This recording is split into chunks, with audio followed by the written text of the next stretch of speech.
The land of open graves. Living and dying on the Migrant Trail. Jason de León. For Ignacio Cruz. Maria Jose. A. N. Y.W. But home was a dream, one I'd never seen. Jason Isbell. US Mexico border near Sasabe, Arizona. Photo by Michael Wells. Unidentified human remains from the Pima County Office of the Medical Examiner. Photo by Michael Wells. Juan Bosco Shelter, Nogales, Mexico. Photo by Michael Wells. Migrant campsite near Green Valley, Arizona. Photo by Michael Wells. Storytelling, 2014. Photo by Michael Wells. Jose Takuri with his sister and niece, Cuenca, Ecuador. Photo by Michael Wells. Contents. Introduction. Part 1. This hard land. 1. Prevention through deterrence. 2. Dangerous ground. 3. Necroviolence. Part 2. El Camino. 4. Memo and Lucho. 5. Deported. 6. Technological warfare. 7. The crossing. Part 3. Perilous terrain. 8. Exposure. 9. You can't leave them behind. 10. Maricela. 11. We will wait until you get here. 12. Epilogue. Acknowledgements. Appendix A. Border Patrol Apprehensions, Southern Border Sectors, 2000 to 2014. Appendix B. Border Patrol Apprehensions, Tucson Sector, by distance from the border, fiscal years 2010 and 2011. Notes. References. Index. Introduction. Flies. I mostly remember the goddamn flies. It's funny how memory works. I made 1,000 mental notes of the scene and wrote a good many of them down soon after the event, but only a couple of years later they now seem to be forgotten, buried, reduced to background noise. After spending just a few weeks on the US-Mexico border hanging out with the desperate people looking to breach America's immigration defenses, I quickly learned that death, violence, and suffering are par for the course. It all started to blur together. Disturbing images lost their edge. As an observer, you grow accustomed to seeing strangers cry at the drop of a hat. Tears no longer had the impact they once did. Tragic stories repeatedly told under the strain of a cracking voice transformed into well-worn hymns that lost their provenience and became difficult to sirit. I fought sensory overload so as to not lose sight of the big picture or the brutal details. I tried to write it all down so that I could later connect the observed realities to larger structural forces. This, at least, is what I kept telling myself I needed to do during my 5 years of fieldwork on the Arizona-Mexico border and later as I wrote this book. It's what I told myself in this first encounter with death. It's easier said than done. It didn't matter, though, because on this day in July 2009 none of it could be comprehended, much less theorized. All I could do was stare at the flies and wonder how the hell they had gotten there so quickly. It happened on my first day conducting ethnographic research in the border town of Nogales, Mexico. I had spent the sweltering morning sitting in the shade talking with recently deported migrants. These were women and men who had just attempted and failed to walk across the Sonoran Desert of Arizona to illegally enter the United States. A few of them had been deported from elsewhere by the Department of Homeland Security, one in hopes that being placed in geographic proximity to the desert, where hundreds die each year while migrating, would be enough to deter them from attempting a crossing. I didn't know his name, but I had seen him earlier in the day. Among the tired masses of deportees, he didn't stand out. Recently repatriated people are easy to spot in Nogales because of the uniformity of their appearance: dark t-shirts with powdery salt rings under the armpits and circling the neck, sneakers that look like they have been through a meat grinder, dusty black backpacks stuffed with extra socks, a few cans of food, and whatever meager personal possessions they have managed to hold onto.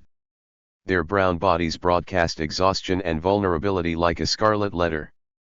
Faces show a mix of sorrow, weariness, fear, and optimism. They may have walked for 3 days lost, quenched a paralyzing thirst at a cattle trough where the water was mostly algae and swimming insects, been robbed at gunpoint by bandits, and raped by a border patrol agent before being deported. Point 2 Still, the next time is going to be different. There is a husband waiting in Carborough, North Carolina. A guaranteed job painting houses in Phoenix. A little girl with an empty belly back in the tiny village of El Mancon, Guerrero. Si Dios quiera, voy a pasar. The next time is going to be different. I don't remember what he looked like when he was alive. In fact, I didn't really notice him at all until I was making my way toward the convenience store a block from where I had been conducting interviews down on La Linea 3 in front of the Grupo Beta office. Point 4 Like many who get caught in the cycle of repeated crossing attempts, he decided to spend the morning drinking a caguama while planning what to do next. I passed him a few hours prior as he headed to an abandoned field across from the store.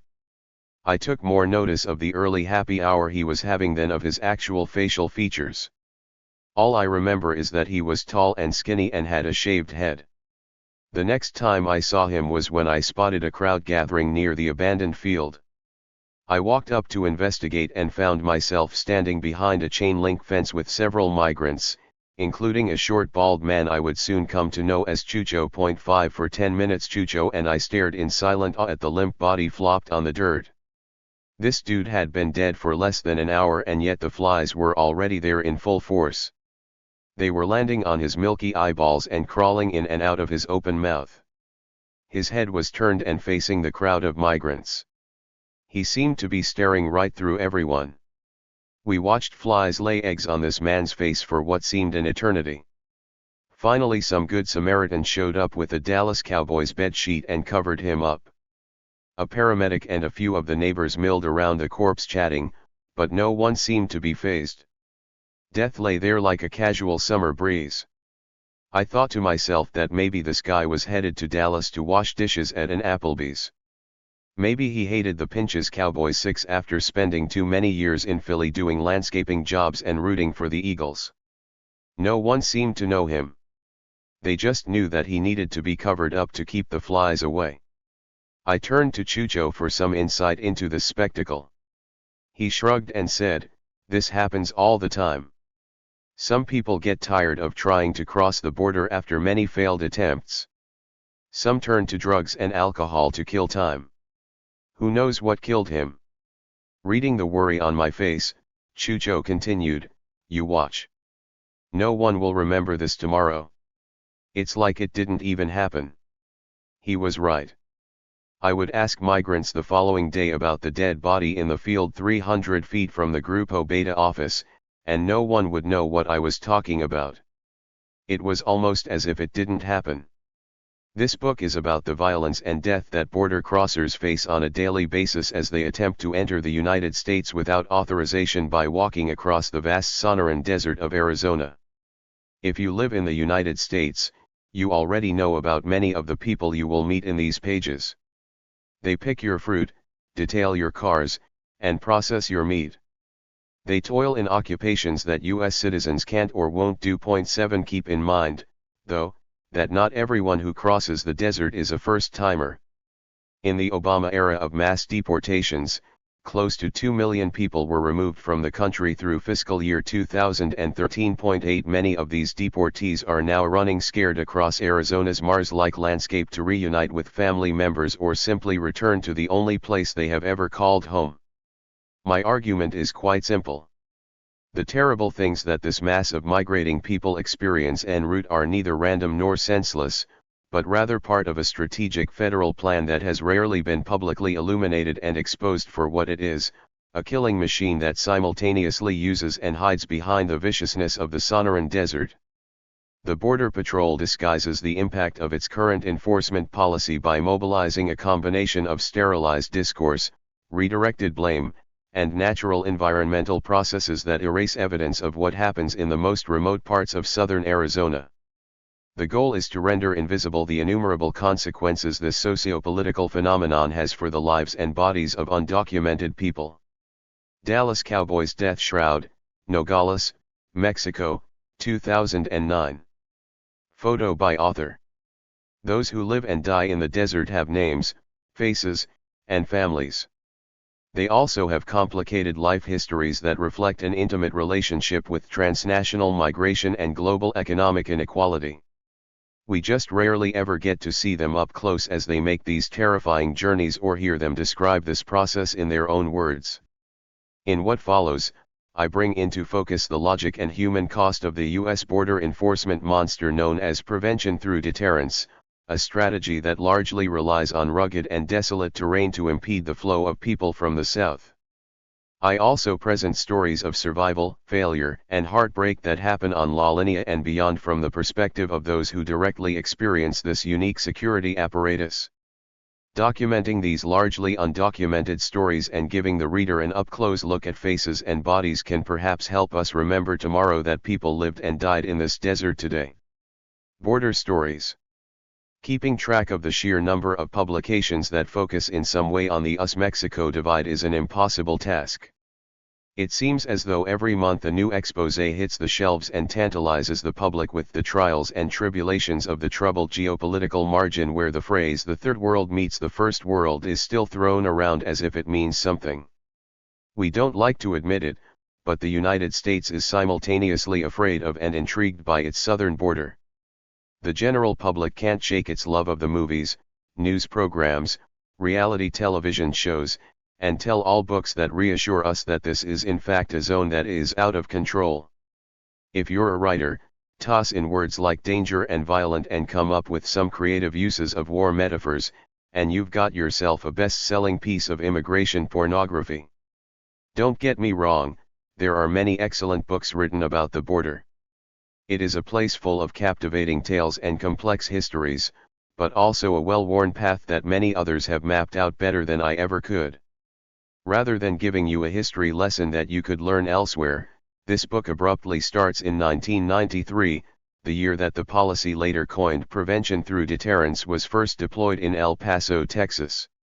At the time, PTD was just an off-the-cuff homegrown preventive measure against the unsightliness of brown-skinned illegal fence jumpers and the subsequent chaos the Border Patrol caused by chasing them through poor Latino neighborhoods where it was impossible to figure out who belonged and who didn't. 9 By placing a gaggle of crew-cut Border Patrol agents in combat boots and crisp green uniforms in and around downtown El Paso, the immediate goal of discouraging boundary offenders from attempting to hop the fence in these populated areas was achieved.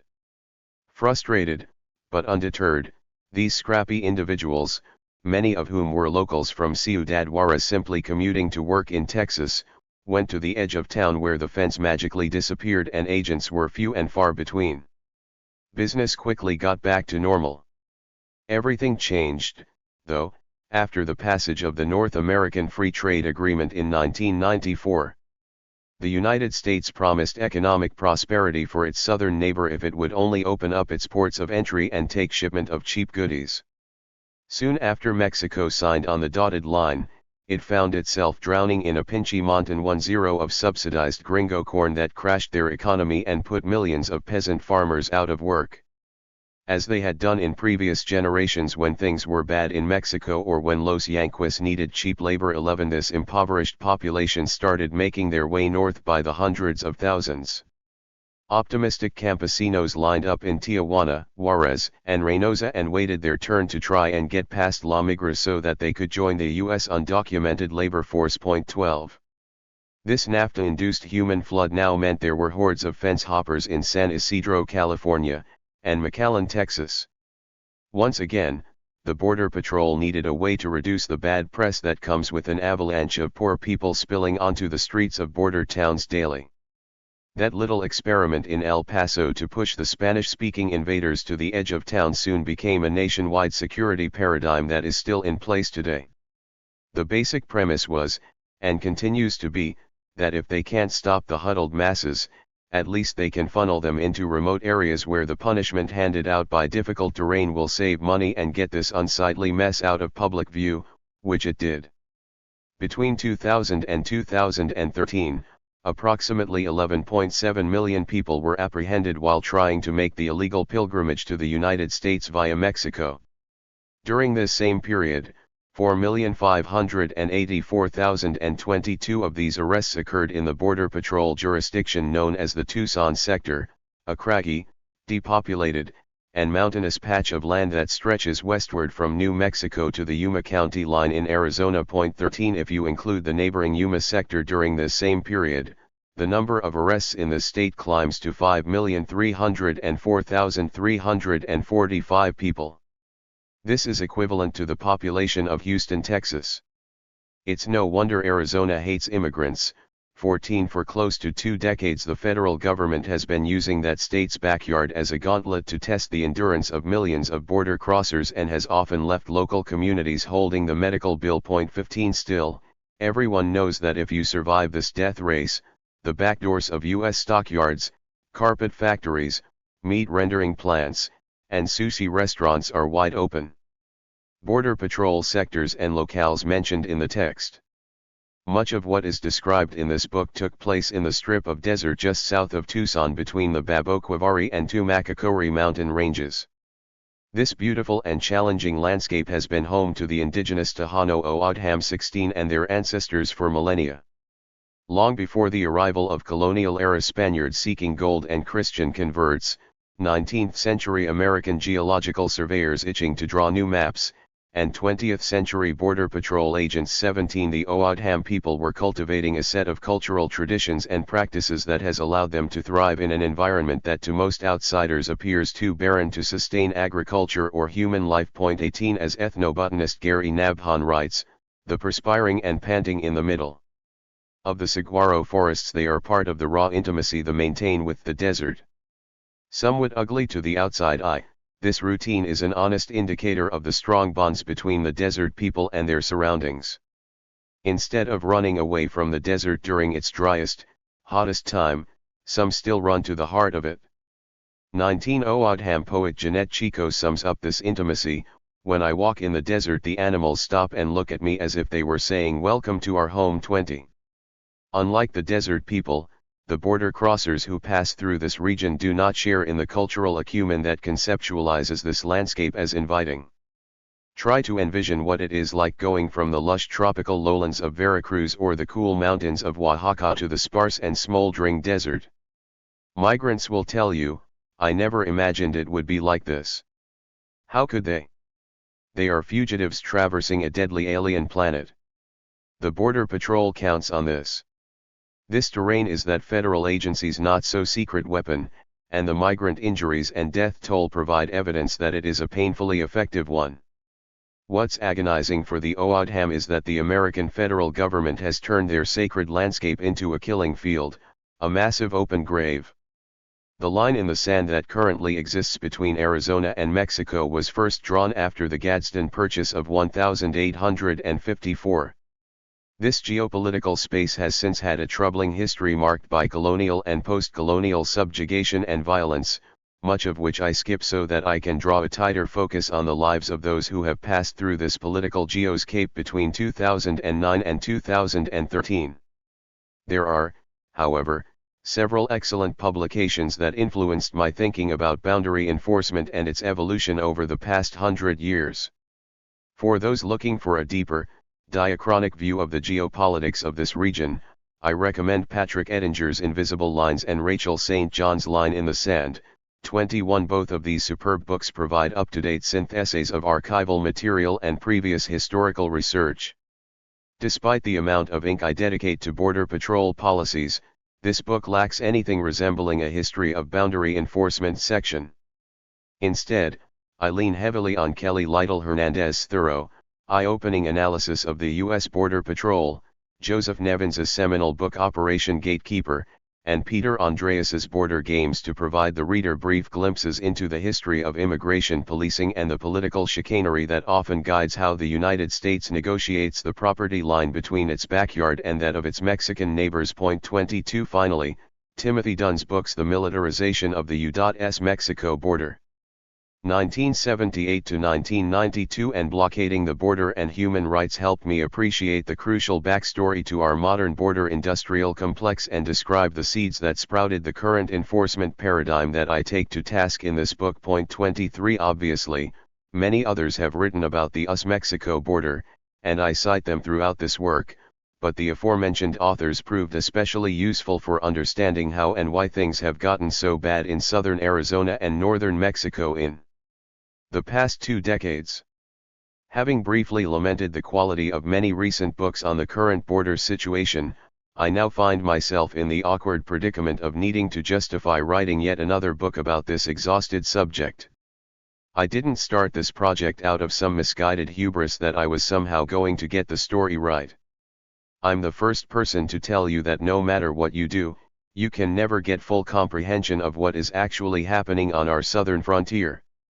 The system in place has too many moving parts traveling at sometimes blinding speed. Your view of any single part is blurry at best. But it doesn't matter what you can actually see, because there are always things going on out of sight. I'm not just talking about some gold-toothed coyote 24 speeding away in a primered minivan full of migrants or glue-sniffing cholos hiding in the bushes waiting for the next pack of border crossers to rob. I mean the closed-door strategy meetings at Border Patrol headquarters in Tucson where new forms of deterrence are plotted and schemed using euphemistic defense jargon and slick corporate promotional videos touting next season's line of unmanned aerial drones.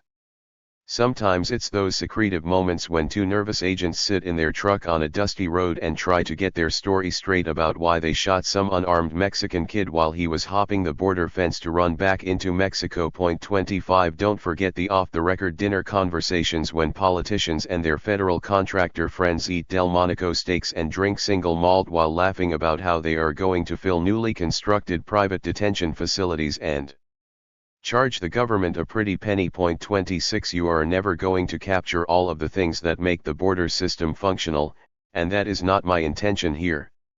Crossing over. It started as nothing more than dinner conversations sometime in the fall of 2008. Fresh out of graduate school, I found myself teaching at the University of Washington and struggling to find a post-dissertation project. I had just spent a couple of years scrutinizing thousands of tiny pieces of obsidian in an attempt to reconstruct the political economy of the ancient Olmec. 27 Those precocious indigenous people who built Mesoamerica's first great civilization. During the course of my doctoral fieldwork, I had become increasingly fascinated by the lives of the local Mexican women and men I had worked with on various excavations. These individuals, many of whom I became close with over the years, had a significant amount of experience migrating to the United States, including first-hand knowledge of what prevention through deterrence felt like in the Arizona desert. As soon as I finished my thesis, I said goodbye to ancient stone tools and made the first in a series of questionable career choices when I decided to change subdisciplines and reinvent myself as an ethnographer. As an undergraduate at UCLA and later a graduate student at Penn State, I had bought into the idea that anthropology's major contribution to knowledge production was its comprehensive approach to the human condition, past, present, and future. The discipline's holistic combination of archaeology, biology, language, and culture provides a vast set of tools and approaches to understand the things that make us human. By logical extension, all archaeologists, ethnographers, osteologists, and linguists are anthropologists at the end of the day. This is what we tell our students, and that's what I believed when I made this career shift. I was simply following my anthropological interests. Over dinner one night with an archaeologist friend, I began talking about Luis Alberto Urria's moving book The Devil's Highway. 28 This tragic tale of 14 border crossers who lost their lives in the Yuma sector in 2001 was on the reading list I was using that semester to develop what was then a vaguely defined project about immigration. This friend said to me, "You know, when I was conducting archaeological surveys in the Arizona desert, we would often come across the things that migrants left behind.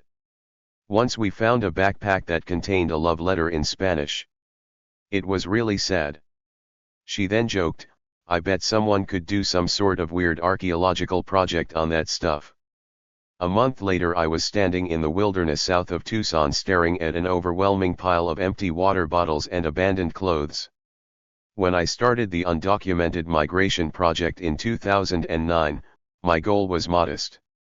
I wanted to test the idea that archaeology could be a useful tool for understanding the evolution of border crosser technology and the economic system that undergirds clandestine migration. I quickly realized that I should also be asking other types of questions about this phenomenon and that archaeology was only one of the many tools I could use to get answers. One of the first conclusions I came to during the planning stages of this work was that, despite the intense public and academic interest in the subject, few scholars or journalists had attempted to write carefully about the physical movement involved in unauthorized migration. The first-hand accounts of border crossings in recent times largely came from the musings of gonzo journalists who headed down to the border and teamed up with some overly trusting Mexicans who let these people shadow them as they headed for El Norte. Privileged journalists running across the desert with their passports in their back pockets while chasing migrants produce little beyond what I consider problematic choose-your-own-adventure books for American consumption. 29 One of the goals of the UMP was to collect robust data on the migration process that could provide a counter-narrative to this literature. Documenting the undocumented. Given the furtive and illegal nature of undocumented migration, it is no surprise that academics have looked at it largely from a distance. Two outstanding books, for example Leo Chauvez's Shadowed Lives and David Spener's Clandestine Crossings, provide nuanced insight into the act of border crossing. The one limitation of both studies, from my perspective, though, is the fact that much of their data are collected after crossing events happen. 30 or their descriptions are almost exclusively based on interviews, a problem that Spener himself points out. 31 That being said, I am also not convinced that participant observation, the methodological cornerstone of ethnographic research, is an appropriate tool for understanding this type of migration. Medical anthropologist Seth Holmes begins his recent book Fresh Fruit, Broken Bodies with a description of a clandestine border crossing through the Sonoran Desert that he undertook with indigenous Triqui migrants whom he first met while conducting research on a farm in northwestern Washington state. 32 Holmes writes that he decided to cross the border with his interlocutors because, early in my fieldwork, I realized that an ethnography of suffering and violence and migration would be incomplete without witnessing firsthand such an important site of suffering for Latin American migrants. 33 Although I understand his desire for an up-close view of a key aspect of the lives of the undocumented farm workers he studies, I have never been comfortable with this type of ethnography. Over the course of 5 years of research, many people I met in Nogales invited me to accompany them into the desert. For a number of reasons, I declined every offer. First, I have always believed that my participation in a border crossing would be an unnecessary risk for my informants to take and something that would have reinforced, if not exacerbated, the hierarchy between me and the working-class migrants who trust me with their stories. Putting myself into a research scenario where my interlocutors are highly vulnerable while I am protected by my citizenship status is at odds with the type of anthropology that I want to practice. A second, albeit from my perspective less important, issue is that entry without inspection, which is what U.S. citizens are charged with when they cross the border through a non-official port of entry, is a crime and something that could potentially jeopardize my employment and federal grant funding.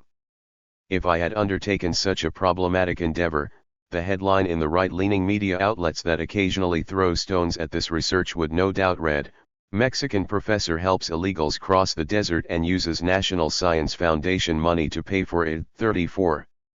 An unspoken issue that I think undermines Holmes's attempt to witness this process is the fact that his participation in a crossing is highly disruptive and guarantees that the event is anything but normal. 35 By his own account, Holmes's presence in a group of migrants made various smugglers nervous, led to him being singled out by Grupo Beta, and resulted in his companions asking him if he could drive them to Phoenix to get past a border patrol checkpoint. 36 Moreover, his Triqui companions were no doubt well aware of the shitstorm that would ensue if something happened to a gringo in their care. 37 It is easy to imagine how the media would spin a story about an American graduate student who died while crossing the desert with a bunch of undocumented migrants. Essentially, whether he liked it or not, Holmes became a concern and burden for the group as he attempted to observe this process. This phenomenon is something that journalist John N. Reno experienced firsthand when he became sick while traveling through the Yuma sector and ended up having to be cared for by the Mexican border crossers he was photographing. 38 Although rattlesnakes and heat stroke can kill you regardless of citizenship, these documented observers don't have to worry about being abandoned by their coyote in the desert or getting brained by a border patrol malite.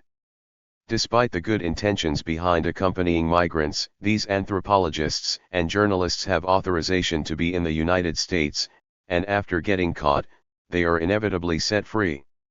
Holmes's description of his crossing routinely highlights that he had a lawyer whom he could call on for help and that his credentials as a student studying migration were a get-out-of-jail-free card.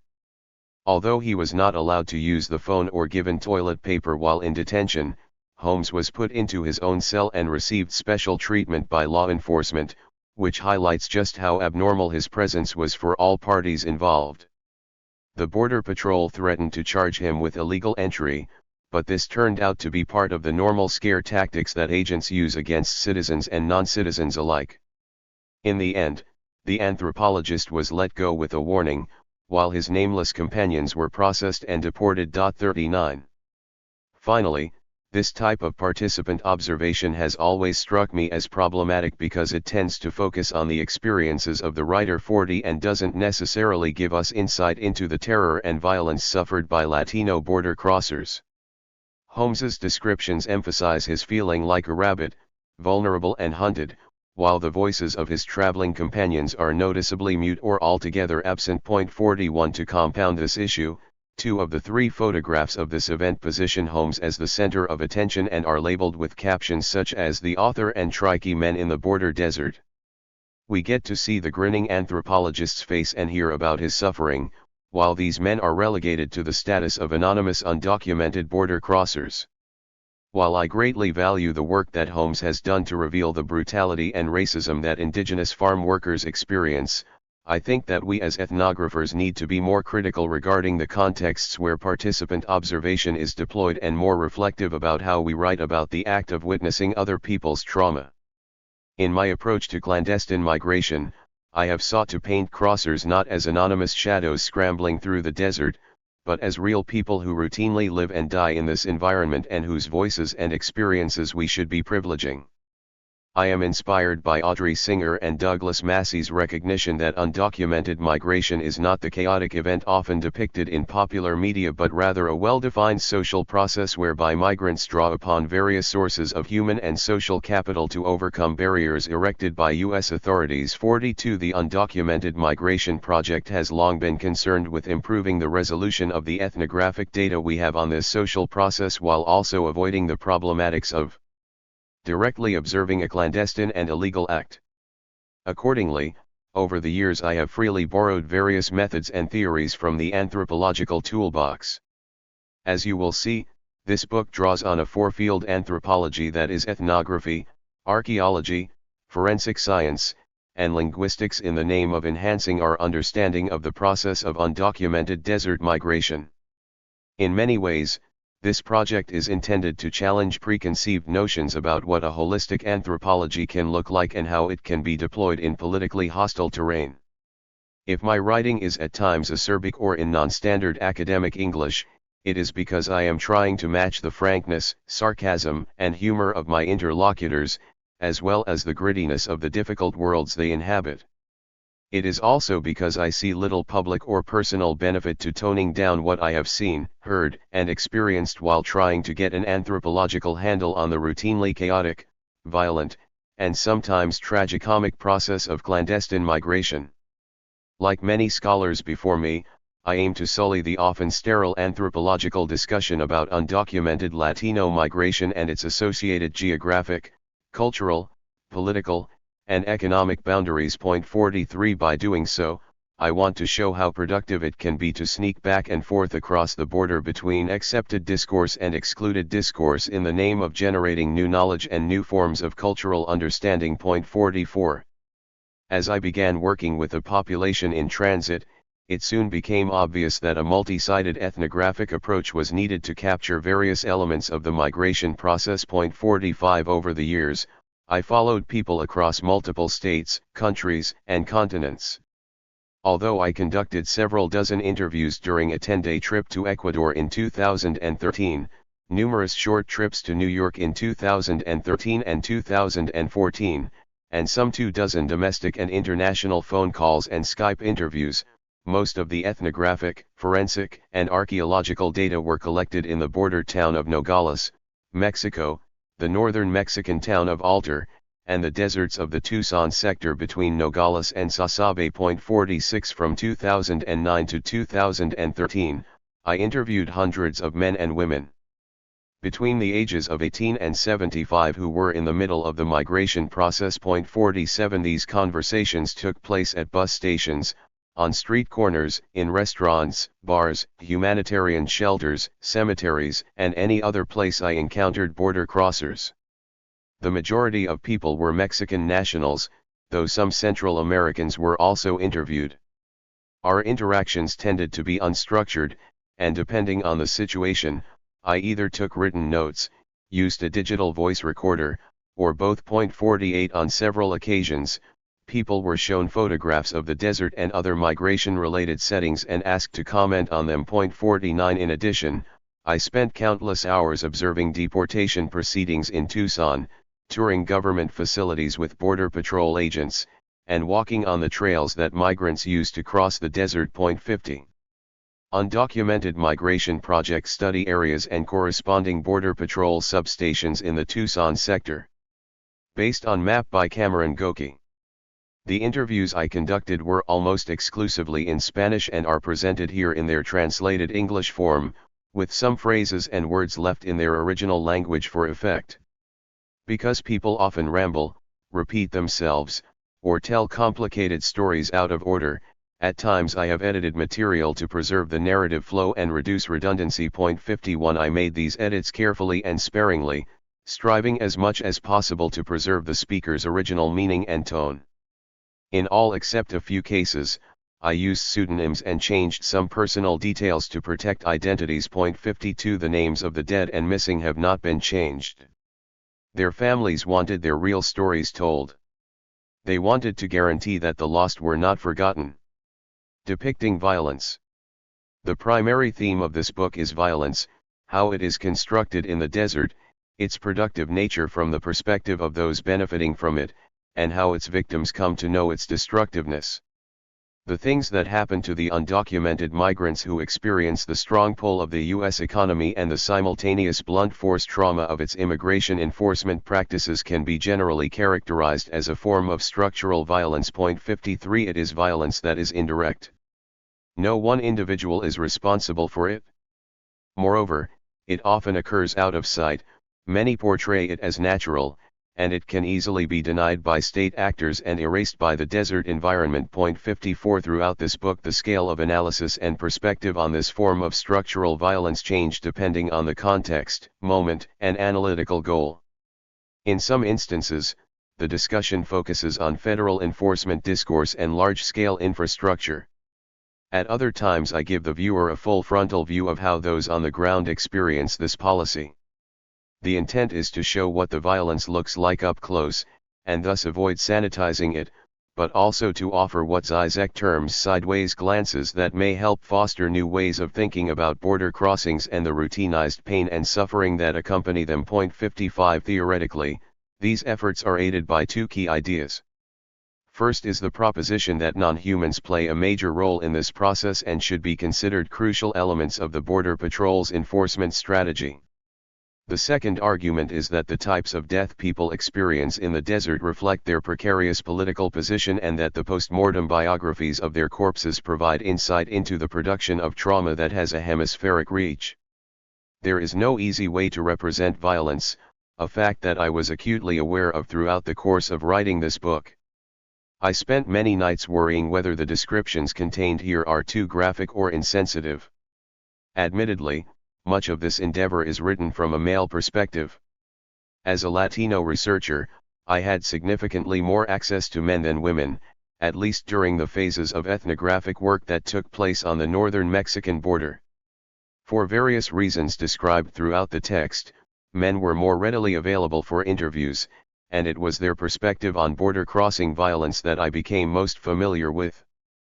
This means that I came to know about much of the sexual violence that women experience en route through the eyes of men who bore witness. 56. One researcher estimates that as many as 90% of women who attempt to cross undocumented into the United States through northern Mexico suffer sexual assault. 57, which indicates that there are many untold stories of trauma. 58. In fleeting moments, the physical traces of the sexual assault that women experienced were visible to me.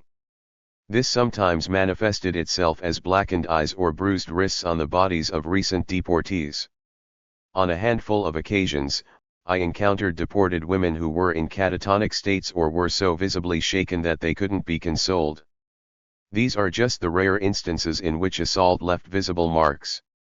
Whatever events caused these bruises or moments of trauma, they were largely inaccessible to me because of a combination of ethical, methodological, and gender issues. 59. That being said, I have tried to include as much as I can in this book about the gender-based violence women experience.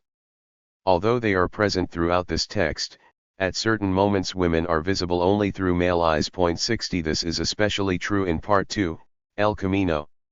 It is not my intention, however, to make woman an icon, displayed for the gaze and enjoyment of men, 61, but rather to emphasize that males primarily between the ages of 18 and 40 make up the bulk of apprehended border crossers. 62, and were the population whose perspective I became most familiar with. I acknowledge the male perspective as a recurring framework in parts of this book, largely for the purpose of illustrating that in this research context that perspective shouldn't be written off as simply patriarchal or pornographic. Instead, the viewpoint of men can highlight the power and experiences of female border crossers and illustrate the extent to which the narratives included here signal male identification with, sympathy for, or vulnerability to the feminine. 63. In the end, I hope that my prose and the various perspectives I seek to represent strike a balance between reflecting violent realities and maintaining all people's dignity. Finally, to complicate my written descriptions of violence, I have risked including photographs of vulnerable people in all types of precarious positions.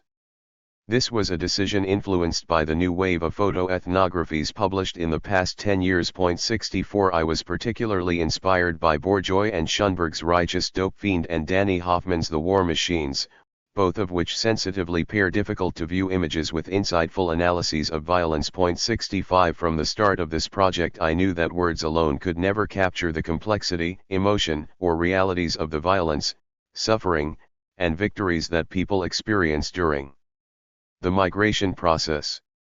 You have to hear their voices and see their faces to appreciate them as human beings. Over the past several years, many undocumented people in the United States have bravely come out of the shadows to tell their stories. 66. The people you will meet in this book wanted to do the same thing. They wanted to be heard and seen. For this reason, I have included pictures taken by border crossers while en route, troubling photos of physical injuries, and graphic images of death. Perhaps by humanizing that nebulous mass of humanity that we call the undocumented, we can begin to have a serious conversation about how to fix America's broken immigration system. Although some of these pictures were taken by me or migrants themselves, the bulk were shot by my friend and longtime collaborator Michael Wells. Present from the beginning of this project, Mike Wells spent countless days with me hiking in the desert, hanging out in shelters in Mexico, interviewing people in New York, and visiting with families of migrants in Ecuador. He is not an anthropologist by training, but for me his photos reflect a keen ethnographic sensitivity attuned to both the subtle reflections of humanity that happen in the blink of an eye and the minute details of the multiple worlds that migrants pass through. I have paired Mike's and the other images used here with various anthropological lenses with the firm belief that long-term anthropological work that fuses text and photographs is more than the sum of its parts analytically, politically, and aesthetically. 67. The decision to include people's faces in a large number of the images in this book was largely informed by those whose stories are included here. The undocumented wanted you to see them as people. They wanted you to see what they go through and how the process of migration impacts their lives. I once asked Christian whether he wanted me to obscure his face or include photos of his sister-in-law in this book. He responded, "I want you to put photos that show our reality. That is better." That way people can see what happens. The realness. That way people will believe what is happening. That they will know that this is the truth. A lot of people think it's all a lie. That this stuff doesn't happen. Maybe the photos and stories revealed in the following pages will somehow help those of us who will never know the desperation required to head into the desert or the sorrow that accompanies losing someone to this process get a little closer to the realness. Part 1. This Hard Land. Looking west toward the Baboquavari Mountains. Photo by Michael Wells. Chapter 1. Prevention through Deterrence. Notes from a crime scene. Drive out in the late afternoon to one of the many hills on the outskirts of the tiny Arizona town of Arivaca and look west. You will see the golden sun creep behind the Baboquavari Mountains. The vanishing orb makes it look as if the distant peaks and valleys have been cut out of thick black construction paper. It's the stenciled silhouette you see in old Western films. For an hour or so, the backlit barren landscape glows as though it's slowly being covered in liquid amber. The beauty of the Sonoran Desert sunset is overwhelming. It can convince you that there is goodness in nature. It will make you briefly forget how cruel and unforgiving this terrain can be for those caught in it during the height of summer. Right now I'm dreaming about that sunset, visualizing my hand plunging into a watery ice chest full of cold beers. I can feel the touch of the evening breeze on my skin. These are the tricks you play in your head during the dog days of July in the desert. The Norwegian explorer Carl Lumholtz once wrote that the summer heat in the Sonoran Desert felt like walking between great fires. That's putting it nicely. Right now it feels more like walking directly through flames. Despite the protection of my wide-brimmed cowboy hat, the sides of my face are sunburned after only a few minutes of exposure. Tiny water-filled blisters are starting to form on my temples, cheeks, and other places that get exposed to the sun when I lift my head or stare up at the empty blue sky. I try not to look up unless I have to duck under a mesquite tree or the trail makes a hard break left or right. Better to keep your gaze downward to watch for sunbathing rattlesnakes and ankle-twisting cobbles. Sweat beads up and rolls off my chin, leaving behind a trail of droplets on the ground as I walk. It takes only a few seconds for these splashes to evaporate. My clothes, on the other hand, are soaking wet. I find myself periodically shivering and getting dizzy. My body is working hard to make sense of this inferno. The overpriced backpack I am wearing has started to heat up along with the water bottles it contains. This means that from here on out, every time I try to quench my thirst, it's like drinking soup. It is easily over 100 degrees and it is only 10 a.m.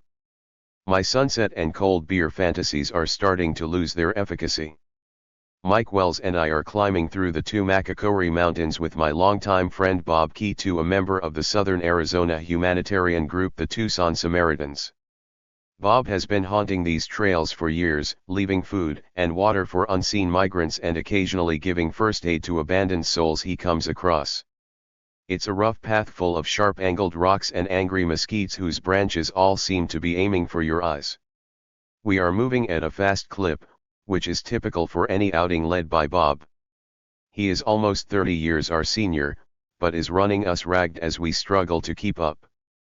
Mike and I are being led by a wilderness Zen master who never seems to sweat, complain, or slow down. Every turn he makes seems to lead to another steep climb. I am convinced he seeks out the most arduous routes just to make sure that those he takes into the desert get a sense of how punishing this environment can be for migrants and anyone else who dares to hike this terrain in the middle of a summer day. We're almost there. I promise, Bob says. I force a smile because in the past when he has told me this, it was a white lie to make me feel better. Almost there is one of Bob's euphemisms for 4 more miles to go. On this day, however, the tone in his voice is different. He is not his normal jovial self. He hasn't been joking around, which usually includes offering to carry me on his back. It is clear that he is on a mission. We round a bend and stop. Bob calmly says, "This is the spot where I found the person. The sheriff's department came out and took away what we could find, but it was getting dark and we didn't have a lot of time to go over the entire area. It was mostly arm and leg bones and some pieces of clothing. I want to see if we can find the head. That would make it easier to identify the body. I'm sure there are still bones out here. Just a few weeks earlier Bob had encountered the fragmented and skeletonized remains of a border crosser in this area. It was the second person he had found in under a month. He called the police, who sent 2 detectives out to remove what bones they could find. Bob says they spent 5 minutes poking around before they called it quits. It was too damn hot and the cops were unprepared and unmotivated to do a large-scale survey. Besides, searching for the bones of dead illegals has never been a top priority for any law enforcement agency out here. The 3 of us have returned and are now looking for the rest of what was once a living, breathing person. Bob is right. There are bones that the detectives overlooked, but we have to cover a lot of ground before we find any of them. There are pieces strewn everywhere. We walk down slope and see part of an articulated arm wedged between 2 rocks. Aside from sinew still holding the bones together, it has been picked clean of skin and muscle by an unknown creature. Further up the trail I notice several white flecks that stand out against the red mountain soil. It looks as if someone dropped a box of blackboard chalk on the ground. I get closer and realize they are splinters of human bone, mostly sun-bleached rib fragments that have been cracked and gnawed by some long-gone animal. Just off the trail I spot a complete tooth lying on top of a rock. This dental find gives us hope that the skull is nearby. We start a desperate search for this person's head. Rocks are overturned. Subterranean nests are probed. Bleeding hands blindly grope under thick brush in hopes of finding bones that may have been squirreled away by scavengers or deposited by monsoon flood waters. Everyone is moving with great urgency despite the debilitating heat. After 45 minutes of intensive survey, we give up. There is no skull. There are no other teeth. We do, however, come across a pair of worn-out hiking boots in close proximity to some of the bones. Where the hell is the skull? I start imagining what has happened to it. A montage of laughing vultures rips this person's eyeballs out of the sockets. I hallucinate 2 coyotes batting the head around like a soccer ball so that they can access brain matter through the foramen magnum. It's a moment when you despise the capacity of the human imagination.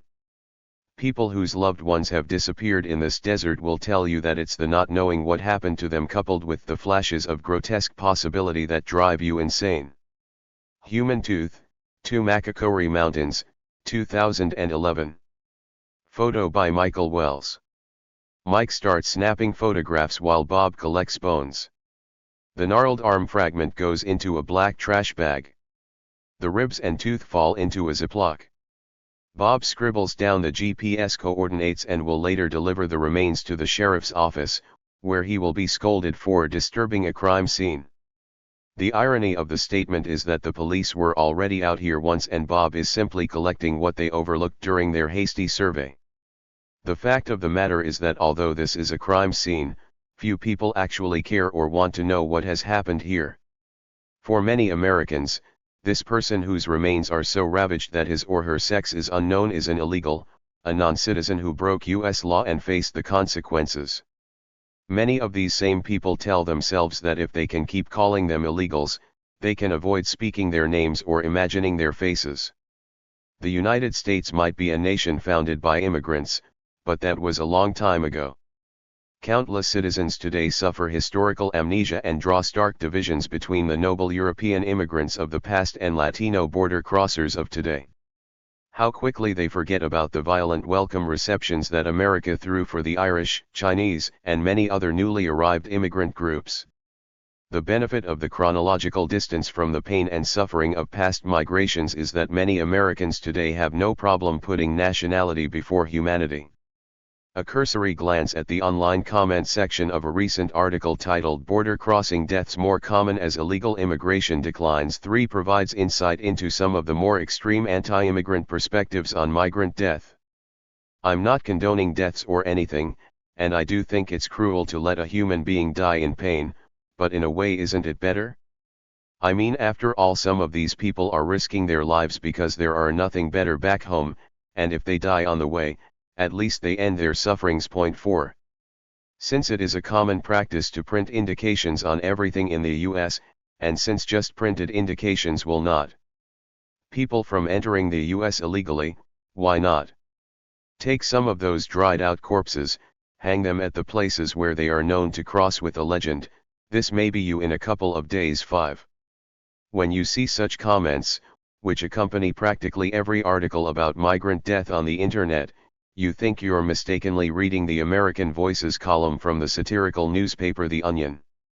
It should be easy to dismiss responses like these as extreme forms of internet hate speech, but this disregard for the lives of undocumented people and the idea that dead bodies should act as a form of deterrence to future migrants are fundamental components of the U.S. federal government's current border security strategy. But that fact doesn't really matter as we survey the ground for more human remains. The desert has already started to erase this person, along with whatever violence and horror she or he experienced. This event will soon be forgotten before it was ever known. Bone dust, rendering bare life. Many border researchers turn to Giorgio Agamben's influential work on sovereignty, law, and individual rights to understand the role that the physical space between adjoining nations plays in the construction of citizens, non-citizens, and state power. 6 Agamben's state of exception, the process whereby sovereign authorities declare emergencies in order to suspend the legal protections afforded to individuals while simultaneously unleashing the power of the state upon them, is a particularly salient concept for those working on the margins of nation-states. It is here that the tensions of sovereignty and national security are both geolocate and visibly acted out on a daily basis. 7 Like Agamben's characterization of the concentration camp, the spatial arrangement of borders often allows a space to exist outside the bounds of normal state or moral law. Border zones become spaces of exception, physical and political locations where an individual's rights and protections under law can be stripped away upon entrance. Having your body consumed by wild animals is but one of many exceptional things that happen in the Sonoran Desert as a result of federal immigration policies. 8. Roxanne Doty has pointed out that the US-Mexico border forms an exemplary space of exception where those seeking to enter the country without permission are often reduced to bare life, individuals whose deaths are of little consequence by border policies that do not recognize the rights of unauthorized migrants. 9 At the same time, these policies expose non-citizens to a state-crafted geopolitical terrain designed to deter their movement through suffering and death. 10 The perception that the lives of border crossers are insignificant is reflected in both their treatment by federal immigration enforcement agencies and in the pervasive anti-immigrant discourse, including the online comments cited above. Contributing to this dehumanization is the fact that the Sonoran Desert is remote, sparsely populated, and largely out of the American public's view. This space can be policed in ways that would be deemed violent, cruel, or irrational in most other contexts. Just imagine how people would react if the corpses of undocumented Latinos were left to rot on the 9th hole of the local golf course, or if their sun-bleached skulls were piled up in the parking lot of the neighborhood McDonald's. The isolation of the desert combined with the public perception of the border as a zone ruled by chaos allows the state to justify using extraordinary measures to control and exclude uncivilized non-citizens. It is a location where the controls and guarantees of judicial order can be suspended, the zone where the violence of the state of exception is deemed to operate in the service of civilization. 11 Sovereign power produces migrants as excluded subjects to be dealt with violently while simultaneously neutralizing their ability to resist or protest. The environment becomes a form of deterrence so that the raw physicality of the desert can be exploited and can function to mask the workings of social and political power. 12 If we dare to approach this frightening geopolitical space, we can see how America's internal surveillance gaze functions. 13 And understand why maps of this region should be labeled "Here be monsters." As we start to walk away from this death site, I notice something on the ground. Crouching down, I pick up a piece of bone smaller than my fingernail. It immediately crumbles to dust. I try to hand it to Bob, and an unexpected breeze passes through and blows many of the particles off my hand. I scrape what I can from my finger and sprinkle it into the bag. It's a futile gesture. There is little that forensic scientists can do with bone dust. This person will likely become a line in the Pima County Office of the Medical Examiner's database of migrant fatalities reading, name, unknown. Age, unknown. Country of origin, unknown. Cause of death, undetermined. The identity of this individual and much of his or her body has been swallowed up by the desert, and there were no witnesses. Bare life has been reduced to shoes, shards of bone, and the unknown. I often think about this particular day, for two reasons. First, we know this death and its physical erasure are by no means a unique event.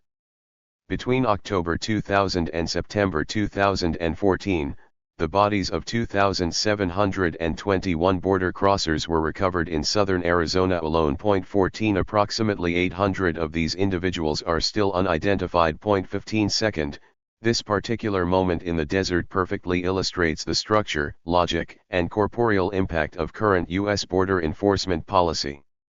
This point was driven home in the spring of 2012 when I visited the Juan Bosco migrant shelter in Nogales. The stucco walls of this nonprofit organization are always decorated with glossy Mexican government flyers that warn about the conditions in the desert, oversized maps produced by the group Humane Borders showing locations of border crosser deaths, and photocopied posters put up by family members of missing migrants. It wasn't until 2012, though, that I noticed for the first time a tiny sign on the wall of the men's bathroom that had been produced by the U.S. Department of Homeland Security. In Spanish, the flyer warned, "The next time you try to cross the border without documents, you could end up a victim of the desert." This line was accompanied by a pathetic cartoon drawing of a saguaro cactus. I laughed at this crude representation of the desert, but also started thinking about how this was one of the few times I had seen a warning sign produced by the U.S. government in a Mexican shelter. More interesting, however, was that the wording of the pamphlet personified the desert as a perpetrator of violence targeting migrants. 16 Conveniently, this flyer contains no mention of the tactical relationship between federal border enforcement policy and this harsh landscape. When put in historical context, however, this public service announcement offers insight into the structure of the prevention through deterrence strategy that since the 1990s has deliberately funneled people into the desert. It also illustrates the cunning way that nature has been conscripted by the Border Patrol to act as an enforcer while simultaneously providing this federal agency with plausible deniability regarding blame for any victims the desert may claim. In what follows, I outline the history and logic of PTD and begin to draw the connections between border enforcement policies and the migrant suffering and death that I explore in detail in the rest of the book. Out of sight. In July 1993, the Immigration and Naturalization Service 17 promoted Mexican-American Border Patrol agent Silvestre Reyes to chief of the El Paso sector. Reyes was brought in during a moment of crisis when a series of lawsuits and claims of human rights violations had been brought against the Border Patrol in the region. Two of the major grievances lodged against the agency were that legal Latino residents were subjected to unfair racial profiling and harassment, and that the consistent pursuit of undocumented border crossers through neighborhoods was a dangerous and abusive practice. 18 The majority of El Paso residents who lived along the border were Latino, which made it difficult for La Migra to figure out who was illegal without directly interrogating people. Locals were tired of law enforcement questioning them about their citizenship while they were going about their daily business. In response to these complaints, Reyes came up with a radical new enforcement strategy that would fundamentally change how the border was policed. Timothy Dunn describes what happened on September 19, 1993, when Reyes launched Operation Blockade. The emphasis of the operation was to deter unauthorized border crossings in the core urban area between Ciudad Juarez and El Paso by making a bristling show of force. This took the form of posting 400 Border Patrol agents on the banks of the Rio Grande and adjacent levees in stationary, ubiquitous green and white patrol vehicles around the clock, at short distance intervals along a 20-mile stretch between El Paso and Ciudad Juarez. This mass posting of agents created an imposing line, if not virtual wall, of agents along the river, which was supplemented by low-flying and frequently deployed surveillance helicopters. 19. Prior to this strategy, the standard operating procedure had been to try to apprehend border crossers after they had crossed the boundary line. The circus-like atmosphere created when dozens of people at a time jumped the border fence while agents in green uniforms chased after them like Keystone Cops was ludicrous. Comedian Cheech Marin even built his film Born in East LA around this border-wide phenomenon. These daily scenes exemplified the difficulties of trying to seal the border. Reyes's mass deployment of agents in and around the El Paso port of entry was an effective public relations move that seemed to satisfy local residents. This show of force, however, didn't stop illegal immigration. It mostly frustrated migrants accustomed to crossing in urban zones and forced them to move toward the edge of town where they could easily hop the fence in depopulated areas. 20. In addition to funneling traffic away from downtown, this strategy also made migration less visible and created a scenario in which the policing of undocumented people occurred in areas with few witnesses. Out of sight, out of mind. Despite the fact that this deterrence displacement strategy only made border crossers harder to see. 21 Some politicians soon touted it as a success. 22 The operation's effects were felt along much of the US-Mexico border during the 1990s when it was adopted in Southern California, Arizona, and South Texas. When Reyes set Operation Blockade in motion, he intended to shift traffic away from the city and put out in areas where they're on turf. 23 Little did he know that this approach would soon evolve into a large-scale policy that would strategically use the natural environment and subsequently become the foundation for border security in a post-9/11 world. Hostile terrain. The logic behind Operation Blockade was straightforward. Placing heightened security in and around the downtown urban port of entry in El Paso would force undocumented migrants to attempt crossings in more rural areas that were easier for law enforcement to monitor. Although this initial strategy in El Paso had neither been officially sanctioned nor fully evaluated by INS, it immediately garnered media and political attention and was soon adopted as a part of a new federal project. Less than a year after Operation Blockade, INS published its Strategic Plan 24, which essentially repackaged what Reyes had done informally into a national program. The Border Patrol will improve control of the border by implementing a strategy of prevention through deterrence. The Border Patrol will achieve the goals of its strategy by bringing a decisive number of enforcement resources to bear in each major entry corridor. The Border Patrol will increase the number of agents on the line and make effective use of technology, raising the risk of apprehension high enough to be an effective deterrent. 25 One of the primary components that structured the new PTD strategy was the recognition that remote areas along the border are difficult to traverse on foot and hence can be effectively used by law enforcement. This, however, was by no means a recent epiphany, as noted by historian Patrick Ettinger. From their earliest work enforcing the Chinese Exclusion Acts, immigration authorities had discovered that the desert and mountain wilderness could be made effective allies in the fight against undocumented entry. Desolate routes deprive migrants of access to food and water. Only along well-defined roads or on railroads could immigrants obtain the necessary resources for travel, and it was along those routes that immigration patrols might be best stationed to capture undocumented immigrants.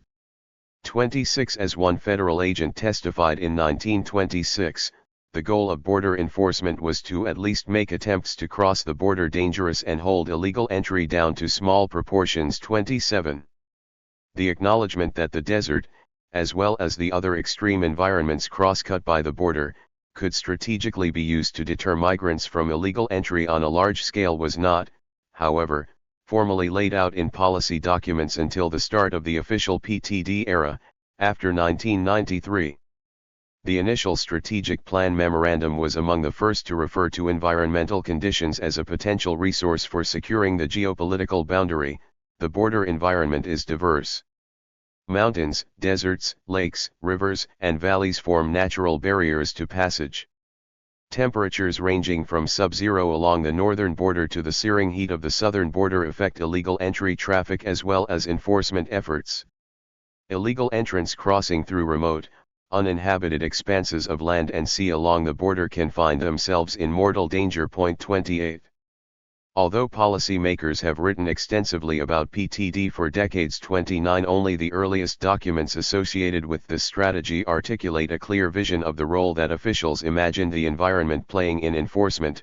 The prediction is that with traditional entry and smuggling routes disrupted, illegal traffic will be deterred, or forced over more hostile terrain, less suited for crossing and more suited for enforcement. Point 30 Prior to PTD, the dominant enforcement practice emphasized catching people after an illegal entry had been achieved and then processing them through the voluntary departure complex, whereby apprehended migrants were permitted to waive their rights to a deportation hearing and return to Mexico without lengthy detention. 31 Many have described this as a relatively useless process that individuals become familiar with, and less afraid of.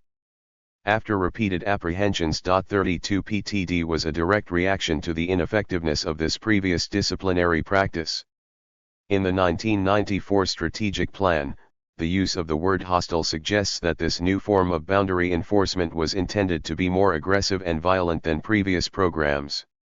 The word choice is also interesting given that the architects of the strategic plan did not involve only the Border Patrol, but also included planning experts from the Department of Defense Center for Low-Intensity Conflict, 33 experts who had previously been charged with developing strategies for quelling insurgencies in the developing world. 34 The great irony is that some of the migrants whose movement these defense experts were working to stop were fleeing violence in Central America that U.S. interventionist policies had sanctioned and supported. 35 After this initial report was issued, the words used to characterize the desert environment would be gradually changed from hostile to harsh, inhospitable, and the like. 36 This shift in tone reflects but one of many bureaucratic attempts to sanitize the human costs of this policy. For example, although actual desert conditions are a linchpin of this enforcement strategy, relatively few public documents focused on PTD describe them or comment on the correlation between the strategy and migrant fatalities. 37 In addition, despite showing numerous photographs of agents both on patrol and rescuing people in the Sonoran Desert, the 2012 to 2016 Border Patrol Strategic Plan makes no mention of this landscape or its key role in deterring migration. This hostile terrain is now camouflaged in policy memorandums. In 1994, it was predicted that PTD would push the migrant experience beyond simple apprehension and deportation. The architects of the strategic plan relied on a number of key assumptions, including the fact that violence will increase as effects of strategy are felt. 38 Violence, however, was poorly defined in this document and probably too blunt for some people's liking. Later policy briefs substitute this word for euphemisms such as costly. A congressional report written just 3 years after the strategic plan stated, "The Southwest border strategy is ultimately designed to deter illegal entry into the United States." It states that the overarching goal of the strategy is to make it so difficult and so costly to enter this country illegally that fewer individuals even try. 39.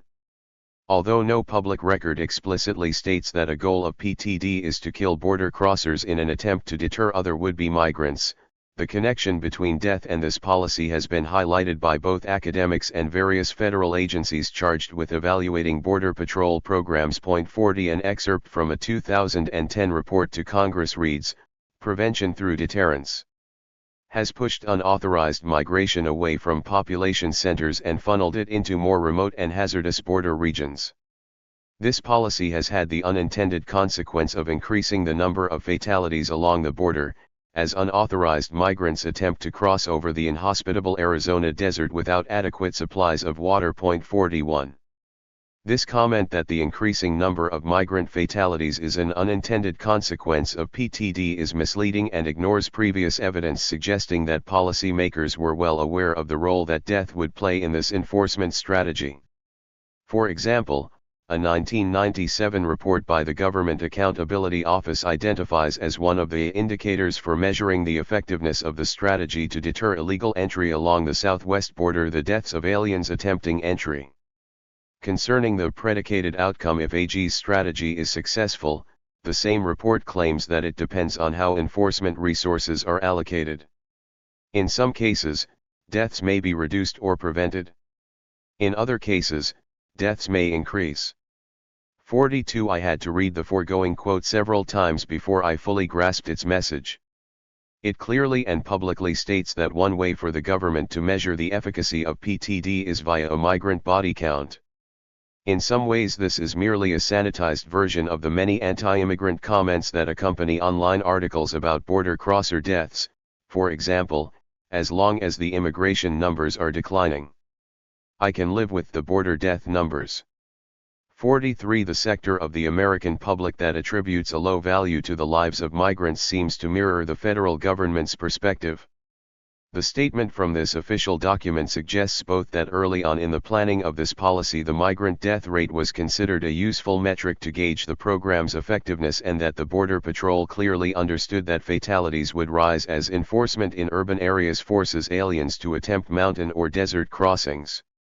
This report was published prior to the spike in deaths that occurred in the Arizona desert starting in the early 2000s. 44 As early as 1997, however, evidence clearly showed that the body count associated with PTD was primarily caused by environmental exposure. 45 Rather than shooting people as they jumped the fence, prevention through deterrence set the stage for the desert to become the new victimizer of border transgressors. Connecting the dots.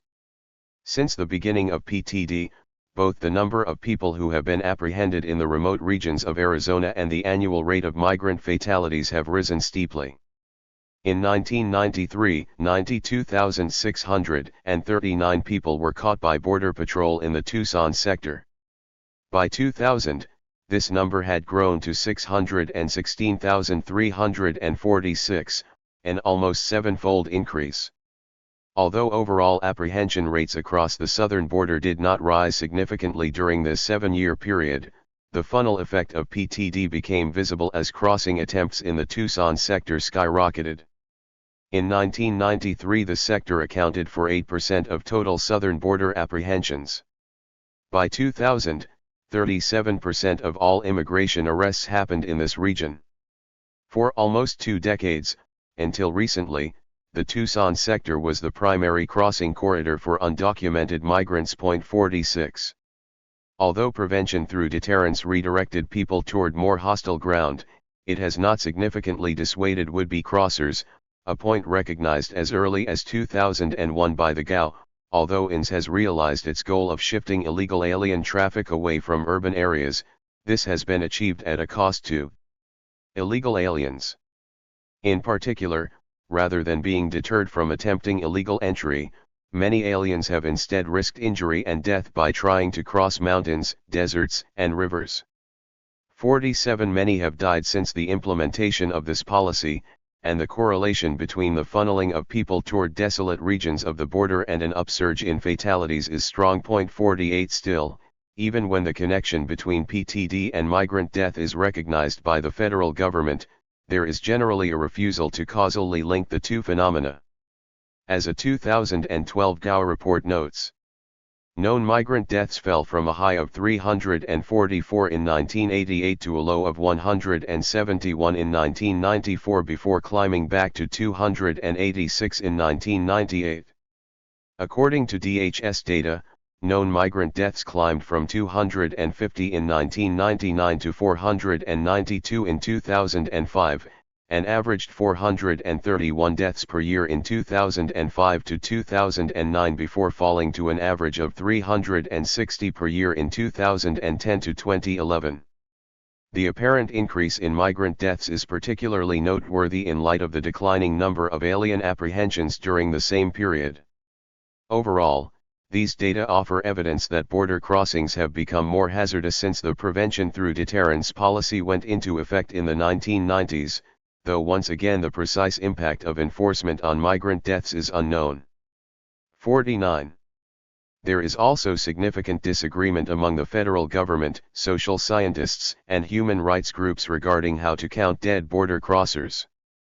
Compared to other organizations, the Department of Homeland Security routinely publishes the lowest number of recorded migrant deaths. 50 Given the unpopular and controversial nature of such statistics, it is not surprising that the government lowballs these body counts. A conservative estimate is that 5,596 people died while attempting to migrate between 1998 and 2012, 51 and between 2000 and September 2014. The bodies of 2,771 people were found in southern Arizona, 52 enough corpses to fill the seats on 54 Greyhound buses. These grim figures represent only known migrant fatalities. Many people may die in remote areas and their bodies are never recovered. The actual number of people who lose their lives while migrating will forever remain unknown. Silvestre Reyes's Operation Blockade in El Paso in 1993 may be separated by 350 miles and almost 2 decades from the ravaged skeleton described at the start of this chapter, but the two phenomena are unequivocally linked. Operation Blockade became the cornerstone of a nationwide border policy that used, and continues to use, the desert as a weapon. Prevention through deterrence has evolved from an explicit program that once acknowledged that the dangers posed by the desert could be strategically exploited as a weapon in the war on immigration to a sterilized description of an enforcement paradigm that has unfortunately resulted in migrants risking their lives. In 1994, the federal government clearly appreciated that people could be funneled over hostile terrain where law enforcement had tactical advantage. 20 years later, the Common Border Patrol discourse focuses on blaming the smugglers who endanger migrants in the desert. This shift in federal tone that now deflects culpability away from policy and toward the environment and coyotes is summed up well in an article in the Arizona Daily Star in which a Border Patrol agent reflects on the discovery of several migrant bodies. The Sonoran Desert is extremely vast and remote with very few water sources. It is important to realize illegal immigrants are being victimized and lied to by smugglers who lead them through treacherous terrain and expose them to extreme conditions. 53 Joseph Nevins has wisely pointed out that the federal government's refusal to acknowledge any responsibility for this death toll, coupled with the blaming of coyotes for taking people through high-risk areas, overlooks the fact that the significant growth in use of coyotes has been the predictable, direct result of the enhanced border enforcement strategy. 54. The increase in migrant traffic through Arizona and the rise in crossing fatalities indicate that security practices have effectively and systematically funneled people toward violent terrain and made the process more deadly. In no uncertain terms, prevention through deterrence relies on the desert to deter people from attempting to cross. But what does this hostile landscape look like? What are the environmental factors that are meant to stop people? In the following chapter I address these questions and offer a theoretical framework to help understand the complex relationship between border crossers and the many humans and non-humans who act as agents of deterrence. Chapter 2. Dangerous Ground. Hybrid Collective. It's been 20 years since Border Patrol Sector Chief Silvestre Reyes lined up hundreds of green uniformed agents along the banks of the Rio Grande to stop border crossers from scaling the fence and running into downtown El Paso. It's been 20 years since Reyes's plan set off a chain reaction that fundamentally transformed how the federal government polices the border from Brownsville to San Isidro. He didn't know it at the time, but Reyes planted the seed that would soon give rise to the phrase prevention through deterrence. Prevention through deterrence. It has a nice ring to it. It looks good in big bold letters splashed on the front of federal documents. It stands proudly at the top of PowerPoint slides that the Border Patrol shows to visiting politicians who want to know how the agency is fighting the war on terror and the war on illegal immigration. Prevention through deterrence. It sounds powerful, but not vicious. It wants to convince you that it's a humane policy designed simply to prevent crime, to discourage it before it happens. Prevention through deterrence. It's an ambiguous and sterile phrase. Much like the insipid language that defense intellectuals use to sanitize discussions of weapons of mass destruction and their human costs, the Border Patrol has adopted a lexicon that's full of euphemisms and abstractions.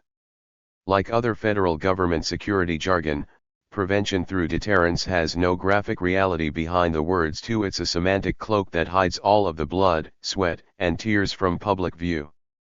As I said, it looks good on a PowerPoint slide.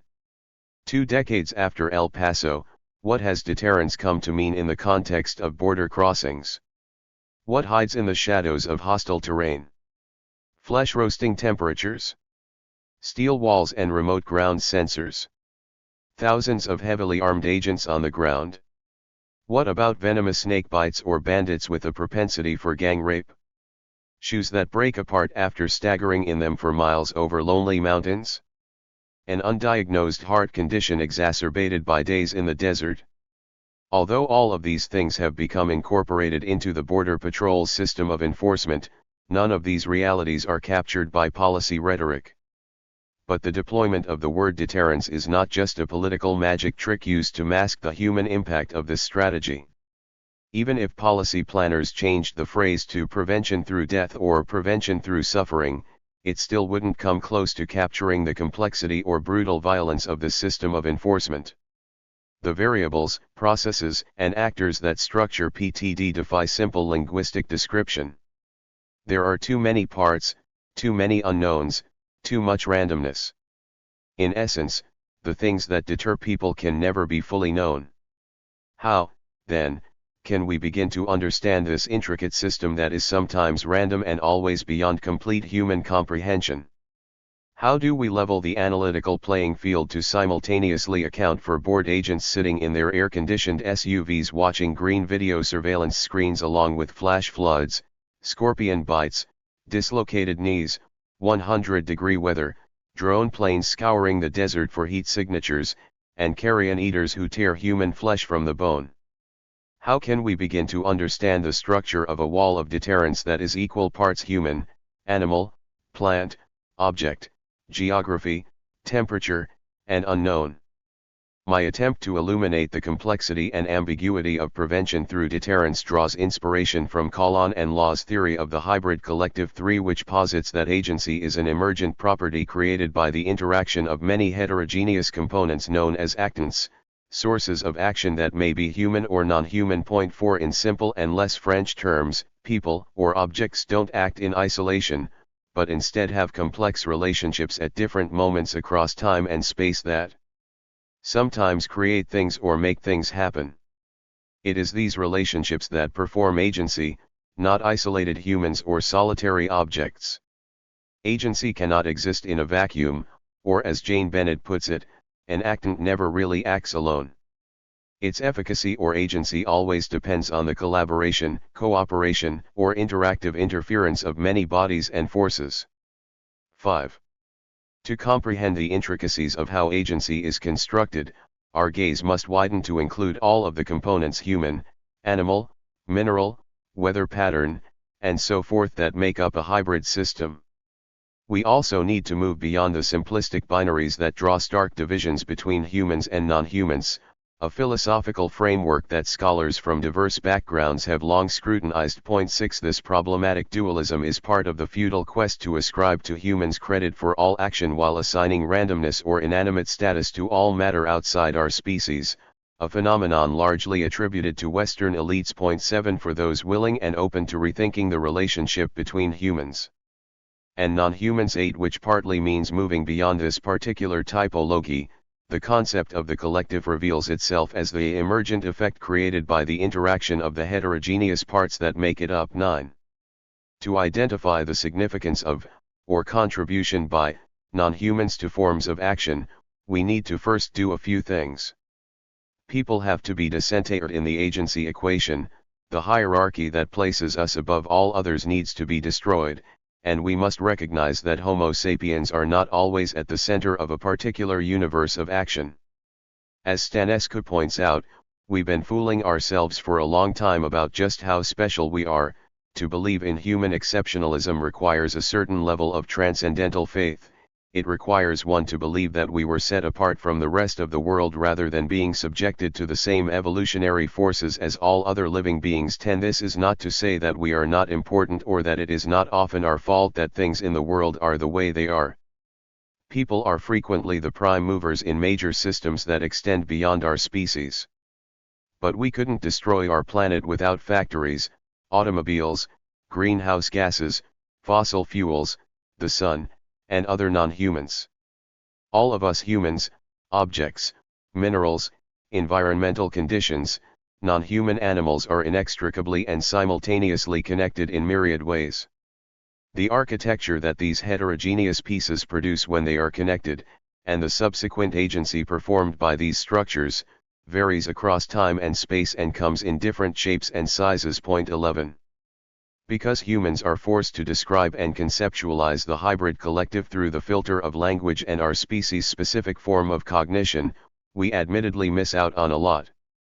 There are many moments in our daily lives whose complexity we can neither fully comprehend nor describe linguistically. Point 12. Try charting out the actants and experiences of those responsible for the hamburger you ordered for lunch yesterday. Does your chart include the perspective of the cow? What did the view from the cattle pen look, feel, and smell like? Did you imagine the person charged with delivering the captive bolt shot to the cow's head?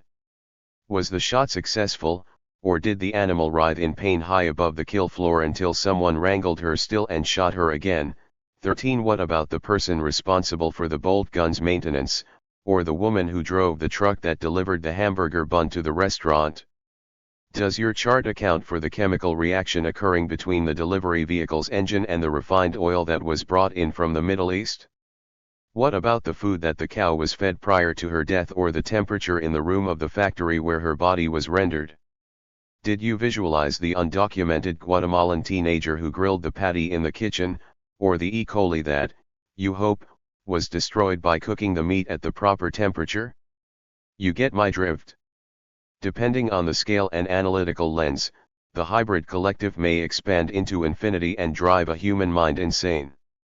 Let's not forget all the systems our brains can't even begin to comprehend, much less describe in words. The point is that there is a lot of action that happens in our daily lives that we have either little control over or little understanding of. Hybrid collectives are complex. A final point needed to understand the efficacy of Call-on and Law's theory as an explanatory framework has to do with the concept of intention. The human tendency is to ascribe agency strictly to those entities able to make choices, attribute significance to their choices, and then evaluate those choices. The latter two actions are usually achieved through the lens of language. Point 14. Framing agency in this way once again reproduces the human-non-human binary. This might make us humans feel that we are masters of our own universe, but it is nonetheless problematic for at least two reasons. First, this thinking suggests that only Homo sapiens can be agents and thus completely ignores, or at least downplays, the role of others that might be more responsible for the production of agency. This is what Call-on and Law call attributions. Agents are effects generated in configurations of different materials, which also, however, take the form of attributions. Attributions which localize agency as singularity, usually singularity in the form of human bodies. Attributions which endow one part of a configuration with the status of prime mover. Attributions which efface the other entities and relations in the collective, or consign these to a supporting and infrastructural role. 15. In other words, many parts are responsible for the production of agency, but the human inclination is to reduce the effects generated in configurations of different materials to people, even when they may have played a minimal role. This human need to isolate agency and claim sole responsibility for action typically occurs when it suits our purposes. Point 16. In this process, other parts of the collective are relegated to supporting roles. This assumes that non-humans are passive until humans mobilize them for some purpose. Point 17. In other moments, we may employ non-humans as scapegoats when unwanted forms of agency are created. Point 18. By erroneously positioning humans as the sole agents responsible for action, we end up reducing all others to background noise, uncontrollable variables, or randomness. This results in the characterization of all agency as intentional and motivated by people, a line of thinking that fails to acknowledge that a hybrid collective is sometimes strategic from a human perspective and other times not. This way of thinking also reduces agency to forms that only humans can recognize, which, as my crude hamburger example shows, means we miss out on quite a bit. Call-on and Law make the compelling argument that agency comes in all forms, many of which humans can't even begin to imagine. Much of this agency is non-strategic, distributed, and decentered, and hence difficult, if not impossible, For us to understand point 19, I would add that although we can attempt for analytical purposes to isolate the relationships that perform action at any one moment, agency needs to be conceptualized as a dynamic and ongoing process. As I argue below, 20 years after it was first implemented, prevention through deterrence is still evolving. New forms of agency emerge every day as a result of the infinite number of interactions that occur among the many actants in the desert. The Border Patrol may have officially started the PTD Hybrid Collective in 1994, but many others, human and non-human, have since become implicated in the process over time and space. As the desert and all the actants it contains have become incorporated into the Prevention Through Deterrence Hybrid Collective, the Border Patrol has attempted to separate its policy from the subsequent trauma that migrants experience as a result of being funneled toward this hostile environment. Rather than being viewed as a key partner in the border enforcement strategy, the desert is framed as a ruthless beast that law enforcement cannot be responsible for. Nature, in the Border Patrol's disinfected public discourse, is a runaway train that has no conductor. When asked in June 2013 about 3 decomposing bodies found in the wilderness over a 2-day period, Tucson Sector Chief Manuel Padilla Jr. simply replied, "The desert does not discriminate." 20 Padilla failed to mention that dying in the Arizona desert is largely a problem faced by undocumented Latinos. The 2 key points I make in this chapter are as follows. First, the prevention through deterrence strategy has created a setting in which the Border Patrol can draw on the agency of animals and other non-humans to do its dirty work while simultaneously absolving itself of any blame connected to migrant injuries or loss of life. This is what Doty calls the federal government's moral alibi. 21 describing the desert as a deterrent to migration both flattens the three-dimensionality of what Sarah Whatmore terms the hybrid geography that border crossers face and renders the various human and non-human political subjects who influence the movement of people across this landscape largely invisible. 22 By focusing the ethnographic lens on the migrant experience, we can start to add a graphic reality to federal policy discourse. Because of the scale, complexity, and randomness of the crossing milieu, it is impossible to account for or describe every single element or actant involved in this process. This is a difficulty characteristic of all hybrid collectives. They can never be fully illuminated and it is impossible to identify all parts of the system from one spot. 23 The best one can hope for is to create appropriately monstrous ways of representing on those rare occasions when our paths happen to cross and we find, for a moment, that we need to interact with them. 24 In the following account I attempt to represent some of the heterogeneous actors who commonly make up the Sonoran Hybrid Collective by describing a typical crossing experience, including various geographic, environmental, and social obstacles that act as deterrents to the movement of people through the Nogales-Sasabe corridor. 25 The story I present is a composite drawn from hundreds of interviews and conversations with migrants, field observations made in Nogales and the desert, and formal and informal interactions with Border Patrol agents. 26 Humphreys and Watson call this type of account semi-fictionalized ethnography, or a restructuring of events occurring within one or more ethnographic investigations into a single narrative. 27 This pastiche of perspectives, gazes, and variables reflects in many ways the overall approach of the Undocumented Migration Project, which seeks to combine various, sometimes seemingly disparate data sets to paint a more nuanced picture of the crossing process. By drawing on specific details told to me by migrants and filtering these descriptions for readability and flow, I elucidate how the parts of the collective work together to perform agency that seeks to deter. In this way I attempt to bring the reader phenomenologically closer to the everyday terror of the desert. Day 1. Wake up. Time to go, screams El Gordo as he pounds his fat knuckles on the hotel room's plywood door. Javier cracks his eyes and stares at the yellow stain on the stucco ceiling directly above him. Wake up. Who can sleep in this shithole? The room is thick with sweat, a pungent mix of salt and body grease. Javier has a good excuse for smelling so awful. He's been sleeping in a cemetery for 5 days and washing his face, armpits, and undercarriage at a rusty spigot behind the nearby bus station.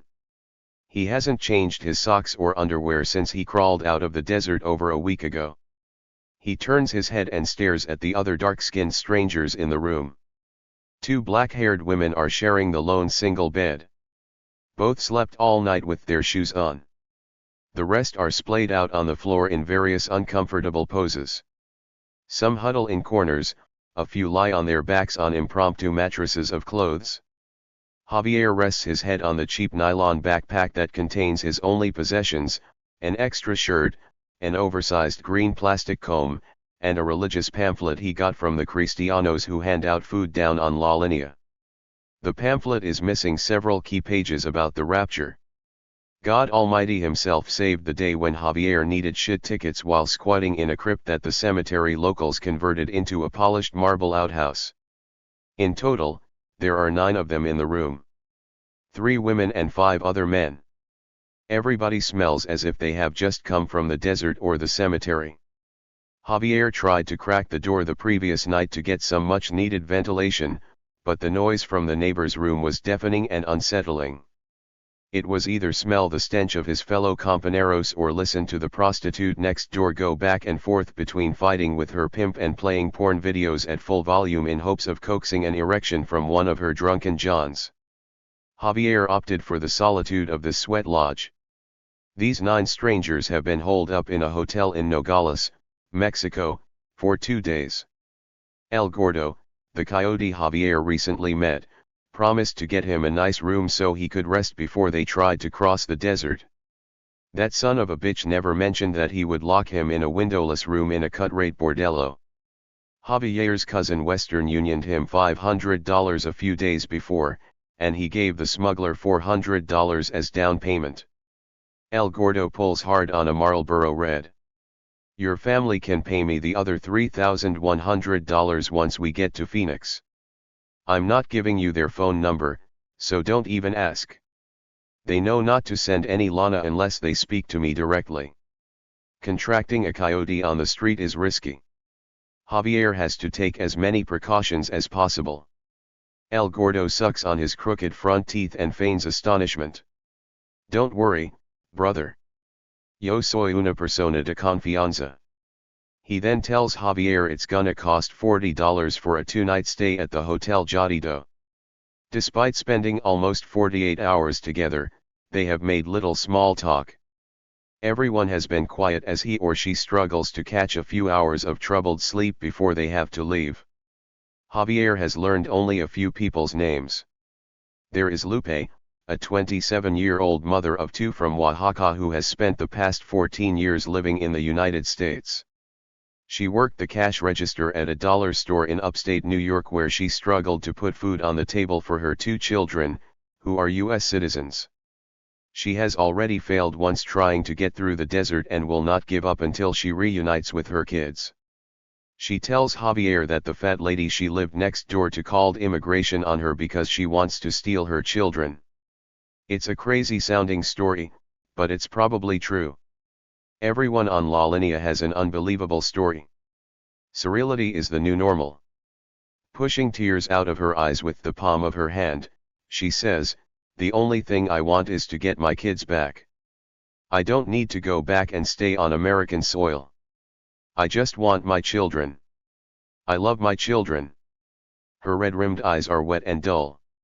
She has obviously told this story before, because she no longer has the energy to say it with passion. Traumatized is the new normal. There's a young vato in the corner named Carlos who can't seem to sit still. Javier could hear him fidgeting all night as he hammered out text messages to some morena in a faraway rancho. The kid woke up this morning somehow more hyperactive than he was the night before. Carlos asks questions to anyone who makes eye contact with him. When are we leaving? Which route are we taking? What's it like in the desert? How far is it to Hollywood? No one knows the answers, so they ignore him. Carlos doesn't seem to care. He is just excited to be finally making the trip to El Norte. He has a cousin who is gonna hook him up with a job at a car wash. They are gonna sit in the bed of his primo's shiny red F-150 and get fucked up on Tecates after work. His cousin knows a club where they can pick up some moras. Bien buenas carnal. En serio. Carlos has it all planned out. Javier likes him because the kid is goofy and innocent. He can't be older than 18 and has a dumb smile that suggests the world has not yet been cruel to him. Sure, he comes from a poor family, but his parents love him. His dad even slipped him $50 Americano the day he left Guerrero. I'm gonna send money back as soon as I can, he told them. His papa waited until Carlos was gone before he went out behind the house, sat down on a plastic bucket, and cried. The kid reminds Javier of his little brother Andres, who is impatiently waiting back in Veracruz for something exciting to happen in his life. Their small hometown is killing him. He wants to join Javier in Bremerton, Washington. He wants to get a job doing construction.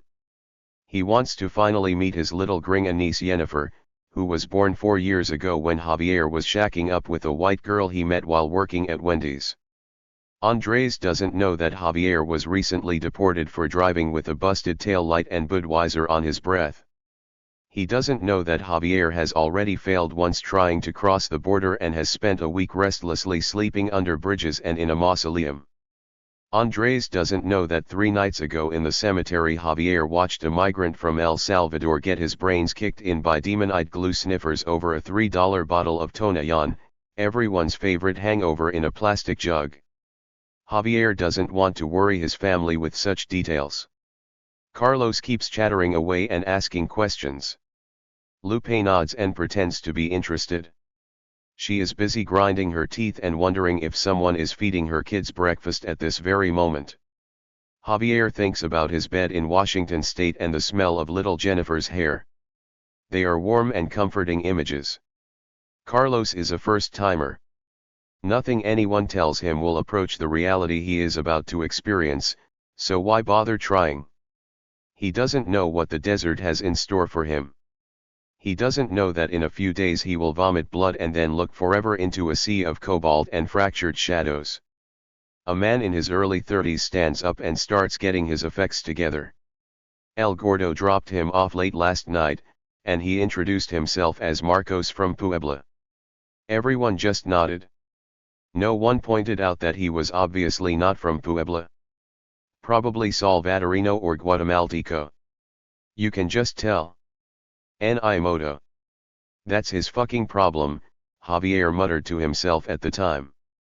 Javier doesn't know the rest of the people's names and doesn't bother to ask. In a few cycles of the sun he won't be sure if there were 7, 9, or 15 people in the group. The desert does something to your brain. The sun's rays overexpose your memory. Details are lost. Names and faces wash out. Insanity becomes reality and no one can tell the difference.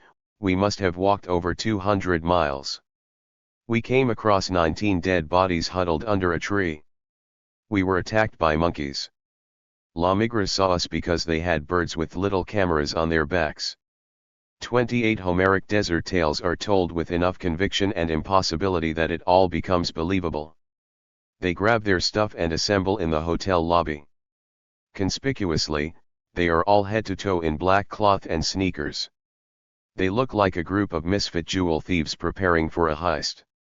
El Gordo shuffles his Politos 29 outside where a rickety pickup truck waits.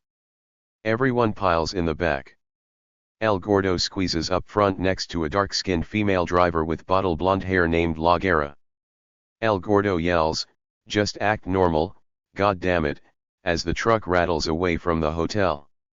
Nobody understands what the hell he means. They drive east on International Boulevard running parallel with the border fence.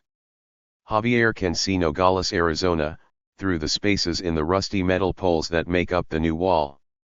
Migra says the new fence is to protect agents from people hurling rocks. 30 locals say they changed the fence so that the gabachos could draw a better bead on the Mexicans.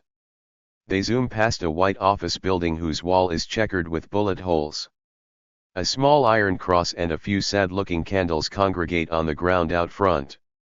"That's where La Migra killed a kid," someone whispers. They are correct. That is where 16-year-old Jose Antonio Elena Rodriguez was killed by Border Patrol on October 12, 2012. Law enforcement contends he was throwing rocks at them. Witnesses on the Mexican side say Jose Antonio was an innocent bystander walking on the sidewalk when a group of people jumped the fence into Mexico to get away from Border Patrol. An autopsy conducted by Mexican officials reports that Jose Antonio was shot about 8 times, twice to the head, once on his arm and 5 times on his back. At least 5 bullet wounds clustered on his upper back had to have struck him after he was down. 31. Despite having multiple high-tech video cameras mounted in the area where he was killed, the U.S. federal government has yet to release any footage of the event. The investigation is still pending.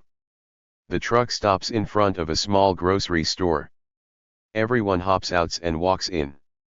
La Guerra sits in the cab and listens to Nortina music on her cell phone.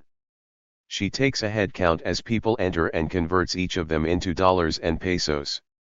She fantasizes about breaking a beer bottle on El Gordo's head and stubbing a cigarette out in his eye if he tries to pull that shit again about "I've had some extra expenses on this run."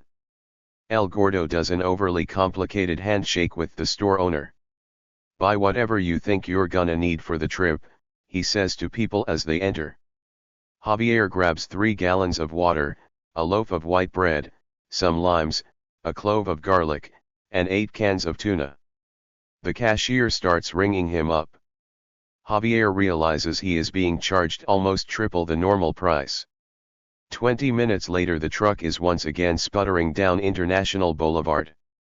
They pass the Grupo Beta office, where dozens of recently deported migrants are lingering outside and jockeying for spots in the shade. 32. A few wave at the truck, well aware of what the ragtag group of passengers are about to do.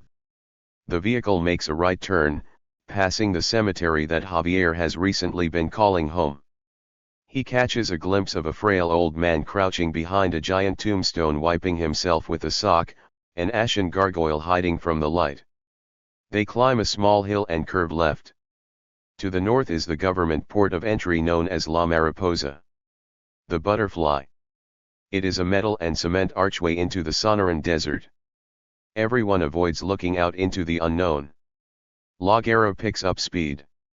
Carlos plays it cool and pretends he isn't worried about being ejected from the vehicle. Lupe has her head buried in her arms. Marcos from Puebla stares intensely at the driver and El Gordo through the truck's cracked back window. Javier can't tell if Marcos is really chingon or just acting. They turn right at the first dirt road and La Guerra punches the gas. The truck is chased by a ball of crimson dust. Nogales quickly disappears behind them. After 15 minutes of shaking and bouncing through a field of dirt and gravel, the vehicle comes to an abrupt halt. Everyone out. El Gordo turns to La Guerra and passes her a folded wad of maroon and green pesos. She looks at it and doesn't move her open hand. After a few seconds of awkward silence, he grudgingly pulls a few more sweaty bills from his shirt pocket and hands them over without saying a word. As La Guerra pulls away, she sticks her head out the window and yells, "Good luck." She always yells it. Every single time. She thinks it's funnier than shit. El Gordo starts walking into the wilderness without saying a word. The Politos trail behind him in a twisting single-file line that from the sky looks like a row of black ants. The sun is starting to bloody the sharp mountain silhouettes in the distance. It's 5 o'clock in the afternoon. The temperature has cooled down to 90 degrees Fahrenheit. The great expanse before them is the western Sonoran Desert, one of the most arid regions in North America. In June and July the average daily temperature often exceeds 100 degrees, with some bleak corners of this expanse of rock and sand hitting highs of 120.33. The scratch of earth is the hottest desert in Arizona. It is also the part of the Sonoran region where average annual rainfall is barely measurable. In a good year it gets 250 millimeters of rain, the bulk of which happens in late summer during the monsoon season or as light winter rains. This lunar landscape is a place where you can die of thirst in June, drown in a flash flood in August, or freeze to death in January. 34 Most are killed by the sun. The band of black-robed travelers marches. Javier feels the muscles in his thighs tighten and burn. It's been 8 days since he was last here. His fatigued body has not yet fully recuperated. He hasn't been drinking enough liquids while waiting in Nogales. Surprisingly, there's no water fountain in the cemetery. It has been weeks since he got more than 4 hours of sleep at any one time. He has a low-grade headache and, ironically, his mouth tastes like sand. He is just entering the desert and already suffering from the early stages of dehydration. The group silently walks west for hours. Some occupy themselves by memorizing what the backside of the person they are trailing looks like. Lupe keeps herself entertained by fantasizing about her homecoming. She knocks on the front door of her small apartment, and little Lucia sticks her head out from behind the living room blinds. "It's Mama. Let me in. I lost my keys in the desert." Lucia and her baby brother, Herman, come running out to hug her. Angela, her evil neighbor, barrels out of the next door apartment screaming she is going to call immigration police again. Lupe grabs a dented shovel from her neighbor's porch and throws it wildly at Angela's head.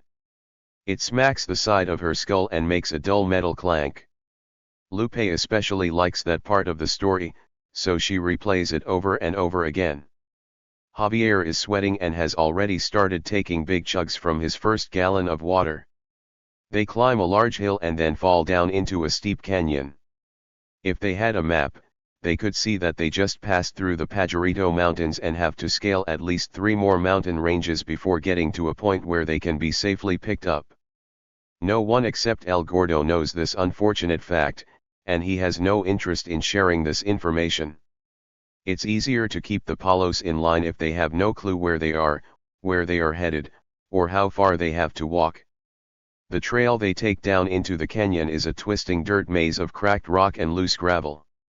It's like trying to walk down a hill covered in billiard balls. At any moment you can turn an ankle or slip and fall on your ass. One of the nameless men in the group trips and stumbles. The gallon of water he is holding goes rolling down the canyon. It splashes its metallic-colored contents as it bounces off the rocks below. Someone helps him up by the elbow. No one says a word. They get to the bottom of the canyon and start lumbering across a bed of sandy gravel. All you can hear is the sound of hurried feet in Converse fighting to keep moving across the sinking hot sand. The canyon veers left and right like a weekend drunk behind the wheel. The turns are disorienting. Are we headed west? Are we still in Mexico? The pale sky completely disappears behind the steep cliffs above their heads. The canyon walls threaten to swallow them up. After hours of walking, they turn a corner and the smell of marijuana hits them in the face. El Gordo freezes in his tracks and mumbles, "Puta madre." Footsteps come running toward them. "Don't you fucking move." They stare at an emaciated cholo wearing baggy jeans and a black Brujeria t-shirt. A poorly rolled joint dangles from the side of his cracked mouth. There is a matte black 9mm in one of his claws. The gun is pointed sideways as in Los Videos de Hip Hop. "Ya pegamos. Ya pegamos. We're with Grillo," cries El Gordo. It is the first time anyone has seen him show any vulnerability. It scares them. The cholo pulls El Gordo aside. They smoke cigarettes and whisper out of earshot. 15 minutes later their guide tells them to sit down and get comfortable. "We can't cross tonight. They are running a load through here so we'll have to wait until tomorrow." A few quietly groan, but nobody dares make a scene. "I'm starving." "What do you fuckers have to eat?" the cholo asks. They start handing over some of their food and water. Rough calculations are made in people's heads. The unspoken group consensus is that they don't have enough supplies to survive an extra day of waiting and still walk several days through the desert. It's too late to turn back. Day 2. At 10 a.m. the cholo tells them they can leave, but not before bullying people into giving up more of their food and water. No one really slept the night before, which means they are exhausted before they even cross the border. Out of the corner of his eye, Javier sees Lupe quickly kiss a tattered photograph of her kids and stuff it into her red bra. "Hey, Nina, "Give me your number so I can call you," the cholo barks. Lupe mumbles "fuck you" under her breath. The ants start marching behind El Gordo otra vez. After less than 2 minutes, they make a sharp right, and the canyon breaks open to reveal a barbed wire fence with a small gate. Their fearless leader unwraps a piece of wire and opens it. "Bienvenidos a Gringolandia," he says. The door on the fence is a joke, but no one is laughing. They hurry through and El Gordo closes the gate behind him. They have just crossed into the United States through Walker Canyon and now have to navigate the Atascosa Mountains. More winding through steep canyons. More hot sand and loose gravel. El Gordo points to the top of a ridge and says, "We need to go up that way." The group clumsily bushwhacks up the steep hill. Everyone gropes at rocks and branches, anything to pull them up the canyon wall. Carlos squeezes a tree branch and screams as a 2-inch thorn pierces his fleshy pad. "Watch the plants," El Gordo says as he continues to guide them up the hill and through a nasty patch of jumping cholla and barrel cacti. Every native organism in this environment has adapted to deal with extreme temperature fluctuations, fight off dehydration, and survive excessive heat.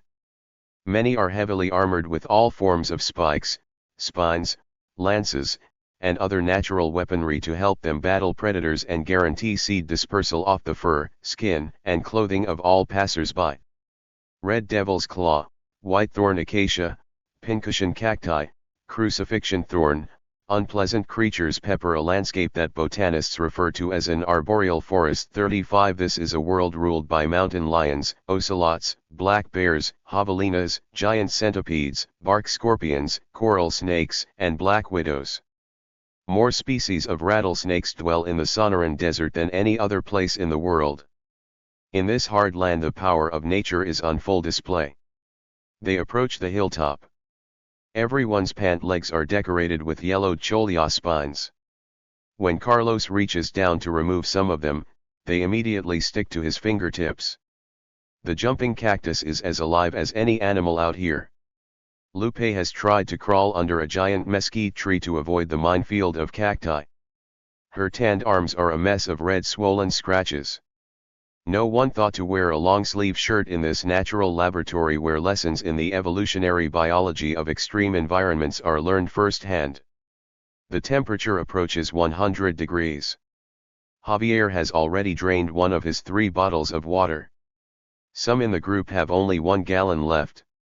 At the top of the ridge El Gordo tells them, "Wait here. I need to go make a call." He scurries off with his cell phone while the haggard group looks for any kind of shade. People assemble underneath the few scattered mesquite trees, but they offer little respite from the sun. The powerful noontime rays easily penetrate the trees' minimal foliage, baking the ground beneath them. Javier and Carlos huddle near a small stand of bushes. Carlos pulls a yellow bandana out of his back pocket and starts wiping the sweat off his brow. He forgot to bring a hat. His face is bright red from the sun. "My cousin says there are gringo casa migrants out here who shoot Mexicans like deer," he tells Javier. "I think those are just stories people tell to fuck with you." Separating fact from fiction in this desert is difficult. Redneck neo-Nazis playing shoot the wetbacks, though, are not just migrant campfire stories. In recent years numerous border crossers have reported being fired at in the Sonoran Desert by white men decked out in camouflage. The murders of several people remain unsolved. 36 Try not to think about that stuff and just stay positive. "You have to have faith," Javier says. It's unclear if he himself believes this. The group hears footsteps coming from the bushes and think it's El Gordo returning. 2 lanky figures appear like specters materialized out of the red dust. They are shadows of men in the bright sun. One is cradling a rifle, an American-made AR-15 bought at a gun show in Phoenix and smuggled into Mexico. For a moment they stand silently looking at the group, their dark eyes and raw mouths are overly accentuated by the black ski masks both are wearing. "Nobody move," the guy with the assault rifle shrieks. "Bajadores." The Spanish verb bajar means to bring down, to lower, to drop. That is exactly what happens in a matter of minutes. They line the group up and proceed to make everyone toss their wallets and money into a dirty burlap sack. Nobody has much to offer. Where's the fucking money? Crickets. Fine, take off all of your clothes. A gentle breeze passes. 3 shots are fired into the air in quick succession. Gold shell casings ring like tiny bells as they hit the desert floor. Belts unbuckle. Pants wiggle past knees. Take off everything. They are all standing naked, doing their best to modestly cover up their genitals and breasts. One of the women is crying. Carlos fights back tears. While the gun is aimed at them, the other badger starts walking down the line, excavating pockets and feeling clothes for squirreled away treasures. He runs a finger along the inner waist seam on Carlos's blue jeans and finds a homemade patch where he has tried to conceal the $50 his dad gave him.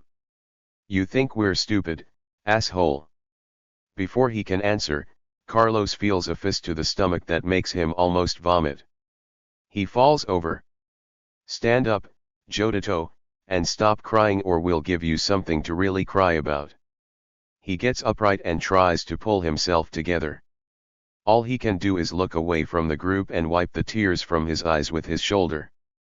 He is a virgin and doesn't want the women to see him naked. Who in the group is Centro Americano? Dead air. Lupe can hear her heartbeat in her right eardrum. The guy with the greasy bag walks over to Javier and Marcos. They are standing naked side by side, cupping their vergas. Where are you from, puto? Puebla. Y2, Moreno. Veracruz. No names. Show me some fucking ID. Javier bends down and pulls his Mexican voter card from his sock. The badger twists the credential in the sunlight like a TSA agent checking for the background hologram. He throws it on the ground. Okay, paisa, give me your fucking watch. He makes his way down the line and finally gets to Lupe. She is the youngest of the 3 women by almost 20 years. He grins and shows a broken set of muddy teeth through the hole in his mask. What do we have here? Lupe shivers in the blinding sun, her hands vainly trying to cover her chest and crotch. He squeezes one of her brown breasts like he is testing the ripeness of some fruit. She slaps his hand away with the arm that was covering her pubic area. Quickly, a closed fist brings a bright flash to her eyes. She stumbles backwards. An unexpectedly strong hand grabs her by the throat and straightens her posture. We're not fucking around, bitch. Her eyeballs bulge as she gasps for air. It feels as though he's going to break her windpipe. Lupe stares straight back at the 2 red eyes poking through the mask. She tells herself not to fight back even though there are only 2 of them this time. Maybe it will be over quicker. The pulsing in her eardrum is deafening. It gives her something to focus on. A dirty hand awkwardly walks down her chest and stomach. It passes over a black patch of wiry hair and suddenly 2 fingers are in her. She winces and squirms. The grip on her neck tightens. A rough fingernail scratches her insides. She chokes on his hot stale breath. Carlos whimpers. Javier starts thinking about the last time he saw Jennifer. Marcos makes a gesture as if to do something. The gun is turned on him. Stop fucking around, Abel. Let's go, the gunman yells. 5 minutes later they are picking up off the ground what's left of their things. Lupe is quietly getting dressed. She wipes the dust off the photo of her kids and sticks it back into her bra. They wait all afternoon for El Gordo to return. By nightfall, they know he is gone and that this was part of his plan. I'm gonna kill that son of a bitch if I ever see him again, Javier says to no one in particular. It's a goddamn lie and he knows it. Still, the hollow declaration makes him feel a little better after not doing anything to stop the assault. When he tells the story later at the basketball court in Nogales, he will say that it was him who threatened to kill the Bajadores and that's why no one was raped. Day 3. Javier, Marcos, Lupe, and Carlos decide to keep moving. The rest of the group wants to stay behind and turn themselves into the border patrol. They've had enough. The men shake hands. A few hug. Javier thinks he knows the way. We just have to stay in the mountains and off the trails. The harder it is for us, the harder it is for La Migra, he says. They set off a few hours before daylight and follow a trail on a high ridge for several miles. The sun starts to show itself on the distant horizon, and they drop down into a canyon where there is more cover from border patrol and the heat. Carlos offers some unsolicited advice: if a helicopter comes, we should all lie on the ground and close our eyes. My cousin says they can detect you by the whites of your eyes. Your cousin sounds like a genius, Javier scoffs. It sounds ridiculous, but everyone in the group has heard this line enough times to believe that it might be true. Around 10 a.m. they limp out of the canyon and approach a dirt road. They hide in the brush like animals and debate what to do next. We need to cover our tracks, Marcos says. Everyone is startled by this utterance. He has been so quiet for the last 3 days that people were starting to wonder if he knew how to talk at all. One person go in the lead and the rest of us will walk in their footsteps. I'll sweep the tracks away. Marcos commandeers a branch from a nearby tree. The group slinks across the road while he follows behind and does his best to erase their steps. They have just passed Ruby Road, which as the crow flies is less than 8 miles from the border. It has taken them almost 72 hours to reach this point. Javier leads them toward the Tumacacori mountain range, which they can see in the distance. The angular red peaks cut an intimidating profile against the empty Sonoran sky. It's like a demon waiting patiently for them. They work their way into another steep canyon. For hours they crawl through a graveyard of boulders decorated with upturned trees, sand, and discarded migrant clothes deposited by seasonal floodwaters. They pass a rusted-out Volkswagen flipped over like a helpless insect. It's obvious you don't want to be down here when a monsoon starts unless you're looking to get washed back to Nogales. Where the canyon dead ends, they start working their way up the side of a mountain. Javier leads the group toward a high trail that he can see in the distance. It's risky to take a route like this in midday, but they don't want to stop moving or double back. They cut through more fields of dense mesquite and cholla. Where are we headed, El Gordo? Lupe asks. Javier laughs for the first time in weeks. They reach the high trail and Javier collapses under a tree. Lupe is right behind him. They both look downhill and see that Marcos is carrying Carlos's backpack. The skinny kid is struggling to get one foot in front of the other. It's like he's wearing ankle weights. We should rest a little until the sun goes down. It is too hot to keep doing this, she says. For several hours they rest under the tree and share what food they have left. In total, they have less than 3 gallons of water. The sun is sitting directly above them when Marcos gets up and walks down the trail. Voy al baño, he says. A few short minutes later they hear yelling. In a panic Lupe and Javier stand up and grab their bags. They are unsure whether to run or try to help. Marcos comes barreling around the corner with his pants halfway down screaming, "Run! Run!" Before anyone can react, they see a bristly-haired javelina galloping behind him. Lupe finds a rock and hurls it with full force. It makes a dull thud when it smacks the animal's meaty gut. He stops his chase and starts grunting and whining. It's a bold taunt. Lupe grenades another rock and this time hits the beast square in the head. It barks disapproval and scampers away. Marcos quickly buckles his pants. He gives the audience his trademark serious look. Within seconds, they are all laughing hysterically. "Man," Marcos says, "they warned me about rattlesnakes, but not about horny javelinas." This keeps them entertained for several hours as they simmer in the shade. At nightfall they begin again. The temperature is in the upper 80s and the water is going quickly. The group takes periodic rests, but the rocks and ground around them are emitting heat after a long day spent absorbing sunlight. Resting seems as painful as walking. We need to keep moving before the sun comes up, Lupe says. The pace is considerably slower than the previous day, but Carlos is still barely able to keep up. At 3 a.m. they stop. Everyone is exhausted and needs a break. It is obvious that the kid can't go much farther. Carlos closes his eyes and quickly falls asleep. They settle in under black skies and the disfigured silhouettes of tree branches. Coyotes whine in the distance.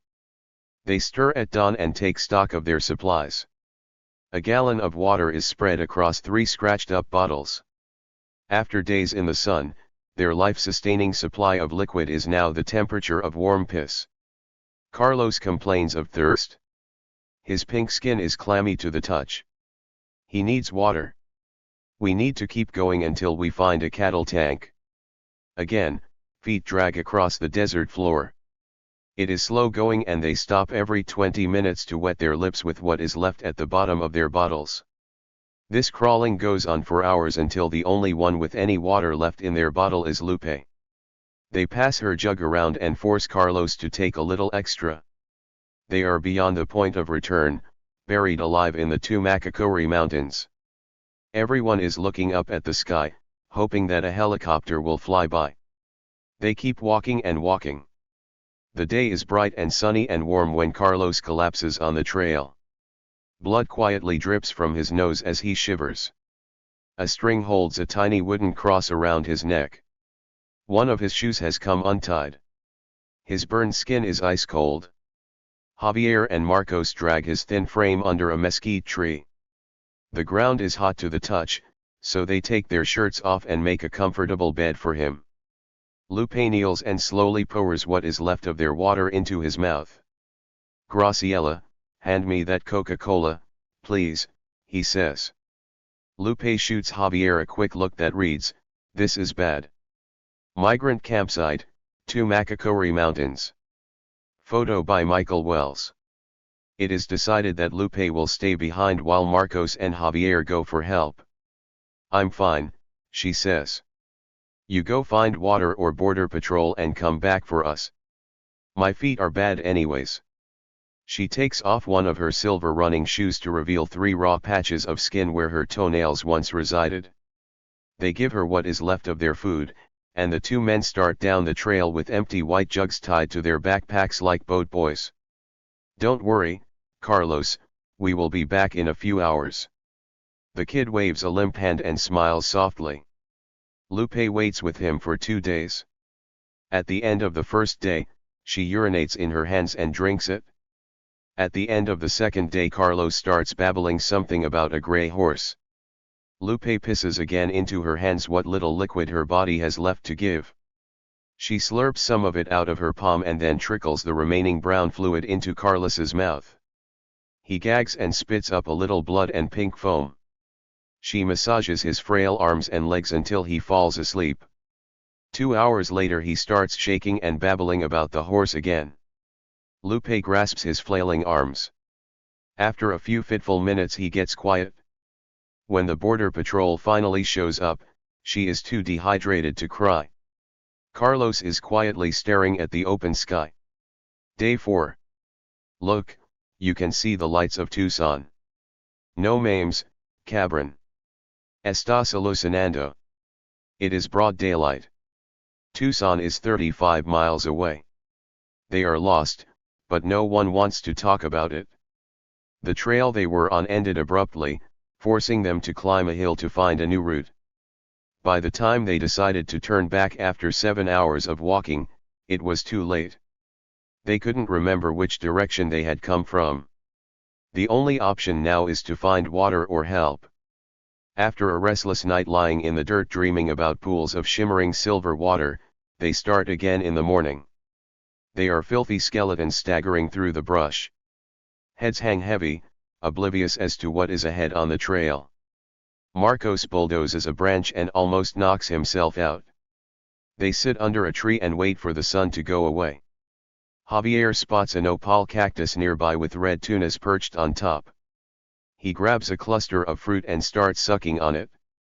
It's nothing more than a mouthful of bone and spines that shreds his gums. He is oblivious to the pain and can't tell if he is swallowing juice or his own blood. He doesn't care. Marcos takes a piece of fruit but is too exhausted to eat it. Javier spits the bloody pulp onto the cracked red earth. Ants crawl all over it. In silence they wait for hours, periodically nodding off. By mid-afternoon, they both feel a little better. Javier turns to Marcos and says, "Oi, cabron, remember when we caught you trying to screw that javelina?" Into the mountains they continue as the sun fades into the glowing horizon. 2 hours later they stumble upon a dried-up lagoon used to water cattle. A shallow puddle of green liquid sits at the center. It is no bigger than a coffee table. With what little energy they have left, they run toward it. Marcos falls down before he can get there and crawls the last 15 feet. Javier starts filling his bottle with the sludge. It is more algae and mud than water, but it is the best thing he has ever tasted. Little sips. "You have to take little sips or you will get sick," he tells Marcos. Marcos pays him no mind. He grabs the filthy bottle and squeezes the contents into his mouth. Day 5. They sleep next to the lagoon, despite worries that animals might be attracted to the water. That night, Javier dreams he is drowning in a pool of red-black mud. The viscous liquid covers his body and he struggles to free his arms. Something pulls him down into the deep and his open mouth takes in mud. He wants to swallow but his throat closes up. Arms flail. He gags and chokes as he disappears into the murk. A shortness of breath startles him awake. He becomes aware of a low grumbling sound. "Marcos, can you hear that?" Marcos is gone. He hears the noise again. It is muffled and coming from somewhere through a patch of trees whose branches are backlit by the moon like a giant spider web. Javier walks toward the sound. It is the bellowing of a man in violent pain. In the pale gray of the night stars he can see Marcos on the ground holding his guts as though they're spilling out of some invisible war wound. Green foam rings his mouth and pools on the ground next to him. Watery shit drips out of the bottom of one of his pant legs. Javier pulls him up and they walk arm in arm back to the tree where they slept. It is an act of kindness only strangers who meet in moments of great shared trauma can comprehend. Javier waits until the horizon line is outlined in orange. He stands and says, "I will be back with help. I promise." His last line of defense is a white jug full of cloudy green paste. He is walking away when Marcos whispers, "My name is Manuel Salcedo Gutierrez. I am from San Marcos, El Salvador. Please tell them my name." "Don't worry, Mano, you can tell them yourself when I come back." Through half-closed eyelids, Marcos watches him disappear over a hill and then stares off into the distance. For the first time he notices the 3 oblong shapes perched in a nearby tree quietly eyeing him. By noon, Javier has swallowed all of the cattle tank water he brought with him. He tries to follow the trail, but each time it makes a sharp turn, he rambles through fields of nopal cacti and acacia. His ankles are bleeding, his lips are cracked open and black, blisters cover his face. Like a Depression-era hobo, his toes stick out from the front of one of his floppy shoes. Somewhere the water bottle went missing, but he doesn't remember when. The sun laughs from high over his head while slow roasting his brain. He tries to imagine what saliva tastes like. He tries to remember how many days he has been walking. When the border patrol find him on the side of the road, he will be weeping and mumbling, "You have to help Marcos." A crew-cut EMT will give Javier an 4-drip before he is driven to a detention center in Tucson. 2 days later he will be deported to Nogales in the middle of the night. Unmasking deterrence. Although Lupe, Carlos, Marcos, and Javier are fictionalized characters whom I use to illustrate the phenomenology of a border crossing, their experiences and dialogue are quite real and drawn from hundreds of interviews I have conducted with migrants over the years. 37 As fantastic as these tales may seem, they are by no means unique, a point driven home by the dramatic non-fictionalized stories that make up the rest of this book. People like Lupe and Carlos are living and dying in the desert at this very moment.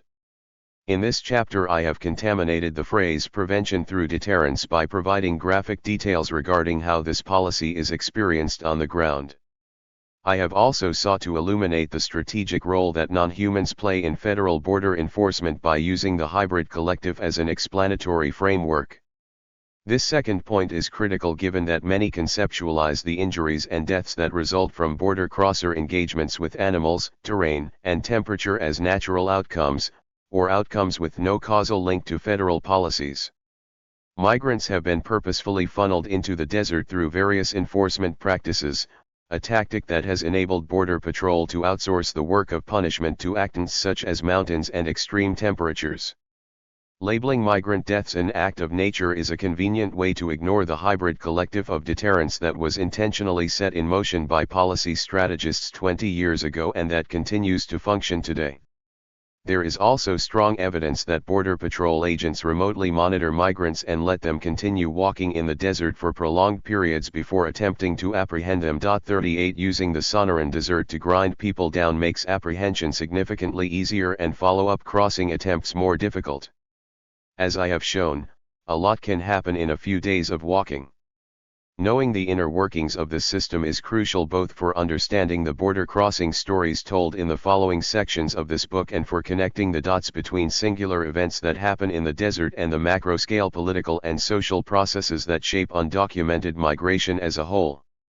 By shining a light on the many parts that structure federal enforcement and the forms of agency that emerge from the collaborative efforts of a host of actants working to deter border crossers, I intend to demonstrate that while certain events in the desert may be random, the entire system has an unpleasant and systematic logic.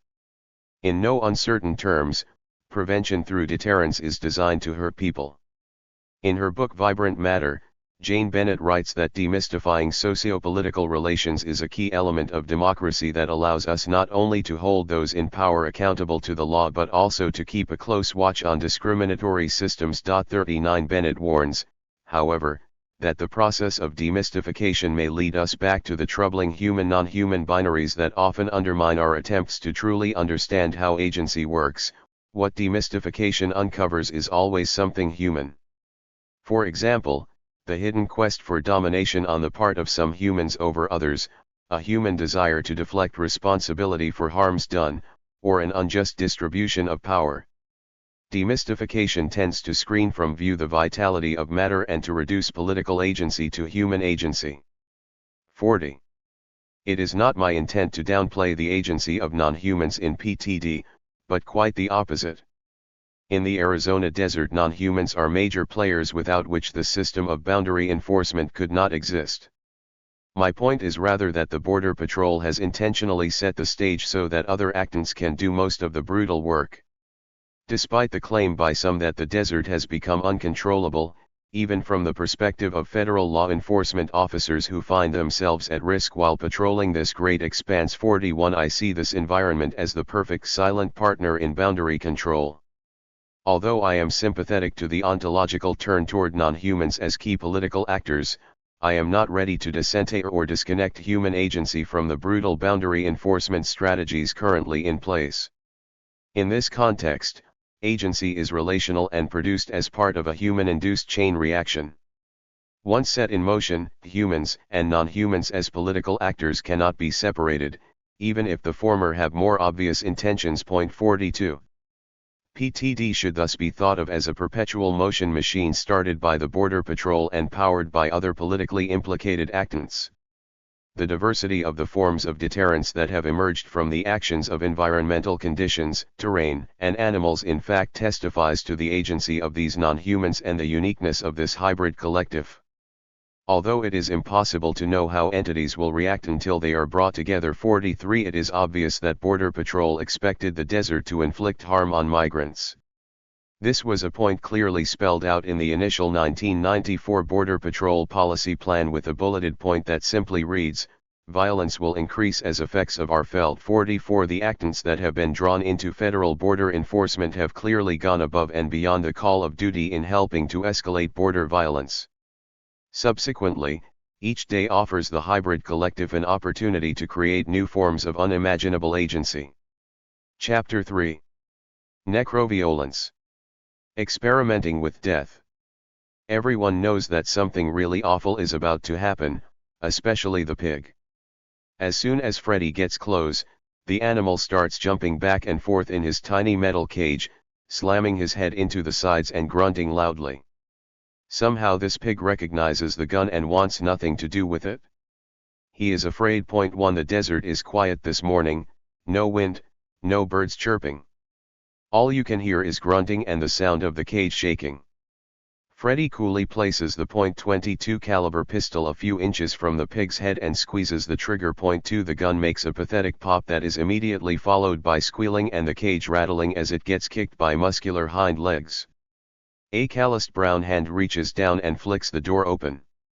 The 150-pound animal comes staggering out, a punch-drunk boxer at the end of the 12th round.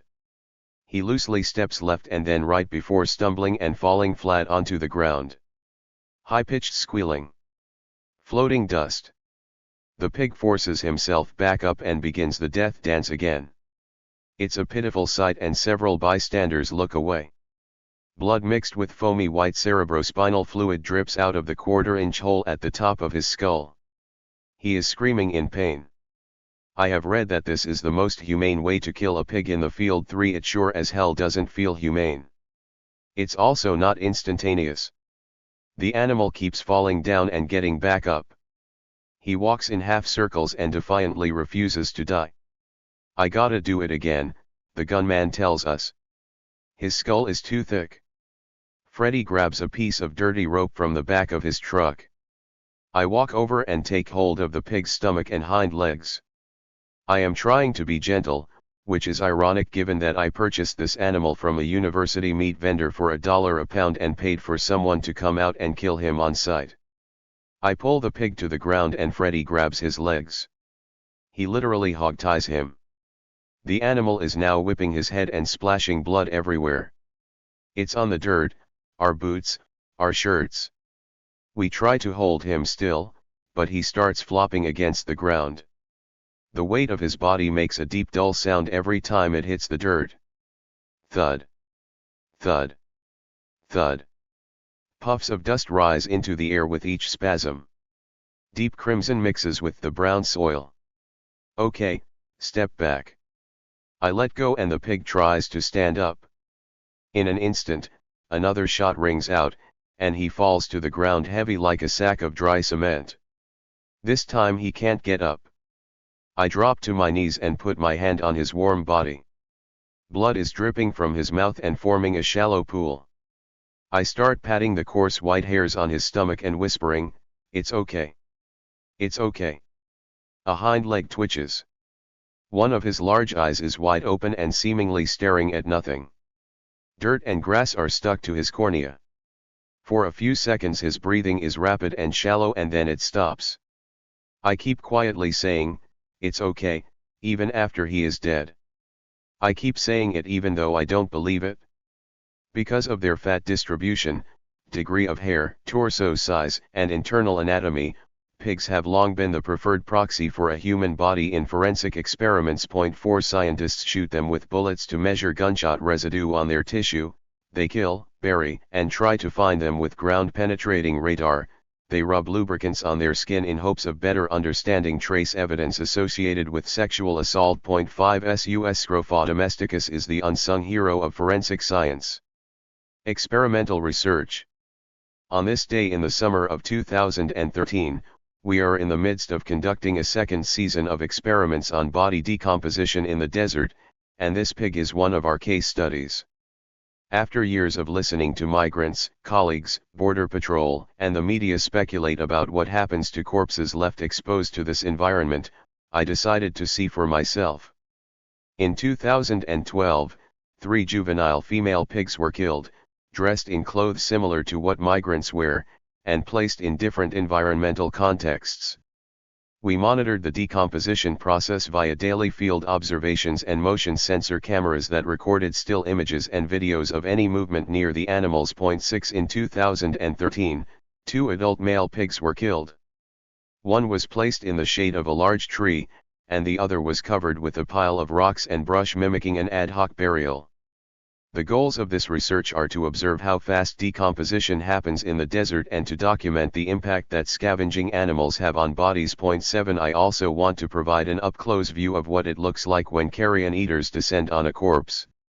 This latter aim is connected to my desire to show how the hybrid collective of border enforcement has set the stage for scavenging animals to come into close and violent contact with the bodies of hundreds of fallen border crossers a year. To understand this post-mortem violence, I have had to commission several brutal acts against the pigs used in this research. There is no other way to say it. Killing these animals was violent despite all the precautions we took. They all writhed in pain for upwards of 3 minutes before succumbing to the gunshots. None of them went peacefully. These acts were justified, I argue, because other than obtaining human bodies that have been donated to science for forensic experiments, I found no feasible alternative to using pigs for this research. I, along with others, have argued that the federal government holds the problematic view that migrants are bare life, or individuals whose deaths are of little consequence. 9 My killing of these animals in the name of science thus reeks of hypocrisy. 10 How can someone hope to critique violence against one group while simultaneously carrying it out against another? I convinced myself that the death of these animals was a means of generating knowledge about a hidden socio-political process that affects hundreds of dead bodies a year. Still, this was no easy decision. By highlighting the gruesomeness of these pigs' deaths, something completely avoided in forensic science publications, and providing an up-close perspective of how other animals engage with both human and sueti bodies in the desert, I strive for what Kirksey and Helmreich call a multi-species ethnography, that is, an ethnography that focuses on how the lives and deaths of humans and non-humans are closely intertwined and jointly shaped by cultural, economic, and political forces. 11 As others have recently done, 12 I too seek to complicate the concept of biopolitics by drawing animals into the equation. My expansion of the ethnographic lens to encompass more than humans doesn't excuse the fact that I paid to have 5 sentient beings shot in the head, proceeded to dress them up like Latino border crossers, and then fed them to nature. 13 The animals described here are agentive creatures that were sacrificed so that I could better document the demise of people the federal government has constructed as non-subjects, people whose lives have no political or social value. The desert, like the beef slaughterhouse studied by Timothy Pachirat, is a zone of confinement, a place no upstanding citizen is supposed to see. 14 However, ethnography in this instance is used not just to bear witness to animal suffering but also to demonstrate how pigs can do the social work of providing humans with access to the largely invisible suffering and violence associated with the post-mortem lives of migrants. 15 This is a strange role reversal given that these pigs are beings that many manage to ignore, to unsee, and unhear as if the only traces of lives are the parts of their bodies rendered into food. 16 These animals are now tasked with humanizing death. My hope is that their demise gets us closer to understanding the intimate connection among animals, insects, the environment, and humans in the Sonoran Desert Hybrid Collective. Deceased male pig dressed and placed in shade. Photo by author. As soon as the pig is dead, everyone gets to work. We untie his legs, and a graduate student and I drag his lifeless body over to the shade of a large mesquite tree. He is quickly dressed in a bra and underwear, blue jeans, a gray t-shirt, and tennis shoes. These are the same clothing items we would expect a female border crosser to wear. Someone puts a wallet in one of his pockets along with other personal effects, including several coins and a slip of paper with a phone number written on it. A black backpack and bottle of water are placed next to his body. Final checks are made on the angles of the cameras mounted nearby. Batteries are at full power and memory cards are empty and ready to record video data. We turn the machines on and walk back to the field house.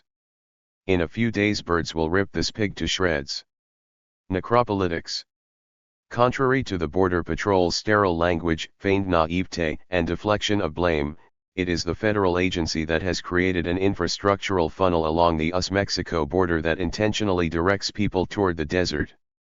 This arid landscape is the federal government's savvy political ecological response to Middle America's periodic calls for more border security. It is also a money-generating landscape where overpriced technologies of exclusion underperform as they simultaneously fill the coffers of government contractors and the Washington lobbyists whom they have in their back pockets. But what of the human costs of this politicized terrain? How do the lives of those lost to the most extreme forms of deterrence articulate with notions of American sovereignty?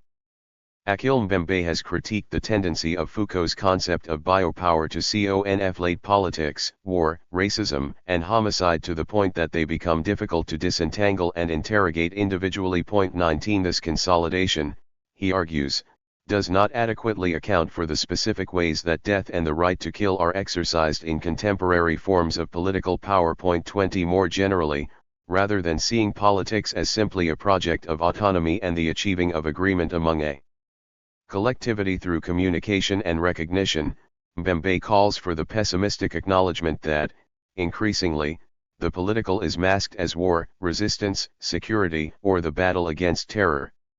Each one of these endeavors makes the murder of the enemy its primary and absolute objective. 21 Necropolitics, or killing in the name of sovereignty, is not about abstract notions of reason, truth, or freedom. It's about the tangibles of life and death. A suspected terrorist disappears forever into the bowels of Guantanamo Bay. 22 A drone strike in Yemen intended to kill Al-Qaeda fighters ends up vaporizing members of a wedding procession. 23 A 15-year-old kid walking down a Nogales, Mexico, street is shot in the back 8 times by Border Patrol standing on the U.S. side because they thought he was throwing rocks at them. 24 Mbembe may very well have been thinking about the United States when he wrote, "The ultimate expression of sovereignty resides, to a large degree, in the power and the capacity to dictate who may live and who must die." 25. Even a cursory glance at the technology, discourse, and casualties associated with southern boundary enforcement suggests that a war on non-citizens is in fact taking place on U.S. soil.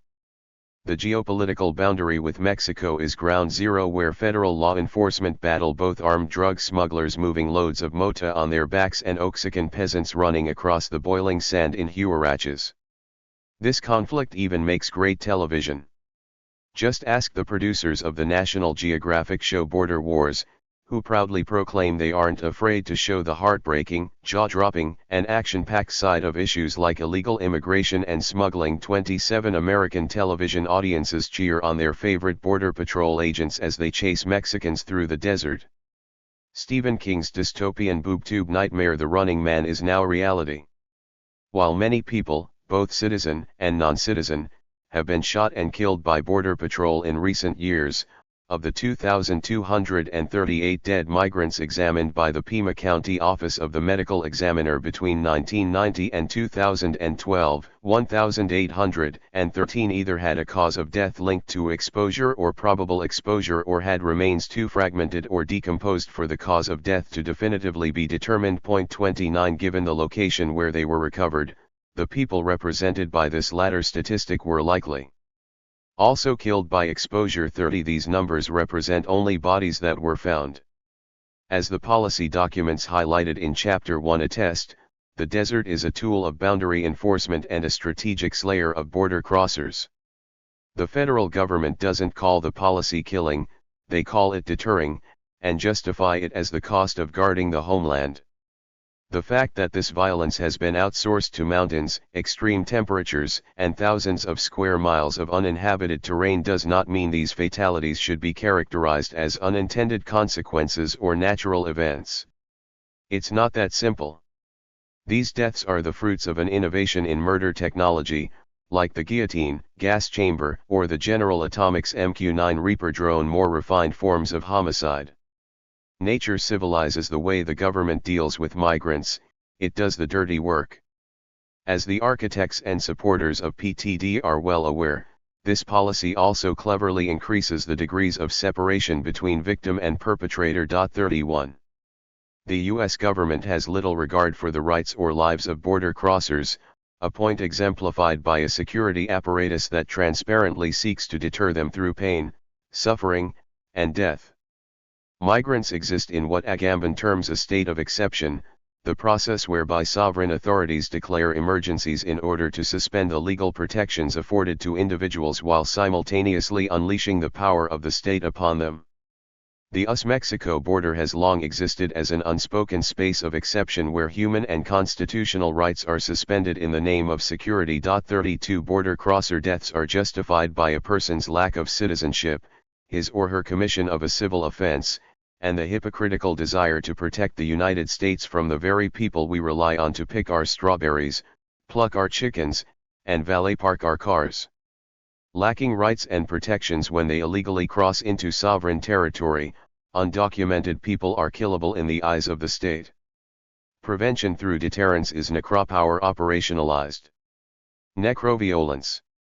As the state's power to kill people in the name of political projects has attracted the attention of social scientists, a growing number of researchers have focused on the post-mortem biographies of the dead, including the socio-political contexts of burial, the agency of corpses, and the political afterlives of bodies. 33 Many of these studies of death emphasize corpses as actants and focus on how a multitude of cultural, economic, and political factors shape the dead's interactions with the living. 34 Some argue that the reach of modern necropolitics now extends beyond the moment of death.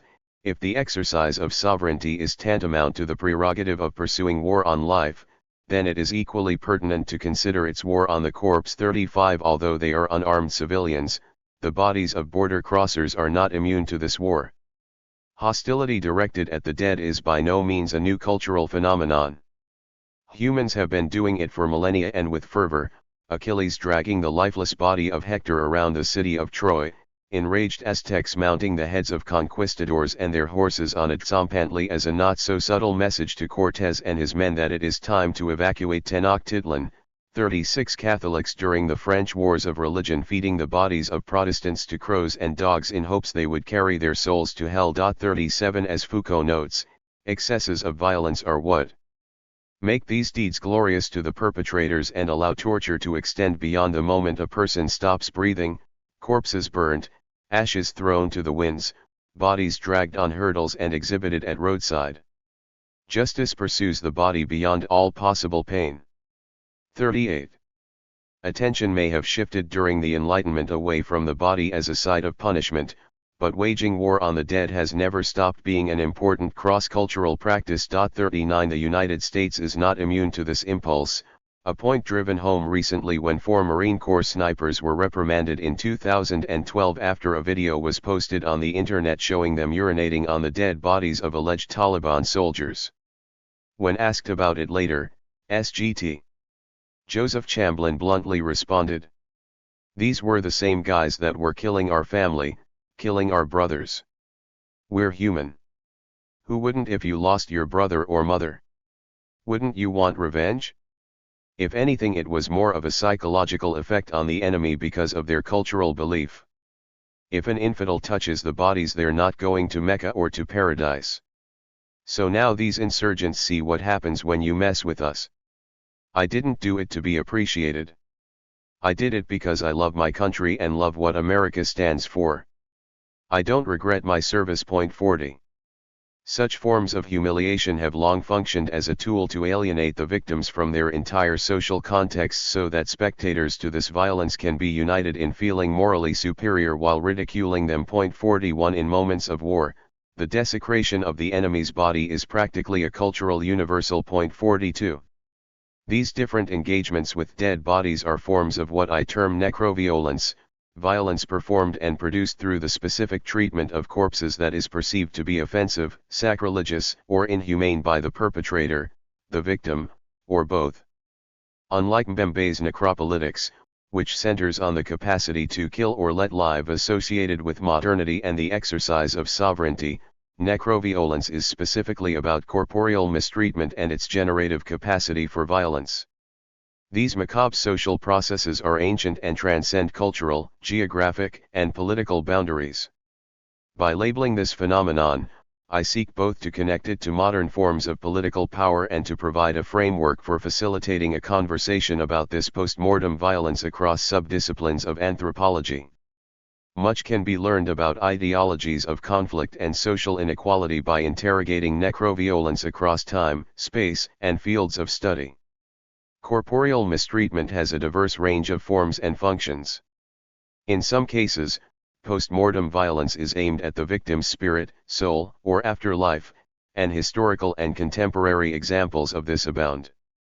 In the Iliad, Diomedes tells Paris that he who faces my spear shall redden the earth with his blood, and there shall be more vultures about his body than women. 43. The implication is that Paris's body will be desecrated and his soul robbed of funeral rites. The vultures represent a threatening and horrifying image of the future, making for a brutal, degrading, and solitary death. 44.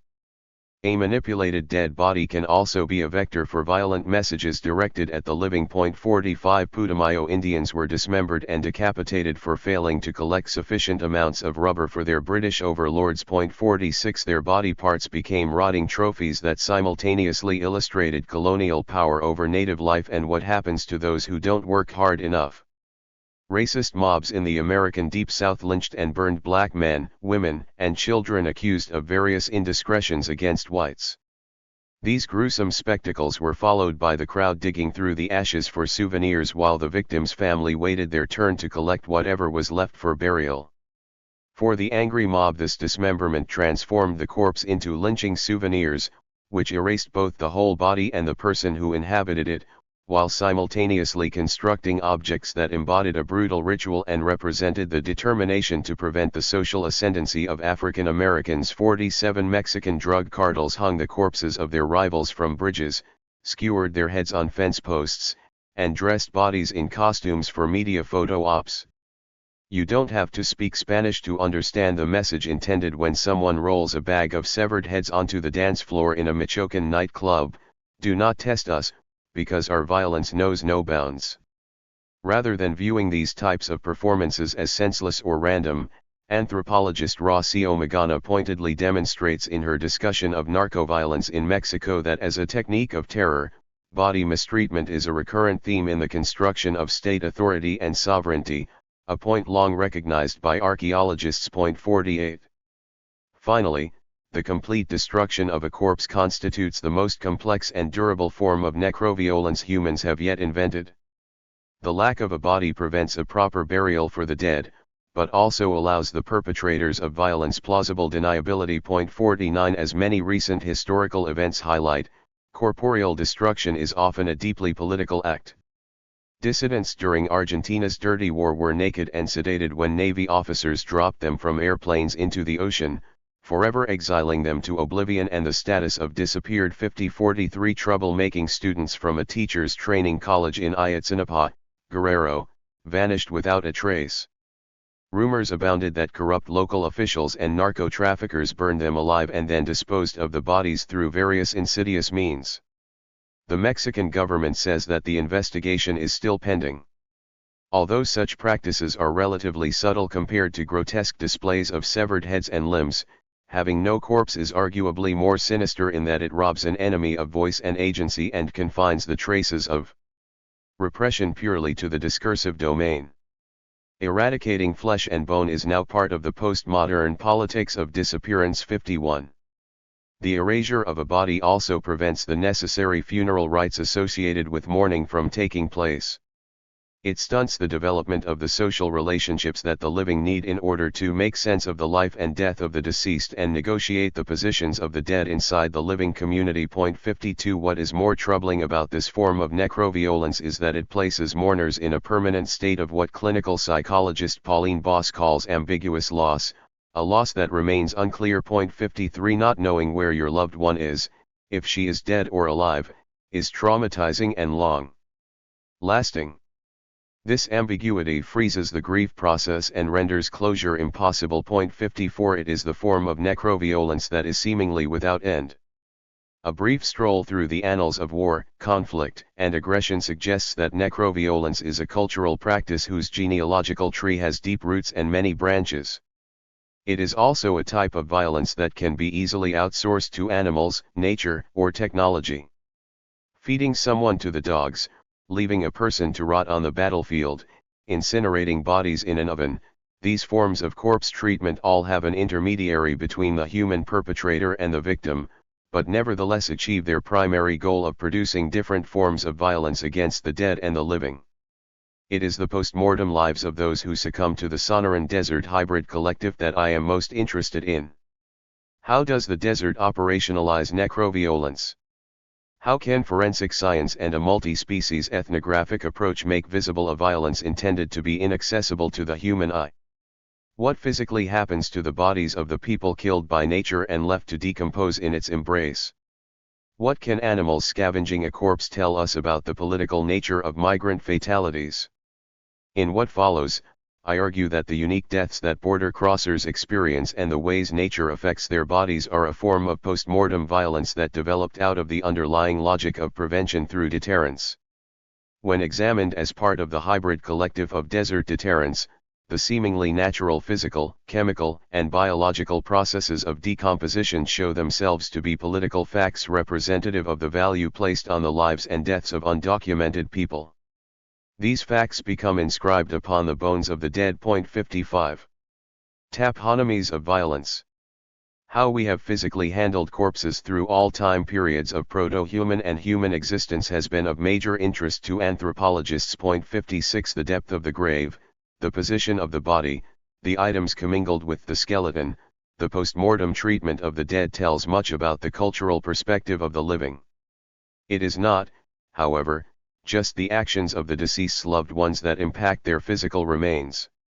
Depending on the scenario and timing, wind, rain, groundwater, insects, chemicals in the soil, grave robbers, floods, gravity, and animals are but a few of the multiple factors that can transform bodies. 57. Soviet paleontologist Ivan Afremov coined the phrase taphonomy in the 1940s to refer to the analysis of the combination of human and non-human elements that impact biological remains. 58. In its modern usage, taphonomy is typically considered the science of post-mortem processes.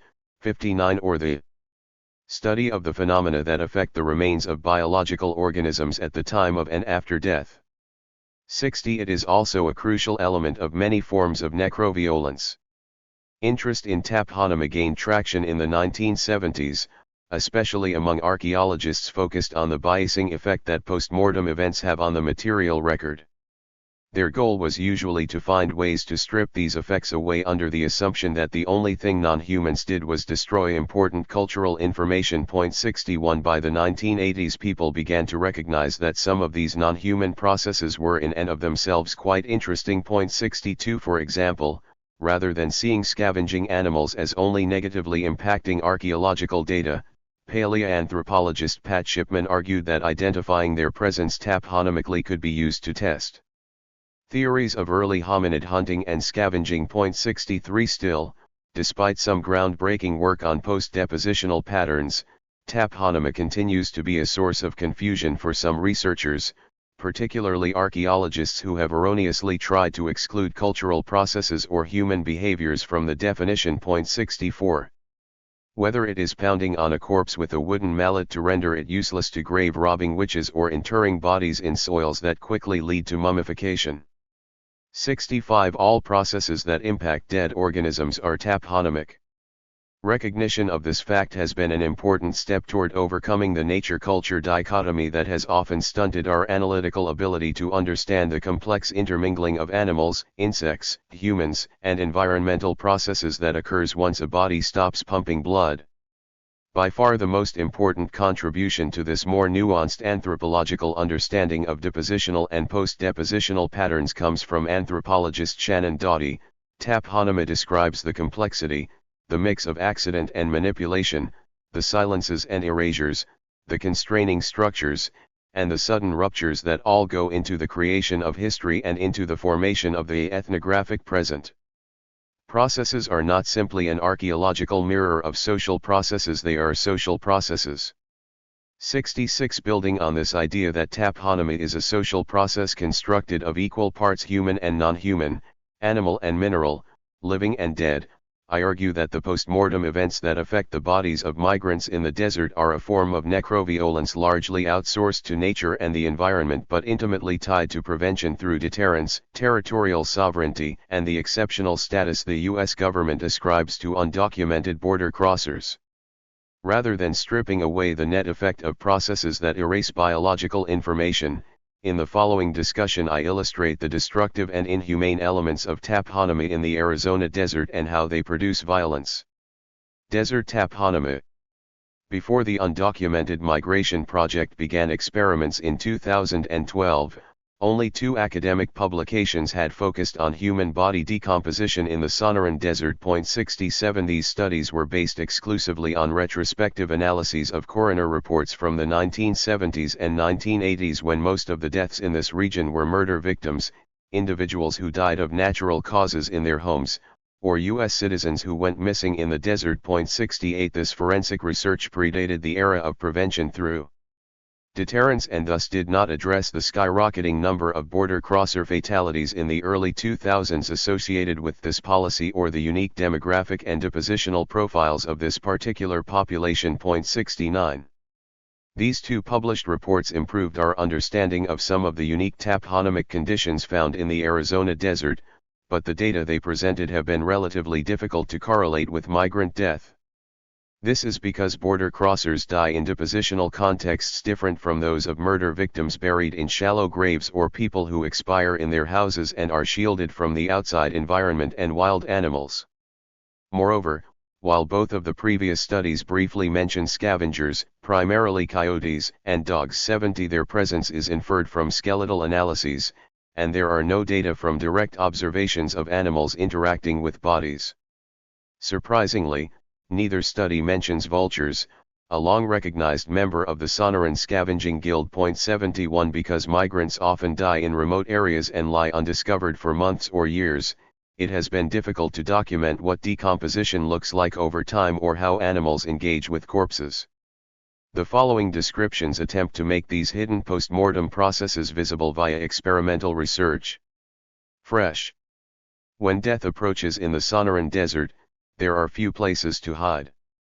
The region has no giant oaks or cool elms to seek refuge under, just spindly cacti and bony paloverdes. If you can find shade, it is a luxury that often lasts only as long as the sun sits still. Anyone dying of dehydration or hyperthermia may or may not have their wits about them, but they may be aware enough to crawl under the nearest tree to temporarily get away from the light. 72 Unfortunately, the shelter found in the early morning shade of a scraggly mesquite may not last long. By noon the sun is staring directly down at you, its rays easily cutting between the narrow green leaves and baking the ground underneath you. To protect yourself, you end up having to chase the sombra, jumping from shadow to shadow like a dog on a hot summer afternoon. Border crossers on the verge of death often huddle under trees, only to be found later dead after being rotisserie cooked by the rotating Sunday. 73. The pig described at the start of this chapter was dressed and placed upright in the shade, leaning against the trunk of a large mesquite tree. The animal sat for 4 days relatively undisturbed. 74 In the mornings his body was shaded and in the afternoons it was exposed to direct sunlight. During the course of an average day the air temperature around him fluctuated between 50 and 120 degrees Fahrenheit. If you have ever come across a carcass left out in the open that is in the early stages of rot, you know such bodies are miniature biological laboratories. Flies buzz around. Ants crawl on skin. Maggots shuffle inside of mouths and nostrils. Gases build up and are then expelled. Over the course of just a few days this is what happened to the pig's body as it passed through the fresh and early stages of decomposition. 75 His skin became discolored and began to slip, his stomach ballooned, maggot activity became intensive. Swelling in the legs and abdomen caused one of his shoes to fall off and his shirt to ride up, exposing his fleshy white belly. Fluids dripped from the anus and the umbilical area, staining both his pants and the surrounding ground. As his body slowly mutated and expanded, scavenging birds patiently sat in nearby trees waiting for their moment. It took 5 days before turkey vultures, the most widely distributed carrion bird in the New World. 76 descended upon him. Meet Cathart's aura. Get up early enough in the Sonoran Desert to watch the sunrise and you may catch a glimpse of a turkey vulture perched high in a tree. She sits motionless with her large black wings spread open to the sun. Her red fleshy head is turned to the side. For those unfamiliar with this bird, the first view of this posture can be frightening. The large wings and hooked beak cast a long shadow across the desert floor. It looks like the ending of most vampire movies, when the cloaked protagonist raises his gangly arms in terror as he meets the punishing rays of the sun. For turkey vultures, this posture is less about drama and more about thermoregulation and feather drying. This stance, however, illustrates that despite having a mass of only about 2 kilograms, these birds are large with an impressive wingspan. It can be even more intimidating to see these animals out on the migrant trail when their silhouette moves rapidly back and forth across your path. Unlike the Old World griffon vultures in Spain and southern France, which have reportedly started to kill and eat cattle, 77 Cathart's aura is almost exclusively an opportunistic feeder of wild and domestic carrion. 78 Since the late 1990s this carrion has included the flesh of dead migrants. Turkey vultures rely on a highly developed olfactory sense to find carcasses in the optimal state of decay. In other words, these creatures specialize in eating the rotting dead, those left unburied. But even when a carcass is located, these birds may observe from a distance for days before approaching. Researchers posit that the dead flesh of large mammals has to reach a particular level of putrefaction before these animals will commence feeding.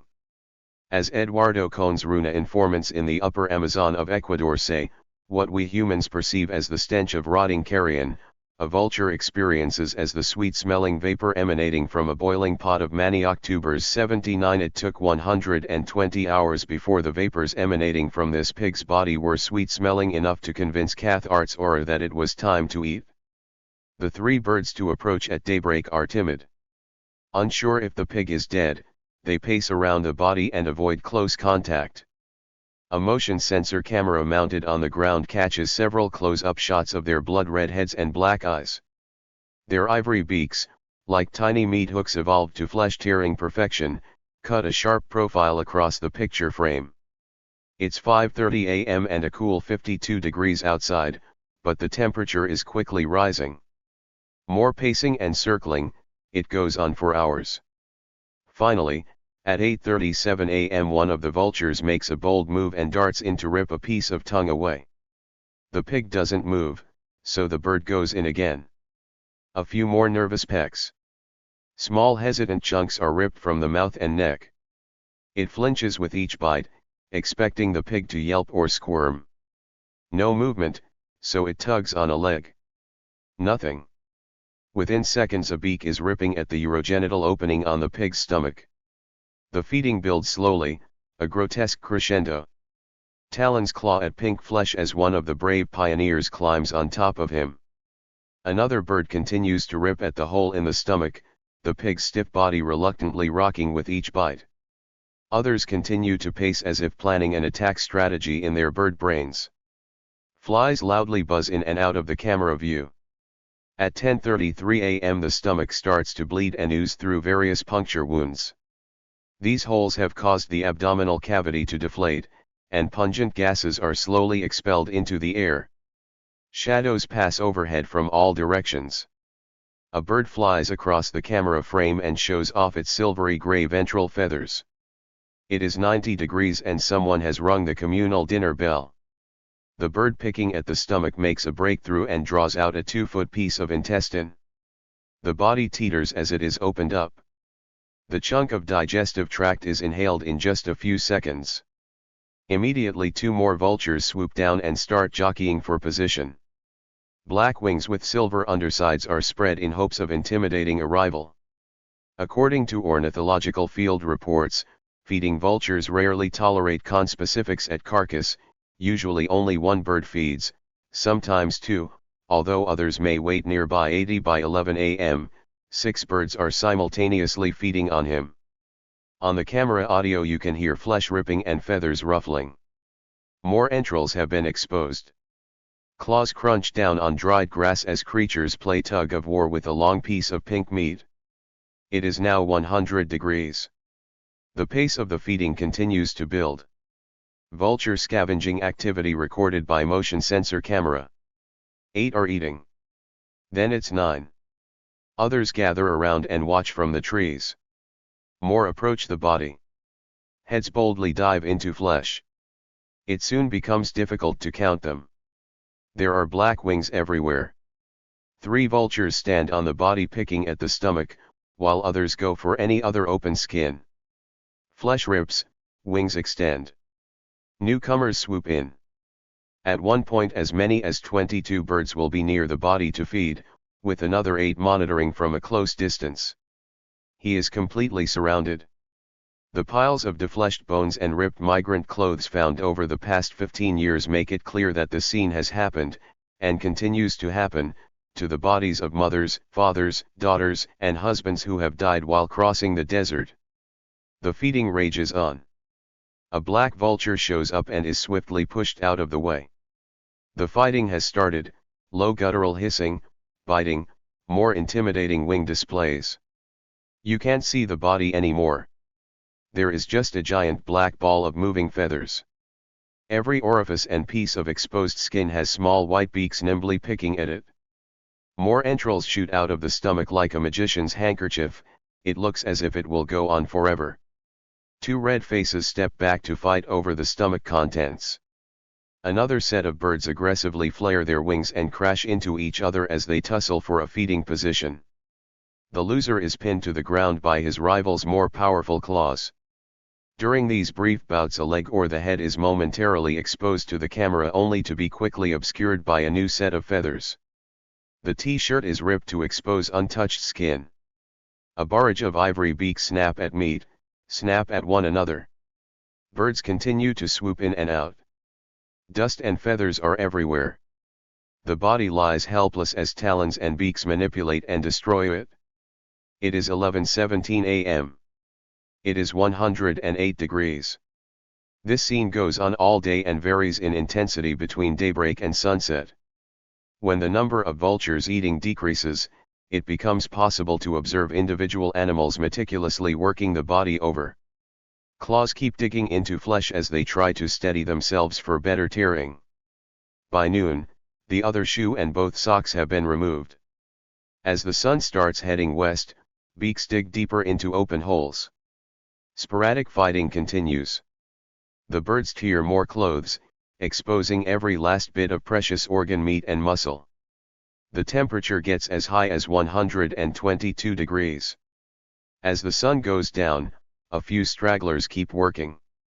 The shoes and socks have been moved several feet away from the now deflated body. The sun rises the following day and casts a soft orange light on the now ravaged figure. The shirt is torn to pieces and covered in blood, other bodily fluids, and vulture shit. Black feathers decorate the ground around the body. Early morning camera footage shows some birds patiently waiting in trees, while from high above shadows zigzag. Once there is enough light, they descend again. More hissing, more ripped flesh. By 12:30 p.m. an enterprising vulture has managed to remove the blue jeans and the underwear. While one bird digs at the flesh stuck to the denim pant legs, another crams its head deep into the anus, demonstrating the selective pressure to evolve featherless heads. This is the hybrid collective at work, and it will once again continue unabated until nightfall. Pig head and femur after several days of vulture scavenging. Photo by Michael Wells. Just like the previous 2 days of feeding, the third starts at daybreak. The difference is that by now the body is a pathetic shell of what it used to be. Even though the bulk of the viscera and muscle were consumed within the first 48 hours, the birds keep working. One of them finally manages to rip the shirt off and expose the red bra underneath. The shoes and pants are nowhere to be seen. Hooked bills continue to pick at the remaining meat, though there is not much left beyond skin and bone. Ribs and femurs are defleshed and exposed. Maggots work on what little tissue remains between the vertebrae. By the end of the day he is reduced to a mummified skin suit with the red bra still attached. The body is now light enough for birds to pick up and move around to access any remaining meat. Later, some skeletal elements and personal effects will be recovered over 50 meters from their original location. Cathart's aura will continue to scavenge at the remaining spine and skull for 14 more days until we stop the experiment and collect what bones we can find. Replication. This experiment was repeated several times with similar results. 81 Every animal that we dressed in clothes and left exposed to the elements was eventually picked clean by scavengers. The pig we placed in direct sunlight at the top of a small hill in 2012 rotted for 17 days before vultures became interested, a delay likely caused by early rains that came that summer. During this time, however, coyotes and domestic dogs from a neighboring residence were spotted ripping chunks of back meat and chewing pieces of ruptured intestines. A map of migrant deaths that have occurred in southern Arizona in the past 2 decades reveals that many people die near rural residences while seeking help. 82 A number of canine companions in this region likely have dined on human flesh and then trotted home to lick their owner's face. When vultures did finally approach this particular animal, it took 8 of them only 24 hours to completely skeletonize the body. For 2 days they scattered bones and personal effects as far as 27 meters away from the original site of death. In the end, our survey recovered 66% of this animal's bones. The great distances from the skeleton that many of the clothes she was wearing were carried would, in a human death scenario, make it difficult to connect personal effects to a corpse. Even though the body was placed in a semi-enclosed area and an extensive surface survey was conducted, the card with a phone number that we placed inside her pants pocket was never found. In 2012, we also laid a female pig under a mesquite tree several hundred meters from the one left in direct sunlight. She was visited on numerous occasions by 2 local dogs that sniffed her, moved the body with their paws, and urinated on her. The intense scavenging of this animal's body by vultures did not occur until 22 days after death. Over the course of 5 days, between 2 and 8 birds were recorded intermittently feeding and attempting to remove her clothing. It took approximately 25 days for her to be completely skeletonized, and afterward vultures were spotted circling the area and sporadically moving bones and clothes across the landscape. Parts of her were carried as far as 20 meters from the original death site. In addition, the slip of paper with a phone number written on it that was inserted into her pocket was found 20 meters from where the body was originally placed and not directly associated with any clothes or bones. After only 5 weeks of exposure to the elements, we recovered just 62% of her skeleton. Had we not collected the remaining bones, scavenging would have continued. This constant physical movement and destruction of body parts and personal effects suggests that with enough time, a person left to rot on the ground can disappear completely. Burying the dead.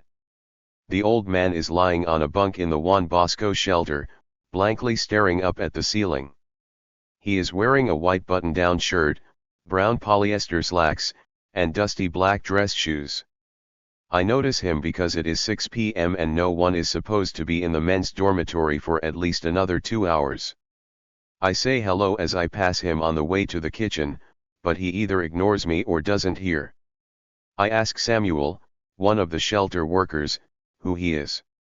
He tells me, they just brought him in. His wife died out in the desert and they had to leave her body behind. Can you imagine that? They just covered her up and left her. He is in shock. That's why he gets to lie down early. Even in this space, where everyone is in dire straits, there is a clear hierarchy of suffering. 83 The old man will remain mute for the entire evening. At one point 2 shelter workers will take him by the arms and escort him to the kitchen. His feet barely leave the ground as he shuffles down the hall. He sits quietly and stares at an untouched bowl of beans for 20 minutes before being escorted back to his bed. There is nothing left to say. Later I am sitting with another shelter volunteer named Patricio, and we talk about death in the desert. He tells me, sometimes on the trail you will see pieces of skin or pieces of human bone. I think it's people who stayed behind. It's coyotes or I don't know what kind of animal. People get left behind. People who get cramps get left behind and then they get eaten. All that's left is bone. Jason, have you seen this on the trail? Patricio, yes, I don't think they are animal or deer bones because they are normal looking. They look like leg and knee bones, ankles, and arm with finger bones. I show him a photograph of a pile of rocks I encountered while hiking. Jason, have you ever seen something like this in the desert? Patricio, yeah. Sometimes when people die, they cover them with rocks. It's like when they can't dig a hole, they will cover the bodies with rocks so that desert animals can't get to them. That's why they do it. A lot of times it's when a family member or someone from your group dies. They will organize the group to do this. 3 months after this conversation, I am piling brush and rocks on top of a dead pig. I tell 2 other students working on the experiment that we have 15 minutes to cover the body and we can only use our hands to break branches and carry stones. This is what I imagine a hasty burial would be like if someone in my group died en route. Rocks from a 20-meter radius are collected and carried over to the body. Bare hands bleed as we rip dried mesquite branches off trees and pile them up. We finish covering the body and turn the cameras on. Placing material on top of a dead body to protect it from the elements and animals seems logical, which is why migrants often do it. In preparing our experiment, we too anticipated that this activity would slow the rate of scavenging. What we failed to remember is that rocks are excellent for conducting and retaining heat. That's why you find them in ancient hearths and modern saunas. Encasing this body in stones in the middle of the summer when midday temperatures were in the low 100s had the opposite effect of what we expected. The rocks quickly absorbed the sun's radiation and ended up cooking the body. Of all our experiments, the rate of scavenging by vultures was fastest when we built this ad hoc cairn. Winged shadows circled the body within 48 hours and feeding began on the 3rd day. The birds easily picked between the brush and cobblestones. Some bones and clothing were immediately carried as far as 20 meters away from the original death site. The pig was skeletonized in less than a day. In the end, all that was left under the rocks and brush were 2 polished leg bones and a moist pair of blue jeans. Desert necroviolence. Differential treatment or deposition of remains reflects the beliefs and attitudes of the agents involved. Comer 2008:123. Unless you are a Tibetan Buddhist making a final offering of generosity via a sky burial or you knowingly donate your body for a forensic science experiment involving raptors 84, having your corpse ripped apart and devoured by vultures and your remains scattered to the wind is what many would call a bad death, a death that occurs in the wrong place and at the wrong time. It's a demise that signals a loss of control and inhibits the performance of culturally appropriate burial procedures and rites. 85.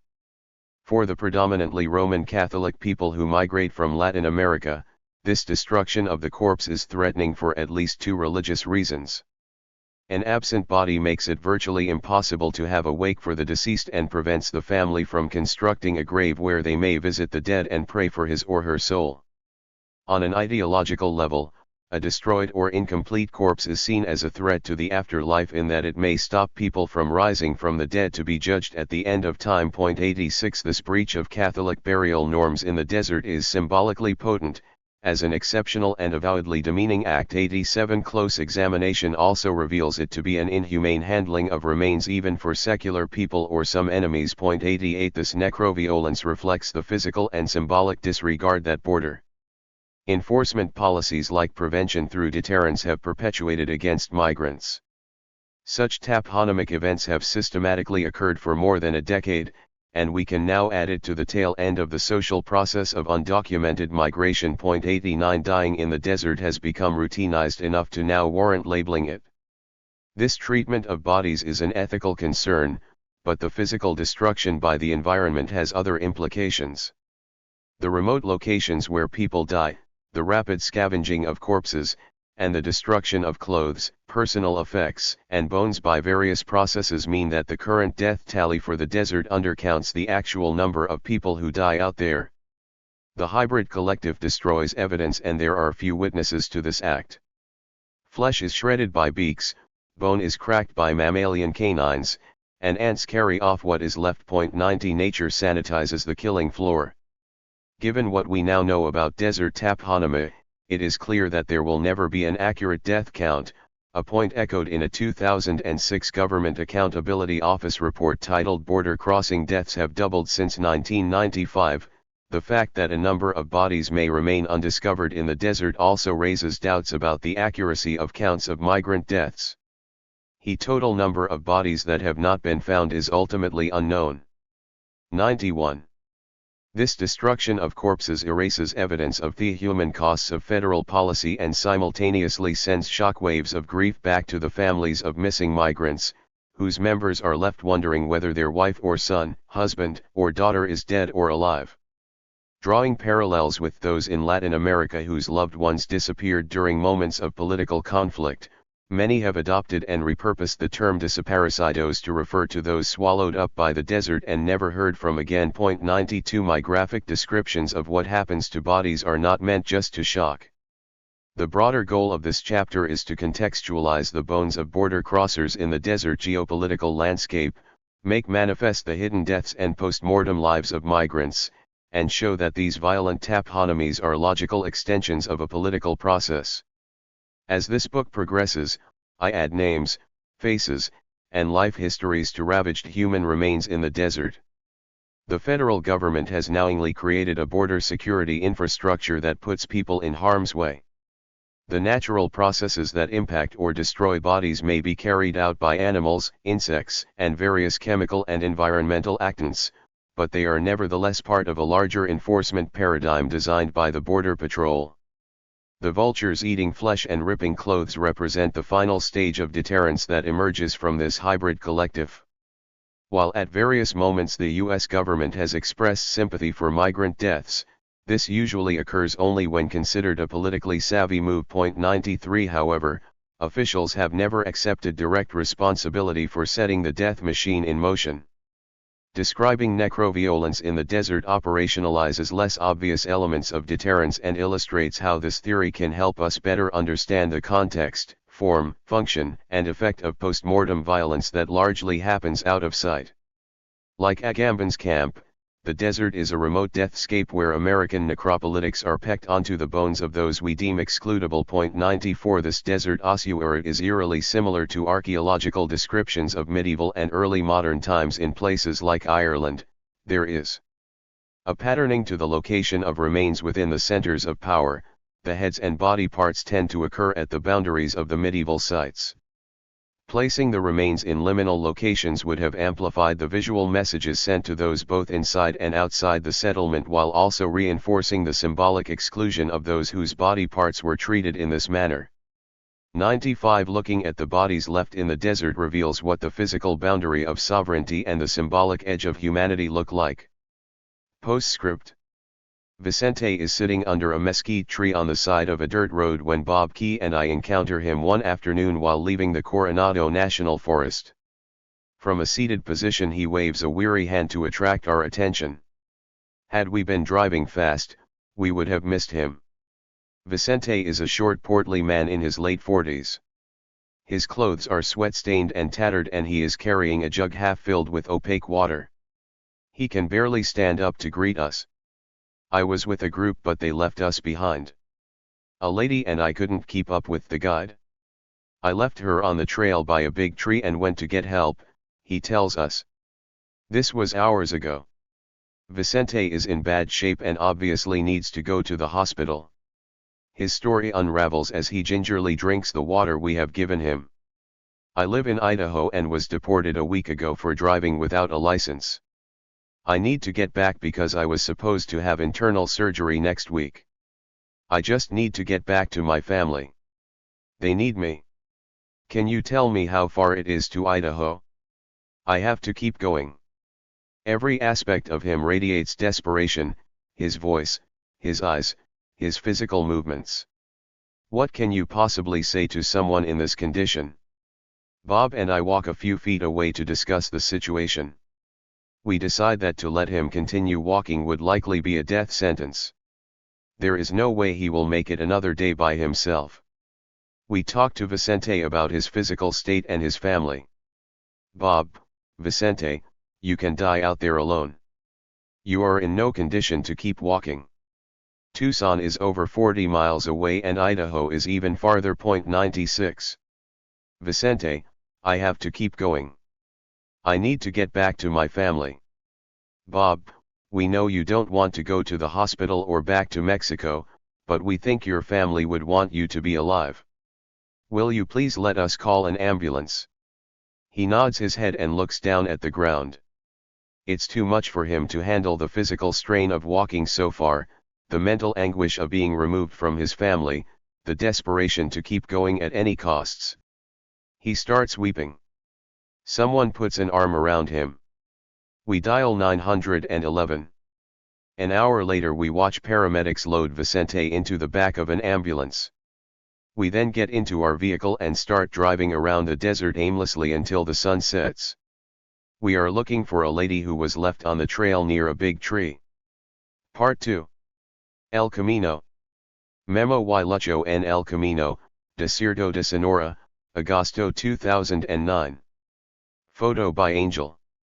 Chapter 4. Memo and Lucho.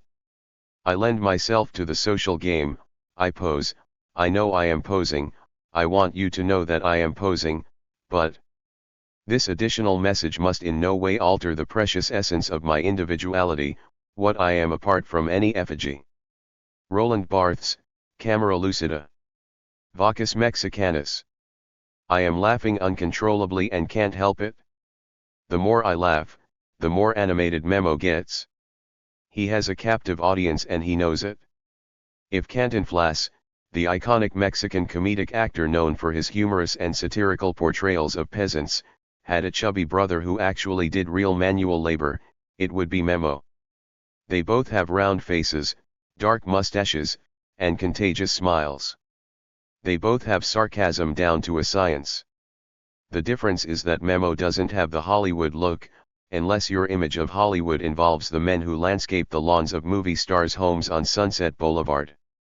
His scarred arms, fractured teeth, and weather-worn face reflect a life of economic hardship and rough living, much of which has taken place for the past 2 decades in the fruit fields of Fresno, California.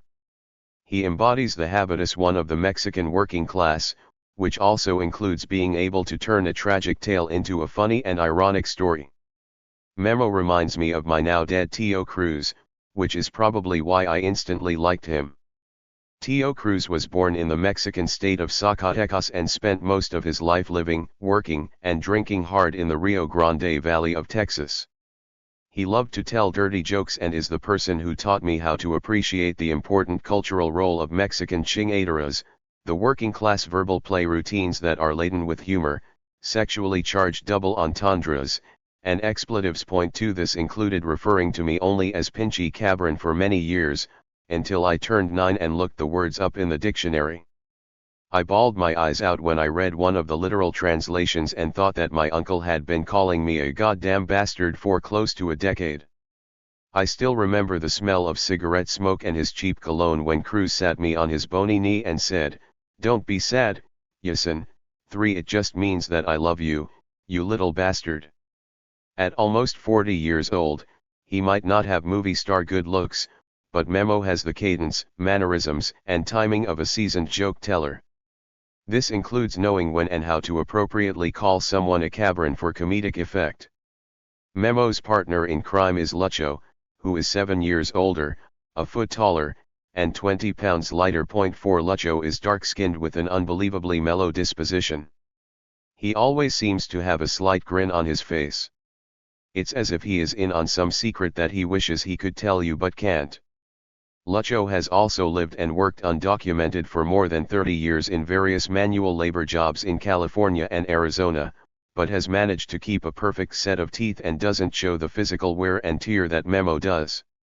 From first appearances, he also seems the more serious of the two. However, as soon as Memo starts in on his story, Lucho adopts the role of comedic foil, interjecting colorful details and infectious cackles. Their tandem storytelling is effective. I am laughing hard, even though it feels inappropriate to be carrying on like this in a shelter for recently deported migrants. Memo, supposedly he knew the route. 5. Lucho, he didn't know nothing. Memo, he had passed 2 or 3 times, right? Lucho, no way, he'd never been. Memo, that's what he said. Lucho, then why did he get lost? Jason, this is the person you crossed the desert with the first time? Memo, yeah, Garcia. He was an older man in his 60s that we met in detention. We went with him because he said he knew the way. He said he had crossed there 3 years before. Lucho, we climbed this hill and then crossed a fence. It was getting dark and there were trucks driving by. Memo, it was near the Mariposa. We crossed this fence and kept walking and walking. We walked a long ways and then finally sat down to rest. Then Garcia says, okay, we crossed over. We are here in the United States. It was dark and hard to see. I said, are you sure? He says, yeah, we are here. We made it. I crossed through here 3 years ago. We saw cars going by and thought they were border patrol, so we hid under a tree. Lucho, we sat there for a long time and waited. Then we saw this couple walking by way off in the distance. We got really worried that they were lost. Memo, I started yelling at them, hey. Are you okay? Do you need some water? I wanted to try and give them some water because those poor things didn't have anything with them. No backpack or anything. They stopped for a second and waved at us. I kept yelling at them to give them water, but they just waved. I started getting really scared for them because they could get robbed by bajadores. They didn't seem worried, though, and just kept walking. We got up and kept going. A little while later we came across a bunch of trash piles. I said, Garcia, are you sure we are in the US? This place is filthy. I don't think gringos are this dirty. He kept reassuring me that we had crossed. Lucho, then we walked past this corral full of cows. Memo, when I saw the cows, I started getting really suspicious. I said, hey Garcia, these fucking cows are skinny, man. Look how ugly these cows are. Gringos have fat cows. Gringos have good-looking cows. You bastard. These goddamn cows are Mexican. What the fuck? We are still in Mexico. Lucho, that's why that couple didn't stop to talk to us. We were on the Mexican side and they thought we were crazy. They were on a date and he was walking her home or something. Memo, what a fucking adventure. We were lost all night on the Mexican side trying to hide from trucks crossing into Mexico. We finally figured out where the fence was and crossed over. We eventually ran out of water and a few days later Garcia got sick from drinking from a cattle tank. He was vomiting and had bad diarrhea. Lucho, they caught us in Agua Linda. We spent like 5 nights in the desert. Garcia couldn't walk anymore, so we turned ourselves in. We weren't going to leave him behind. We left Nogales together.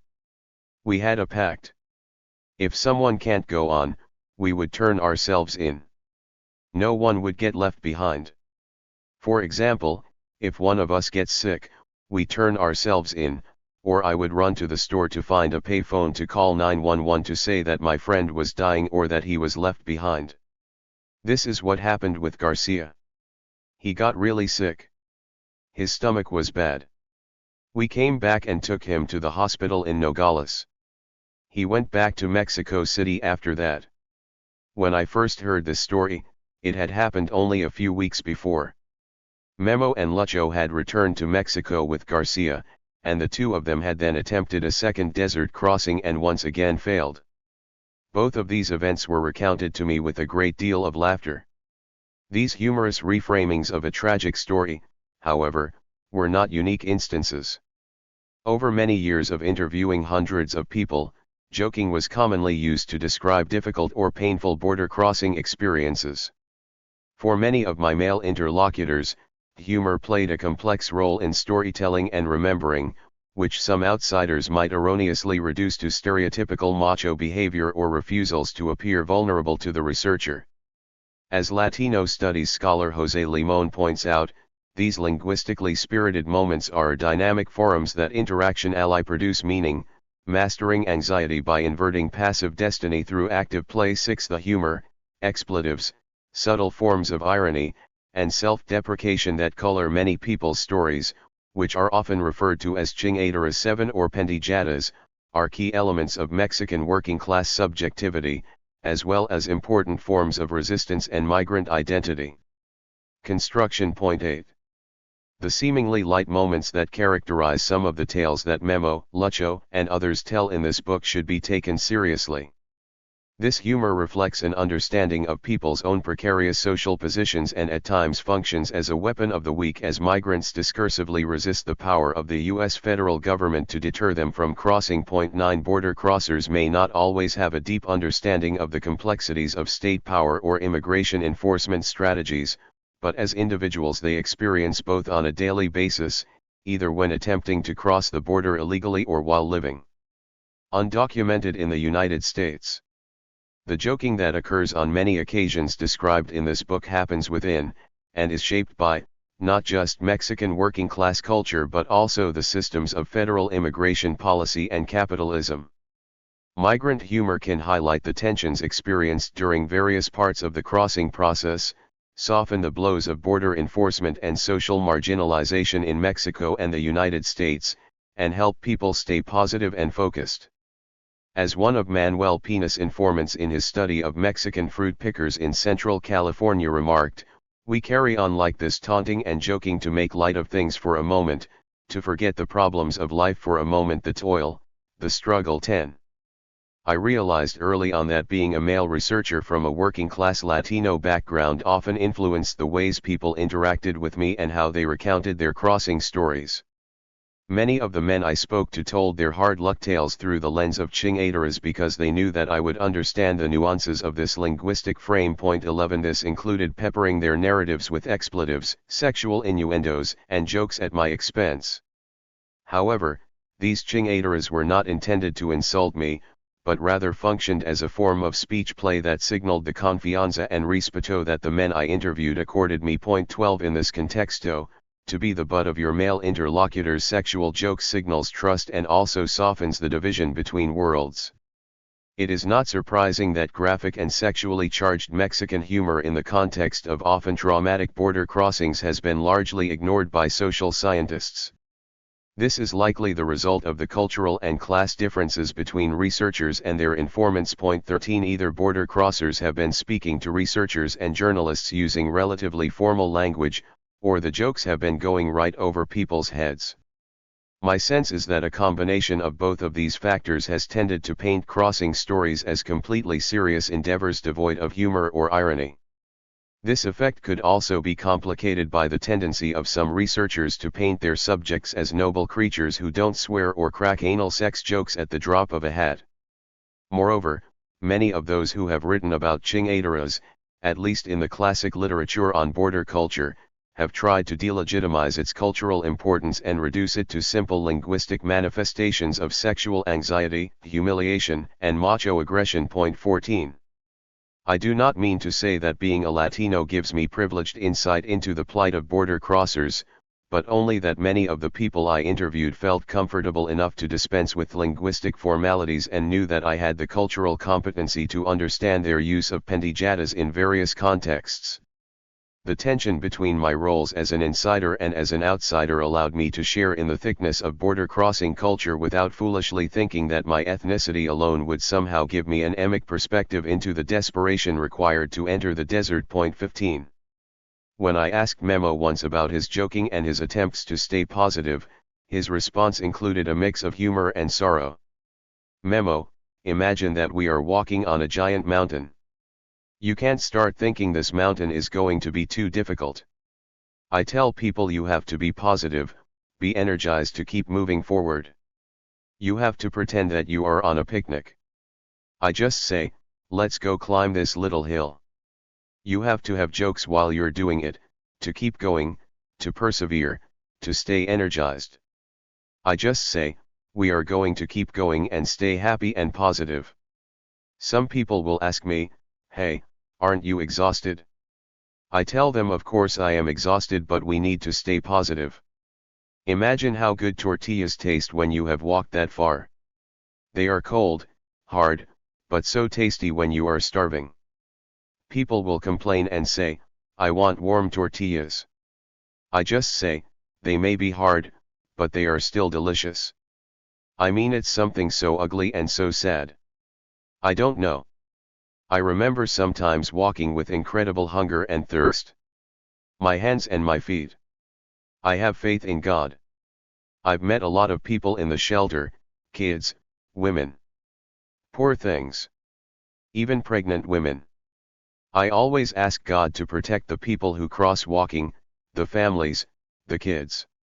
Historias. I met Memo and Lucho in July 2009 at a migrant shelter in Nogales, Mexico, called Albergue Juan Bosco.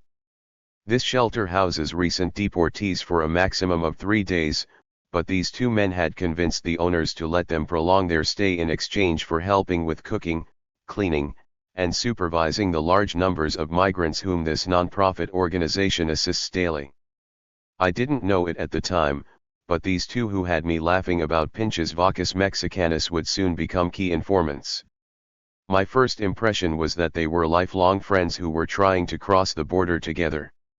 They had such an easy rapport with one another. I was shocked to learn that they had met only a few weeks before I showed up at the shelter. They were amigos del camino whose friendship blossomed one night as they sat in federal detention and were then sent to Nogales the following day. These men quickly bonded over their need to survive deportation to an unfamiliar border town and their shared desire to cross back into the United States. They also had similar life histories. 16 Both came from working class families and had migrated to the United States in the 1980s with little difficulty. Memo: I was born in 1969 in a small town on the border of Jalisco and Michoacán. I moved to Veracruz when I was little and basically grew up there. Life was very beautiful in Veracruz, but the thing is that they paid very little. The salaries were low. The economy was in a crisis. 17 Like it is now in the US. 18 There was only money to eat and barely dress yourself. If you had the chance to go to school, you did. If you didn't have much money, you studied in the morning and then worked half a day. If you had no money, then you just went to work. What happened to me was that I was already working in the afternoons and just ended up leaving school in the 5th grade with about a month to go until graduation. After that, I just kept working and working. When I was in my 20s, I met a guy who invited me to cross the border with him. I didn't know anyone who had crossed and didn't really have any family over there in the US. My friend really wanted to cross, but he was afraid. He had a brother-in-law in California who he said we could stay with and who could help us get jobs. I said, let me think about it. 4 months went by and he still wanted to go. This was like 1988. I had 2 young kids at that time, but I had already broken up with their mother, so I was single. My friend was really pressuring me to go. He was saying, come on, come on. I spoke to my brother-in-law. He is waiting for us. So I got together what little money I could and we left. We crossed through Agua Prieta and just walked a little bit up the freeway. It was only like 3 or 5 hours of walking. I don't really remember, but it wasn't much. We crossed the freeway and a car came for us and took us to Phoenix. From Phoenix, my friend's brother-in-law sent someone to come get us. That's how I got to California. That was the first time I crossed. I was about 19 years old at the time. Lucho left Mexico almost a decade before Memo, and his recollection of the trip was vague, despite my pressing. Lucho: I left Jalisco in 1980, when I was 18 years old. I took a bus to Tijuana and then crossed in San Diego. It was really easy at the time. We crossed the fence and our coyote took me to Los Angeles, where my grandmother and aunt were living. In subsequent years, both men would end up crossing the border multiple times, though in different ways and for different reasons. In general, Lucho benefited by leaving Mexico earlier than Memo and by already having a strong family support network in California. In 1986, the U.S. Congress passed the Immigration Reform and Control Act, which provided approximately 2 million undocumented people with permanent resident status. 19 Under this program, Lucho qualified for amnesty, which allowed him to travel back to Mexico to visit his ailing mother. Much to the chagrin of politicians hoping to stop the flow of undocumented migration by providing amnesty to those already in the country, Lucho used his status to illegally bring his remaining family to the United States. Lucho: in 1987 I went back to see my mom in Mexico when she was dying. By that time I had my amnesty papers. I brought my dad, 2 sisters, and my 2 little brothers back with me. I was with my brother-in-law, who was also a resident. He helped us get them across through Tijuana. We crossed through La Libertad. 20 We crossed there and got to San Isidro. From there we piled everyone into a van and I drove us to Los Angeles. We were all afraid, but I said that I would drive because I had my papers. We got around the Border Patrol checkpoint and made it to Los Angeles. I had a good job in California at that time and was able to take care of my siblings and my dad. In 1994, Lucho moved with his US citizen wife to Tucson, where she had grown up. She helped him petition to get his residency renewed, but he had failed to file the proper paperwork on time and lost his legal status. This forced him to keep a relatively low profile and avoid immigration officials. A few years after arriving in Tucson, Lucho was picked up by Border Patrol and deported. He then ended up crossing the border illegally through Nogales with relative ease. Lucho: they caught me when I was working one day. They kicked me out because I didn't have papers on me. They caught me on a Friday afternoon and sent me to Mexico that night. My wife went to Nogales to find me. I was going to try to cross by myself that Friday night, but it was really dark. It was like 10 at night when I got to the border, and I said to myself, no way. Can you imagine trying to cross through Rio Rico alone? I was afraid. I told my wife that I couldn't cross that night but that I would try on Sunday. I told her to meet me at the entrada where they check passports and where cars pass through. I was in the line to walk across and I tried to sneak past the agent. I started walking past him, and he yelled, "Hey! Get back in line." I tried to keep walking and they grabbed me and sent me to the end of the line. I said, "Okay," and just when he turned his back again, I snuck right past him. I just walked by really quick when he wasn't looking. I got through and started running. I ran over to the little stores on the US side. You know, the ones owned by Asian people? I got to the traffic light and ran into a store. The Border Patrol were driving by slowly looking for me, and I was looking at them through the glass from inside the store. I waited and then my wife drove by. I ran out of the store quickly while she was at the traffic light. I jumped into the car and she started screaming, "What did you do?" I told her to just start driving. We went about 3 blocks and then we got pulled over by a cop. He asked where we were coming from, and I said Nogales, because my wife has her citizenship. I told him we were headed to Tucson. He asked whose car we were driving, and I told him it was mine because my name was on the registration. He asked for my license and my wife took it out of her purse. I showed it to him and then he wanted to check the trunk. That's when my wife started getting scared. She was really nervous. I opened the trunk and they checked it and said, "Okay. We just stopped you because the car was giving off a little bit of smoke. Just be careful and have a good day." I was laughing and my wife was shaking. She was yelling, "What the hell are you doing? I'll leave you here in Nogales." I said, "No way. If anyone stays behind, it's you because the car is in my name." I drove us back to Tucson. It was pretty easy because there was no checkpoint in those days on the freeway. I was back at work that following Monday. It was a quick crossing then, like it was nothing. After this event, Lucho was able to avoid apprehension by immigration authorities for more than a decade. In 2009, he was arrested for driving under the influence of alcohol and sent to federal detention in Eloy, Arizona. Lucho, I got in trouble with the law in 2009. I was trying to get my citizenship papers fixed and I got arrested for a DUI. That was when they sent me to Eloy. I spent 3 months there.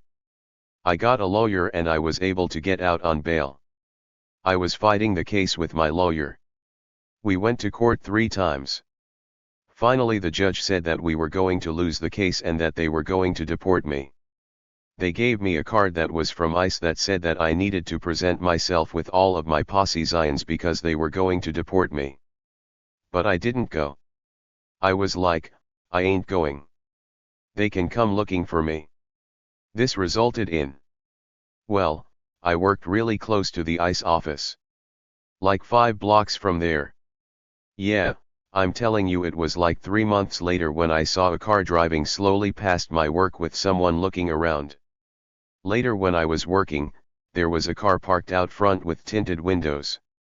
I kept asking about the car, but no one knew whose it was or who they were. 3 days later, 6 officers arrived and grabbed me. A fuckload of them came out of nowhere. They threw my lunch down and everything and handcuffed me. They took me to the immigration office, and then they threw me out of the country. They tossed me into Mexico. That was when I met Memo.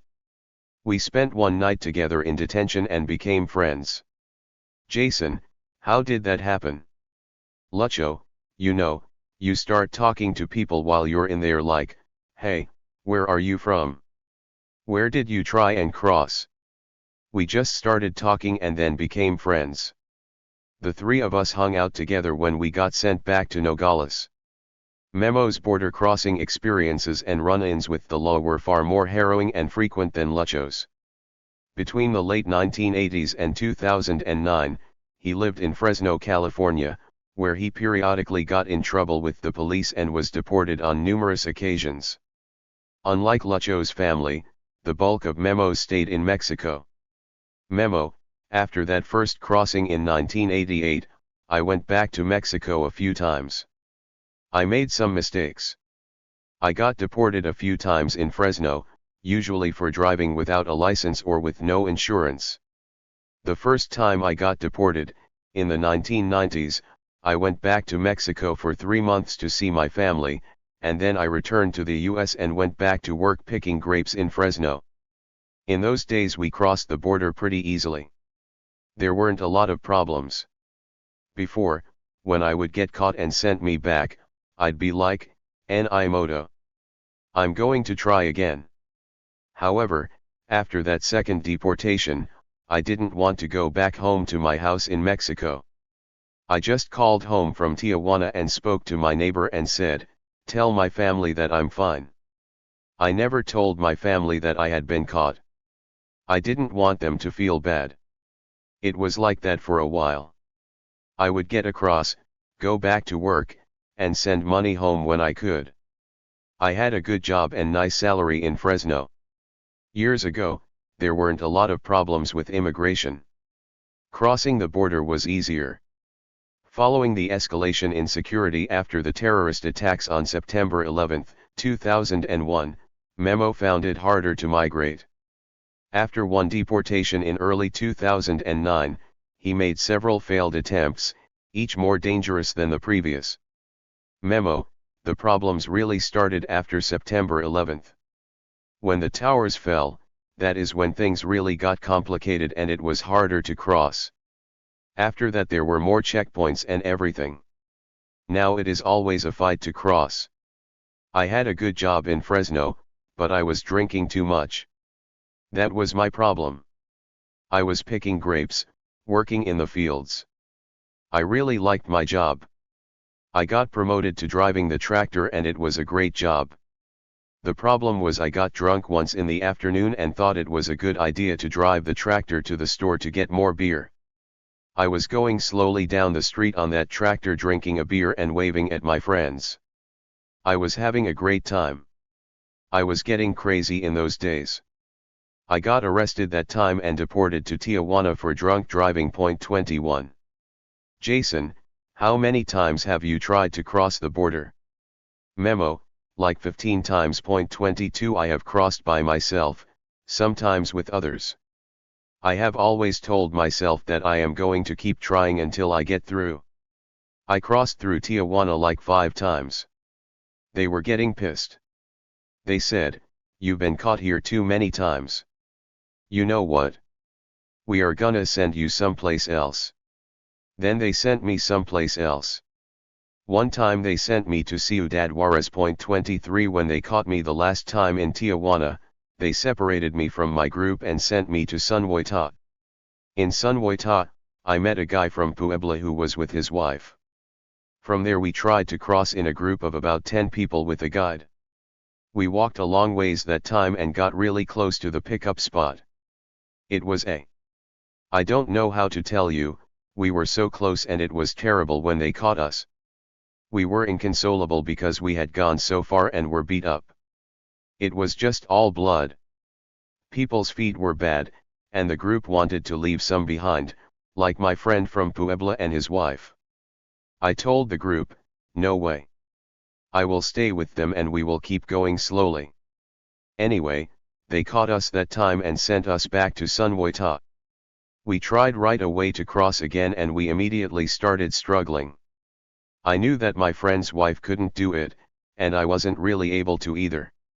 It felt as if we were going to get lost, but I kept saying to the group, "We are not going to die. We are not going to die. God gave us the strength to keep going and not die." I just kept saying that we needed to keep going. We found some water, but my friend's wife's feet were really bad because we had walked for 11 days. We spent 11 days and nights in that desert with the guide, and they just kept taking us all over the place until we finally got caught. Jason, how did you feel after 11 days? Memo, relieved to be caught because who knows if we would have even made it. We were close to dying. Border Patrol gave us suero and water. We kept drinking water and I had cramps from trying to drink. After that, they took our fingerprints and stuff and then they separated us. One of the Border Patrol agents said to me, "You know what? You have crossed a lot of times. Why don't you rest for a bit, because you can die out there. Look, don't try again right now. Take a little break." Jason, La Migra said this to you?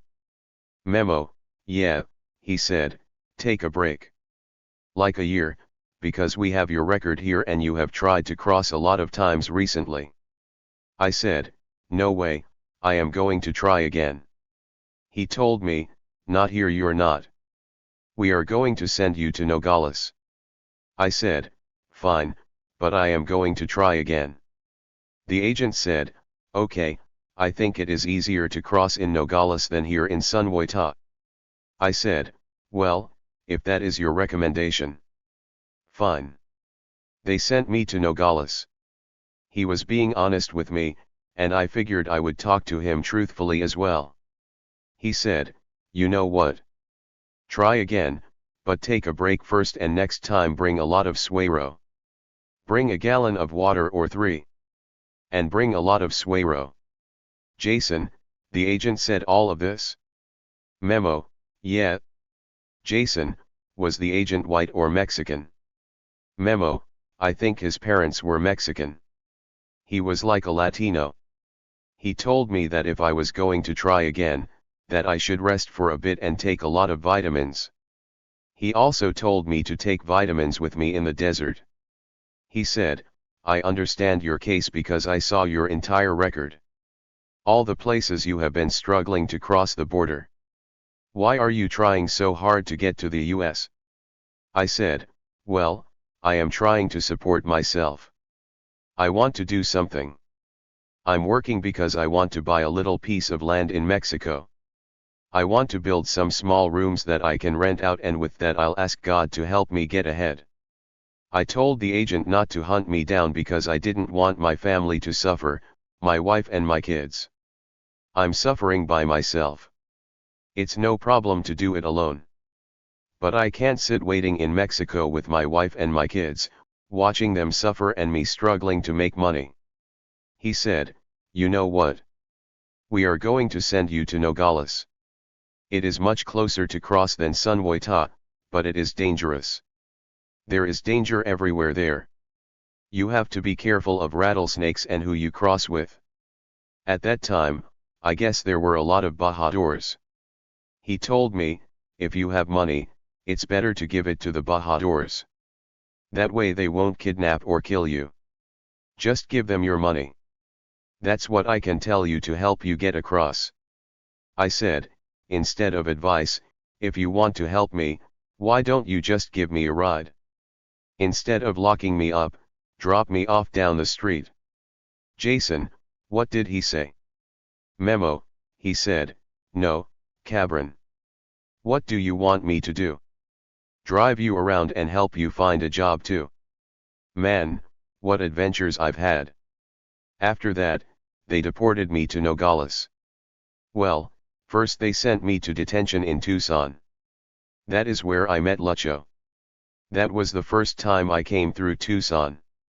When they deported us to Nogales, we had already started hanging out together in detention. It was clear after my first conversation with Memo and Lucho that both were determined to get across the border at any cost. Neither of them considered staying in Mexico to be a viable option. Despite having different life experiences and social networks in the United States, both were habitual border crossers who had significant knowledge regarding how to overcome border security and live under the radar of immigration enforcement. Border myths. One of the major misconceptions about immigration control is that if the government spends enough money on fences, drone planes, motion sensors, and border patrol agents and makes the crossing process treacherous enough, people will eventually stop coming. Close to 2 decades of research has shown that boundary enforcement efforts play only a minimal role in discouraging people from attempting to cross the border and that social and economic factors are the key determinants of trends in migration rates. 24 During his State of the Union address on February 12, 2013, President Barack Obama perpetuated this misconception when he argued for heightened security as a way to slow undocumented migration flows. Real reform means strong border security. And we can build on the progress my administration has already made, putting more boots on the southern border than at any time in our history and reducing illegal crossings to their lowest levels in 40 years. 25 Rather than linking the slowing of migration to putting more boots on the southern border, President Obama would have been more correct had he connected the decrease in unauthorized crossing rates to the effects of the economic crisis that began in 2008. Which included a reduction in available jobs for undocumented people and rising anti-immigrant sentiment. Such reasoning would of course have been an unpopular framing of the side effects of U.S. economic trends and would have contradicted the problematic perception held by many Americans that if the border can be secured, immigration can be stopped. The year before I met Memo and Lucho, the Center for Comparative Immigration Studies at the University of California, San Diego, published findings on how views of the perils associated with border crossing influenced people's decisions to migrate from 3 Mexican states. A multivariate regression analysis reveals that perceptions of border crossing difficulty and dangers have no statistically significant effect on the intent to migrate in 2008, when we control for the effects of age, sex, marriage, educational level, previous migration experience, and the number of family members currently living in the United States. We have performed the same analysis of responses to the same survey questions in 3 previous studies, getting the same results. In sum, seeing the fortified border as a formidable and dangerous obstacle course does not deter would-be migrants. 26.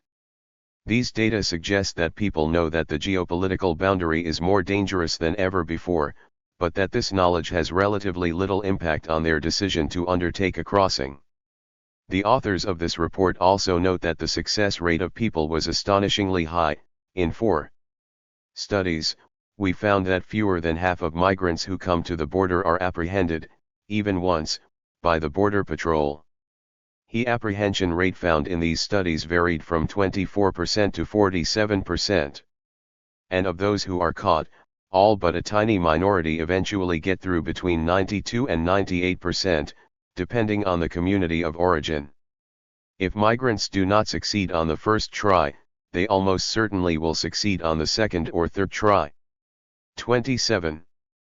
These findings support Peter Andreas's argument that the security in place between the United States and Mexico has always been relatively ineffective at keeping people out. 28. Regrettably, such statistics are generally ignored by politicians and federal agencies invested in using the fear of foreign invaders and the image of a porous border as both a political smokescreen to distract the American public from other economic and foreign policy issues and an easy way to systematically generate funds for their war chests. Nothing to go back to. Lucho and Memo bonded over their shared desire to re-enter the United States, but their motivations for crossing and their recent migration histories were quite different. When he met Lucho, Memo was in the midst of a long cycle of repeatedly trying and failing to get across the border using multiple routes that included California, Arizona, and Texas crossing points. Memo has a cousin in Fresno, but his primary reason for crossing is economic.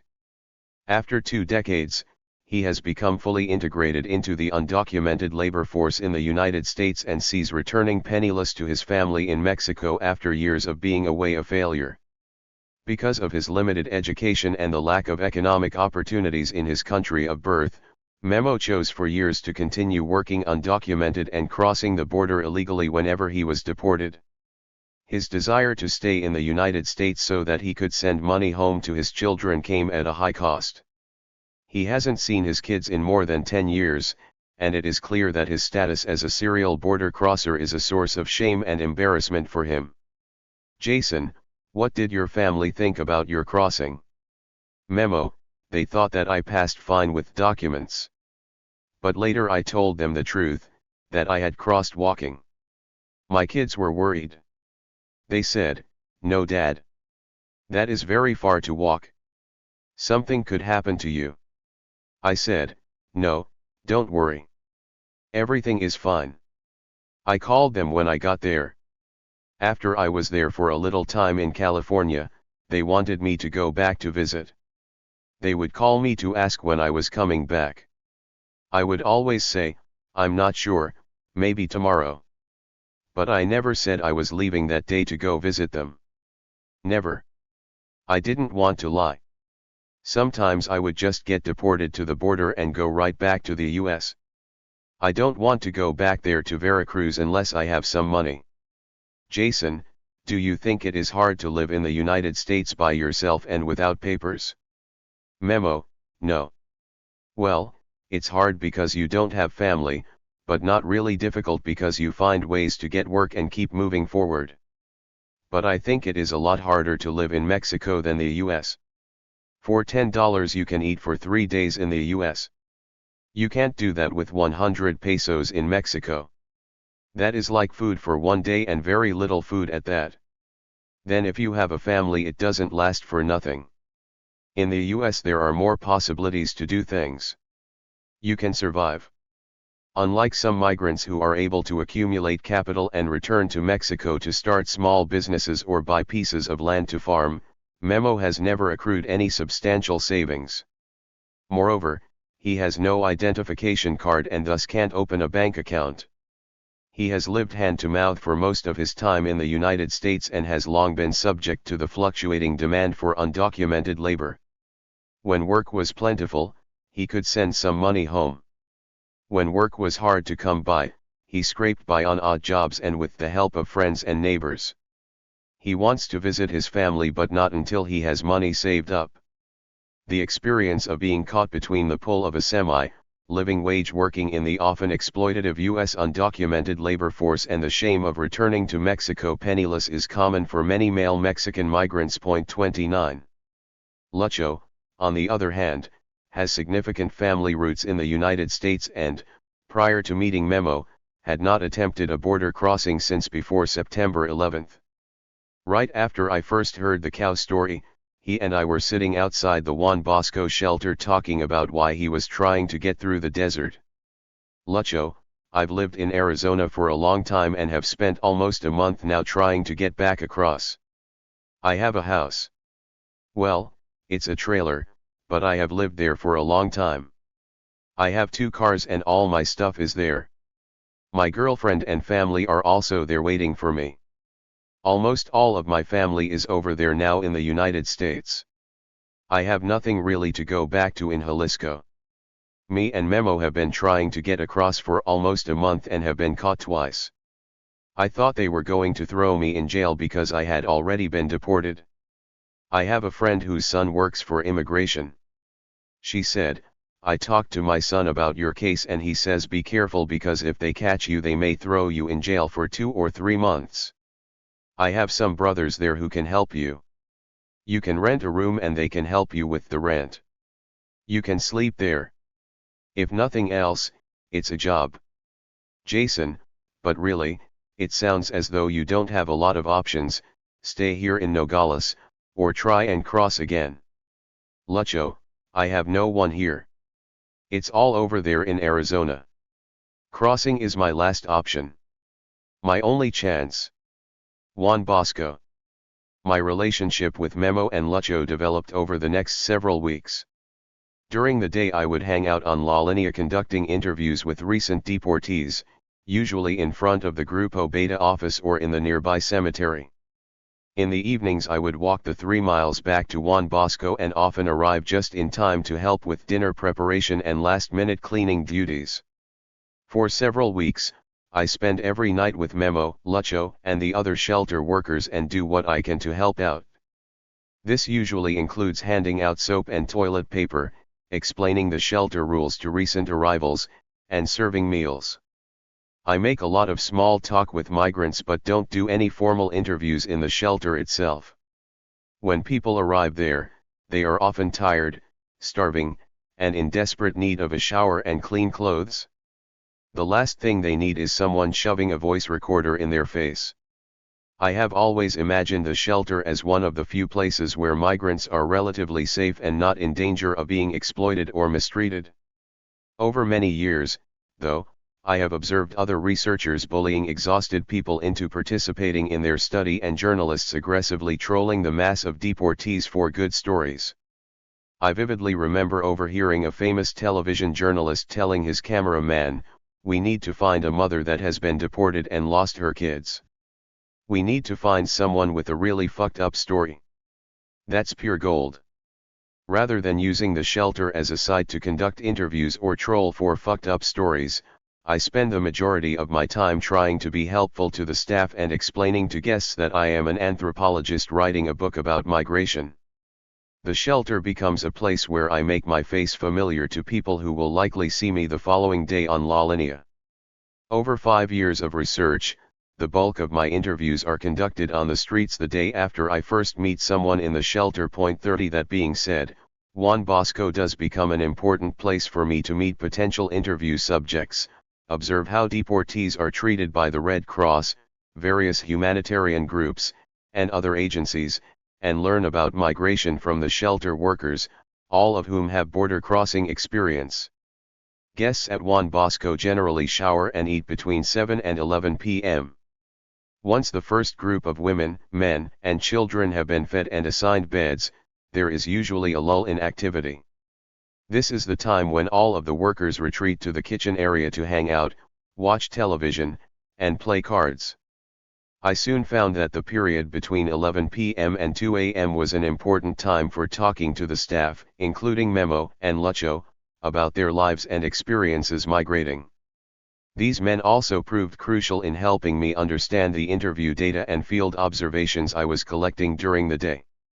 Although alcohol was forbidden, Memo was adept at sneaking beers into the kitchen to lubricate our late-night games of Barraja. These moments are some of my fondest memories from that first season of field work. I learned about the lives of the shelter workers, and their friendship helped me fight some of the loneliness of research. They were happy to have a new target for their chingaderas. I focus on the crossing stories of Memo and Lucho for a few reasons that warrant brief explanation. Out of the hundreds of migrants I have known over the years, they were the two with whom I spent the most amount of time on the Mexican side of the border. When I first met them, they were at Juan Bosco for weeks, and their role as temporary staff meant that I had a significant amount of access to them at night and could follow them closely as they prepared to cross. Other migrants that I subsequently watched prepare and enter the desert were people whom I knew for only a few days at the most and with whom I rarely had the opportunity to socialize. Because Lucho and Memo were able to stay at the shelter for weeks as they prepared to cross for the third time, the two of them had their days relatively free for hanging out. We often ate lunch together, went to baseball games, and did other normal activities. The other migrants I knew from La Linea were typically rushing to undertake another crossing. If they stayed in the shelter, they were forced to go to sleep at 11 p.m. and were not able to fraternize with me or other staff. If a person had exhausted their 3-day stay at Juan Bosco, they were likely hiding out in the Nogales Cemetery or someplace else where they wouldn't be robbed at night. I want to point out that Memo and Lucho are not unique examples of migrants, outside of the fact that they put up with me. They are in most ways fairly typical examples of undocumented border crossers. They are male, lack formal education, have crossed the border multiple times, and have been fully incorporated into the U.S. undocumented labor force for years. Both have spent most of their lives living in the United States, and neither sees returning to Mexico as an option. In addition, by the time I met them, they were intimately familiar with the dangers of the Sonoran Desert Hybrid Collective and determined to be part of the 92% to 98% of those who eventually get past the many barriers along the US-Mexico border. 31 By providing insight into their lives, I seek to put faces to immigration statistics and show that their crossing stories are just two of the hundreds that occur each day in southern Arizona alone. The events described here are just a few of the millions of crossing attempts that have happened in the region since 2000.32. Chapter 5. Deported. A nondescript metal door opens and an armed guard enters the nearly empty courtroom. He catches the attention of the Border Patrol agent sitting nearby, who looks up from his smartphone and gives a quiet nod. A stocky man in his 30s with charcoal-colored hair slinks through the open doorway. His arms and legs are shackled and his head hangs low. Heavy monocles dangle from his body. The Mexican prisoner is wearing a New York Yankees t-shirt with giant salt stains around the armpits.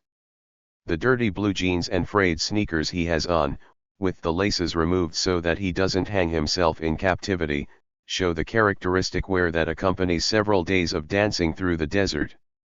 As he shuffles toward his seat, the rattling chains attached to his wrists, ankles, and waist break the room's silence with every tired movement. It sounds like the shaking of a bag of nails. The next prisoner to enter is a lanky teenager with spiky hair and a baby blue knockoff Abercrombie & Fitch polo shirt.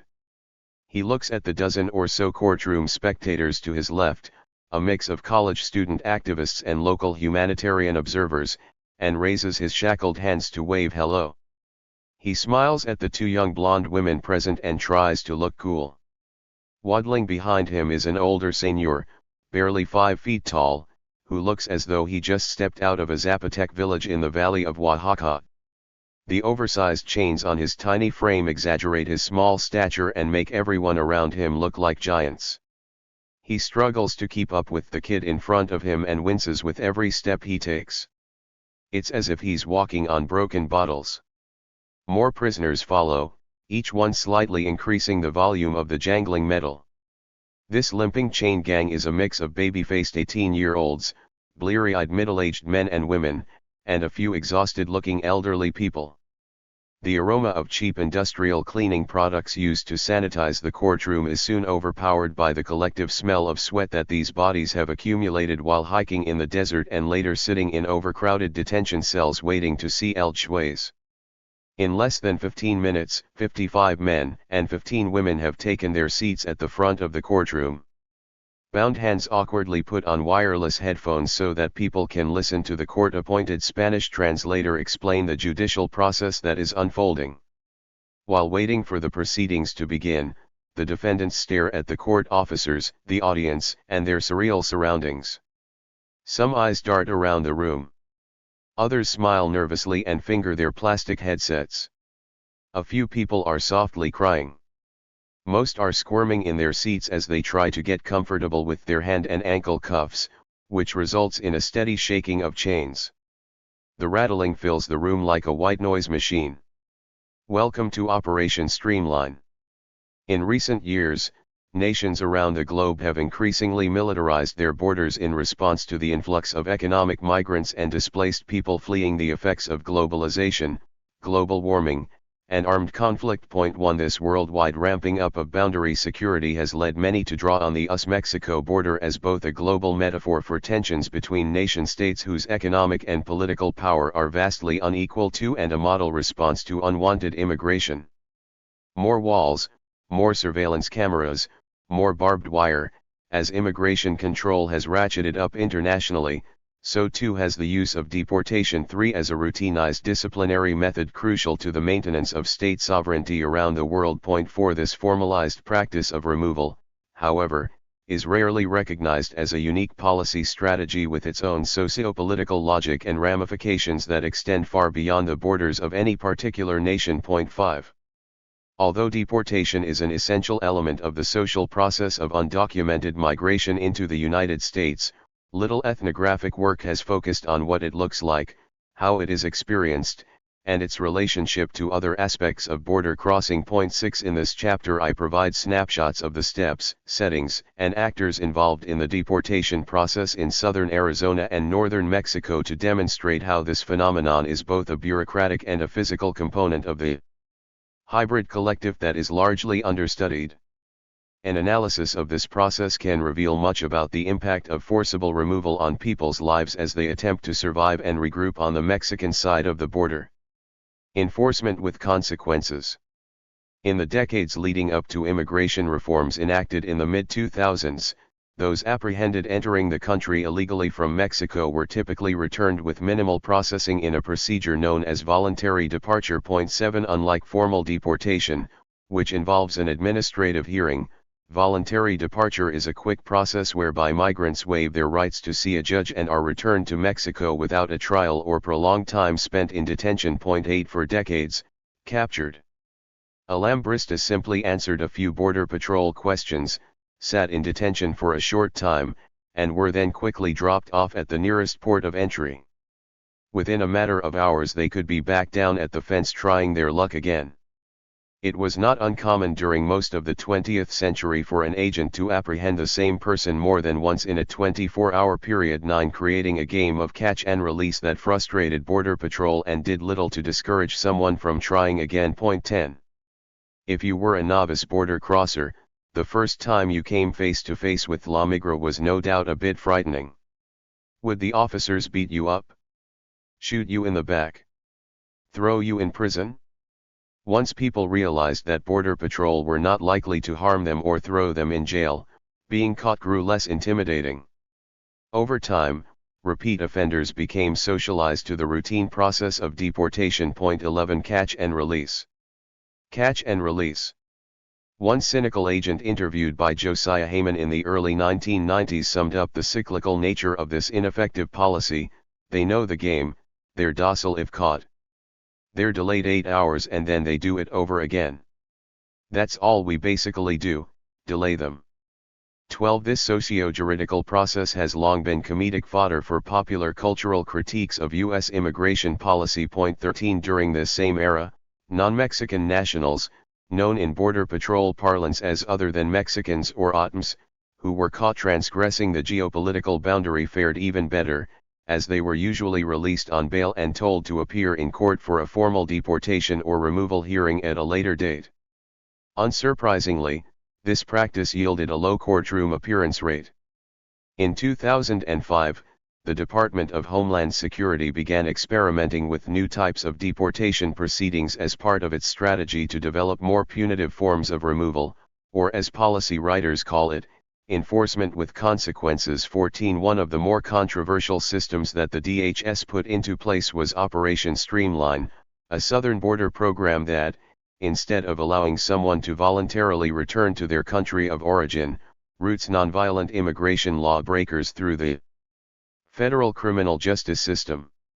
Under this program, first-time offenders are convicted of a misdemeanor and can serve up to 6 months in jail. A repeat visitor to Streamline can find herself charged with felony re-entry, which generally carries a 2-year maximum penalty or up to 20 years in prison if the defendant has a criminal record. 15 In theory, this zero-tolerance initiative seems a more effective strategy compared to previous, expedited removal processes. Unfortunately for DHS, the logistics of trying to prosecute in federal court the hundreds of thousands of people who get caught crossing the border each year are overwhelming and make this an impossibility. While Operation Streamline happens 5 days a week in Arizona, California, and Texas, federal courthouses, such as the one in Tucson, can handle a maximum of about 70 people a day. This means that in a border patrol sector where several hundred migrants may be apprehended in a 24-hour period, only a portion of those detainees will be marched in front of a judge. The majority of those caught still find themselves voluntarily returned to Mexico with little fanfare.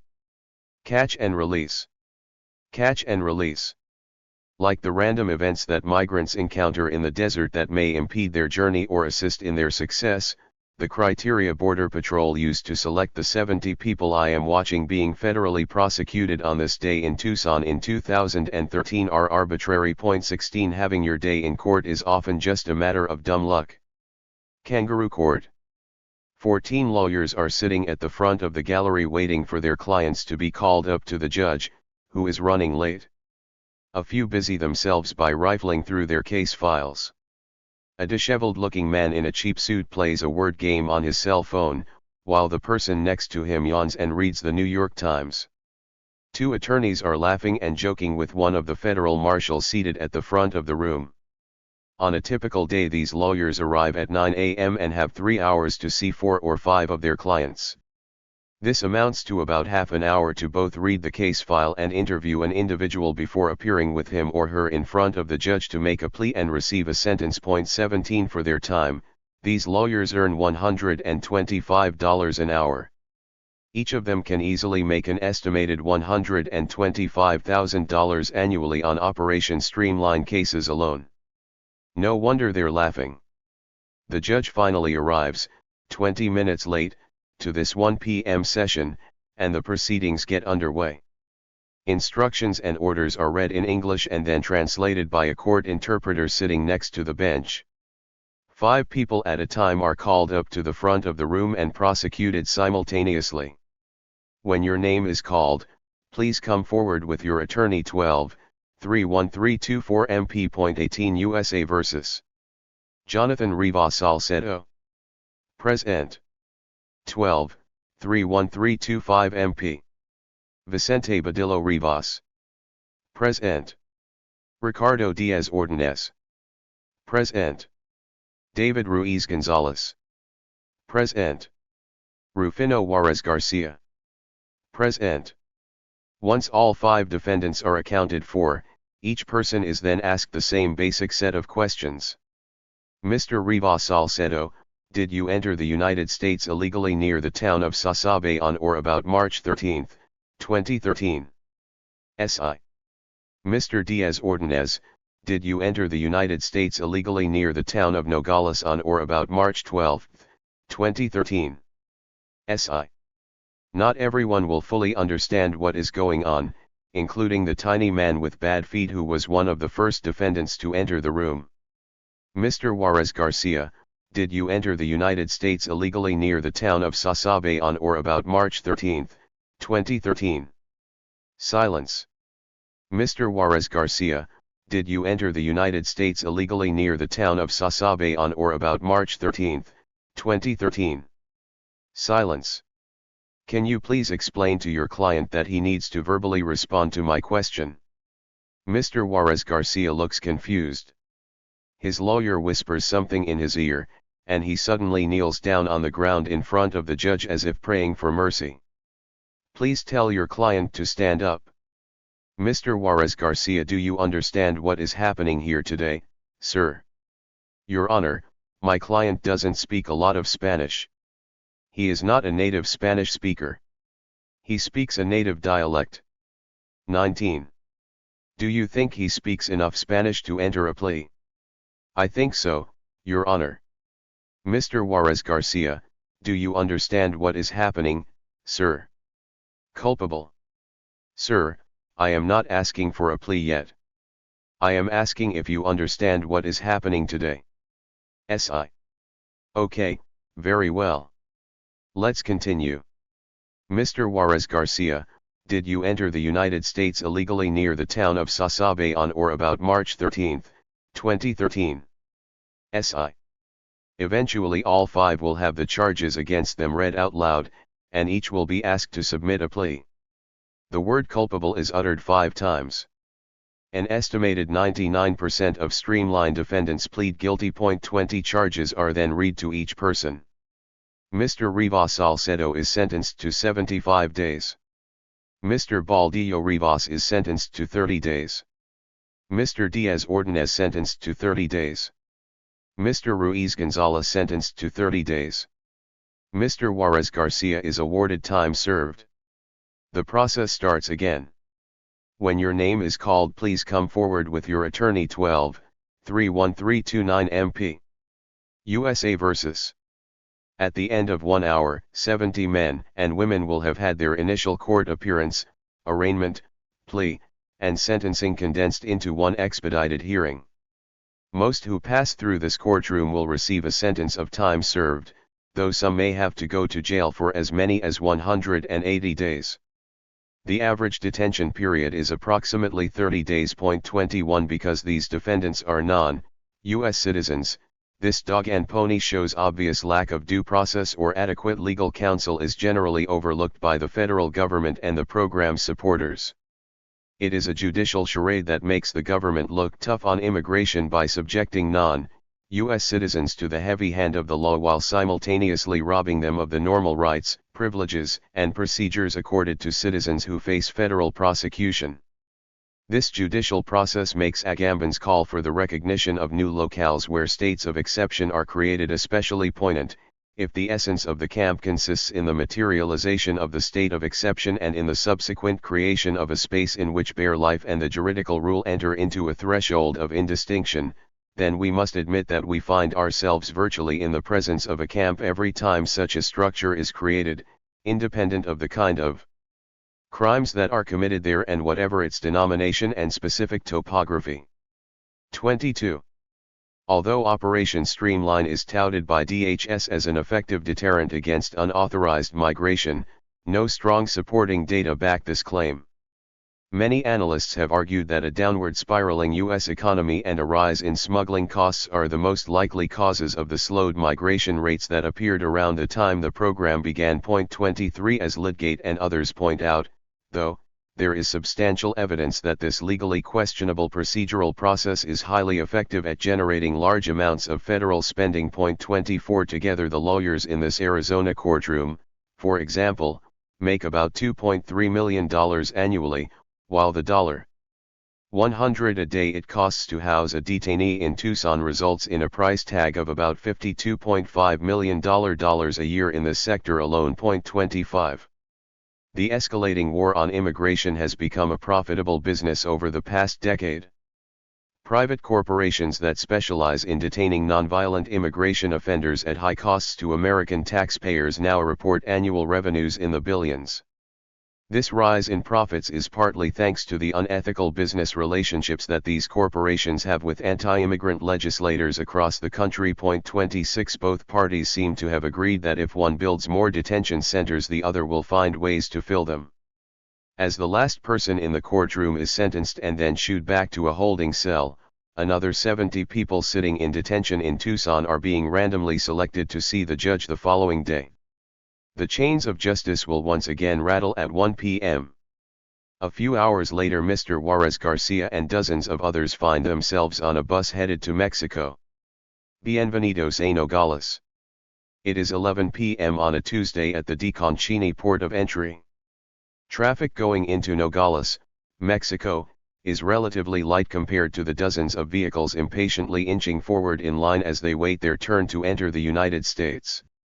A red pickup truck with Arizona plates headed south is being inspected for money, assault rifles, and other contraband by 2 immigration and customs enforcement agents in dark blue uniforms. One of them is using a mirror attached to a metal rod to check under the engine. The other walks a panting German shepherd in circles around the vehicle. A white bus with barred windows and tinted glass idles loudly on the US side 50 feet from the pedestrian entrance to Mexico. The logo on the side of the bus that used to say Wackenhut Transportation Division has been covered up with white vinyl. Following a buyout by G4 Security Solutions, this controversial private security corporation has tried to maintain a lower profile in the wake of allegations that it and other such firms have been abusing the hundreds of thousands of migrants that they are contracted annually by the federal government to temporarily house and later transport back to Mexico. 27. The bus door opens and an out-of-shape, armed private security guard steps down to meet two Border Patrol agents waiting on the sidewalk. "Adelante," says one of the agents. A group of disheveled and exhausted-looking men slowly file out. Some are carrying black and camouflage backpacks with tags attached that read Department of Homeland Security Baggage Check. A few have their personal items in clear plastic bags that read Property and have the Department of Homeland Security logo stamped all over them. Several individuals have no possessions at all, the result of losing their stuff in the desert after having been forced by Border Patrol to throw backpacks away, or of having personal items permanently confiscated by one of the many custodial agencies that they have interacted with since being apprehended days prior. Food, water, extra clothes, diabetes medication, voter ID cards, and wrinkled photos of giggling toddlers lie piled up in trash cans in detention centers. Some of these same items sit on the desert surface, forming the archaeological record of this clandestine social process. The darkly clad passengers are visibly spooked by the prospect of being dropped off at the border at night, which is understandable. Their tired faces, camouflage clothes, dirty sneakers, and black backpacks with government tags mark them as vulnerable deportees. Wearing what some migrants refer to as the uniform of the defeated, they stick out like sore thumbs. I once asked a Border Patrol public information officer about who gets deported after dark. "It's really dangerous at night," he told me, "so we only drop off men. We don't deport women and children at night." Based on reports by the humanitarian group No More Deaths and my own observations, this protocol is not always followed. 28. On this and most evenings, those who seem especially scared are the people who have been laterally deported to Nogales from a different border area as part of the Alien Transfer and Exit Program, another of DHS's enforcement with consequences projects. The Border Patrol contends that by busing deportees to ports of entry distant from where they were apprehended, they can achieve two goals.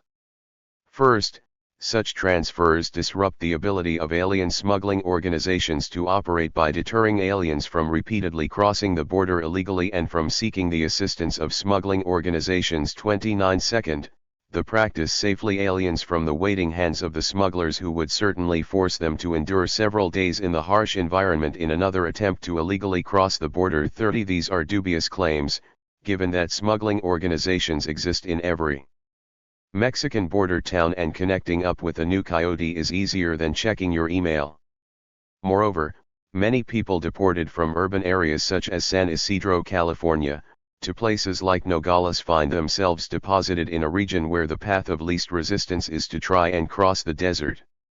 As I have argued elsewhere, this practice is less about disrupting smuggling rings or protecting people than about disorienting deportees and literally placing them in harm's way. 31. David Spenner has shown that the safest strategy for contracting a coyote is to find one from your home community, which greatly reduces the likelihood of being swindled, assaulted, or left behind in the wilderness. 32. By sending people to a foreign border town and disconnecting them from a smuggler with whom they may have had some social tie, the Border Patrol simultaneously places people in a geographically hostile environment and encourages them to contract an unfamiliar smuggler who is more likely to rob them than help them cross over. Although ATEP officially began only in 2008, the practice of shipping deportees to exotic towns to spatially and socially dislocate them dates back to at least the 1950s and has long been recognized as having violent consequences. 33. I'm on the Mexican side of the border near a taxi stand directly in front of the pedestrian entrance to the country. Several slick-haired men are sitting on nearby benches and leaning against a wall, smoking cheap cigarettes and waiting for deportees to come through the gate. One of them is Gallardo, a chubby, one-legged coyote who has worked this corner for years. He acts as a middleman who connects newly arrived migrants with guias who can lead them through the desert. 34 Evidently he is relatively trustworthy, he has a small home range, is easy to find, and can't really run away from unsatisfied customers who might return to Nogales after being robbed or abandoned by their guide. Like Old Faithful, Gallardo can be spotted sitting in front of the Hotel Regis bar off International Avenue or parked in front of the cemetery near the Mariposa port of entry, shooting the breeze with recent deportees. He travels back and forth between his posts in a beat-up maroon Pontiac using his wooden crutch to operate the gas pedal and remaining leg to step on the brake. Tonight, he and others are eyeballing the group of migrants standing in front of the idling bus, trying to identify their next client or victim. Armed with promises of a warm bed followed by a cheap and quick passage across the border, many of these men, and occasional women, are as likely to kidnap and hold someone for ransom as they are to lead them through the desert. Unfortunately for Gallardo and his compañeros, a shiny orange government truck pulls up to the port of entry and two Grupo Beta officers step out. Grupo Beta, a wing of Mexico's Instituto Nacional de Migración, is charged with offering medical assistance, information, and general help to migrants, including non-Mexicans, en route to the United States. 35 Part of the group's work involves protecting deportees from the abuses of smugglers, gangs, and organized criminal networks.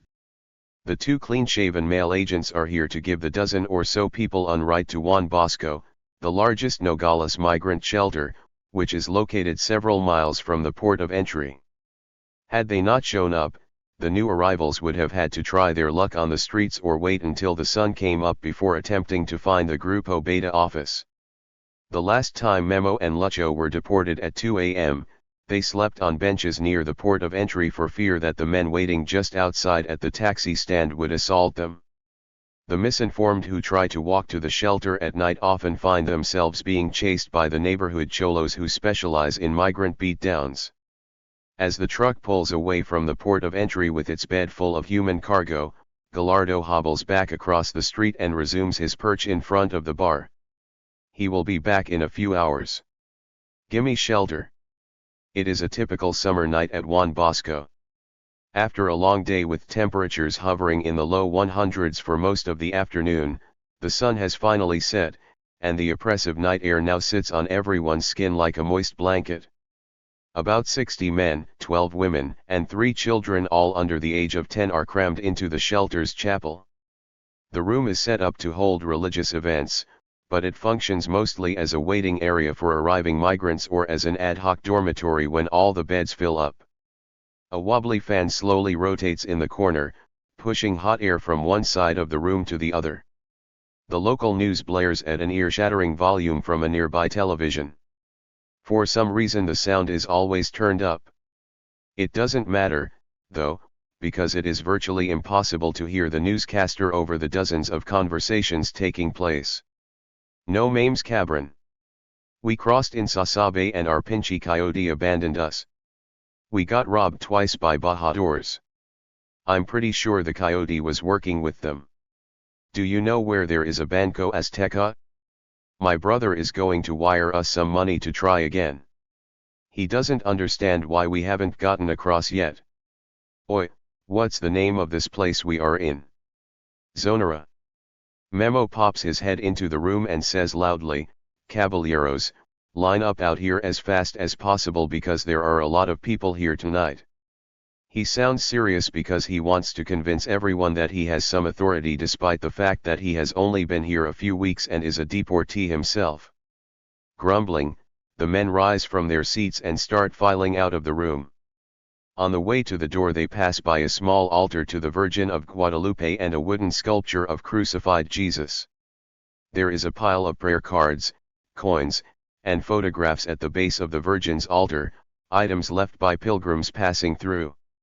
Jesus's neck hangs heavy with donated rosaries and scapulars, offerings that may help someone avoid la migra on the next trip or guarantee that she doesn't run out of water.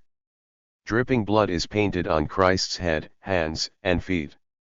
One of the men who walk past the statue has bandages on both feet. There are dark ink blots of blood pushing through the gauze.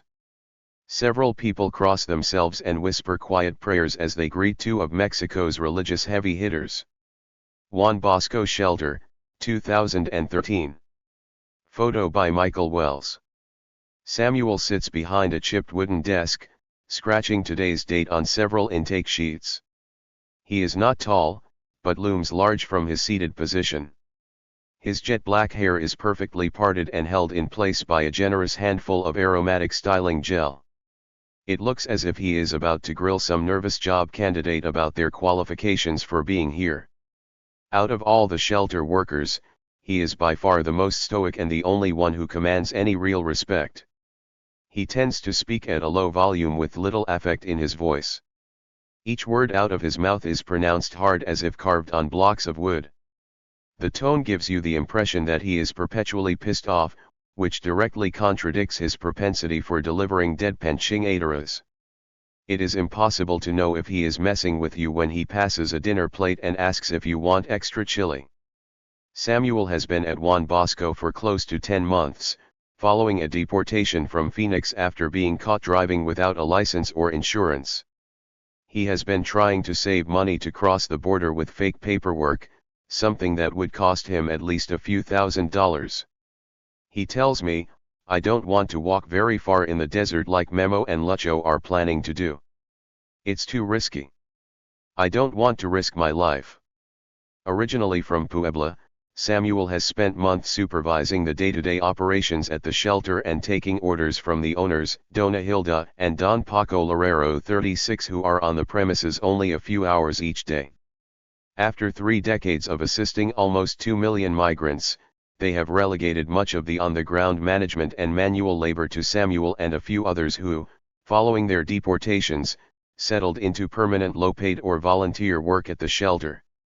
As recent deportees waiting to attempt another crossing, Memo and Lucho somehow charmed Hilda into letting them stay beyond the 3-day limit.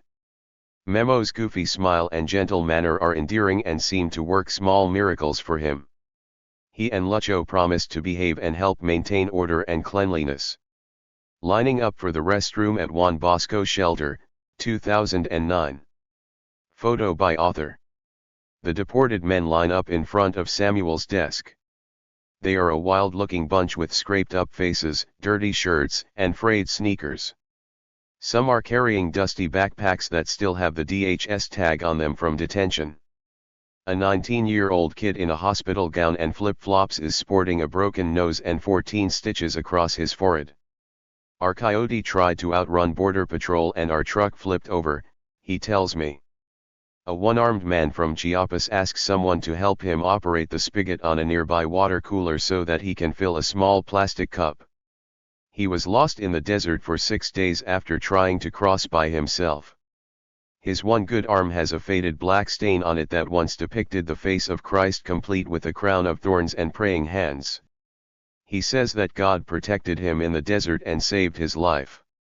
A somber-faced Chilango named Lalo says he was just deported from Phoenix after living there for many years.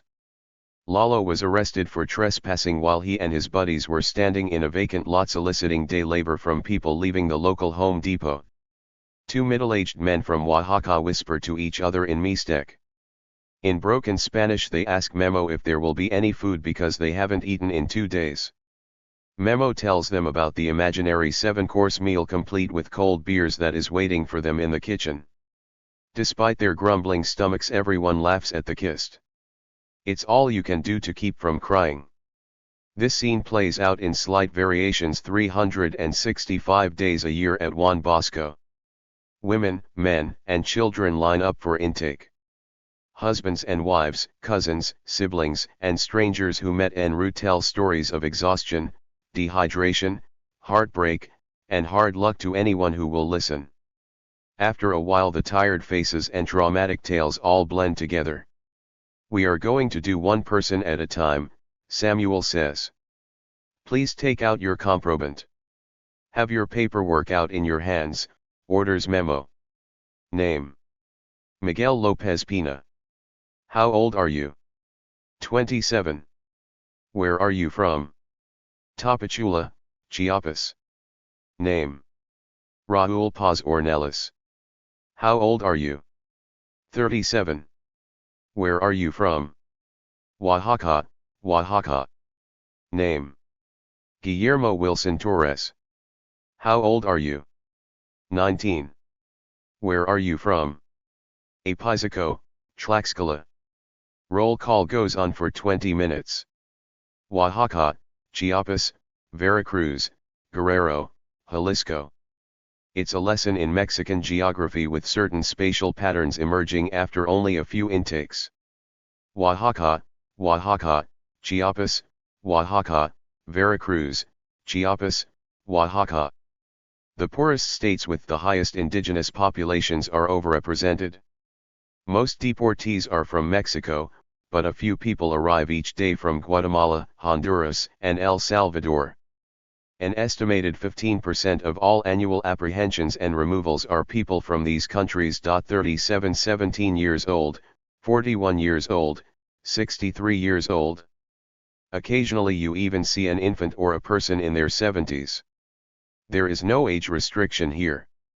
These same geographic and age patterns will be repeated later when the women line up for their intake. A man gets caught lying about his nationality. Where are you from? Yucatan. The Yucatan? Really?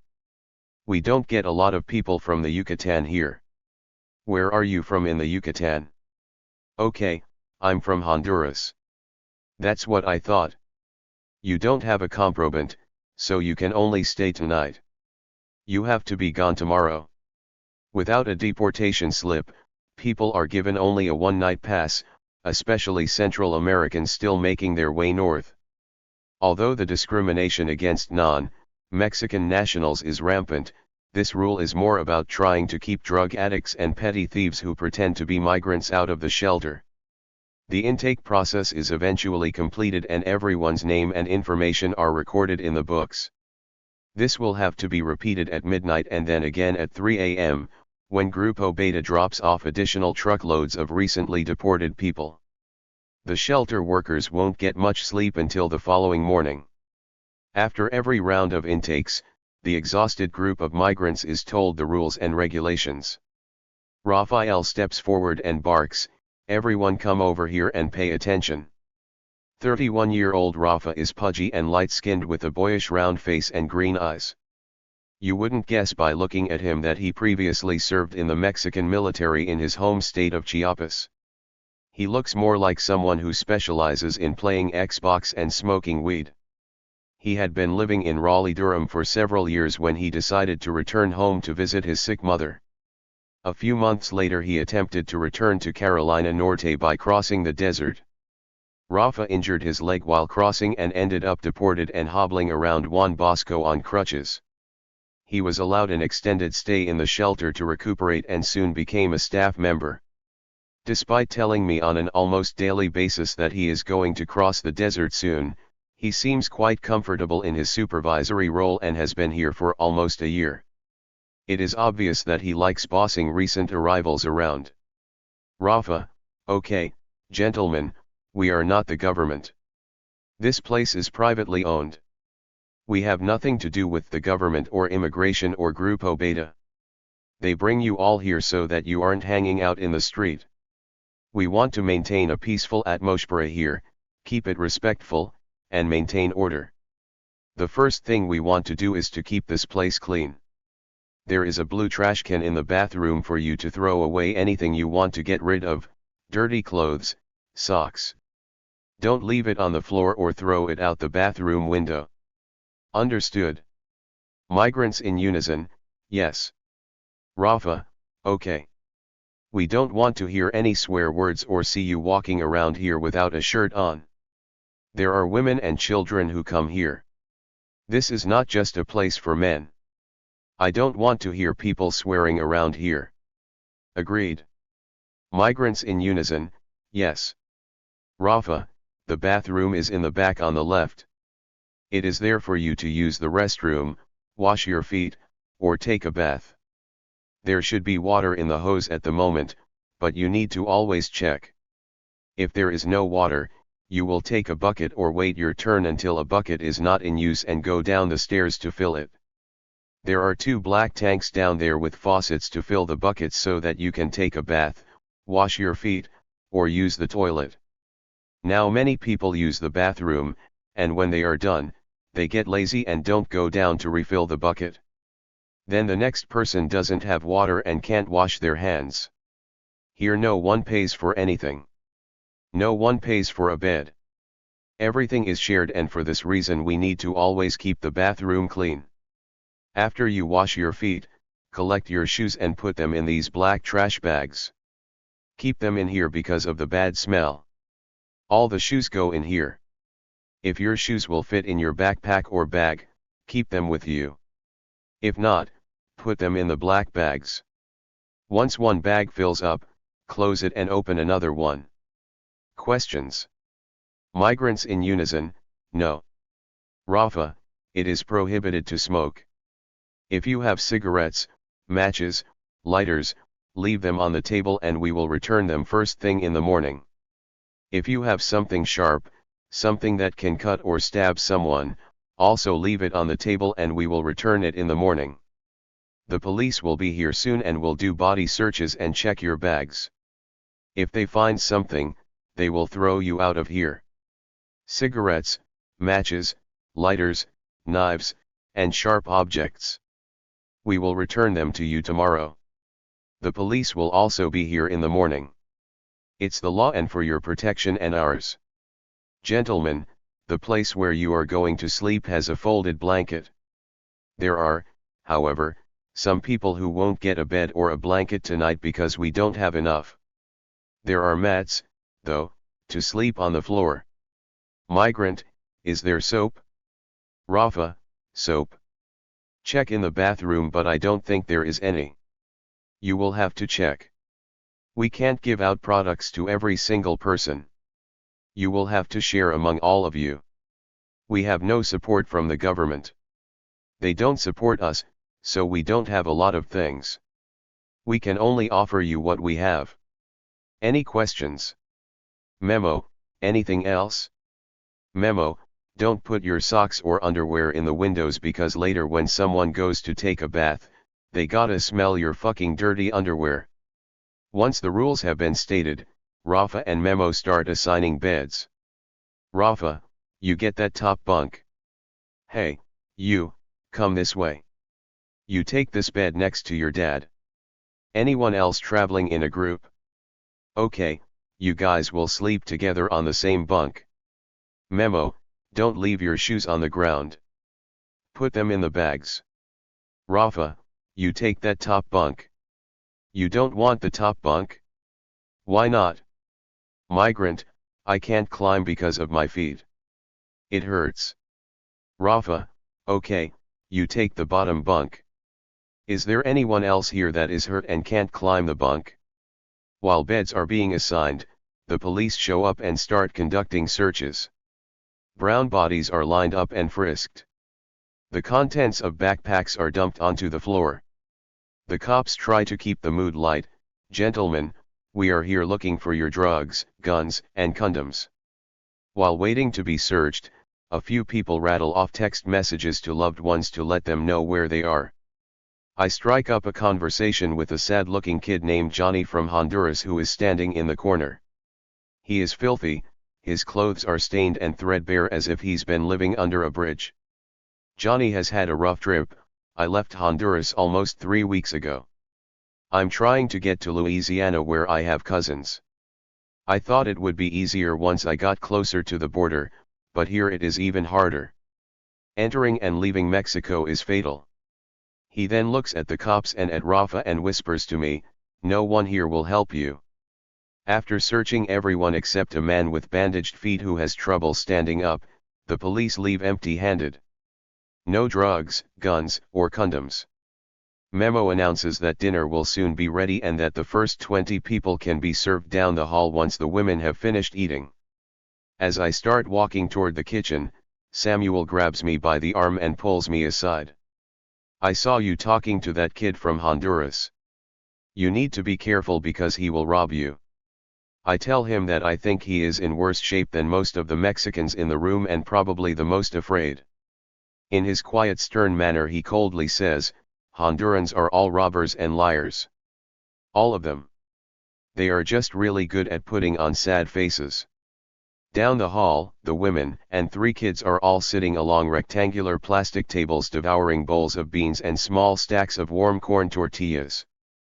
Pato is huddled over the stove stirring a giant pot and playfully teasing some of the younger women. He has been at Juan Bosco for years following a deportation from San Diego, where he was a cook in a series of high-end restaurants. I can cook Italian food, sushi, you name it, he often brags. Rather than return to his home state of Oaxaca or risk a desert crossing, Pato has settled into a semi-comfortable life at the shelter. Nowadays, like some kind of culinary magician, he pulls together delicious meals with whatever random or expired goods get donated to the shelter or purchased on its shoestring budget. Several women compliment him on his cooking. He grins and informs them that he is single. I sit down and strike up a conversation with a young girl named Letty who looks to be about 8 months pregnant. She has removed her shoes from her swollen feet and unbuckled her pants to release some pressure on her giant belly. She tells me and Pato that she is 15 years old and from Chiapas. She and her husband walked for 5 days in the desert. They made it to their pickup spot, but their ride never showed up. With no options left, they turned themselves into the border patrol. From the looks on everyone's face, the entire table feels especially sorry for her. In this sea of misery, there is always someone worse off than you. 2 sisters from Oaxaca in their late 20s start teasing Pato about how hard it is to believe that someone who is such a good cook can still be single. He tries to deflect their attention onto me by telling them that I am in the shelter looking for a Mexican girlfriend to keep me company while I'm away from my wife. The sisters get a kick out of this and start telling me their story. The oldest, Barbara, has lived in Pennsylvania for many years and works at a cheesecake factory near a giant shopping mall. She went home to visit her children in Oaxaca, and her younger sister decided to travel back with her to find work in the United States. They spent 5 days in the desert before getting caught by Border Patrol. When I ask who else they are traveling with, Barbara points to a woman in her early 40s quietly eating next to them. I am introduced to Esther, who immediately asks me if I have any children. I tell her no, and she responds, I walked 5 days in the desert and will walk another 5 days if I have to. I don't care. Primero Dios tengo que pasar. I have to see my kids. In the Obama era of mass deportations, the phrase I have to see my kids has become a campaign slogan for determined deportees. She starts sobbing and Barbara puts her arm around her. Esther then asks, do you know when I can take a shower? As soon as dinner is over you will be able to shower, Pato tells her. It might be about 30 minutes or more, though. I think there is a line. Esther wipes the tears from her eyes and then turns to me and starts laughing as she says, I've waited 5 days to take a bath. What's another hour? The women finish their meals and head to their segregated dormitory. Pato and I start bussing the table as Memo brings in the first 20 men to eat. The group is fairly quiet, with the conversation mostly revolving around whether there is any salt or extra tortillas. They eat like people who haven't seen food in days, which is probably not too far from the truth. As I am warming up tortillas on the stove, someone bangs on the metal door of the dining area that leads out to the street. Pato opens it and finds Flaco, a tall, wiry Grupo Beta agent standing outside. Hey, I got this girl with me who I need to drop off. She's in the truck. I peek out the window to see a woman in her early 20s sitting in the passenger seat of his official vehicle. Why didn't you drop her off with the rest of the women 2 hours ago? Pato asks. I had to take her to make a phone call, Flaco says with a toothy grin. He then turns to me, winks, and makes the international sign for fellatio. With a blank expression on my face I nod and try not to let my anger show. Everyone knows that Flaco is an asshole and a predator who routinely tries to get sexual favors from female migrants in exchange for extra assistance such as helping them find lost relatives. He carries an unauthorized handgun in his truck that he likes to show off late at night after he drops off a load of migrants. Once during one of our poker games, he pulled his firearm out and started waving it around the kitchen like a child. I was positive he was going to accidentally shoot one of us. None of the shelter workers like or trust him, but no one has the power to say anything about his abuses. Pato tells him to bring the woman in, and he quickly escorts her into the dormitory. "Don't worry," he says, "I'll bring you a plate of food in a minute." Over the following 3 hours 2 more truckloads of people arrive. Pato serves more than 80 bowls of food before finally running out of beans. We start feeding people cucumbers with salt, slices of bread, and anything else we can scrounge from the cupboards. Around midnight Pato tells the new arrivals that there is no more food. Several go to bed exhausted and hungry. By now all of the bunks are full and people are sleeping on the floor in the chapel.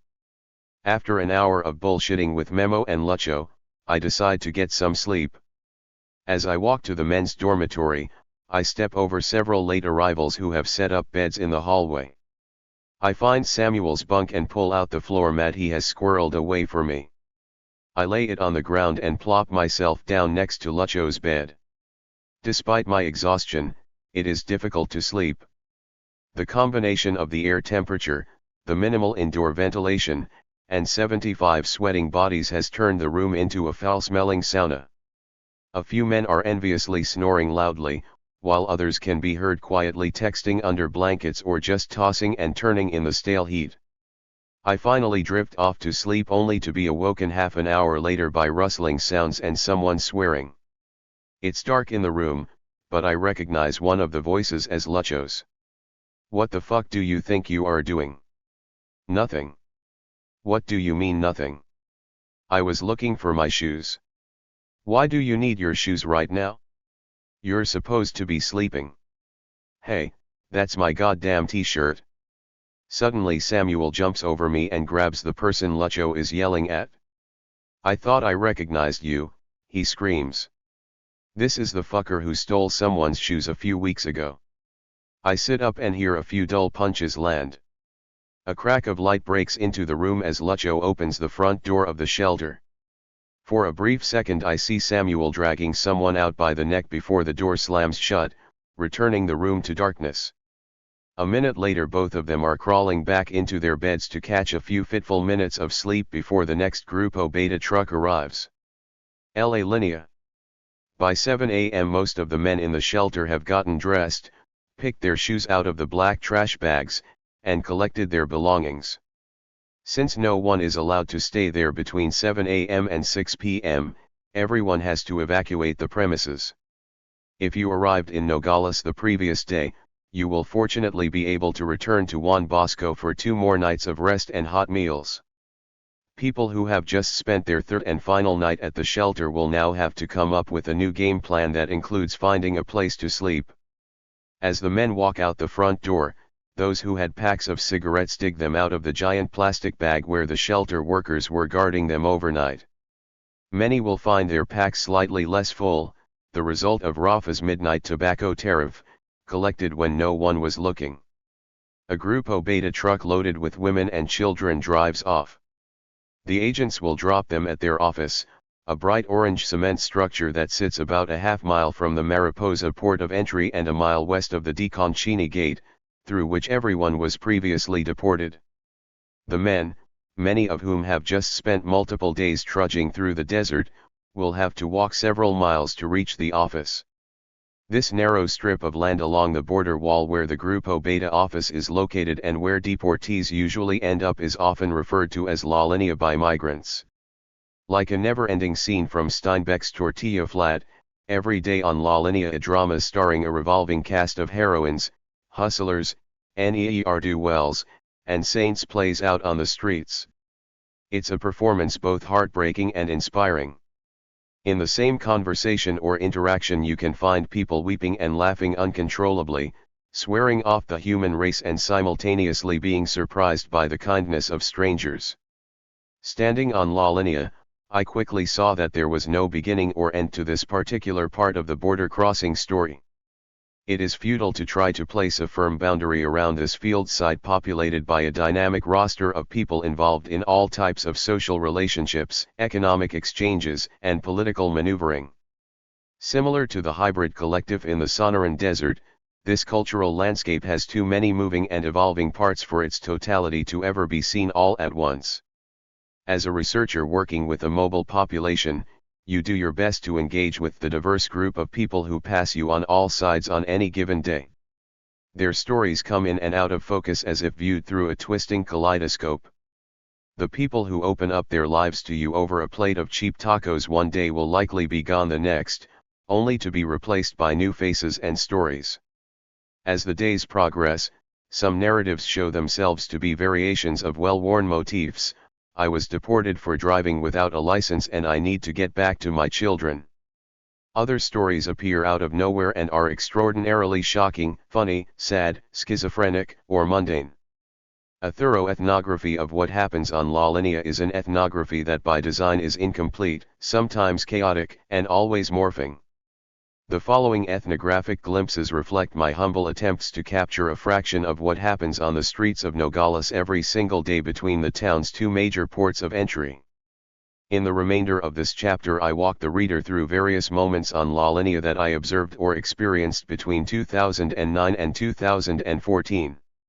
I have purposefully folded ethnographic time in these descriptions because, in the end, the migrant experiences I describe are relatively timeless and continue to happen to this day. Border writer Luis Alberto Uria summed it up perfectly.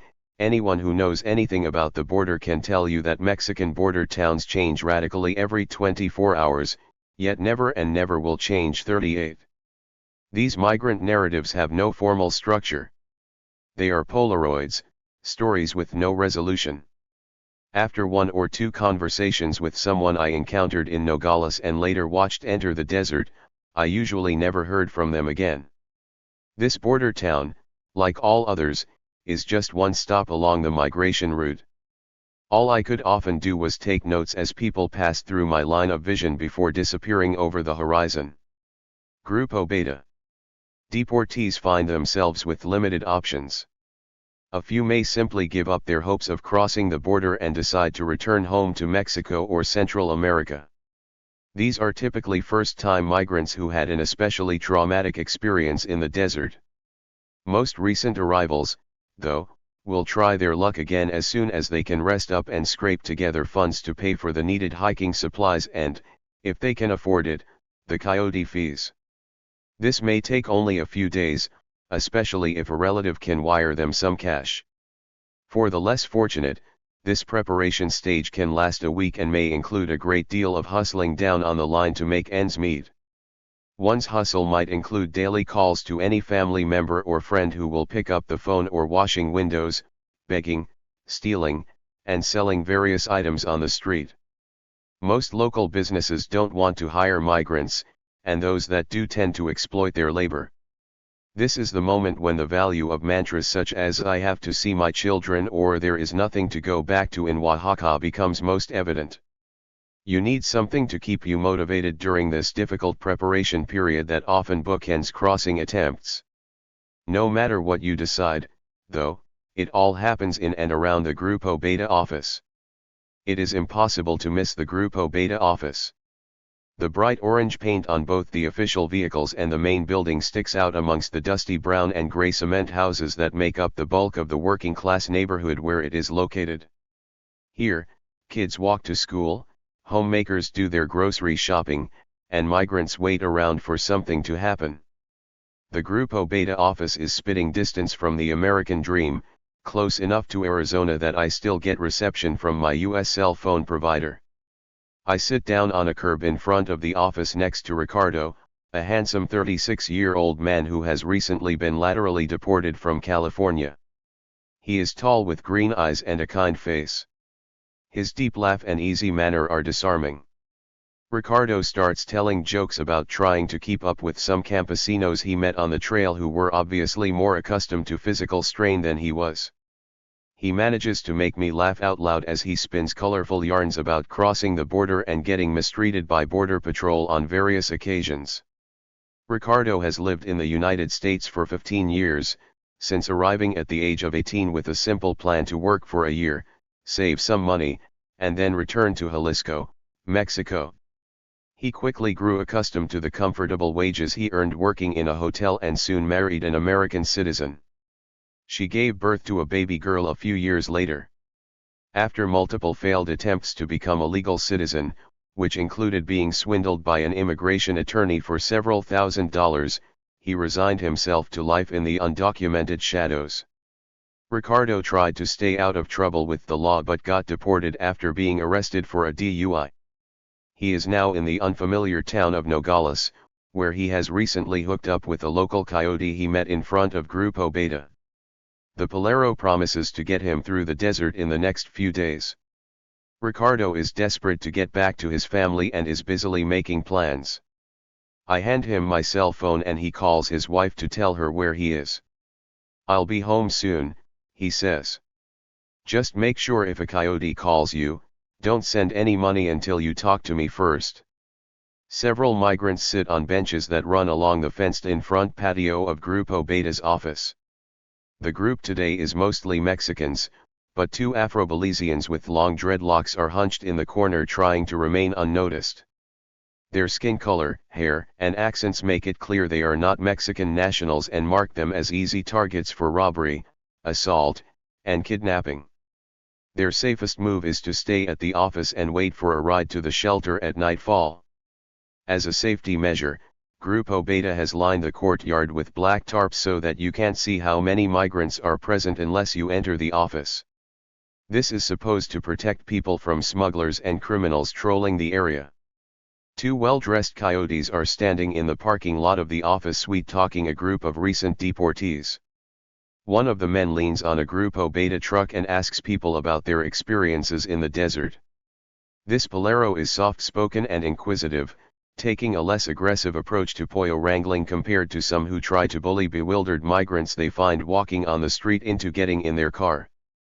The coyote tells two dirt farmers from Durango who are clad in busted cowboy boots and sweat-stained pearl-buttoned shirts that traveling with him would be different from their previous experience.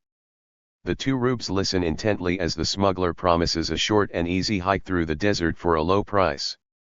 "Just a few hours walking," he says.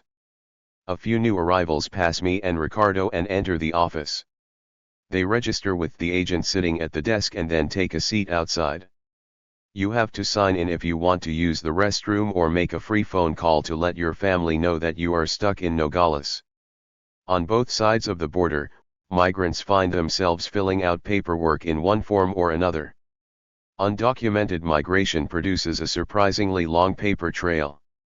Rosa, the heavy-set private security guard who works the door, steps onto the porch and yells, "Eric Susunaga. Lamada." Eric scrambles through the door to receive his phone call. Many have been here for hours waiting for a relative to call back. "Oi primo, can you send us $75 to get a hotel room so we can rest up a few days before trying again?" Some hard luck cases have been sitting in front of Grupo Beta for over a week waiting for an aid check from the Mexican government that deportees can qualify for if they are patient enough. The approximately $120 is supposed to help defray the cost of a discounted bus ticket to help someone return to a distant community in Mexico. Unfortunately, spending upward of 2 weeks on La Linea waiting for a check is difficult and dangerous when you have little money, no place to stay, and look unmistakably like a shipwrecked migrant. Esperando. Grupo Beta Office, Nogales, Mexico, July 2009. Photo by author. An older couple pull up to the office, their rusted-out pickup truck dragging a cloud of red Sonoran dust behind them. A woman steps out of the vehicle and approaches me and Ricardo. She tells us she is looking for her 23-year-old son who was just deported from San Isidro. She cries as she recounts the harrowing 12 hours they drove to get here and the various fines and bribes they had to pay to government officials they encountered on the highway. She clutches a framed photo of her hugging her son. She hands it to anyone who makes eye contact. No one has seen him.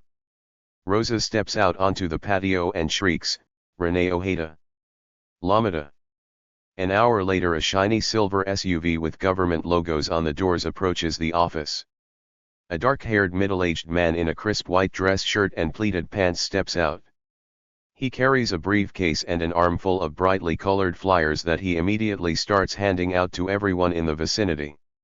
They are documents produced by the Mexican government that warn of the dangers of crossing the desert. Ana and Juan, an older indigenous couple from Oaxaca, take the paperwork and start flipping through the glossy pages decorated with dramatic photos of blazing suns, scorpions, and blistered feet. The two of them were robbed by bandits during their last crossing attempt and then deported after getting abandoned by their smuggler. Juan says that a border patrol agent punched him in the head when he asked about his wife's whereabouts while they were in detention. Ana's legs and feet are in bad shape from the trek. Both of them are wearing flip-flops and have no personal effects. They have been hanging out on La Linea for almost 10 days trying to figure out how to get to Kentucky, where they have family doing agricultural work. They have recently taken up residence in an abandoned storage container across the street. The giant metal canister is furnished with 2 stained lazy boys and a poster for the Partido Acción Nacional. PAN is Mexico's economically conservative political party that supported the trade agreements with the United States that pushed people like Juan and Ana to leave the Oaxacan countryside because they could no longer make a living wage from farming. The two of them sleep in the storage container at night, while others use it as a restroom during the day.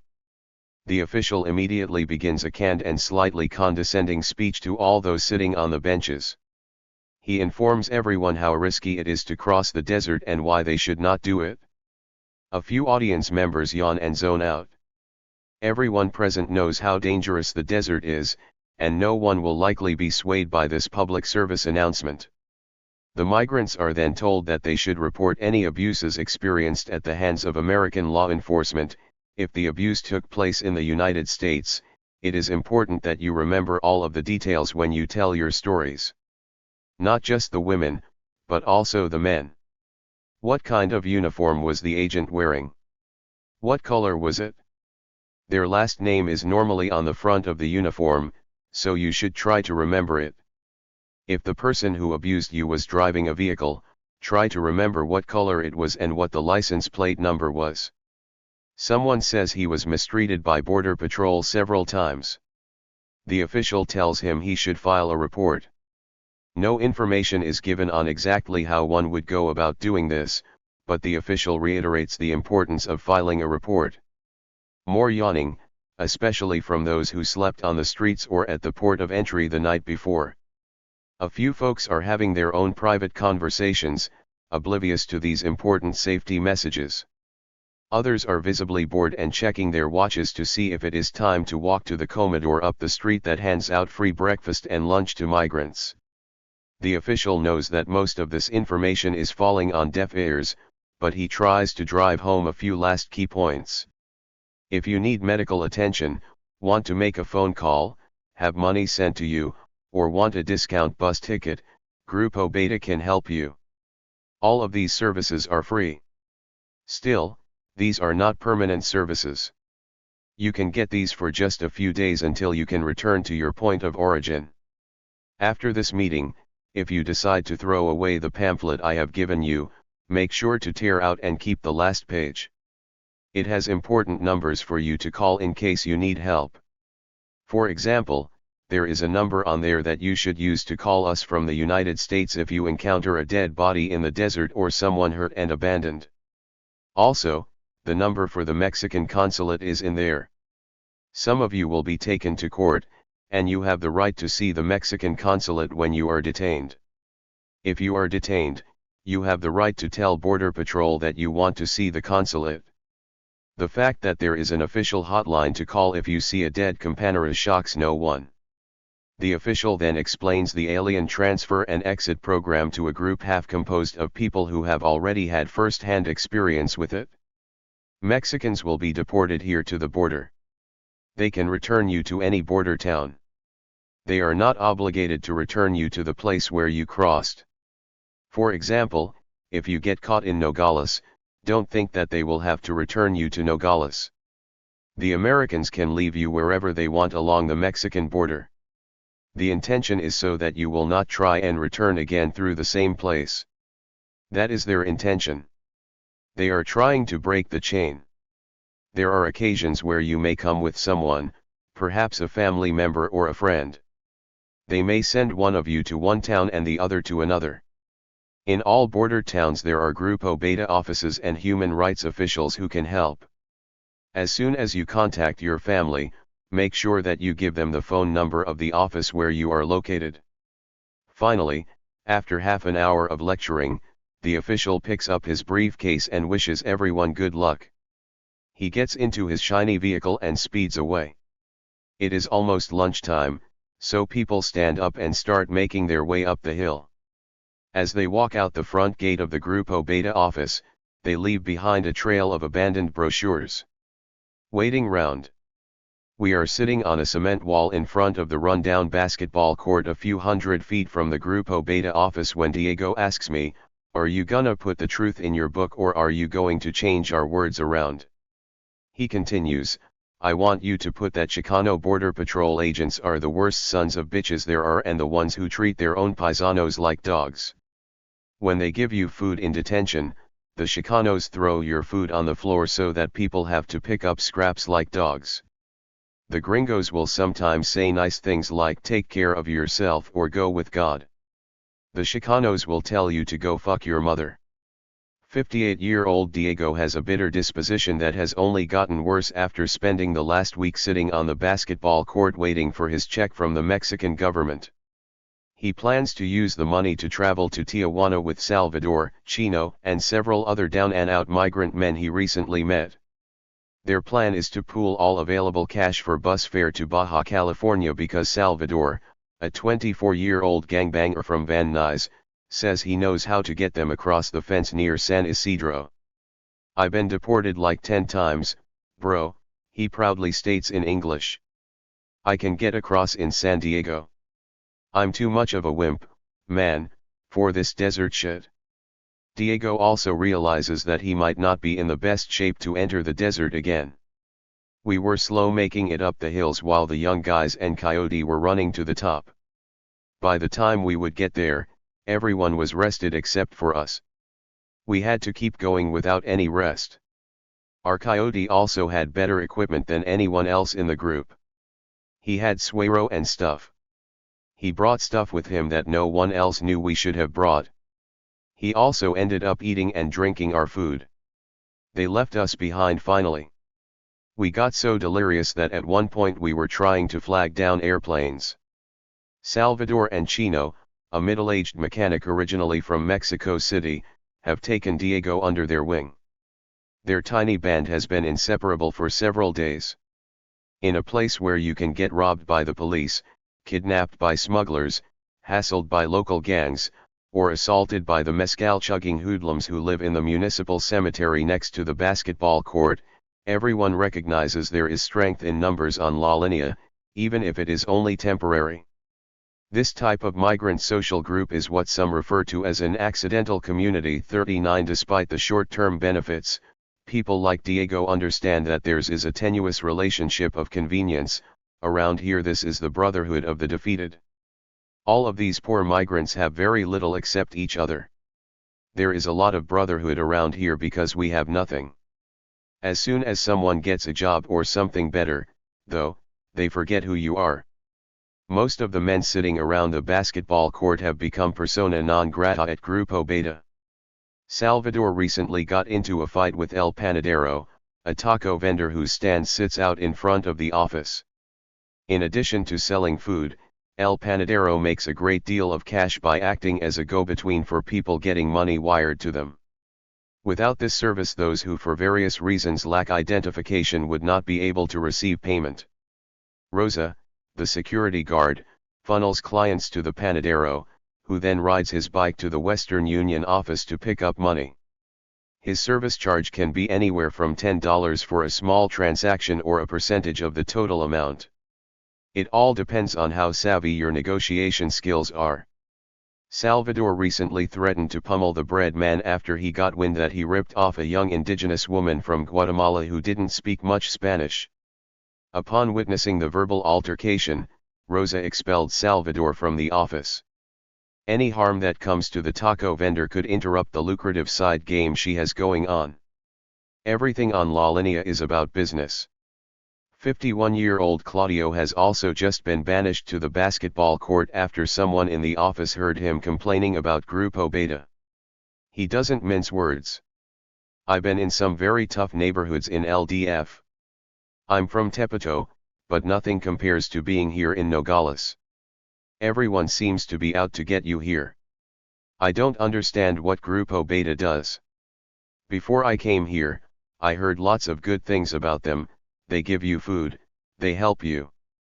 Then I get here and I see that they don't do anything. They don't feed you, the churches feed you. They don't let you bathe, the shelters do that. You can't stay there, the shelters do that too. All Grupo Beta does is make you fill out a form and put your name on a list. They tell you that you can't do anything unless you sign their list. I only finished La Primaria and I can still figure out that Grupo Beta doesn't do anything. They fill out those long lists so that they can show the government, look at how many people we help. They have nice new trucks and big salaries. Those lists help them, not us. Although they have been stuck waiting for their aid checks to arrive, Diego, Salvador, and Chino have fared slightly better than Ana and Juan. The men have found lodging in a tiny one-room cement structure that sits on a small hill just 100 feet from the border wall. The gray windowless building is an ad hoc migrant shelter started by a group of impoverished Christian missionaries. As long as they are willing to pray several times a day and declare their love of Jesus Christ, they can sleep on cardboard mats for free. It is significantly better and safer than crashing in the abandoned storage container, but seems to provide little protection from local police officers who have taken to robbing migrants at gunpoint and threatening to murder those who report abuses. 40. Estrella Blanca. Everyone knows Chucho. He is a disheveled angel of mercy who tirelessly walks up and down La Linea handing out water, toothbrushes, razors, and anything else he can acquire that might be of some service to migrants. After 3 decades of living undocumented in Arizona, he ended up one day deported, homeless, and roaming the streets of Nogales. Since then, he has been living hand-to-mouth while hustling to find resources that he can then hand off to deportees. I run into him at the Estrella Blanca bus station, uphill from the basketball court. This is where you can purchase discount tickets to get home or someplace where a relative or friend will take you in. For some migrants, this may be the first time in their adult lives that they return to their community of birth. Chucho is in the midst of providing first aid to a kid with a deep gash on the underside of his arm, the result of getting caught on a barbed wire fence while running from Border Patrol. As he applies iodine to the gaping wound, Chucho tells me that he doesn't like to help migrants receive money transfers anymore. He says most will use it to try to cross the desert again instead of buying a bus ticket. In the same breath he says, the bus goes through Mexico City, but if there aren't enough people to keep driving to Oaxaca or Cordoba, people get dropped off at the station and are given 100 pesos. Being a farmer from rural Oaxaca who gets abandoned in Mexico City is as bad or possibly worse than life on La Linea. Triage in the bus terminal. Photo by author. A 41-year-old woman named Lucy is waiting for her bus to leave. She has just come from detention and has decided to return to her home state of Guerrero. I never thought in my life that they would chain us up like that. What are we, pinches criminals? I thought they would grab us and return us to where we came from. I never imagined they would chain us up. I was in there for almost a week. You feel really awful being in a place like that. You never think you will be in a place where they treat you like an animal. Imagine that you come hot from the pinchy desert and then they put you in a freezing cell.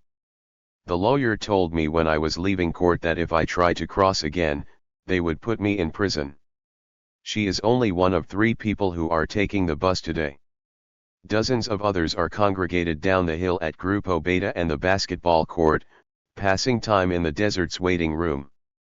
As we leave the bus station, Chucho nods his head toward the few waiting passengers and chuckles, "Today the Poleros win." When we see Maria and her 7-year-old daughter, Lupita, coming up the dusty road toward us, our hearts sink. I met them more than a week before when I walked into the empty chapel at Juan Bosco and saw them both kneeling in deep prayer in front of the Virgin de Guadalupe painting. The image of pious Lupita holding her hands together and squeezing her eyes closed tight could have been the cover of a Sunday school advertisement. Maria and her husband had traveled with their daughter up from Chiapas and failed on their first crossing. The family had been separated in federal detention in Tucson, and Maria had not heard from her husband since their arrest. After a week on La Linea with no word from her spouse, she headed to the town of Altar to try their luck again. Chucho and I had hoped they would succeed this time and wouldn't have to come back to Nogales. Seeing them means that they have once again been arrested and deported. We stopped to greet them and find out what happened. Maria, wearing all black and carrying her few possessions in a tiny backpack, looks exhausted. It has been only a week since we last saw her, but her face looks as though it has aged 10 years. Lupita, however, is still bright-eyed in a pink striped shirt, tiny blue jeans, and nylon sneakers with cartoon characters on them. She looks ready for 2nd grade. Maria tells us that they contracted a new coyote in Altar but got caught after only a day of walking. Some of her group managed to escape, but Maria couldn't run with Lupita in her arms. They spent the last of their money on crossing supplies and are now penniless in Nogales. In the middle of telling her story, tears start falling down her face. She turns away from Lupita to hide her crying. Chucho immediately kneels down to talk to the child about what kind of candy she likes. Everyone who encounters this kid works extra hard to keep her shielded from what is going on around her. Although she has endured 2 failed desert trips, multiple days in federal detention, and losing contact with her father, I have never seen her cry or complain in the nearly 2 weeks she has spent on La Linea. We walk to the corner market to buy Lupita a snack and then sit down on the curb out front. Maria asks if we know of any work available in Nogales. She needs to earn enough cash to take a bus to Tijuana, which is where her husband was deported. "There are no jobs around here, Mija," Chucho says. "Someone offered me a job working in a cantina," she tells us, "but I knew it was more than just being a waitress." She comments that it is going to be hard for her to work with Lupita in tow and tells us that several coyotes have offered to watch the girl while she travels to Tijuana. "What do you think?" she asks. Maria is obviously at the end of her rope to even consider this offer. Her voice is desperate and she begins crying again. "Can you watch her?" she asks me. "You seem very nice." I tell her that I can't and that it is better if they stick together. Chucho tells her about the discount bus ticket she can buy to get back to Chiapas. Maria matter-of-factly responds, "I borrowed $3,000 to pay for the trip. I earn 850 pesos a month. I am out of money and can't go back empty-handed. Begging for money to get to Tijuana is easier than going home to nothing in Chiapas. I have to keep crossing." Lupita, who has been giggling and stomping her feet in the dirt lot next to the convenience store, comes running over to hand me some of her candy. Chucho stands up and turns to Maria, "Mija, you can't stay here in Nogales. There is no work here for migrant women and nothing good for you. If you stay, you will probably end up having to sell yourself. It is better for you to go to the bus station to beg for money. People will feel sorry for you because of the girl." He reaches into his pocket and pulls out a tattered 50 peso bill. He hands it to her and then is suddenly unable to hold back his tears. Chucho has seen many awful things on La Linea, but some moments just push you over the edge. Get her something to eat and then go to the bus station. Ruiz. We are surrounded on all sides by the dead, but their presence is somehow comforting. It's as if this field of black iron crosses, crooked gravestones, and cheap plastic flowers temporarily shields us from the clatter and commotion of the border. It is a quiet moment with 30-year-old Ruiz, whom I met 5 minutes ago when I spotted him and his friend Chu standing near a rusted-out trash can near the basketball court. They were both covered in a thin layer of desert dust and weighed down with overstuffed green camouflage backpacks. I noticed them not because of their migrant uniforms, but because they had their faces buried in a map of Sonora, a rarity in these parts. A friend of ours let us borrow it, he tells me. We just wanted to see where we've been and where we are going. I introduce myself, and soon the two of us are sitting in the cemetery talking about his current situation. Originally from the Mexican state of Puebla, Ruiz is about 5'7" with shiny black hair and sharp facial features. He is soft-spoken and gives off an air of seriousness undermined by how easily and often he cracks a sly smile. Like many recent deportees, Ruiz had been living in the United States since he crossed the desert as a 17-year-old in 2000. Sitting on a curb crowded by tombstones, he tells me how he recently ended up in Nogales. I was driving in my car and following all the laws. I had my car registered. They pulled me over and said I was driving recklessly. I was driving the speed limit. I told the police officer, "You were the ones driving recklessly because you came chasing after me." I said, "You have no reason to pull me over."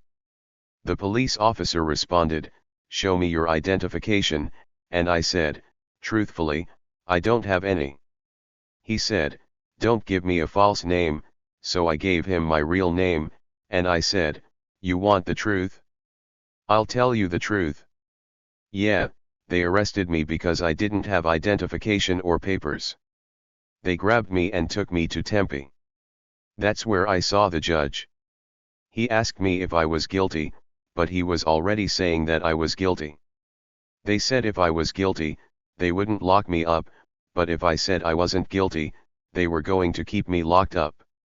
I said, "Well, I'm guilty, then, because I want to get out of here."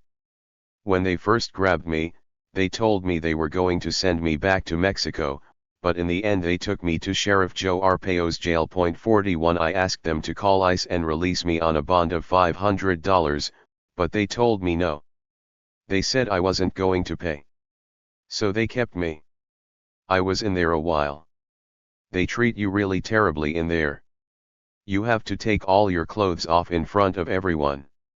They gave me some clothes but they were too big for me. They didn't care.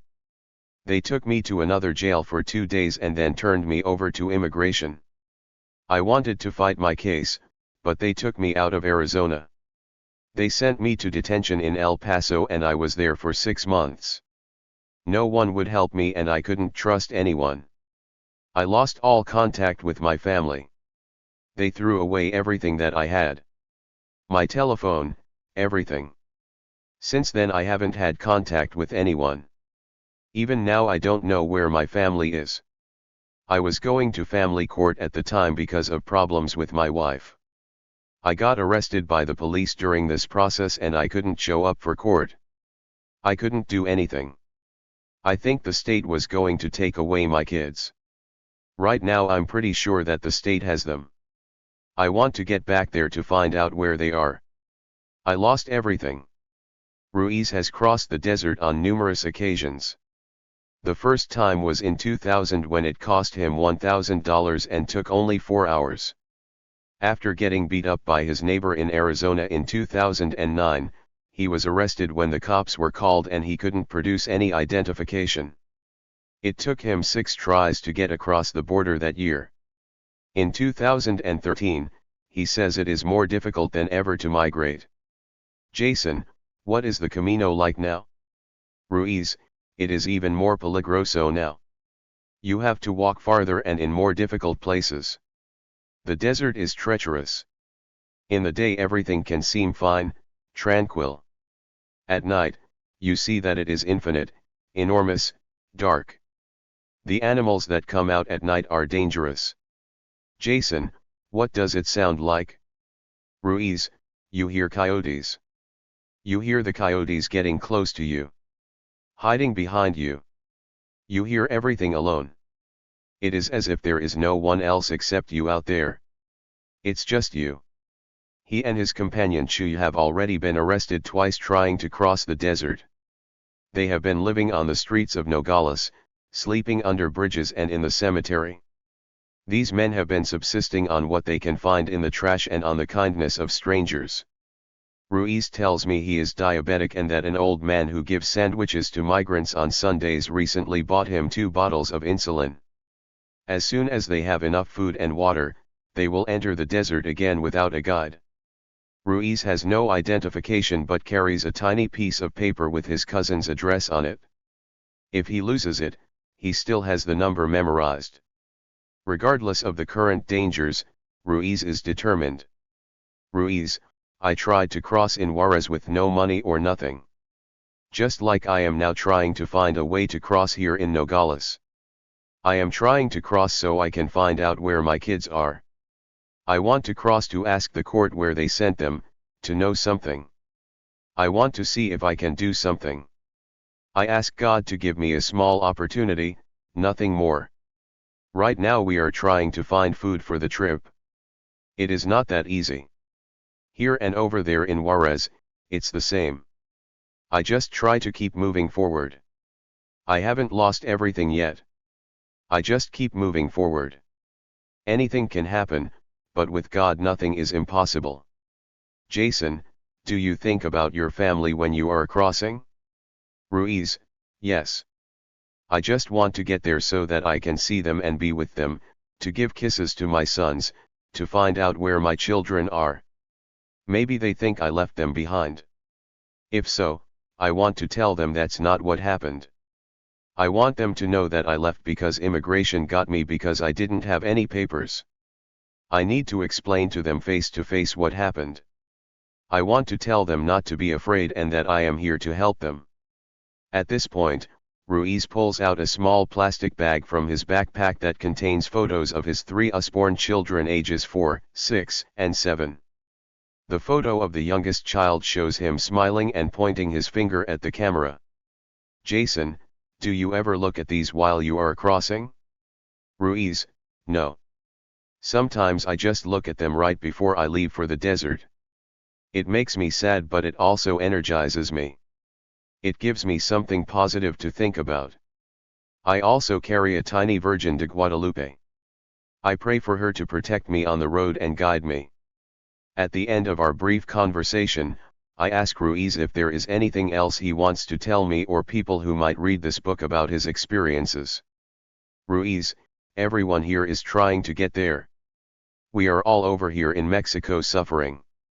For me, I want to return and have another chance to see my family.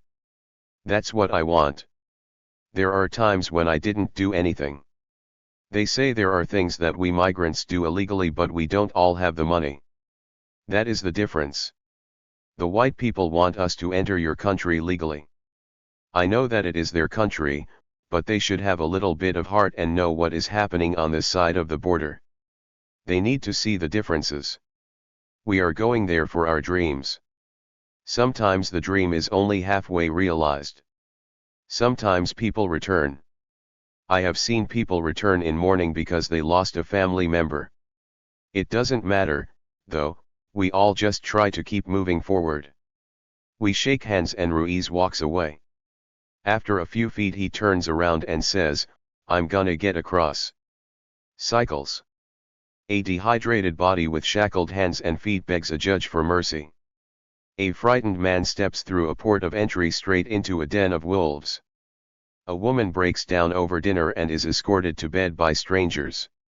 A young mother stares over the border wall in preparation for another go at it. For many migrants, the post-deportation world of La Linea is just one chaotic stop on the way to another crossing attempt. It is where the Sonoran hybrid collective begins.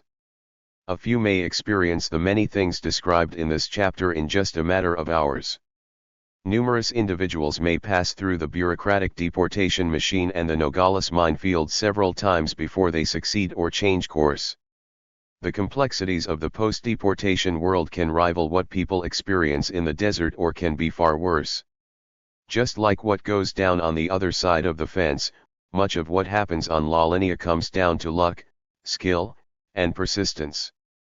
There is no resolution to La Linea's narrative, because it has no end. It is a space where bodies are in perpetual motion. Some make it through and some don't. Those who finally get across may remain safely hidden in the United States until a broken tail light or an immigration raid at their workplace lands them once again in front of the Grupo Beta office. Ricardo left with the coyote he met in Nogales. Less than half an hour into his journey he and his group were ambushed by bajadores who stuck a pistol to his temple and took everything he had. The last time I saw him, he was crying in front of Grupo Beta, telling me he was headed to Tijuana, where he thought it would be safer to cross. Diego, the bitter old man, finally received his check from the Mexican government that he planned to use to travel to Tijuana with Salvador, Chino, and others who promised to help him. Rosa the security guard talked Diego into letting her safeguard his money until everyone else was ready to leave the state. She told him it was too dangerous to be walking around with that much cash in his pocket. When he went to collect his money from her, she pretended not to know what he was talking about and had him physically removed from the Grupo Beta office. Salvador, the gangbanger from Los Angeles, eventually did leave with Diego, Chino, and a few others to try their luck crossing elsewhere. When I visited him at his house in Van Nuys, California, he told me that he separated from the group after Chino stole their money so that he could get drunk. This was around the same time that Chino called my cell phone to ask for money and to say that Salvador was a bastard who had left them stranded in a Tijuana migrant shelter. The last time I spoke to Salvador, he told me that he was planning to go into the human smuggling business in Arizona because he knew some white people who could pick up migrants in the desert and then drive them through the checkpoints. On the same day that Chucho gave Maria and Lupita his last 50 pesos to buy some food, they left with a man they met at Grupo Beta who promised to help get them to Tijuana. After a few years of hustling on La Linea, Chucho was able to build a new life. He went from sleeping under a bench at the bus station to working for a non-profit organization in Nogales. He now earns a living assisting recently deported migrants. I am sure he is still giving away his money to those who need it more. 6 months after I spoke with Ruiz, he sent me a text message that said, "I'm in Arizona. It is late in the afternoon when I walk up to the Mariposa port of entry. There is a soup kitchen run by Jesuits and an abandoned Red Cross trailer that sits at the top of a hill on the Mexican side. Several migrants and a few homeless locals are already in line for the afternoon meal. A skeleton of a dog lingers by the door, hoping that someone will toss him some scraps on their way out. 2 teenagers in polo shirts are standing across the street. Both are holding binoculars and walkie-talkies and closely monitoring Border Patrol vehicle activity along the fence. Their radios periodically chirp and crackle as they update someone on the other end about La Migra's whereabouts.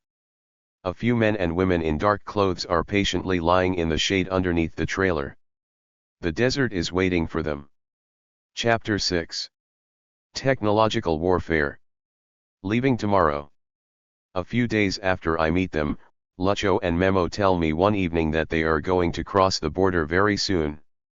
I should rest up tonight because I think we're leaving tomorrow, Memo nonchalantly states. Admittedly, I get excited about the prospect of watching them prepare and then following them as they go into the desert. As I head out the door that night, I tell Samuel about this development and that I will be back early the next day to document the preparations. He smirks, nods his head, and says, "Okay, then, I guess we'll see you tomorrow." I arrive at 7 a.m. the following day and find Lucho and Memo lounging around on their bunks enjoying the downtime after the shelter clears out. They don't look like people getting ready to do anything, much less cross the desert. I think we are leaving tomorrow instead. We're not ready yet. I'm disappointed, but don't want to push the subject. What do I know about being ready? Instead I spend the day with them and help clean the shelter. That evening while we prepare dinner, I ask Memo 100 questions. What will they buy? How will they prepare mentally? When is the right time to go? Tomorrow you will see, he tells me. Tomorrow you can see how we do it. Once again, I show up the next morning with my camera and voice recorder. Once again, Memo tells me that they still aren't ready to go. The weather is not quite right. We want to wait a few more days. I begin to understand Samuel's smirk. By the end of the week, I stop asking when they are leaving and start thinking that Memo and Lucho might transition into permanent shelter staff like Pato, Rafa, Samuel, and Patricio, migrants who achieve a minor level of comfort working for room and board and whose dreams of crossing slowly fall by the wayside as the days turn into months. Samuel and the rest of the guys are always joking that they are leaving tomorrow. As I continue to work with migrants on La Linea, Memo and Lucho become permanent fixtures at Juan Bosco. Weeks go by. We become friends and I stop asking when they are going to cross. I don't want to know anymore. Not because I don't care or believe them, but because I selfishly don't want them to abandon me. Hanging out with them at night makes my fieldwork on La Linea easier. Their friendship fills an important void created by listening to people's difficult crossing stories day in and day out and then watching recent acquaintances, people who have opened up to me about their lives over a few short hours or days, walk off into the sunset. This is probably why I am in utter disbelief when Memo comments one afternoon that they are going to buy supplies the next day and enter the desert that following evening. He tells me to show up early so I can document it. I promise, he says, we're leaving tomorrow. $26 worth of groceries and a Bible. I get to Juan Bosco early, just as the last group of guests are departing for the day. Memo and Lucho are in good spirits and seem excited about the shopping trip. Point 1. We walk down the street to the local market and begin working our way down the aisles. This tienda does not carry the specialized migrant goods that you often find in the desert, archaeological records such as camouflage backpacks and black water bottles. It's your everyday grocery store. This makes Memo and Lucho's mission all the more bizarre. It's a strange sensation watching them push a cart and stop to read labels and price tags on items. Trying to get their money's worth, they spend close to an hour bargain hunting. While other customers are buying meat for a Sunday carne asada, these guys are shopping for a trip through Hades. I take a final inventory of the contents of their cart. 4 gallons of water. 3 bags of instant refried beans. 11 small cans of tuna. 2 large cans of sardines. 0.5 kilo of limes. 2 bags of flour tortillas. 1 loaf of bread. 0.10 gram of raw garlic. 0.22 gram of fresh jalapenos. 1 packet of lemon-flavored Hall's cough drops. 1 pouch of beef jerky. Shopping for the apocalypse. Photo by author. Many of the goods they select are obvious necessities. Tuna and sardines have high salt content and will help them retain water longer and slow down the dehydration process. The bread, beans, and tortillas are carbohydrate-heavy foods that they hope will keep them full during the crossing, when they will burn thousands of calories a day. Water is essential, but they can carry only 2 gallons each in their backpacks. They don't want to hold bottles in their hands, because that would slow them down and make it hard to move quickly across rough terrain. The cost of these supplies comes to $26. By US standards, that is not much money, but it has taken them several weeks to scrape together the funds. I think back to a conversation I had with Lucho and Samuel at the shelter a few weeks before. Lucho: hey, how much does a pizza cost here in Mexico? Samuel: 120 or 130 pesos. Lucho: that's what you would make in a day, huh? Samuel: yeah. Lucho: imagine that. You work an entire day so that you can buy a fucking pizza. You work 8 hours so that you can buy a pizza. How much does a pair of pants cost? Samuel: good ones. Lucho: Yeah, good ones. Samuel, it depends.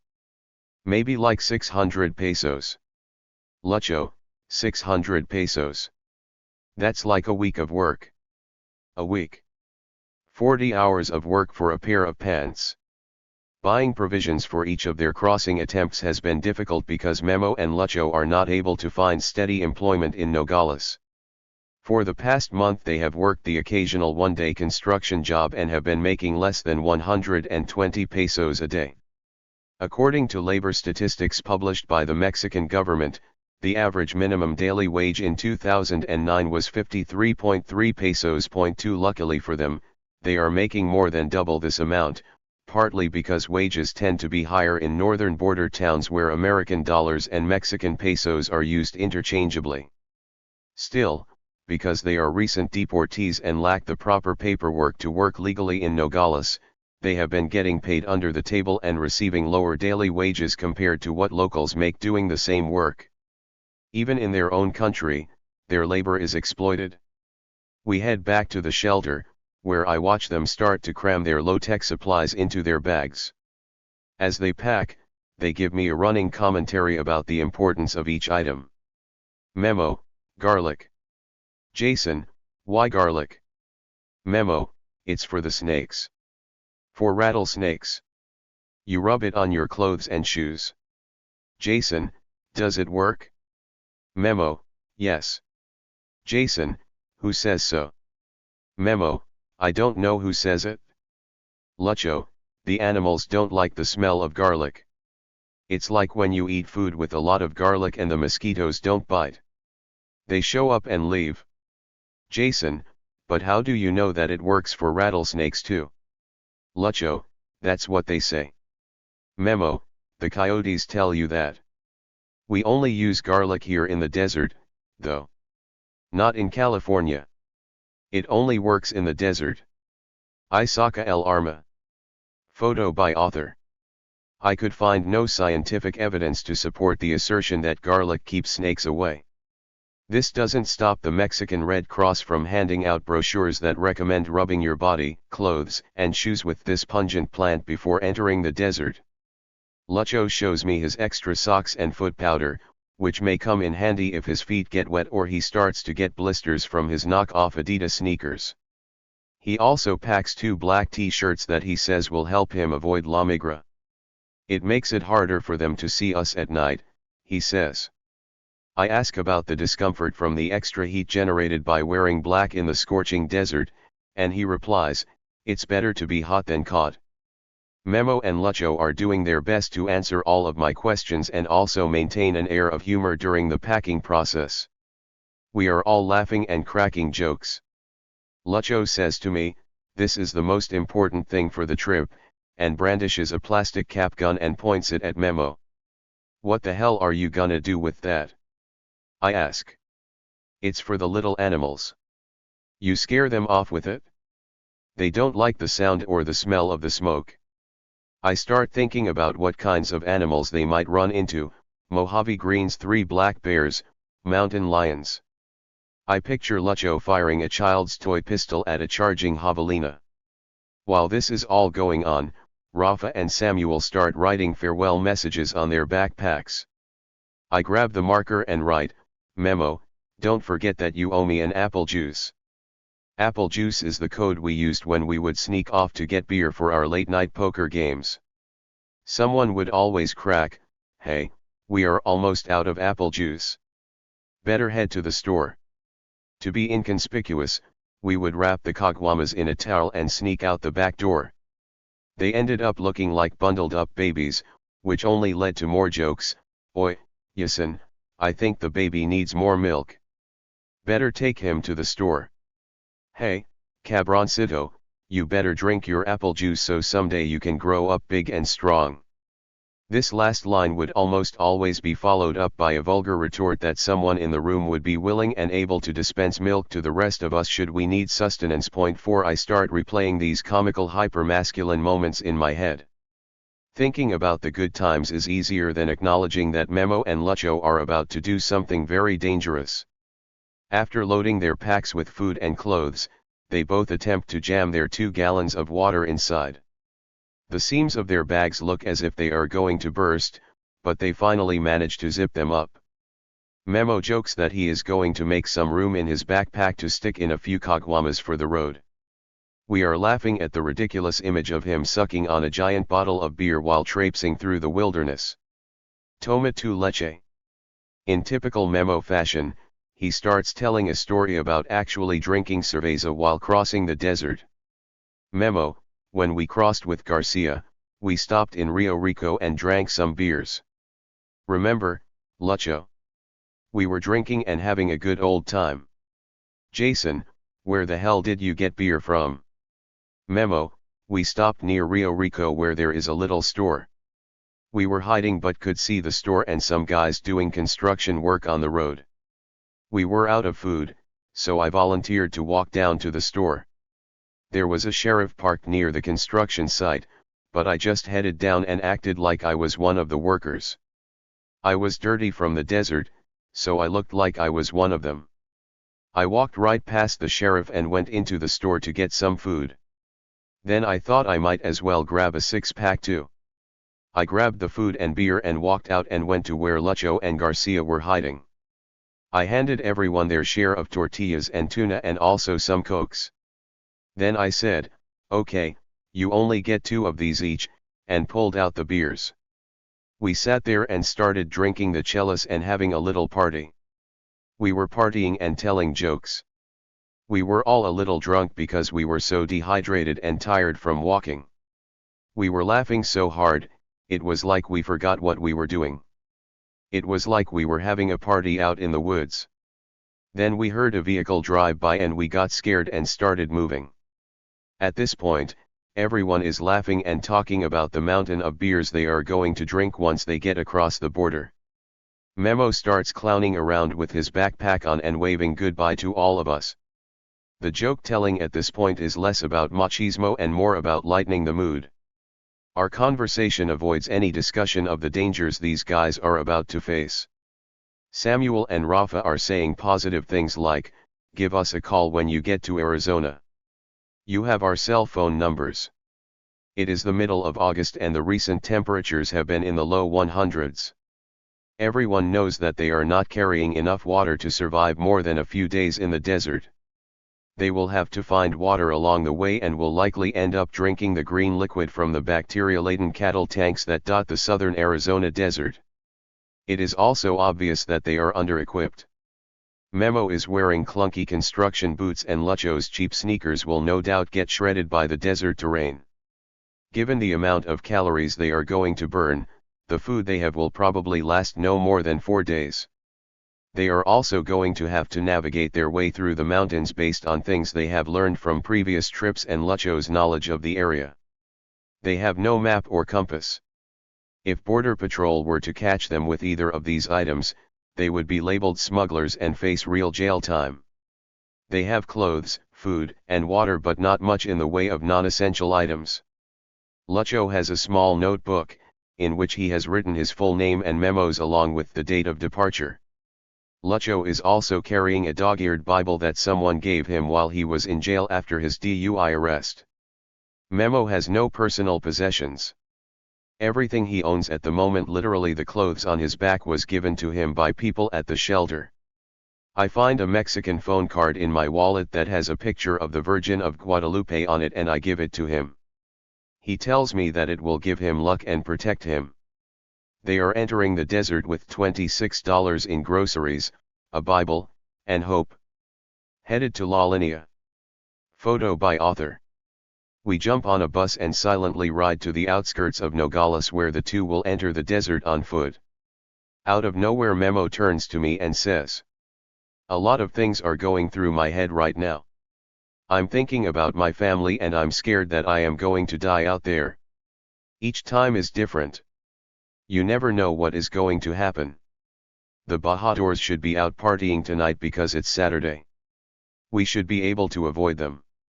We have food and water and, God willing, we will get across. We are going to hang on as long possible, as much as we can." The three of us get off the bus and head toward a tunnel just west of the Grupo Beta office. I have walked by this tunnel every day while doing fieldwork on La Linea, but until now never realized what it is used for. It runs underneath the highway.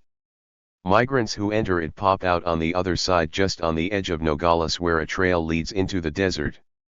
The two of them have used it before and have a system. Memo: it is very dark in the tunnel. When you enter you have to listen to hear if there are any rattlesnakes to make sure no one gets bit. You also have to make sure that there are no people in the tunnel. If there are, we stop and turn around because they are bajadors. You can turn around, but if they see you they will come after you. They are waiting to jump you. You can sometimes smell cigarette smoke if one of them is hiding. Then I would just tell Lucho to hold on because there are some people hiding in there. If people are just crossing, they have no reason to be waiting in the tunnel. Those aren't migrants, they are bajadors who are going to rob you. You have to always be careful because a lot of people cross through there. We saw people going in there, but much earlier in the day. We calculated that we should go in the afternoon because my idea is to get to La Linea when it is a little dark and you can only see a little bit. We get close to the tunnel and stop.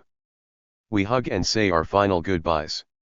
Memo starts walking away and then yells for me to get the camera out, take a picture to show your students. For the book. It is the first time I don't want to take any photos. Observing this process has been difficult, but I try to remain positive and keep a smile on my face. The last thing these guys need is to see me blubbering right before they enter the desert. Ruth Beer once wrote that anthropology that doesn't break your heart just isn't worth doing. 5. It is a powerful statement that I have long agreed with, but it is not always easy to put into practice. Watching Lucho and Memo leave is not exciting, nor is it an inspiring anthropological field moment. It makes me feel worthless and afraid for them. There is nothing that I can do to help them now. 1,000 thoughts race through my head. I wonder if I will ever see them again. If I do, will it be to identify their bodies? Waves of apocalyptic visions come to me. Memo opens his mouth to scream for help and white sand pours out in violent pulses. The desert is eating him from the inside. Lucho's Bible lies in the dirt. Page by page it is slowly destroyed by wind and rain.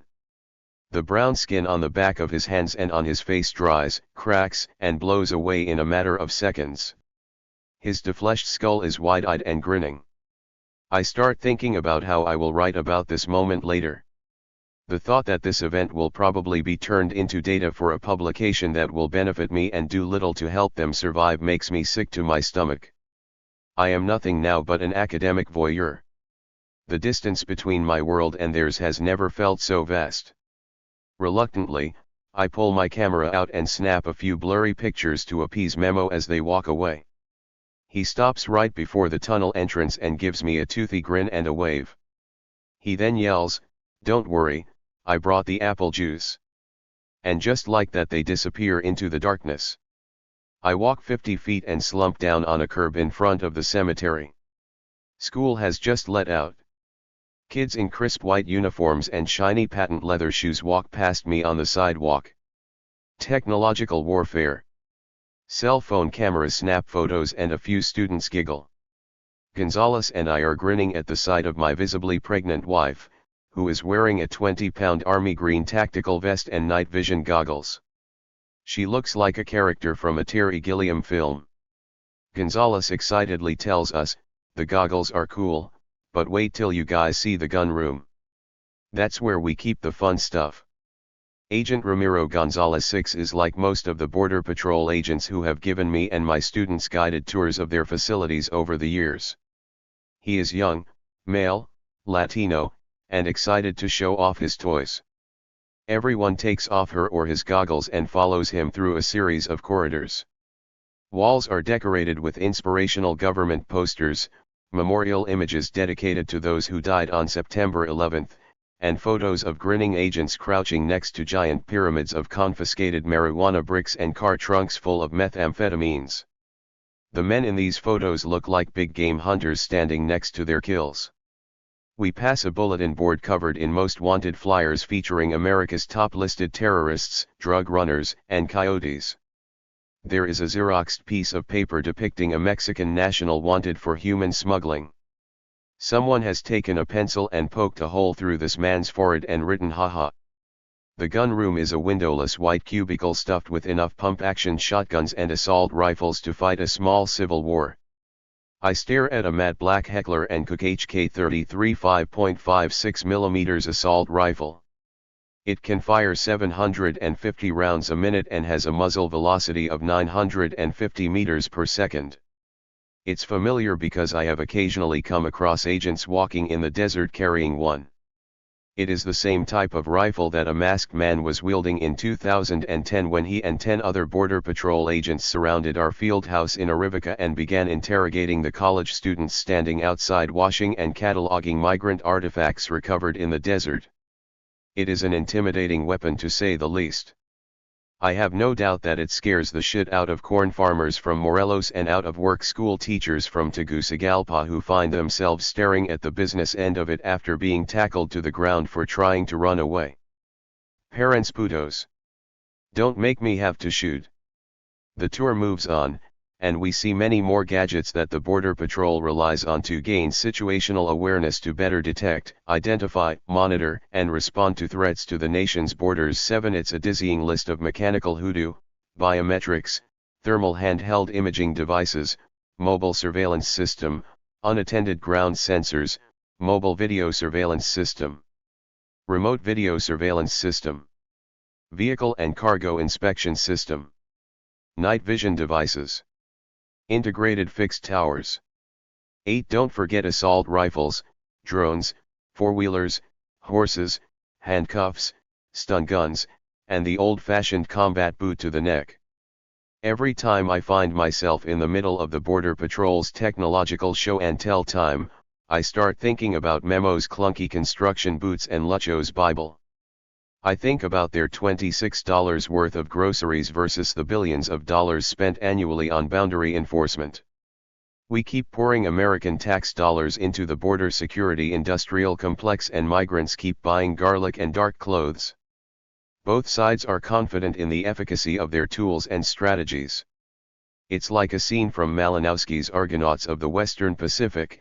It must be realized that the natives firmly believe in the value of magic, and that this conviction, when put to the test of their actions, is quite unwavering, even nowadays when so much of native belief and custom has been undermined. 9. In 1989, the year after Memo first crossed the border, the annual federal budget for the U.S. Border Patrol totaled $232 million. By fiscal year 2010, that annual budget had increased to $3.8 billion, a growth linked to changes in enforcement practices in the mid-1990s and enhanced security concerns following the events of September 11, 2001. As astonishing as this current annual boundary enforcement budget is, it still does not include the billions of dollars allotted to other agencies such as Immigration, Customs and Enforcement that police ports of entry or those responsible for fence construction and maintenance. Based on rough estimates derived from a recent congressional report, $14.8 billion were spent on boundary security in fiscal year 2012.10. Ex-governor of Arizona and former head of the Department of Homeland Security Janet Napolitano once told a reporter, "You show me a 50-foot wall and I'll show you a 51-foot ladder at the border. That's the way the border works." 11. There is a wall between the United States and Mexico, but everyone knows that it doesn't stop the flow of people or illegal drugs. Just ask those who routinely find new and inventive ways to get past it. There are the smugglers who build catapults to launch drugs over the fence. 12. There is the masked man caught on video casually talking on his cell phone while using an ordinary car jack to lift the wall up so people could crawl underneath it. 13. There are also those enterprising drug runners who construct ramps so they can drive their cars over the fence. 14. And the really ambitious who build multimillion-dollar tunnels to pass directly underneath it. 15. Let's not forget about the run-of-the-mill migrants who just say, "The hell with this pinchy wall," and climb over it. Although not as common as it was prior to prevention through deterrence, fence hopping still happens often enough to be a concern for law enforcement. A federal document from 2009 shows that over the course of a year, the Nogales fence was breached an average of 8 times a week, 16, an astonishing number given the high density of cameras, agents, and motion sensors in this area. I once watched 2 men climb the wall in downtown Nogales in broad daylight and crawl past a parked Border Patrol vehicle on their hands and knees. Where there's a will, there's a way. Despite the evidence that the border wall is no match for catapults, carjacks, and other forms of human ingenuity, the United States can't seem to shake the fixation that building more of it will somehow solve many of our country's economic and social problems. Politicians are well aware of this fixation and routinely use it to their advantage. For example, while on the presidential campaign trail in 2011, Republican candidate Herman Cain received thunderous applause while making the following statement to a crowd in Cookeville, Tennessee, regarding his plans for immigration security: "We'll have a real fence. 20 feet high with barbed wire. Electrified with a sign on the other side that says, 'It can kill you.'" Then I get criticized, "Mr. Cain, that's insensitive." What do you mean insensitive? What's insensitive is when come to the United States across our border and kill our citizens and kill our Border Patrol people. That's insensitive, and I'm not worried being insensitive. Tell people to stop sneaking into America. 17. I always wonder who conservatives like Cain would get to build their super fence. Perhaps he could use the California-based construction firm that was fined in 2006 for hiring undocumented laborers to help build the border wall between Tijuana and San Isidro. 18. Playing on the fears that many conservative Americans hold regarding brown-skinned invaders ruining their economy, destroying their neighborhoods, and killing citizens is a tried and true political strategy. 19. Unfortunately for these extremists, no amount of fear or hate can convince the government that walling off the entire border would be effective or feasible. These structures are too expensive to erect and maintain. 20. And they cause a significant amount of environmental damage. 21. This is why only 351 miles of the 1,954 miles that make up the US-Mexico border have anything resembling a wall. 22. These tall and imposing monuments are intended to make it difficult for people to climb over, but are found only in and around urban ports of entry. The behemoths are what the Border Patrol proudly shows off to visiting politicians. These are the fences that you see in publicity photos and political photo ops. What you rarely get to see are the places where the wall abruptly vanishes. Border Wall, Nogales, Arizona. Photo by Michael Wells. Ask any Border Patrol agent or migrant about the wall, and they will tell you the same thing: it doesn't stop migration. For agents, it funnels people toward more remote areas where Border Patrol has the tactical advantage. For migrants, it's a road sign that directs you toward the Arizona desert, where you stand a fighting chance of making it past La Migra. At the end of the day, the billions of dollars spent annually on security technology camouflage the dirty little secret that, compared to fences, motion sensors, 23 drones, and infrared cameras, the best and most lethal weapon the Border Patrol has is nature. Walker Canyon Border Fence. Photo by Bob Key. Many places along the border are marked by a 3-strand barbed wire fence or nothing at all. In Walker Canyon, just northwest of Nogales, there is even an unlocked gate you can open and close at will. These are the same areas where Border Patrol are few and far between. In general, the agents have few incentives to heavily police these open areas. Catching someone at the moment of entry and deporting them back to Mexico leaves the person relatively fresh and energized to try again right away. Besides, the agency lacks the personnel to post people across the entire border, though that is changing. 24. The Border Patrol recognizes that it is better to let migrants go a few rounds with heat stroke, bajadores, and whatever else they might encounter in the wilderness. Only after they have taken some licks does law enforcement become interested in chasing people down and trotting them back to Mexico. Border crossers are easier to apprehend if they are exhausted or dead. Anthropologist Rocio Magana recorded this strategy in a candid interview with an agent. They have a tactic in which they let the migrant walk. They let him walk for 2 or 3 days so he would suffer hunger and heat. They have them very well localized. They know where the crossers are. Well, this is going to be there, he is going to walk for 2 to 3 days. I am going to go home and sleep. Tomorrow, when I come back, I'll get him underneath a tree while he is tired or waiting. I am not going to need to chase him. Why? Because he is not going to run, the migrant is already too tired. I'm telling you. 2 to 3 days. They have it well studied. They know when they are going to pick them up, they know the area and know where are going to try to get into. They have everything very well monitored. Point 25. Outdoor market specializing in crossing supplies, Altar, Sonora, Mexico. Photo by Michael Wells. Customs and Border Protection statistics seem to confirm this strategy. Between 2010 and 2011, only 21% of all apprehensions in the Tucson sector happened within 1 mile or less of the border. 26% of people caught were apprehended after traveling more than 5 miles, and 27% had gone more than 20 miles. 27 These data suggest that more than 53% of the migrants arrested by Border Patrol during this period spent a significant amount of time experiencing the Sonoran hybrid collective's chokehold. Technology. If the estimate that between 92 and 98% of all unauthorized border crossers eventually get through is even remotely accurate, 28 it makes you wonder what the billions of dollars spent annually on boundary security actually does. If so many people weren't getting hurt or dying during this costly game of cat and mouse, you could almost laugh at these statistics.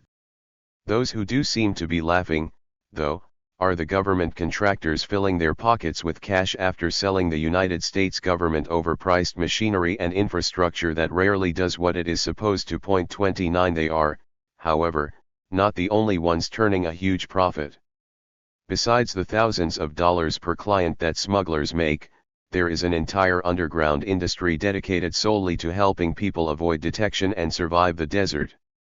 Specialized vendors in Mexican towns such as Altar and Sasabe have cornered the market on camouflage backpacks, black clothes, water bottles, high salt content food, and first aid equipment. 30 For inflated prices, border entrepreneurs will sell you things like black bottles of water that they guarantee will decrease visibility and sneakers with carpeted soles that they swear will prevent you from leaving footprints. Walking around downtown Altar, you're bound to hear someone say something like, "Oi, carnal, these special shoes don't make any sound when you walk. Te lo juro."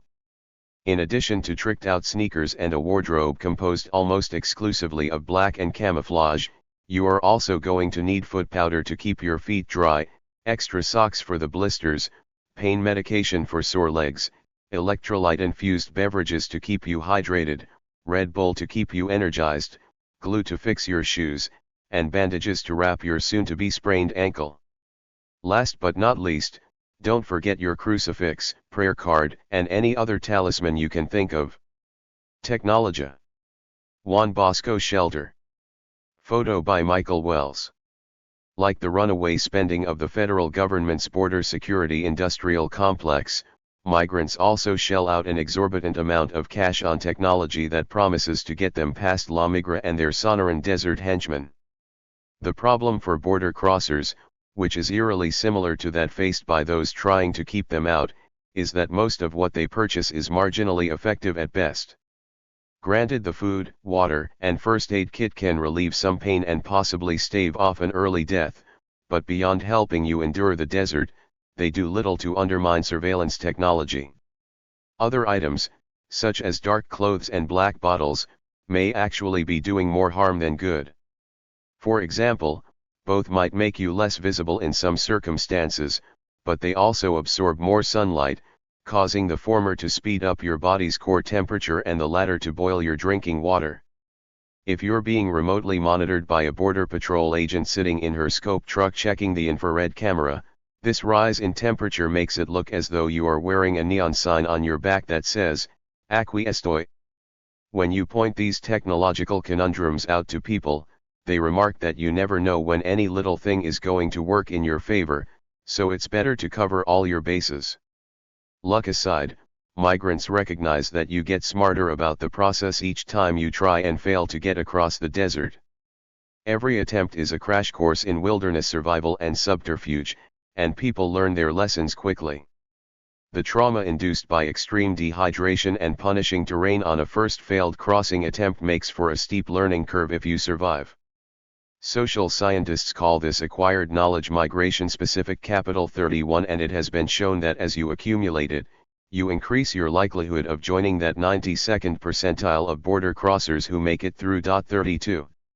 A Border Patrol Scope Truck. Photo by Michael Wells. Migrants know they are outgunned literally and figuratively when it comes to the border war. But they are also in on a little secreto that those standing watch at the gate refuse to believe. That secret is that La Migra's fancy equipment is no match for the sheer determination that propels hundreds of thousands of economic migrants toward the United States each year. As a deportee laughingly told me once while we ate tacos on La Linea, "Para los Mexicanos no hay fronteras." We will keep trying until we cross. We have faith in La Virgen de Guadalupe to help us. Unfortunately, sometimes your body can't keep up with your faith. Failure. I can hear the kitchen television from the street as I approach Juan Bosco. The Mexican edition of America's Funniest Home Videos is playing at a painful volume. Before setting foot inside, I can already tell by the aroma that Pato is making his delicious rice and beans. I am starving and looking forward to sitting down after spending all day walking around Nogales in the blistering summer sun. As I turn the corner and enter the kitchen, I am shocked when Lucho, not Pato, looks up from the stove where he is stirring a giant simmering pot. I stop in my tracks. It's been 5 days since I watched him and Memo enter the tunnel. I am speechless. Lucho gives me a soft grin and just shakes his head. Memo hears me enter and steps out from inside the kitchen supply closet and quietly says, "They got us." I don't know whether to be happy that they are alive or sad that they have failed for the third time. What happened? I stupidly ask. "They got us," Memo repeats. He tries to fake a smile for my benefit and fails miserably. It is the first time I've seen him unable to crack a joke. "Come sit down," he says. The three of us crowd around a plastic table while the television screams in the background. They both look like shit. They are ghosts of themselves. The level of physical exhaustion they are suffering from has changed both their speech and posture. Lucho is nursing a horrible cold and his gruff voice is barely audible. Memo appears sedated. His physical movements lack their usual spastic energy. They both start telling me what happened, but the narrative is devoid of their characteristic humor. "Jason, how many days were you in the desert on this trip?" Lucho, 3 days. Memo, we walked really far. Lucho, yeah, we walked all the way to Agualinda 33 near the checkpoint. They caught us there and sent us back. Border Patrol was chasing a group of about 17 people and we were there too. We made a big mistake. We got caught in the middle of the chase. There was an area where they kept cattle. That is where we were hiding. We were sleeping under a tree, but out in the open. If we had headed for the mountains, they wouldn't have caught us. Migra passed by and found us and they were like, "Hey, what are you guys doing here?" We were just sitting there sleeping when they showed up. They started asking us questions. The Border Patrol agent called his friend on the walkie-talkie and asked how many were in that group he had just caught, and he said, 17. "Okay. I got 2 more for you. Let's go," he said. So they threw us in with the rest of them. If we had gone more into the mountains, they wouldn't have caught us. They don't go there into the mountains. Instead, we decided to sleep out in the open. It is obvious that Lucho doesn't feel well or like talking. He stands up and excuses himself. He enters the men's dormitory and crumples onto a bottom bunk bed. I can see him through the long hallway. He is lying there, staring up at the cot above his head in silence. Memo then says, "It is hard for him. When they deported us back to Tucson, we drove past Lucho's house. We were on the bus and he said, 'Check it out. That's where I live.' He pointed out his house and then started getting really sad. I felt horrible. I said, Lucho, don't worry. God is protecting us. We're going to be fine. Nothing is going to happen. This is only a setback. Don't worry. We will be back. He asked me, Memo, do you really believe that? I said, of course. We'll be back. I tried to cheer him up. Jason, is it hard for you to stay positive en el camino? You always seem to be so positive. Memo, always. I have faith in God. When we were on the trail, we got going at 4 a.m. and I was sure that we were going to pass. I said, we're getting there tomorrow. Don't worry, Lucho, everything is going to be fine. Escape.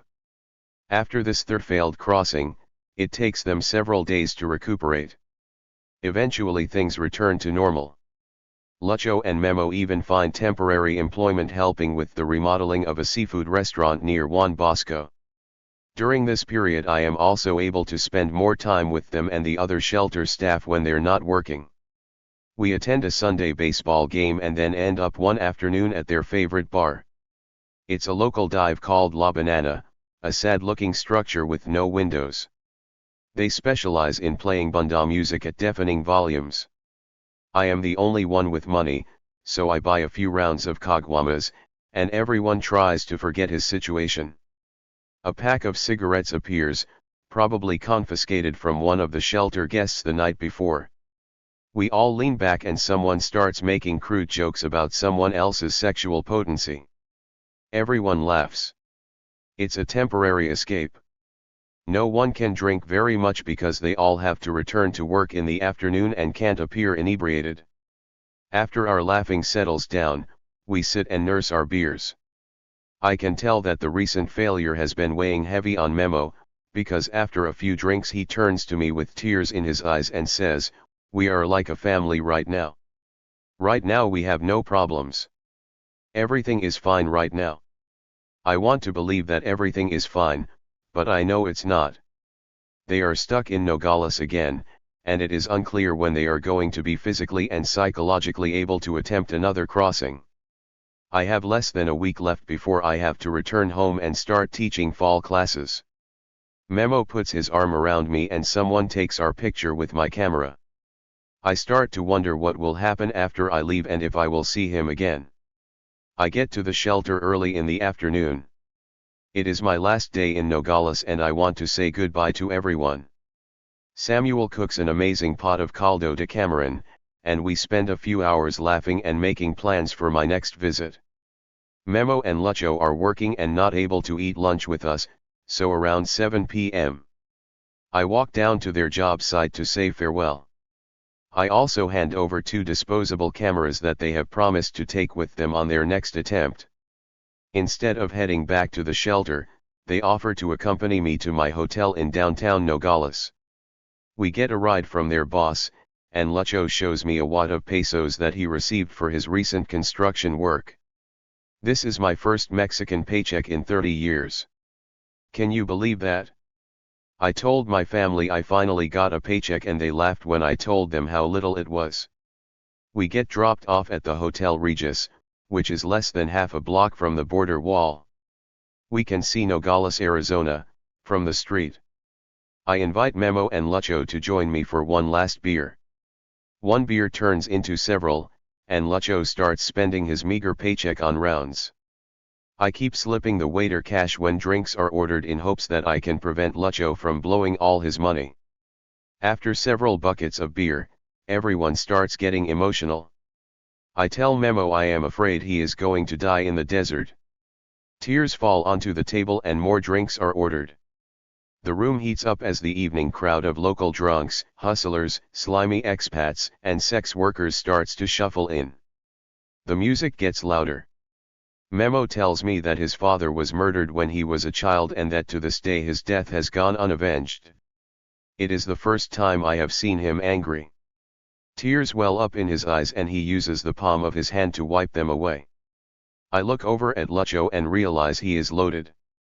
He begins harassing the waiter and then starts talking shit to Memo during the story about his father's murder. You need to stay calm and relax, Memo tells him. Lucho screams, "Fuck you, cabron." The cheap plastic table in front of us is pushed away as Lucho rises in anger. He gets into Memo's face and I squeeze myself between the two of them. I start patting Lucho on the chest, telling him to relax. "We are brothers, Lucho. We need to stick together," Memo pleads. The waiter comes over and I assure him that it is just a little misunderstanding. Lucho apologizes and finally sits down. He then starts sobbing and says, "We have to cross. We have to cross. We have to cross." The three of us keep drinking. Chapter 7. The Crossing. And Tucson. When my cell phone rings and registers an unknown Arizona number, a flood of mostly negative thoughts come to mind. Are they dead? Did someone in the morgue find my business card in Lucho's pocket?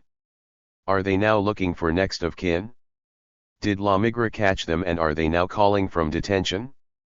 This is a moment when Memo would undoubtedly remind me to be more positive.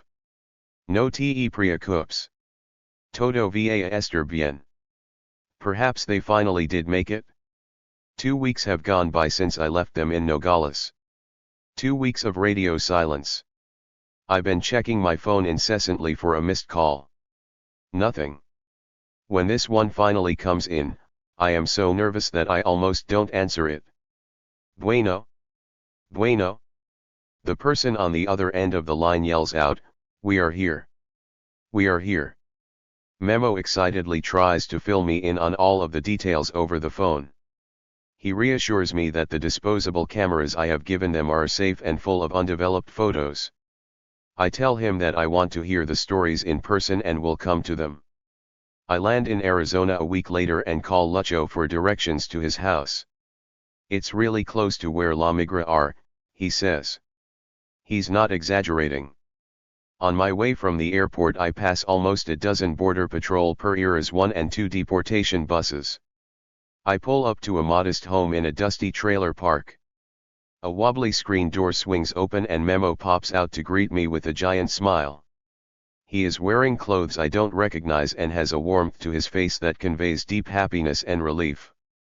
He looks like a changed man. I climb out of my rental car and we quickly hug. It feels as though we haven't seen each other in years. In a deadpan voice I whisper, "Oi, mano, I brought you a present," and reach into the back seat. I pull out a bottle of real apple juice and shove it in his hand. We both start cracking up like little kids. Lucho hangs his head out of the trailer door and grins. "Hurry up and get in here," he commands. I step inside and encounter a tiny place with the characteristic patina of a bachelor pad. The living room is clean and tidy, but you can tell that only hombres live here. There is a football game on the television playing at full volume and a small mountain of empty natural light beer cans on the glass coffee table. The two of them have been pre-partying in anticipation of my arrival. I flop down on a well-worn pleather couch and proceed to spend the next 10 hours drinking beer and listening to what happened to them en el camino. If you are not a researcher working along the border, getting the opportunity to hear a migrant's story is rare. Many do not like reminiscing about their time in the Sonoran Desert Hybrid Collective. Who can blame them? Even when their crossing is successful, the event can be traumatic and have lasting emotional, psychological, and physical effects. The act of remembering can conjure pain, fear, and despair. Among American families with undocumented members, it is not uncommon for the topic of their crossing to be a forbidden subject. A former undocumented woman once told me, "I came here illegally 30 years ago when I was about 4 years old. We are citizens now. My mom, brothers, and I crossed a river and my aunt came through the desert. It's a taboo subject in our household and never talked about." In the second half of this chapter I outline Memo and Lucho's final crossing attempt using a combination of interview excerpts and photos they took en route. These data are unique, to say the least. I am privileged to include their stories here along with images shot from their perspective, but it is important to note that millions of others have crossed the desert whose narratives will never be heard. Some died along the way, and many others don't want to recall painful memories, or their tenuous social position as undocumented people robs them of a public voice to tell their stories. Like other immigrant groups before them, these Latino families may have to wait one or more generations before reaching a status in U.S. society that allows them to vocalize their migration experiences without trepidation or shame. The worry, though, is that with the passage of time these histories may become sanitized, edited, or forgotten altogether. Examining the archaeological fingerprint of this clandestine social process can provide a different and perhaps safer approach to the excavation of these hidden narratives. United Colors of Benetton. Photo by Michael Wells. Residues of the recent past. Walk out into the wild and uninhabited areas surrounding the town of Arivaca and you are likely to come across objects that border crossers have left behind. It's a breadcrumb trail of ripped clothes and bone-dry water bottles. It is American immigration history in the making. For years these items have been at the center of public discourse regarding the detrimental impact of undocumented migration. Point 2 Migrant trash, as it is often referred to, has become the physical evidence used by anti-immigrant activists to demonstrate that Latino border crossers are destroying America. As one reader posted on the comment section of a 2012 article about desert crossings, Mexico is a dump and they turn anywhere they go into a dump, starting in our deserts, and then the communities they settle. 3 This comment is emblematic of the dominant tone used to discuss the things migrants leave in their wake. It's part of a simplistic discourse which posits that these items are garbage with little cultural, historical, or scientific value. The general public often has difficulty grasping the idea that the things people throw away or leave behind today are the artifacts that archaeologists will study in the future.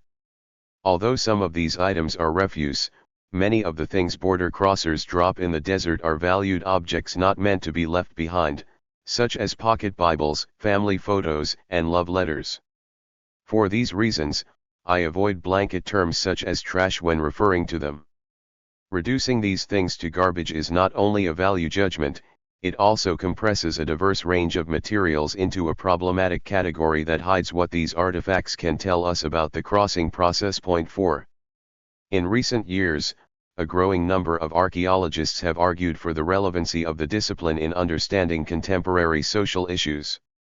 Drawing inspiration from William Rathje's Tucson Garbage Project, which as early as the 1970s showed that archaeology had much to contribute to modern society, this movement known as archaeology of the contemporary is demonstrating how this type of approach can provide new insight into recent histories that we often erroneously assume are well understood. Point 5 Researchers are deploying excavation, site mapping, and other archaeological methods and theories to better comprehend the relationship between artifacts and various socio-political contexts and themes. Point 6 As the archaeology of us who are alive, this paradigm is deeply entrenched in the unpleasantness of the postmodern world, including the emotional distress and trauma that accompany the global devastation of humans, animals, and the environment that is now part of our planet's everyday life. Point 7 A focus on the material traces of ongoing contested social phenomena such as political violence, homelessness, and warfare can offer fresh perspectives distinct from the dominant narratives often written by those in power. Point 8 Alfredo González Rubel offers a compelling rationale for this approach.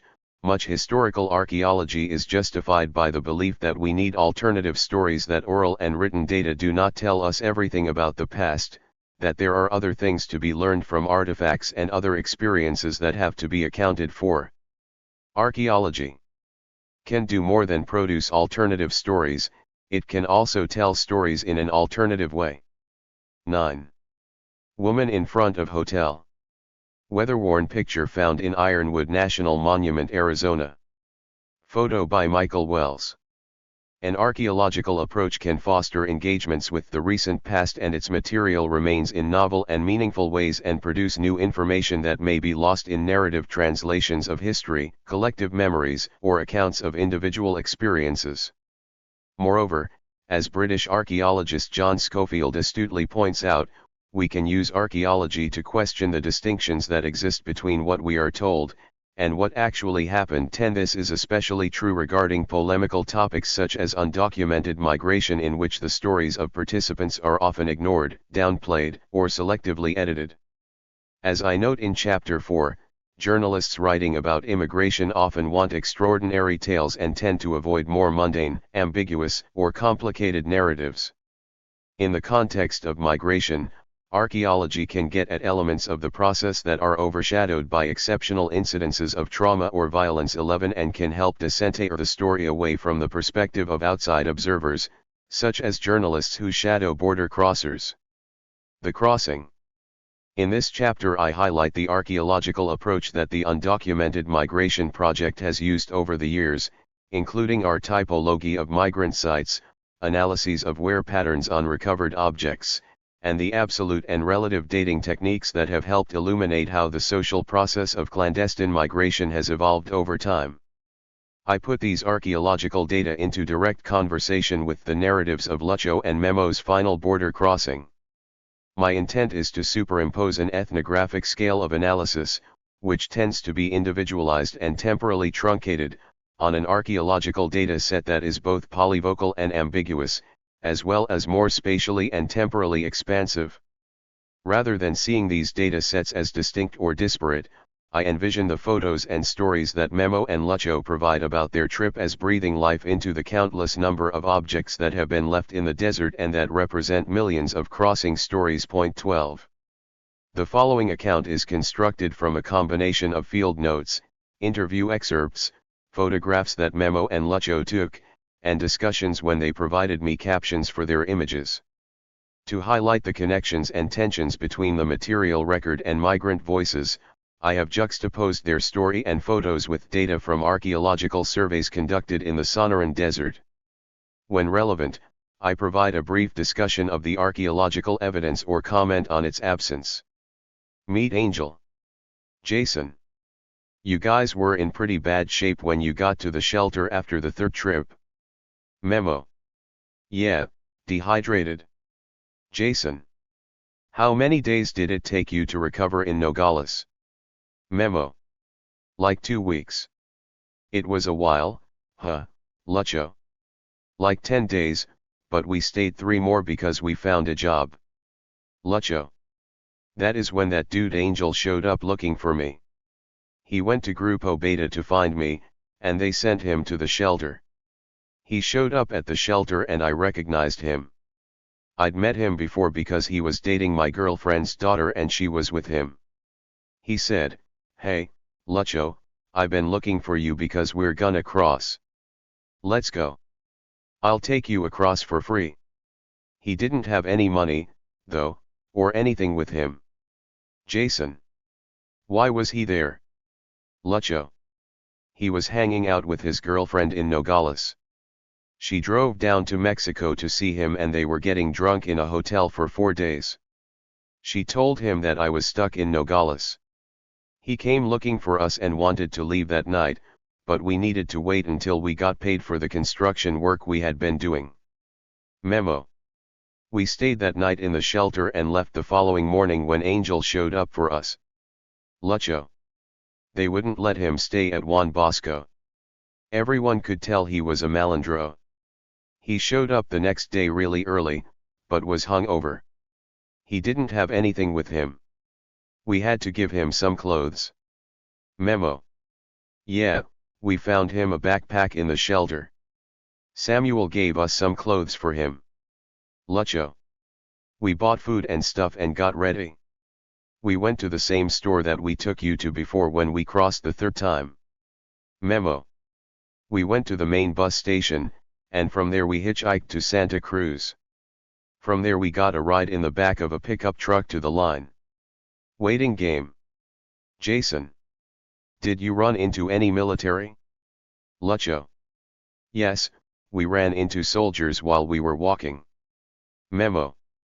Yeah, 2 times. Lucho. The first time their lieutenant searched us.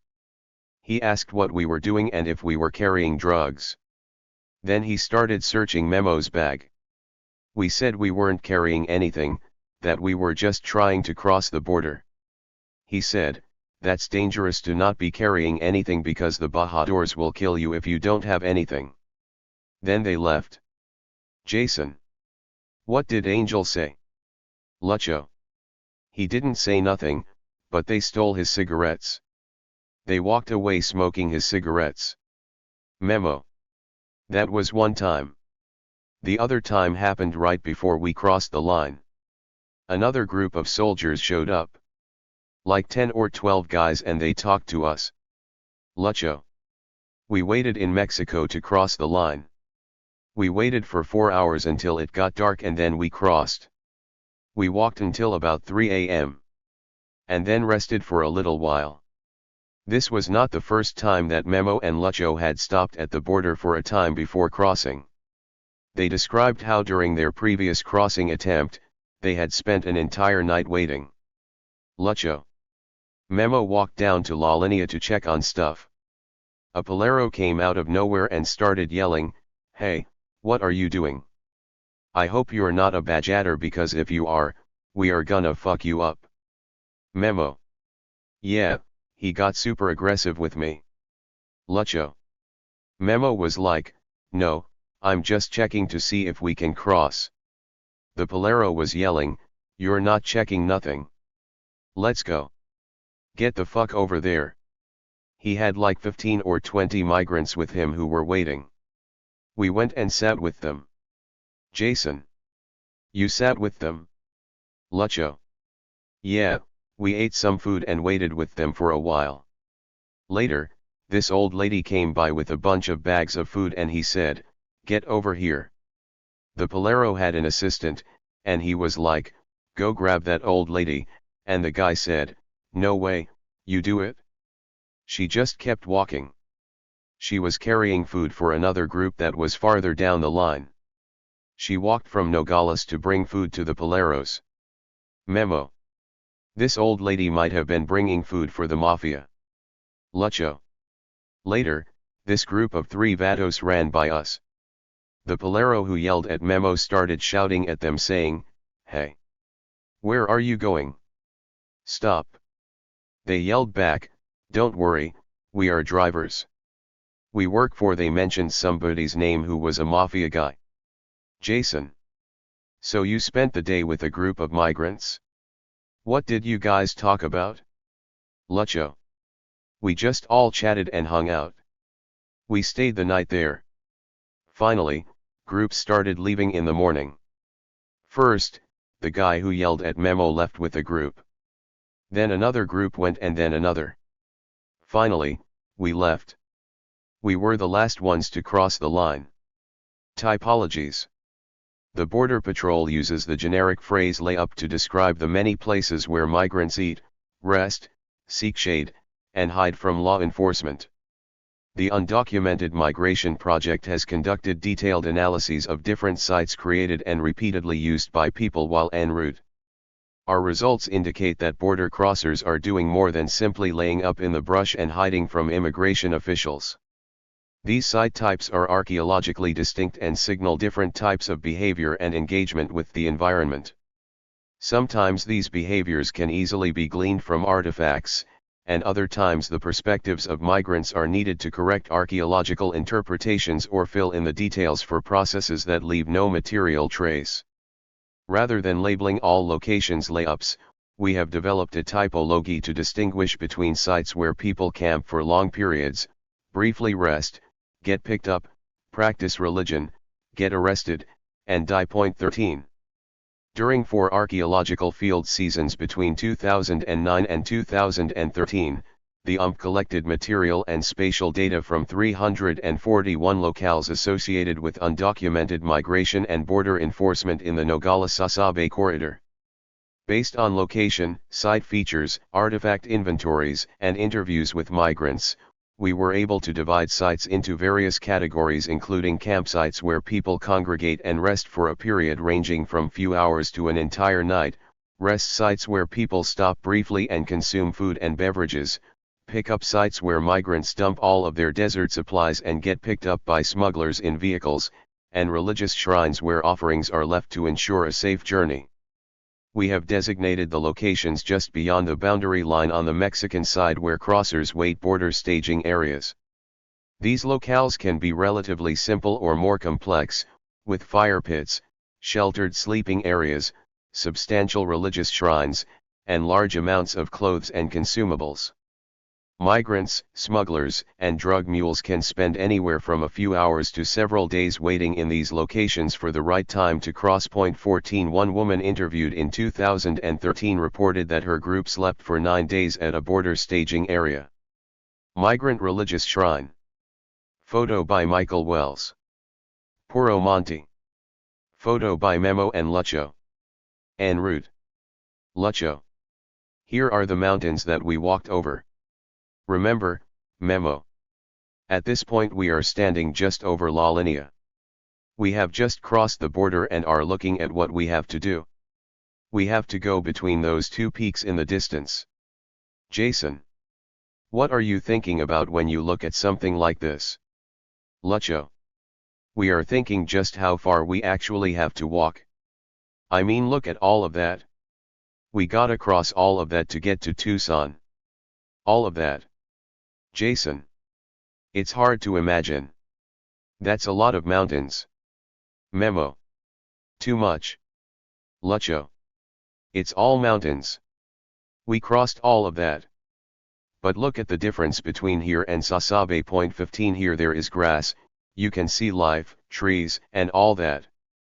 Places where you can hide. On that other side, near Sasabe, there is nothing. Just Cholla cactus. Here there is more chance for success than over there through Sasabe. There it is just pure desert and rocks. Jason. How did you know this route? Lucho. Angel knew the route. He was a guide for Paleros and for Burreros. But we still got lost. Instead of crossing through this pass, we ended up on the wrong side and had to double back. For that dude Angel it was nothing. He had crossed a lot, like 4 or 5 times. Memo. This was the first and only time we crossed through there. Lucho. From Santa Cruz to Tucson there are lots of trees, plants, and stuff. From Sasabe it is different. Through Arivaca it is all bald, naked land with small rivers.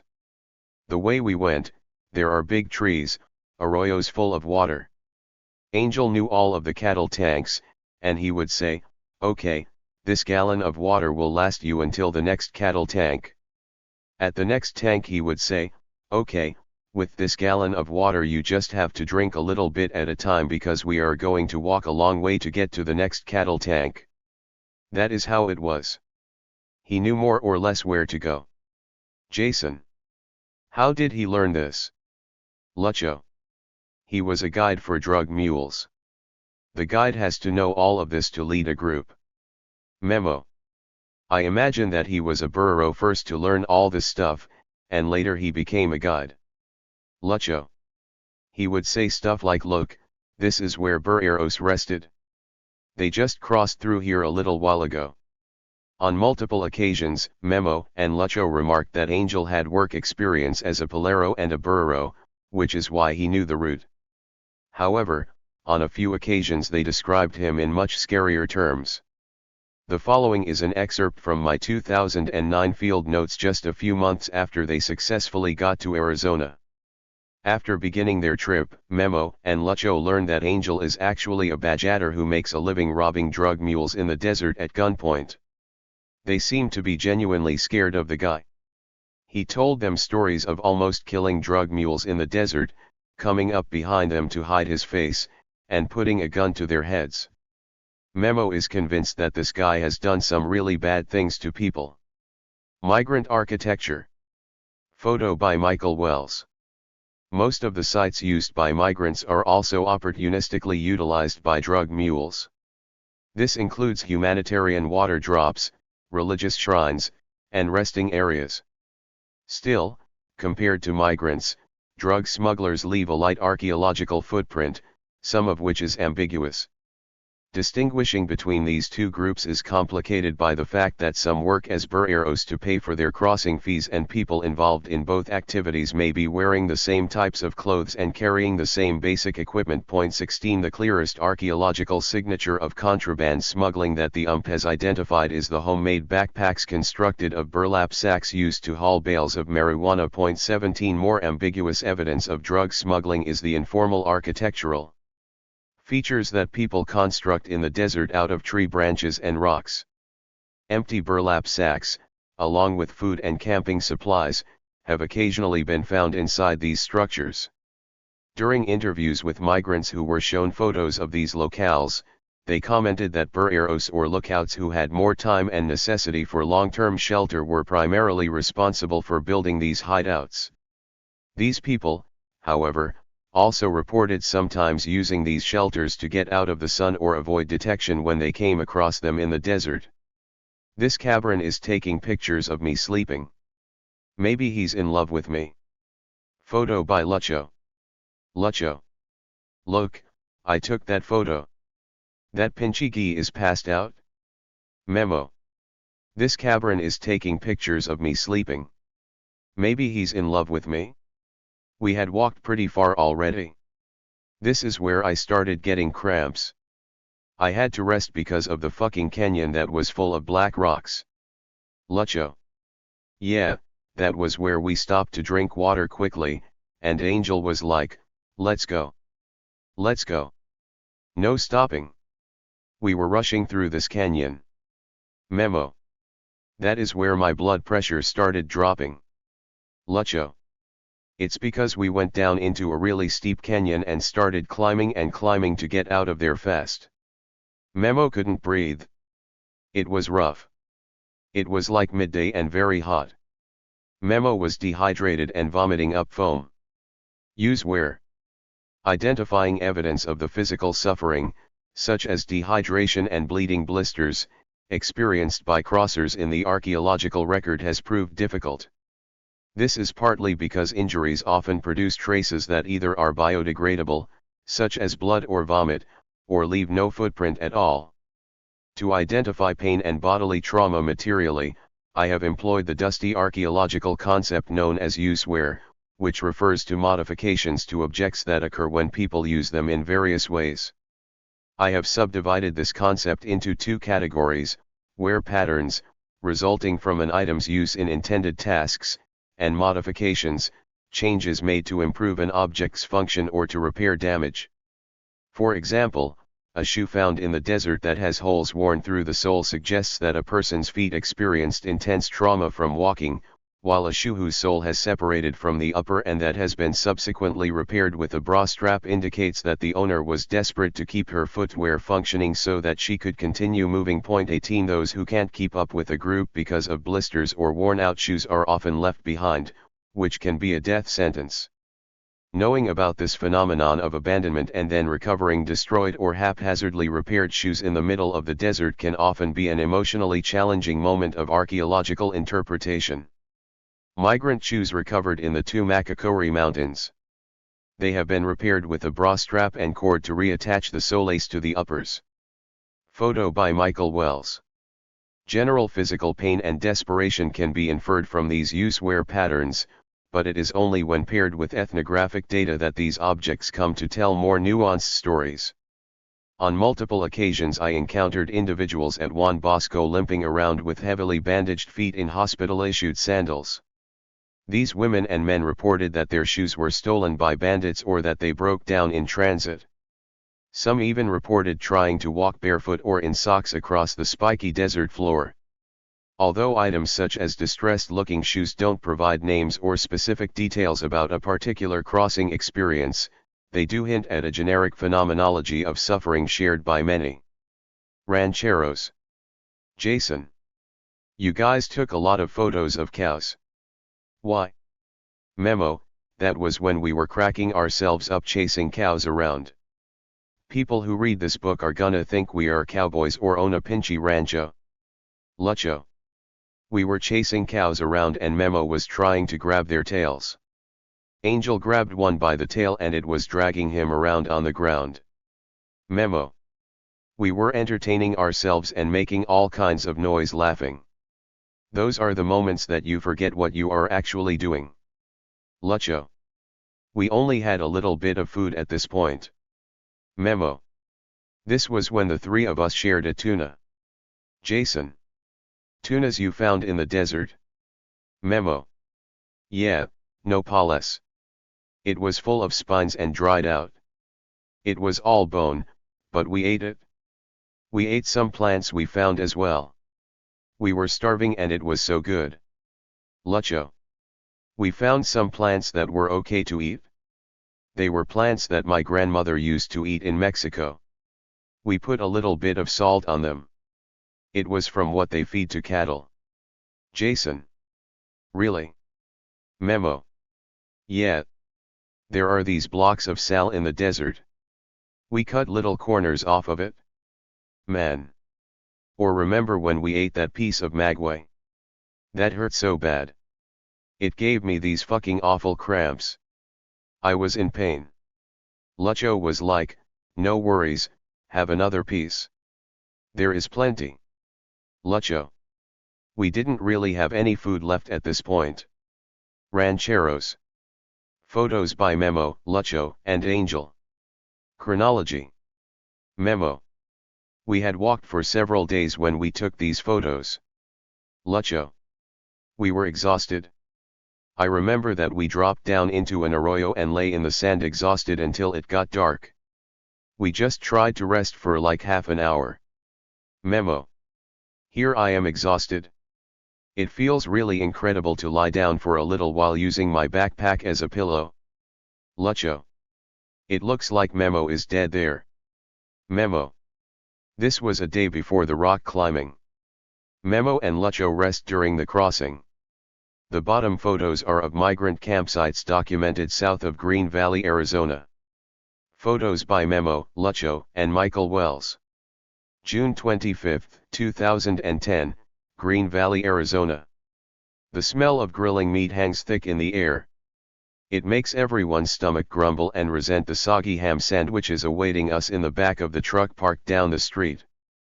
Whoever fired up the Coleman is also jamming out to a Tucson classic rock station and probably sipping an icy beverage on this oppressively hot afternoon.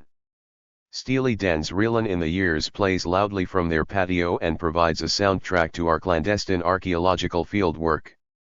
The person cooking lunch is completely unaware that 6 of us are digging through the thick brush that lies less than 1,000 feet from her backyard wall, which demarcates the southern boundary line of this Green Valley, Arizona, retirement community. We are documenting a site we have designated Snake Pit, its name based on the abundance of reptiles we encountered on the initial survey of the area. I counted 4 in the first 20 minutes of being on site. We are here because I met a female Border Patrol agent in Arivica who joked, just walk out into the trees south of that retirement community in Green Valley. You'll see that the illegals have made little condominiums out of brush. The features we record at Snake Pit include clothes and other items neatly laid out on the ground. These in situ objects give the impression that the owners left just prior to our arrival. I wonder if their stomachs growled while they waited for nightfall and for their ride to show up. Collecting archaeological data on clandestine human behavior that may have occurred just minutes or hours before you arrive on the scene generates a strange sensation. Sometimes you feel as if you're studying wild animals who have just been scared away. This feeling makes you question whether you are only further contributing to the dehumanization of undocumented migrants. Scientifically recording footprints and the remnants of someone's recent meal may bring you physically close to them but can also contribute to a strong sense of estrangement. You find yourself constantly asking the question, should I be doing this? As with all archaeological research endeavors, chronology has proven crucial for the undocumented migration project. Dating sites is important for understanding how technology, material culture, and people's physical encounters with the desert have evolved over time, and we have relied on both absolute and relative dating techniques. Absolute dates are inferred through time-stamped documents, such as bus tickets, deportation slips, or food expiration dates. Relative dating usually relies on the degree of rust, if any, on metal goods, the structural integrity of items such as plastic bottles, and the preservation of biodegradable materials such as meat, fruit, and other foods. Some artifacts are unique or reflect styles whose initial appearance have a fixed date. These horizon markers provide a chronological baseline. For example, the black water bottles mentioned in Chapter 6 were first manufactured in late 2009 and indicate a date no earlier than that year. Given the fragility of the migrant archaeological record and the rapid decomposition of paper items such as bus or airplane tickets, it is crucial to document these sites while they are relatively fresh. This means literally following in the immediate footsteps of people who are doing everything in their power to leave no trail behind. When you do discover a recently occupied camp, the feeling is unsettling. Compare the photos of Memo and Lucho lying on the ground with those of features from the Snake Pit site, where people constructed beds out of clothes and backpacks. The newness of these deposits and the configuration of material culture give the feeling of stumbling upon a crime scene where the body has only recently been removed. While some critics are uncomfortable with the political implications of an archaeology of undocumented migration, I am personally more troubled by the issue of timing, given that researchers have likely walked into sites and made enough noise to cause occupants to quickly flee before being seen. This means that the anthropologist is partly responsible for the construction of these archaeological freeze frames and is also occasionally the source of distress for people already in a precarious position. Unlike ancient sites buried under stratigraphic layers of dirt and gravel, these migrant archaeological contexts are alive and dynamic. What is recorded today may drastically change tomorrow as a locale is destroyed by environmental conditions or modified by other people passing through. You see how much he is drinking in this photo? That's why he ran out of water. Photo by Angel. Don't stop. Keep going. Lucho. I think it's better to walk during the day because Border Patrol can see you at night with those cameras. During the day there is more heat and it is harder to see people with the cameras. Memo. But it's harder and you walk much slower during the day. You end up drinking more water. Lucho. Like, Memo, man, he drank all his agua. I tried to sell him some of mine. Memo. Yeah, he had a lot left. I was like, Lucho, give me some water. He replied, why'd you drink all of yours? I was out because I had been sharing my gallon with all three of us. Pretty soon I realized that it was all gone. The only person who had water left was Lucho. I walked like more than 3 miles with no water.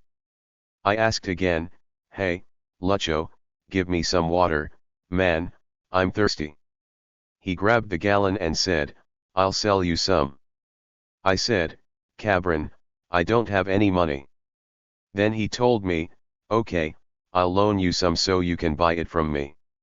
I grabbed the bottle and took some little sips. Lucho.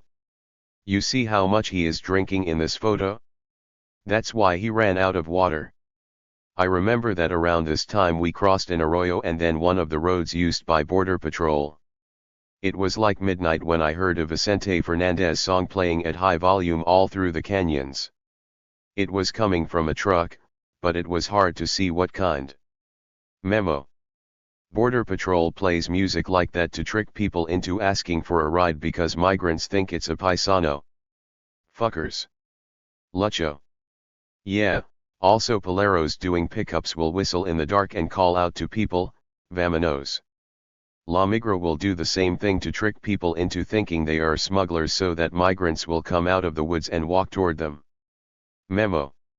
Border Patrol also makes animal noises like birds or coyotes. These are signals that smugglers sometimes use. Mountain climbing. Photo by Memo. Lucho. We were just about out of water. Pretty soon we had to start drinking from cattle tanks. Memo. At this point I started thinking that we needed to keep moving forward with as much energy as possible. We had just climbed this giant hill, and below us we could see La Migra was passing by. That was right after the javelinas came out. We ran into javelinas with their babies. We didn't know whether to run or climb up a giant mesquite tree because they came back and tried to attack us. There were some branches and we used them to fend them off. We were picking up rocks and throwing them. They finally left. Lucho. Our feet were bad and hurt a lot. Memo. Lots of blisters. Lucho. And giant rocks. We found a mine near Patagonia Lake. There was dark soil there and a little bit of water. We were so thirsty and wanted to drink it, but Angel said it would make us sick. It was full of chemicals. Memo. That was when we saw the bear, right? Lucho. Oh yeah. Jason. You ran into a bear? Memo. Yeah, a big black bear. We saw his giant footprints. Lucho. Angel said that if we start getting chased by a bear, we should throw our packs down because all he wants is the food. Jason. But you really saw a bear? Lucho. Yes, we saw one bear and then later saw footprints of another one near a lagoon. Memo. He was probably there drinking water like us. Jason. What did you do when you actually saw the bear? Lucho. We ran. We ran down an arroyo and up the other side. Everyone was yelling, "Don't stop! Don't stop! Keep going!" Memo. We got to the other side of the arroyo, and the bear was standing on the other side looking at us. Lucho. He was just staring at us but couldn't do anything. Memo. I think he might have been more afraid of us. We were yelling, "Keep running! He will get tired."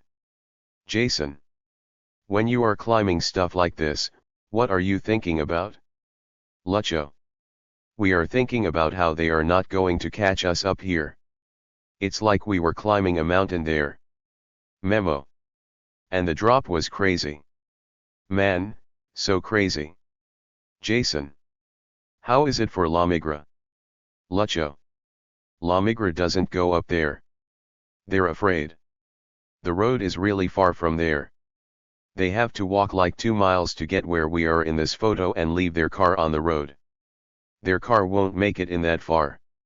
That's why they hardly ever go into that area. Memo. Man, that is farther than 2 miles. Jason. Do you think you learned some stuff on that third crossing before this one? Lucho. Yeah, we learned a lot. Memo. Walk off the trails as far as you possibly can. Lucho. You need to put yourself into the most difficult places that you can where people can't get to. You understand? Where there are lots of trees, mountains, rocks. Off the trail. That's where you need to go. If you walk in the easiest places, they will catch you quick. Jason. But that's gotta be harder for you guys. Lucho. More difficult, but more difficult for them too. At this point we've been out like 4 days in the desert by the time we got to those rocks. When we climbed that, we were almost to Elephant Head. This is about the time that I called my family on my cell phone. We walked another 3 hours from this point, and as it was getting dark, we could see Tucson in the distance. We could see all the lights. Memo. We climbed up higher and saw Tucson. We said, that is where we need to walk to. A migrant's personal effects left in the desert. Photo by Michael Wells. Lucho. Angel started getting excited and yelling, yeah. We are almost there. Memo. We kept walking and walking. Then we stopped and just threw everything away. We made a giant pile out of the jackets, clothes, and socks we brought. We kept just an extra pair socks for each of us and one backpack. We tossed everything else. We couldn't carry it anymore. Lucho. We couldn't carry anything anymore. Memo. All we ended up with was one backpack and Lucho's Bible. Deposition. A common racist assertion by anti-immigrant activists is that border crossers, and Latinos in general, have little regard for the natural environment and are prone to litter. Point 19. This point was undermined on numerous occasions when I showed migrants photos of piles of backpacks and clothes only to hear people lament about how sorry they felt for throwing stuff on the ground or in many cases losing their personal possessions in the desert. There are generally three reasons people leave objects on the trail.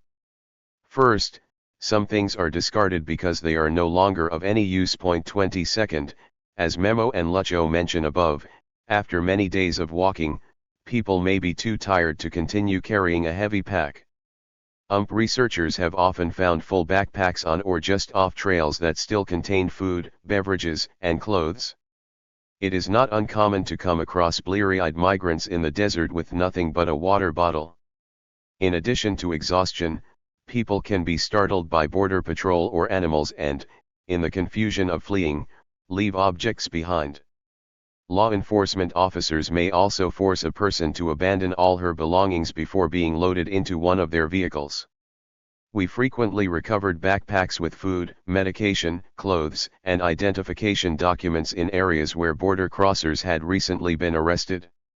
These areas, designated apprehension sites, are also usually littered with disposable handcuffs and other items associated with the border patrol, including chewing tobacco tins, expended alkaline batteries for GPS units and walkie-talkies, bullet casings, and fast food wrappers.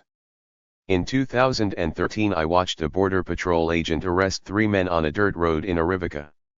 When I drove by the area 20 minutes later, 3 full backpacks of clothes, food, and personal effects had been left lying in the dirt. The most common reason, however, for leaving things behind has to do with the final stage of movement out of the desert. Although layup is a generic term used by law enforcement to describe any and all places where migrants hide and where artifacts associated with crossing are deposited, usually when people use this term, they are referring to the areas where large amounts of clothes, backpacks, and other items have accumulated. These locales, which we call pickup sites, 21 represent the end of a multi-day trip and are near rendezvous points where coyotes have arranged for vehicle transportation. Between 2009 and 2013 we documented 48 of these sites, which yielded hundreds of thousands of objects. These areas contained high proportions of backpacks and clothes, as well as diverse assemblages of hygiene, cosmetic, electronic, and personal items. Point 22. Typically when people arrive at pickup sites, their smugglers tell them to clean up their appearance so it is not apparent that they just wandered through the desert. This shedding of clothes and backpacks is an attempt to discard all incriminating evidence that would signal someone as an undocumented migrant. Unfortunately, during the often rapid and chaotic process of changing clothes and climbing into vehicles, people may unintentionally lose personal items they were carrying with them. This can include identification cards, photos, and other valuables. Monsoon. Photo by Lucho. Empty bottle. Lucho. We stayed in a cave that night. Memo and Angel went inside and I stayed in the front. Those Pinch's vampires wouldn't let me sleep. They kept flying all around my head. We got up at 6 a.m. and started walking. We were out of water at this point, but as soon as I saw Elephant Head, I knew where we were because I had worked out there before. We passed a golf course, but we couldn't drink from the sprinklers because the water has chemicals in it. There was a house that was under construction. We got to the house at like 3 p.m. We soaked ourselves under that hose. We were dying of thirst. I was hallucinating at that point. We were surrounded by dirt but I kept seeing water everywhere in the desert. Memo. Lucho kept saying he could see water, but there was no water. Lucho. It was just dirt. There was nothing. Jason. This was after 4 or 5 days. Memo. Yeah, we had no food, no water, nothing. Just an empty bottle. 3 miles after we stopped at the house that was under construction, it started to rain. Lucho. This is when we got to an arroyo. The water was running really hard and we got stuck. It was running quick, and if you fell in, it was up to here. It was raining really hard in Sahuarita. At this point we were almost there. We were really happy and finally energized. It was also easier because we had water at this point. Memo. Yeah, we were making so much noise laughing and yelling. We were screwing around acting like we were on a picnic. Man, that was right when it started raining. We only had one raincoat left, because we had thrown away our things. Lucho. It was like 9 p.m. We sat down and it started to rain. Memo. Poor Lucho, he didn't have a raincoat. I said, put mine on and we can share it. I found a plastic bag and put that on. We were sitting in the rain while Border Patrol was looking for us. We could see them driving by. Lucho. We were energized at this point because we were so close. We were walking in the dark and ran into a lot of trees. Lots of giant mesquites. It was dark and hard to see. Memo. We got into a field of mesquite trees and struggled to get through it. Lucho. It was like 8 or 9 p.m. At night when we finally got picked up. Lucho. We walked the whole day, something like 15 or 18 hours walking. We walked from Elephant Head to Sahuarita. It was a long time. That's far, huh?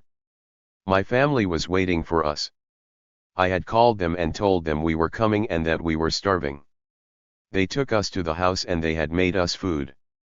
There was carne asada, rice, sodas. We got there soaking wet. Everyone was so happy that we made it safely. Memo. We were so happy to finally be in a house and out of danger. Man. It was so nice. I remember, though, that I was starving and my throat was burning. It was so hard to swallow, but I had a hunger you can't imagine. Lucho. Yeah. Very hungry. Memo. I remember when we first sat down and were eating dinner. I looked over and said, "Hey, Lucho. Look at this soda." All I wanted was a really cold Coke. It wasn't a Coke. I remember that it was Fanta. I still remember how good that cold soda was. Lucho. We probably walked like 50 miles, all at night. The rest of it we walked during the day. 23 We crossed in only the most difficult areas. There were no roads or trails. That is why I think we didn't get caught. Puro Monte. Giant rocks and mountains. Places where Border Patrol doesn't really go. Home. Photo by Memo. Memories. Jason. You guys tell a lot of jokes when you talk about the desert, and you laugh a lot when you are crossing. It gets serious sometimes, though. Memo and Lucho. Yeah. Lucho. Those javelinas. Memo. It's because you need to find ways to keep yourself motivated. You can talk about stuff like it's a joke, but it's something dangerous. It's dangerous, but you can't let it slow you down. You're tired. It's like that cow stuff. When we got to that point we were exhausted. Totally exhausted. But it calmed us down because that crazy angel. Those jokes, man. He was cracking us up. Lucho. Yeah, we forgot how tired we were. He got us motivated with those pendijadas. Jason. After these experiences, how do you guys feel about the desert? Lucho. Well, some are traumatized, and later you have dreams about it at night. Yeah, you have dreams about walking in the desert or dreams that you are being chased. Memo. Yeah, those first days back. Lucho. Sueños about the police and La Migra and all that. It's like you're traumatized. Memo. In the middle of the day it will sometimes feel like you are still living the crossing. Jason. Do you still feel like that? Lucho. Yes. Memo. Right now, no, but in the beginning, in those first few days, yeah. Like the first 8 days. Lucho. For me it sometimes still feels like it. Still. Jason. Like nightmares? Lucho. Right on, like nightmares. When I am sleeping, I see them. Like I'm being persecuted and chased and I'm hiding. All the things that happened to me in the desert. Memo. Later, we'd be sleeping, and Lucho would wake up and say, "Hey, I had another dream about the crossing." I'd say, "Shut up. I don't want to think about that stuff for a while." Lucho. Forget it, man. Those memories. Jason. There is always the possibility that you would have to cross again, right? Lucho. Yeah, for whatever little thing they can grab you. You never know when. They can grab you and be like, "Let's go." Then you gotta cross again. Memo. Yes, but now you have more experience. Lucho. No, no, no, no, no, no. I don't want to have more experiences out there. Back to life. It is 2015 and more than 5 years since Memo and Lucho last crossed the border. Since that time, their lives have remained relatively steady. They, along with thousands of other undocumented Latinos in Arizona, continue to live and work under the radar of immigration authorities while they eke out a living doing odd jobs and temporary contract work.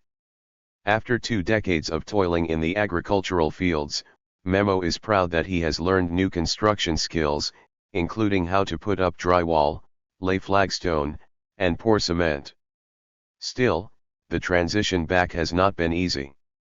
For the first year or so, Memo and Lucho lived together in a small trailer park, taking any available work while hitting the bottle hard.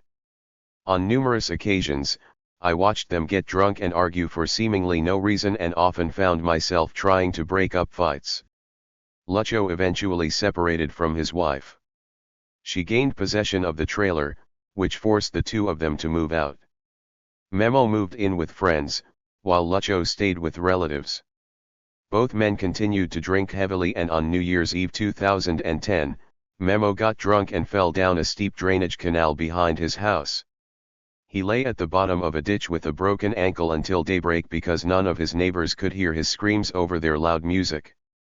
For months afterward, Memo was confined to crutches and unable to work. It was at this point that he and Lucho decided to temporarily give up drinking, which dramatically improved their friendship. Soon after the accident, they moved into a 1-bedroom apartment in the greater Phoenix area where they currently reside. They managed to weather the economic downturn of the past few years and are enjoying semi-permanent employment that keeps a roof over their heads and food on the table.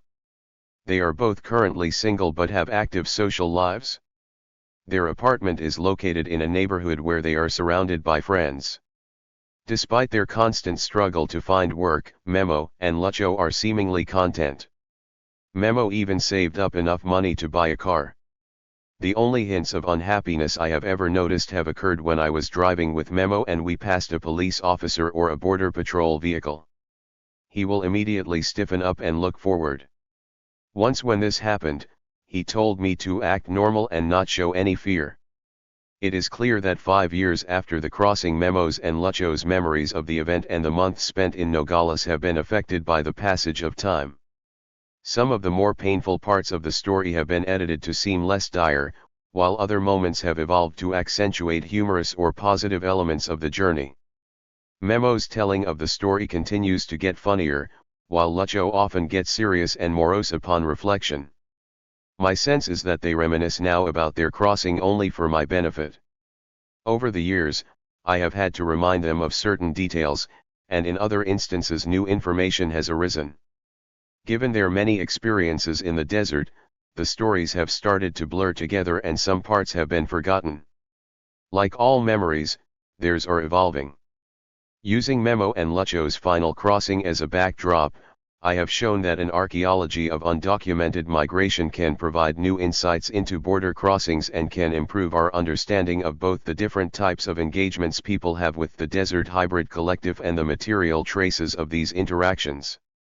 there is compelling evidence that archaeology can help preserve fragments of these historical events that are for various reasons either fading from people's memories or partially locked away in America's undocumented society. Archaeology may also help correct erroneous characterizations of the crossing process that are written by those in power or by those invested in demonizing Latino migrants and distinguishing them from previous generations of noble immigrants. Point 24. Still, persuading the American public to recognize the importance of the material traces of clandestine migration is no easy task for a host of reasons. In 2011, the popular magazine Archaeology published one of the first international articles about the undocumented migration project, in a piece called The Journey to El Norte. Several angry readers subsequently wrote letters to the editor complaining about the story, including the following. Decay. Photo by Michael Wells. I am appalled that you could even consider publishing an article like The Journey to El Norte. It casts a romantic light on illegal immigration. To compare these criminals to the millions of Europeans who immigrated in the late 19th and early 20th centuries is an insult to their memories and efforts to give their children better lives. My grandparents came to this country legally. They wanted no handouts, learned English, and eventually owned their own company. To document the trash heaps of these current illegal immigrants as artifacts, as if they are sacred, is beyond credibility. Point 25. This comment exemplifies the historical amnesia many have regarding the experiences of early European immigrants in America. It also illustrates the typical, race-based value judgments many make about modern immigration history and contemporary archaeological heritage. The hypocrisy of this reader's letter is easily illuminated by taking a quick historical glance back at how new European arrivals to the United States were viewed in the late 19th and early 20th century. 150 years ago, Matthew Hale Smith published a book about the Children of 5 Points, New York, then an infamously poor neighborhood heavily populated by new arrivals from Europe. Hale lamented the societal impact of the children of first-generation immigrants. Their parents are foreigners. They are too dirty, too ragged, and carry too much vermin about them to be admitted to public schools. Their homes are in the dens and stews of the city, where the thieves, vagabonds, gamblers, and murderers dwell. With the early light of morning they are driven from their vile homes to pick rags and cinders, collect bones, and steal. They are familiar with every form of wickedness and crime. As they grow up they swell the ranks of the dangerous classes. Are thieves, burglars, robbers, rioters, who are the most notorious, are young persons of foreign parentage. 26. Another issue undermining the conservation of this immigration history is the fact that we live in an era when undocumented people increasingly exist in a state of exception. 27 Immigrants are tolerated when they do the jobs that citizens won't, but the American public has little interest in hearing their voices, preserving their history, or affording them any rights. This exceptionalism pervades all aspects of undocumented life and calls into question our country's notion of democracy. As Doty writes, the less extreme manifestations of exceptionalism should not be dismissed as unimportant. They can and do have devastating effects on the individuals and communities subjected to them. They raise important questions about the depth and breadth of our professed democratic values and about how we attribute worth to human beings with or without documents and citizenship. This exceptionalism works its way into people's daily lives, affecting their most basic elements of existence and relationships. It creates a group of people set off from the rest of society, considered others and at least potential enemies of the rest of the population. 28. This exceptionalism is even working toward erasing the archaeological record of migration.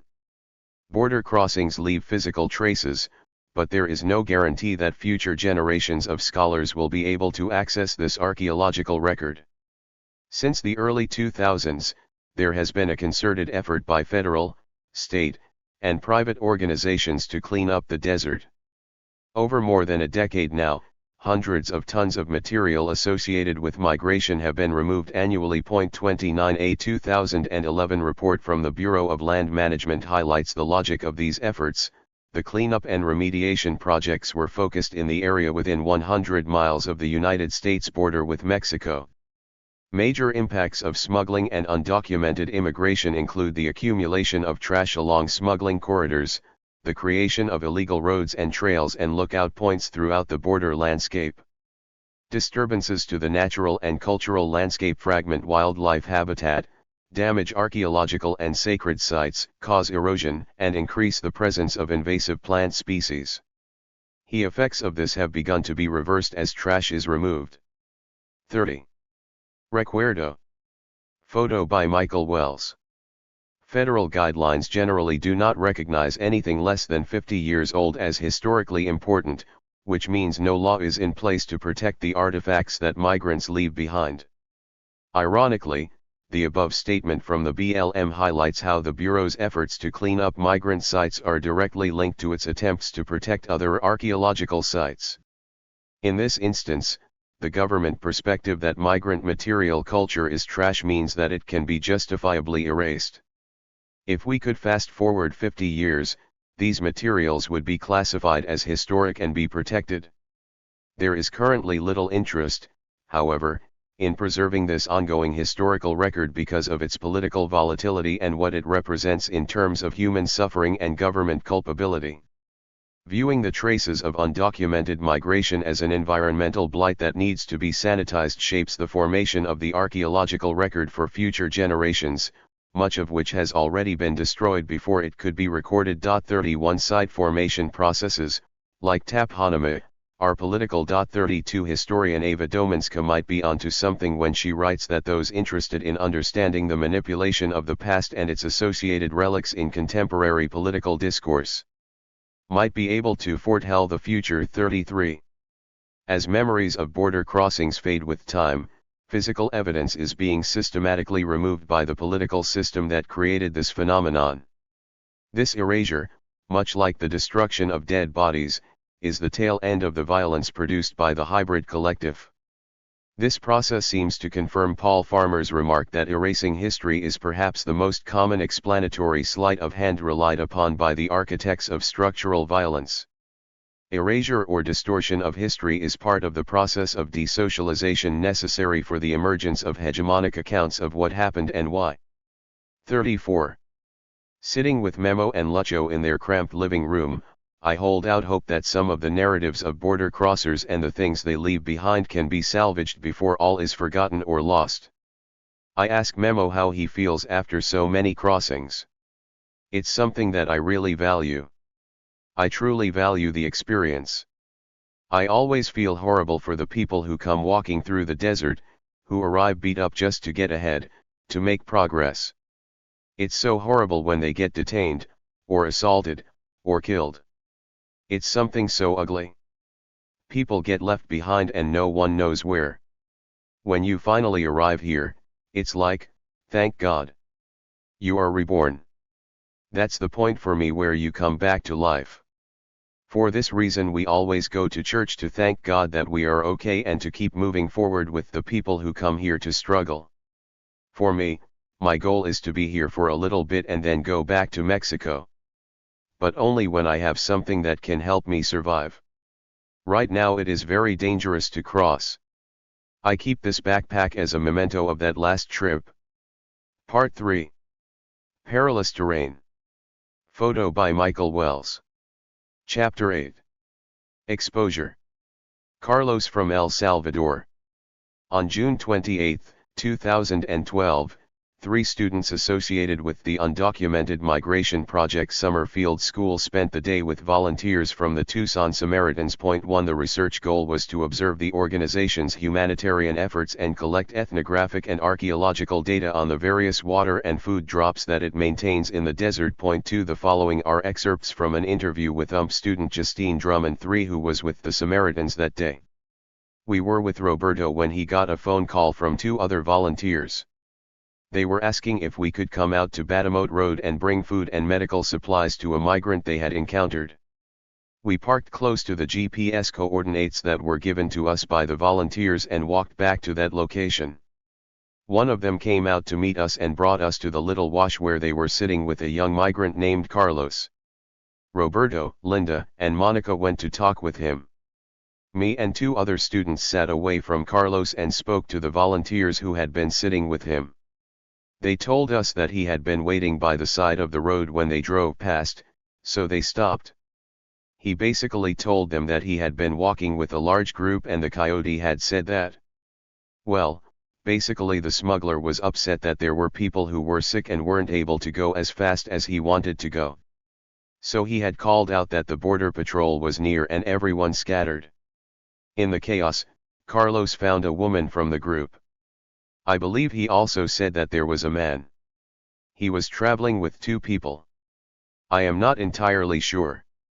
He had been walking with them, and 4 hours before the volunteers had found him, he separated from the woman because she was sick and he wanted to get help. He'd been walking out of the hills and later pointed towards them to show us where he was coming from. We sat down and had lunch with him and introduced ourselves.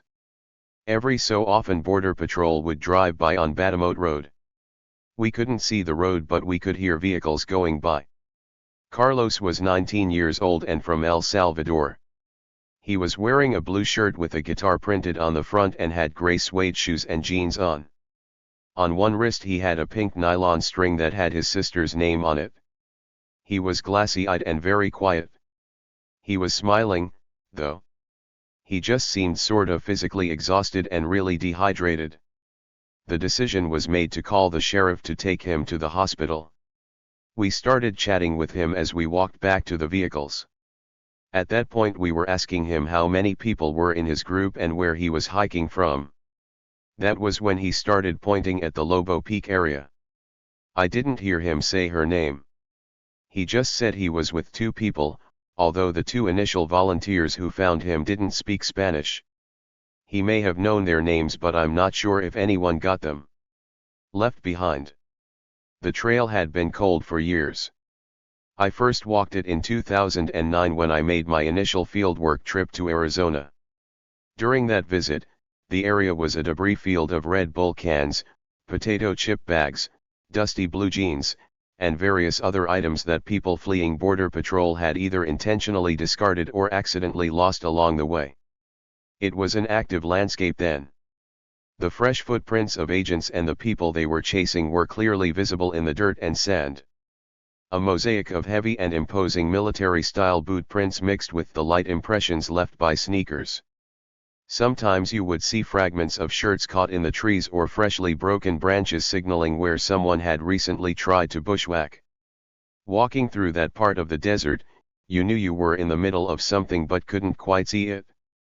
Movement was happening, but it was in your blind spot. One of the first migrant sites that I visited on that trail, later designated BK3,4, felt fresh and overwhelming. There were mountains of backpacks, arroyos swollen with tangled clothes.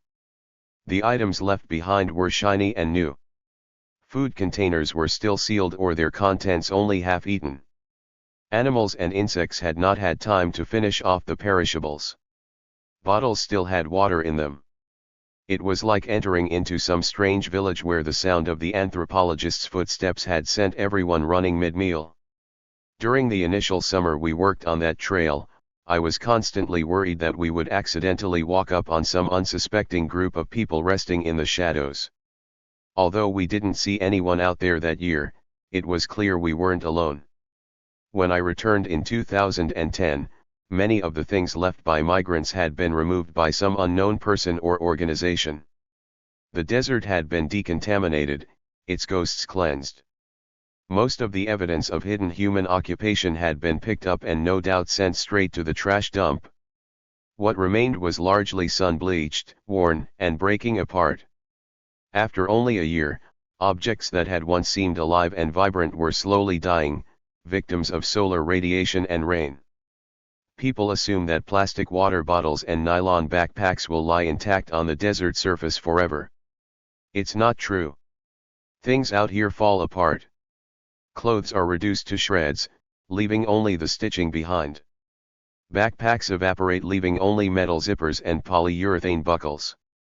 Water bottles turn brittle, crack into pieces, and blow away.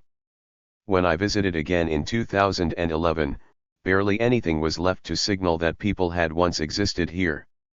Nothing on the landscape suggested this route was used anymore. The trail had become well known to law enforcement after a few years of heavy use. Some of the migrant sites in the area that we documented in 2009 were so large that we could see them using Google Earth. If we could do that, Border Patrol could no doubt spot them from the air-conditioned seats in the helicopters that border crossers refer to as El Mosco.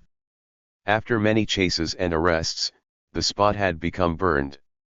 La Migra was smart about it. They started placing underground motion sensors along the trail to alert them anytime someone passed through. Migrants and smugglers are smarter. They simply stopped using the route altogether and moved someplace else. There is always a canyon or mountain trail that La Migra doesn't know about or that is too difficult for them to access on foot. Over 5 years of hiking, we rarely encountered Border Patrol agents on foot. They often lack the fortitude or motivation to head deep into the brush. Better to sit in your vehicle with a can of Skoal long-cut wintergreen and listen for ground sensor alerts. Migrants just keep heading deeper and deeper into the wild. Many get so deep that they eventually just disappear. By 2011 I liked hiking this particular trail because it was familiar, like an old friend. I had cut my teeth out here, and many of the archaeological techniques that we now use to document and analyze migrant materials were first tested on this ground.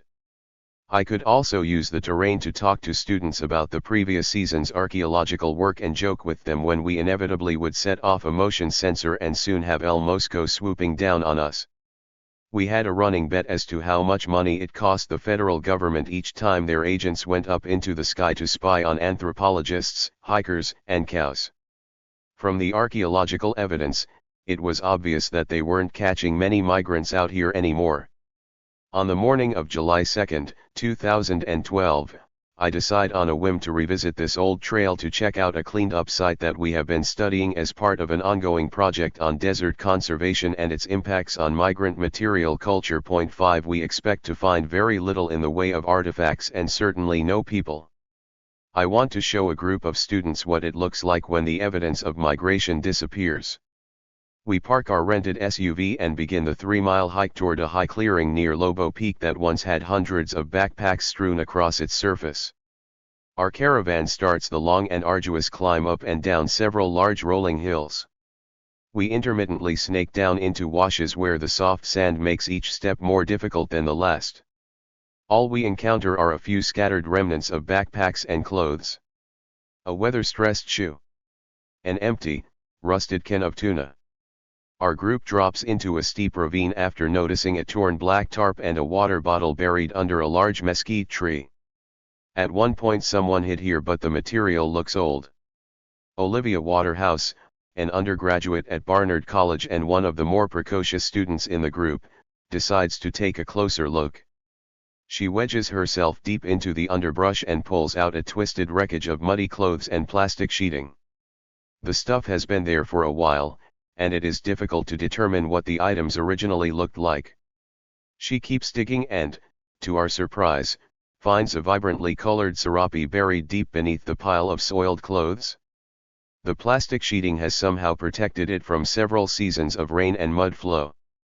The blanket's lines of deep blue and red cut a sharp contrast with the brown backdrop of the desert.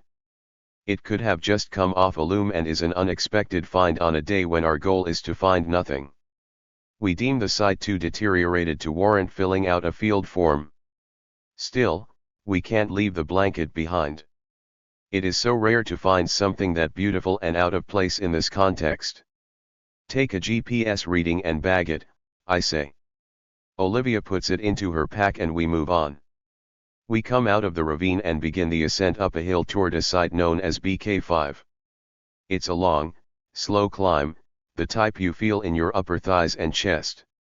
The grade is deceiving and it's not usually until you're midway that you realize how tough the hike is. We have documented BK5 on multiple occasions. Having eaten lunch under the shade of various trees there, I feel as familiar and comfortable with the place as one could possibly be with a landscape lately known more for being anonymous and unforgiving. The student leading our group hurriedly makes his way up the trail while the rest of us try to keep up with his overactive legs. He is far enough ahead that it is difficult to hear him when he starts yelling back at us, "Hey! Hey! There is someone up here! There is someone up here!" I can't see what he is yelling about, but I figure it's a migrant who has been left behind and needs water or first aid. I throw my pack down and begin to run up the trail. By the time I reach him, I can tell from his wide eyes that it is something more than a person with a sprained ankle. When I am finally close enough to see her, there is no mistaking that she is dead. N314455, W1111224. The 8 of us stand around her in a semicircle. It is obvious that not everyone has seen a corpse before, because someone asks if she is really dead.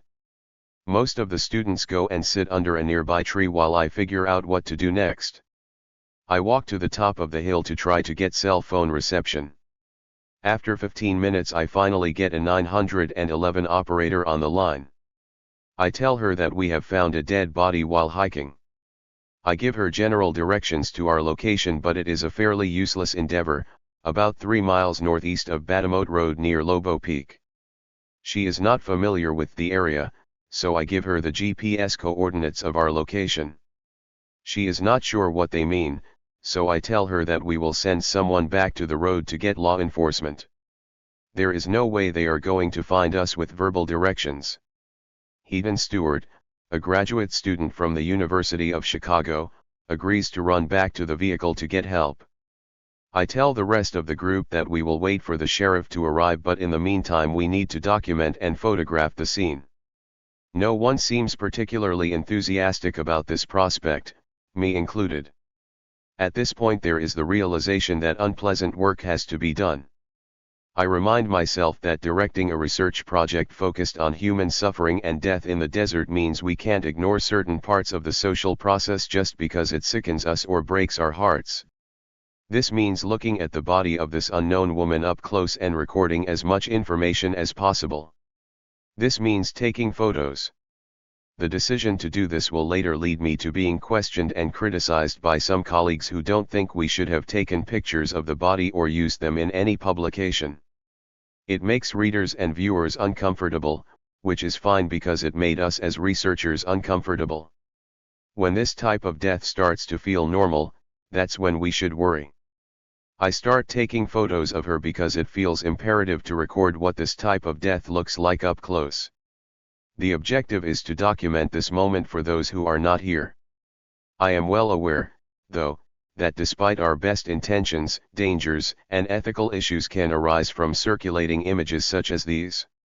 As Susan Sontag warns, the photographer's intentions do not determine the meaning of the photograph, which will have its own career, blown by the whims and loyalties of the diverse communities that have use for it. 6. I cannot control the life of these pictures or the meanings that viewers will attach to them. My only hope is that these images can stand as undeniable material evidence that a woman died at N314455, W1111224 and that witnesses saw her corpse in flesh and blood. 7. She is lying face down in the dirt and it appears that she died while attempting to get up the hill. To get to this point, she easily walked more than 40 miles and likely crossed the 2 Makakori Mountains. She is wearing generic brown and white running shoes, black stretch pants, and a long-sleeve camouflage shirt.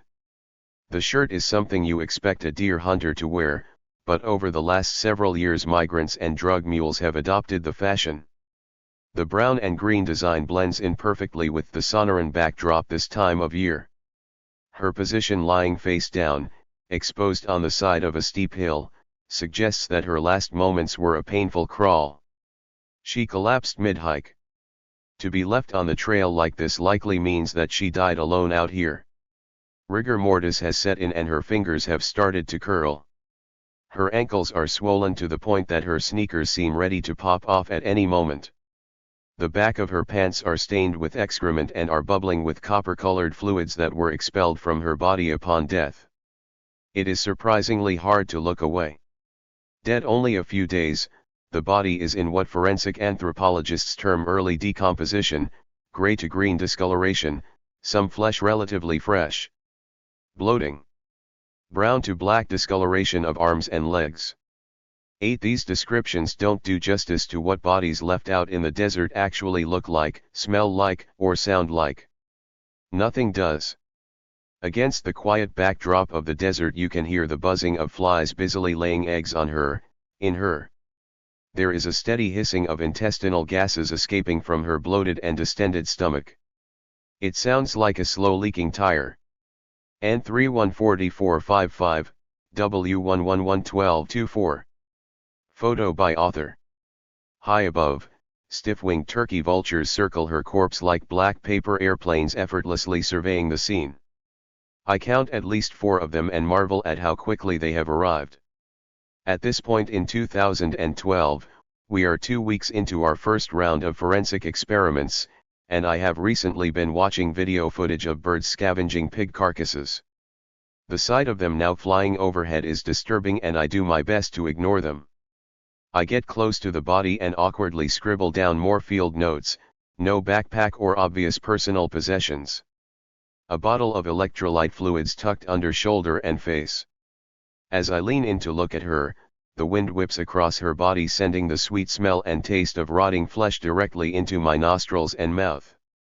It is the taste of lamurd. After several days in the boiling summer heat her body has begun to change. Her skin has started to blacken and mummify and the bloating is beginning to obscure some of her physical features. While parts of her are transforming into unfamiliar shapes and colors, her striking jet black hair and the ponytail holder wrapped around her right wrist hint at the person she once was. I focus on her hair. It is smooth, the color of smoky obsidian. It's possibly the darkest hair I have ever seen, and its texture gives the impression that she is still alive. I think about reaching down to touch her, but I can't. She has been out here too long and I know that her skin will not feel human. I want to see her face but don't dare roll the body over.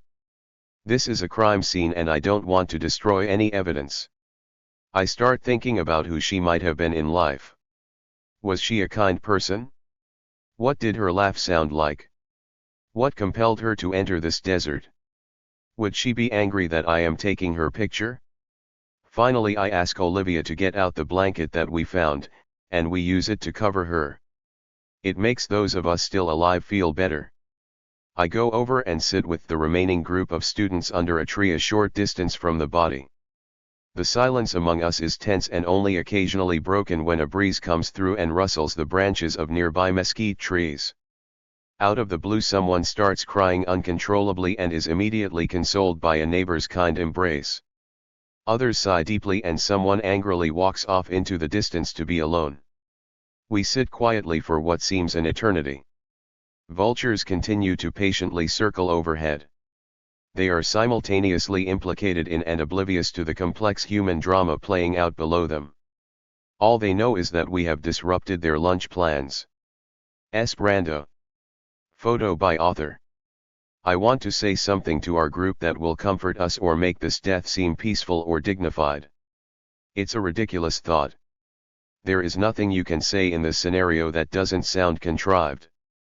Months later someone will corner me after a talk and complain that the photos I showed of this woman's body robbed her of her dignity. I will point out that the deaths that migrants experience in the Sonoran Desert are anything but dignified. That is the point. This is what prevention through deterrence looks like. These photographs should disturb us, because the disturbing reality is that right now corpses lie rotting on the desert floor and there aren't enough witnesses. This invisibility is a crucial part of both the suffering and the necroviolence that emerge from the hybrid collective. As Timothy Pachirat notes, we live in a world where power operates through the creation of distance and concealment, and our understandings of progress and civilization are inseparable from, and perhaps even synonymous with, the concealment of what is increasingly rendered physically and morally repugnant. 9. These photos thus make visible the human impact of a United States border enforcement policy intended to kill people, and they provide compelling evidence that we don't need to go to exotic places to get full frontal views of the dead and dying. 10. The dead live in our backyard, they are the human grist for the sovereignty machine. You need only luck to catch a glimpse of the dead before they are erased by the hybrid collective. Desert border crossings are cruel, brutal affairs in which people often die slowly and painfully from hyperthermia, dehydration, heat stroke, and a variety of other related ailments. To paint these deaths in any other way is both a denial of the harsh desert reality and a disservice to those who have experienced it. Judith Butler reminds us that the American public rarely gets to see these types of photos for fear of causing internal dissent or undermining nationalistic projects. Certain images do not appear in the media, certain names of the dead are not utterable, certain losses are not avowed as losses, and violence is derolisate and diffused. The violence that we inflict on others is only and always selectively brought into public view. It is unclear, though, what impact the photos of this woman's body will have on those who flip through the pages of this book. Will the images evoke sadness or disgust? Does looking behind the curtain at the inner workings of U.S. border enforcement elicit responses that get us closer to political action? Can these images effectively pierce the American public's consciousness? Or, as poet Sean Thomas Doherty writes in reference to Kevin Carter's famous photo of a starving Sudanese child being stalked by a vulture, will the violence depicted here become nothing more than an aesthetic capable only of evoking appreciation? 11. Sitting there on that dusty afternoon, I finally blurt out, "At least we got to her before the vultures did." Bodies. It takes Heaton and another student close to 5 hours to find a sheriff and then bring him back to where the body is. When a migrant dies, he or she stops being the federal government's problem and subsequently the case is handed over to the county. However, in rural areas the Border Patrol often provides local law enforcement with logistical support. In our case, a lone sheriff shows up with 3 Border Patrol agents in tow. 2 of the agents are young and are accompanied by a senior officer.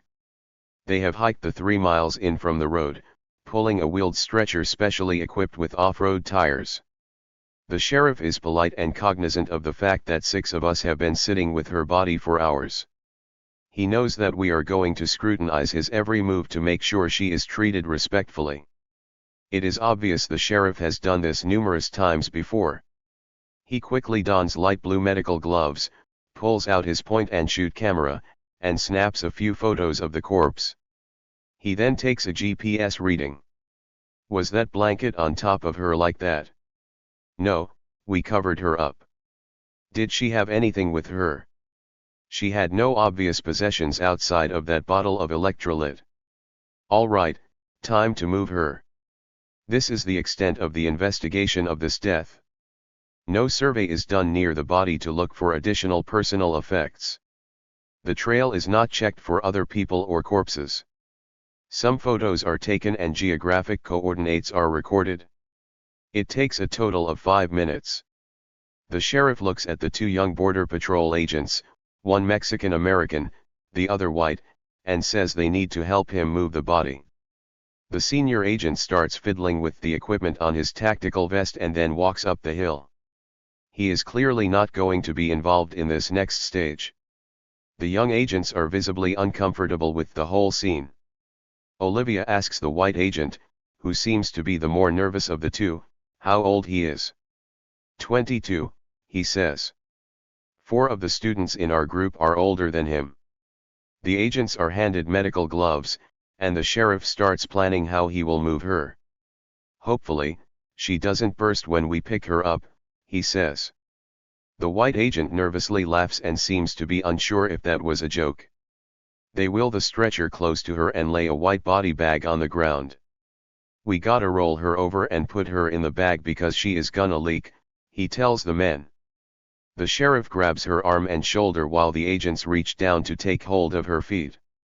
As the white agent gets close to her, he catches a whiff of her rotting flesh. He drops her feet, steps back, and starts dry heaving. His eyes are watering and he is holding himself to prevent from vomiting. As he starts to crack a joke about how gross it is, he notices that 8 of us are coldly staring at him. The irony of the scene is undeniable. Border Patrol routinely refer to living migrants as bodies in everyday discourse 12, but many of them seem totally unprepared for dealing with the actual dead ones. The sheriff gives the agent a stern look, which forces him to regain composure. All right, we're gonna flip her on 3. They reach down and stiffly roll her over. As her body turns, I see what is left of her face. It is frightening and unrecognizable as human. The mouth is a gnarled purple and black hole that obscures the rest of her features. I can't see her eyes because the mouth is too hard to look away from. The skin around the lips is stretched out of shape as though it has been melted. Her nose is smashed in and pushed up. She died face down, and the flesh on the front side of her skull has softened and contorted to fit around the dirt and rocks beneath her. The scene is a pastiche of metallic gray and pea green. Whatever beauty and humanity that once existed in her face has been replaced by a stone-colored ghoul stuck in mid-scream. It's a look you can never get away from. They get her leaking body into the bag and zip it up. She still needs to be lifted onto the stretcher. Even though she is now hidden behind a shroud of white plastic, the 2 agents are still uncomfortable with touching her.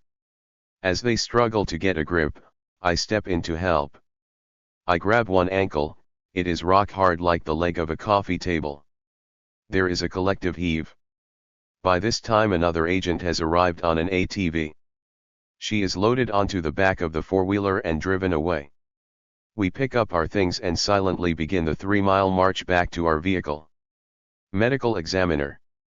All migrant bodies recovered in the southern part of the Tucson sector are delivered to the Pima County Office of the Medical Examiner for processing. Since 2000, the office has received an annual average of 184 deceased migrants. As of January 2013, approximately 900 of these human remains were unidentified and unclaimed. 13 Attaching names to these recovered bodies is not an easy task. The environmental conditions can quickly decompose human tissue, animals can rapidly disarticulate and scatter skeletons, and people are often found without documents that could aid in their identification. The PCUM employs a small team of anthropologists who have been tirelessly working for years both to identify bodies and to help the families of the missing file reports. One member of this team is Robin Reineck, a cultural anthropologist who has been working with the families of the missing and dead since 2006. In 2013 she founded the Colibri Center for Human Rights, a nonprofit organization dedicated to helping people reunite with loved ones who lose their lives while migrating. Robin is a good friend who, just a few weeks before we found the body, had given my students a tour of her office. Unidentified human remains from the Pima County Office of the Medical Examiner. Photo by Michael Wells. Visiting the medical examiner's office is a somber affair that brings you face to face with both migrant death and the lonely existence of the unclaimed.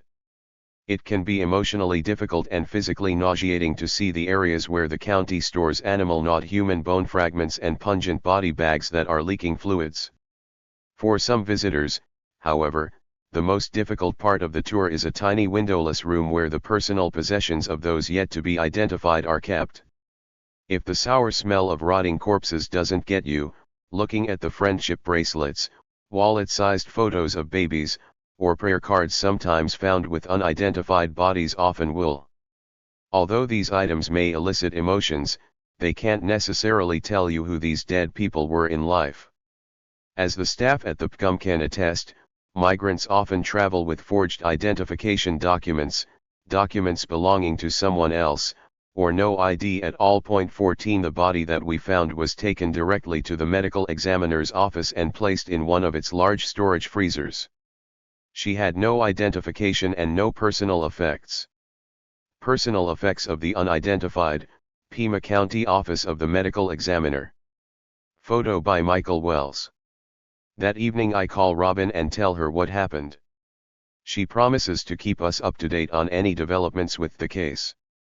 2 weeks later I receive an email. Hi Jason. Just a quick update regarding the woman that your group found.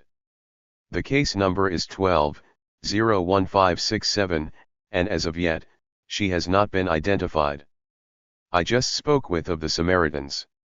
She relayed some useful information regarding the people left behind by the Salvadoran man. Here is what I got from her on the phone. Let me know if you have any corrections or more information. July 17, 12, I received a call from the Samaritans group, who has been communicating with those who found the body of 12 to 1567. She said that the day before the body was located, several Samaritan volunteers in the same area encountered a young man by the name of Carlos who was from El Salvador. He said that he had recently left behind 2 fellow travelers who were in serious medical distress. The names of the 2 people he left behind were 38 years old Marcela Hagapala of either Guatemala or Ecuador, and an older man by the name of Tony Gonzalez of Ecuador. The older man was 70 years old. It isn't certain that this group is related to ML 12 to 1567, but it is highly likely. I will contact Guatemalan and Ecuadorian consulates regarding new missing person cases. Apparently, Carlos knew their names after all. Chapter 9. You can't leave them behind. Queens. Roosevelt Avenue in the heart of Jackson Heights, Queens, is loud and eclectic. It carries the street urchin aroma that only New York City can unapologetically cultivate. It is also one of the most ethnically diverse neighborhoods in the United States and the epicenter of America's Ecuadorian immigrant community. I told Christian that I would wait for him on the corner of 82nd and Roosevelt, just underneath the subway platform. I pace nervously and look for him in a sea of brown faces. We've never met and I don't know what he looks like. I scan the passing pedestrians and try to envision him. Based on our phone calls, I imagine him as tall, in his late 40s, and dressed like a construction worker. He should be wearing cement-stained coveralls and brown steel-toed boots. 10 minutes later, a short raven-haired man in his early 30s approaches me. As he walks up, I can tell he is a bit apprehensive. I can't say I blame him. I'm nervous too. Christian is younger than I expected, and I am a bit surprised to see that he is wearing a tight-fitting Abercrombie & Fitch t-shirt and flashy tennis shoes and is wielding an iPhone. His aesthetic is not working-class day laborer, but rather urban Latino fabulousness. I would soon learn that Christian was one of the hundreds of thousands of people who emigrated from Ecuador following the economic meltdown the country experienced in the late 1990s. A costly border war with Peru, combined with a decline in export revenue, increased debt, painful austerity measures, and political instability, led to the worst economic crisis Ecuador had seen in more than 100 years. 1 The poverty rate during this decade rose to 40%. An estimated 900,000 Ecuadorians permanently left the country between 1993 and 2006 to find employment in the United States, Spain, and other countries in Western Europe. 2 As Jokish and Prybilski note, in just 2 years more than 267,000 Ecuadorians emigrated and remittances increased to more than $1.41 billion in 2001 from an estimated $643 million in 1997. 3. Christian left in 2001 as part of the wave of approximately 137,000 Ecuadorian migrants who arrived in the United States between 1999 and 2005. 4 He is one of the estimated 425,700 Ecuadorianos who live in the northeastern United States. Like many of his generation, he left his country to find work abroad when he was a teenager, leaving behind a pregnant girlfriend and a household living hand-to-mouth. For over a decade he has been sending money home to support an extended family, to build a house he has never set foot in, and to clothe, feed, and educate a son whose hand he has never held. 5. These are details about his life that I will learn over the course of many phone calls and visits to New York. At this moment, though, we are still strangers. Christian introduces himself. The combination of the rattling subway train passing overhead and the cacophony of daytime traffic force us to almost scream at each other to be heard. When I ask if there is some place quiet where we can talk, he recommends a nearby Ecuadorian restaurant. Next thing I know, I am staring across the table at him, struggling to properly explain myself. In an unsure voice I tell him, "Thank you for agreeing to meet with me. This whole thing is a little strange. As I said on the phone, I got your number from the Ecuadorian consulate, and I wanted to meet you because I am the person who found Maricela's body. Awkward pause. I continue. I guess I wanted to know who she was and how her family is. I wanted to tell you what happened when we found her and maybe answer any questions that you might have. I'm writing a book about what happens to migrants in the desert, and I wanted to ask your permission to write about her life and your family's experiences when she went missing. Although he already knows everything that I have just told him based on our numerous prior phone calls, I am still unsure how he will respond in person. After just a few seconds, he looks me in the eyes and says, I told them many times that it was difficult. I told them that I didn't want Maricela to come. They thought that I didn't want my sister-in-law to come here to work, but it was really because of what happened to me. I knew about the things that occur during the crossing when you are in the desert. It is horrible. You would never believe the things that happened to me. I didn't want her to go through it. As bad as things can be in the Sonoran Desert for many non-Mexican nationals like Christian who travel to the United States undocumented, that stage of the migration process is usually the end of an arduous journey that can last weeks and sometimes months. 6 Ecuadorianos and others may end up paying more than $10,000 to the pasador who arranges their clandestine travel across multiple countries. 7 These Central and South American migrants, who accounted for 31% of all people deported by the U.S. federal government in 2013, 8 pass through multiple borders using a variety of transportation methods. This includes walking or running for their lives, crossing rivers on rafts, and riding on the tops of freight trains, 9 all before arriving at the US-Mexico boundary for the chance to try their luck in the desert. As he recalled the details of his crossing during our first meeting and my subsequent visits to New York, it became clear why Christian was adamant about not wanting his sister-in-law Maricela to migrate. In what follows, I have chosen to present Christian's migration story largely in his own words with minimal interference or interruption. My rationale for this discursive shift is twofold. First, his telling of the story is more realistic than any ethnographic translation or summation I could come up with. As I stress throughout this book, there is no appropriate substitution for an emic account of a border crossing. Second, by pushing his words to the forefront, I seek to rectify the paucity of first-person published accounts of undocumented migration, especially those of South Americans.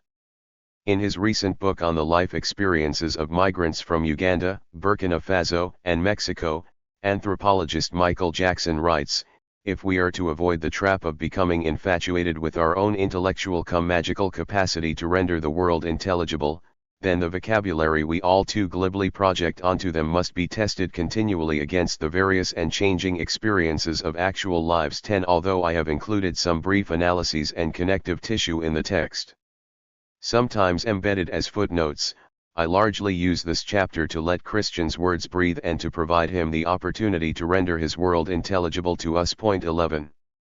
You can't leave them behind. Christian, the day that Maricela left my country, I don't know. I think she had the hope, the dream to get here with so many goals. She had a lot of dreams that she wanted to achieve. She was thinking about getting here and nothing else. But also, she was coming with a broken heart. It's like when I left in 2001, it was really painful that first day. I never thought about coming to New York. My aunt was the one who wanted to go. Things were good with my girlfriend, the mother of my child. She was pregnant at that time and we were going to have a son. I was very excited. I wanted to get married, get a job, and work to support him. I wanted to be there and live with him. I was dreaming about all of this. When we decided to come here, my aunt was saying things like, it is going to be better for your son and for all your family. For your dad and mom. My mom was sick and my dad made very little money. We lived in a tiny house made of adobe. Supposedly the government was going to build a big road through our neighborhood and they were going to take away what little we had. I was thinking about this. If this happens one day, what are we going to do? Where will my parents go? Where do me and my siblings go? That is why I came here. To be able to build a house. My little sister, Vanessa, She is grown now. I loved her very much. I wanted her to study. None of us had ever gone to school because there was never any money. I was thinking about her. I wanted to have her quince años party. There were so many things that were never going to happen. I would never be able to do those things there. I was thinking about all of this, and then I said, I'm going. I asked my father to help me find the money. He asked my grandparents if they would let us use their land for collateral. And, yeah, I decided to leave. Jason, what did you think when you were preparing to go? Christian, I just had a lot of faith in God. I asked God for help. I told him that if I go, I am going for my parents and my son. After 2 or 3 years maximum, I would return to Ecuador. I was sleeping. It was like 7 or 8 a.m. when the first plane hit. My grandmother came in and told me to turn on the TV. She said, something is happening in New York. She was crying because she had 2 sons there. This was an enormous event for us there in Ecuador and for the whole world. This happened and my family didn't want me to leave. I thought about it, but I also thought that there was going to be a lot of work. I thought that if I got there to New York, I could help clean up all the destroyed buildings because the only thing that illegals really do here are construction and cleaning and stuff. I figured that I would start working in construction. After September 11th happened, we departed a few days later on like the 16th or 17th. It really affected Vanessa when I left because we were always together. I worked when I was there and I always took her out shopping. I bought her clothing, dresses. She was a little girl then. She was like the little princess in our house and I treated her like she was my daughter. I tried to give her everything I could. The day that I left was horrible. I didn't want to wake her. I left at dawn while she was asleep in her bed. I just gave her a kiss and left. I always thought about her while I was crossing. Once in El Camino we got in a truck and I had to ride alone in the back because there was no room up front. We were going down the road and I saw her sitting right next to me. I imagined her. It was terrible and it made me cry. My son wasn't born yet and she was the person that I loved the most at that time. These are things that leave a mark on you. You can't leave them behind. I was 17 when I left. I turned 18 while crossing through Mexico. Poor La Pampa. Christian, we went to Guayaquil. From Guayaquil we flew to Peru. From Peru we flew to Panama. From Panama we went to Costa Rica by bus. Then we went to Nicaragua, then El Salvador and then Guatemala. In Peru and Panama, they treated us well. We were in hotels. We were supposed to be tourists so we had luggage and were dressed nice so that no one would say anything. We had money in our pockets to look like we were on vacation. But in Costa Rica, man. I don't know. We crossed a river in Costa Rica and then it got bad. I actually thought we were really close to. I was like, we're almost there. We crossed a river and I thought we were in New York. When we got into Costa Rica, we ran through a field where they were growing sugarcane. Man, the snakes. Wow. We were running to a little house where we had to change clothes because we were dressed nice and stuff. They gave us new clothes and then put us into the trunk of a car. 6 people in the trunk. This was how we got into Nicaragua. We were in the trunk for 6 hours. I would never do it again. Man, it was so scary how fast they were driving. If we had gotten into an accident, we would have all died. My aunt and I almost never talk about this stuff now. Every time I think back it affects me, makes me feel horrible. I think we were in Honduras. They took us to a house in the jungle. We were there for a month and couldn't leave. From there they took us to Guatemala. They started to treat us bad as soon as we got close to the border with Mexico. They dropped us off at this woman's house that was really nice looking. We thought we were going to stay in the house, but no. They stuck us in a chicken coop in the backyard. We slept in there with the rats.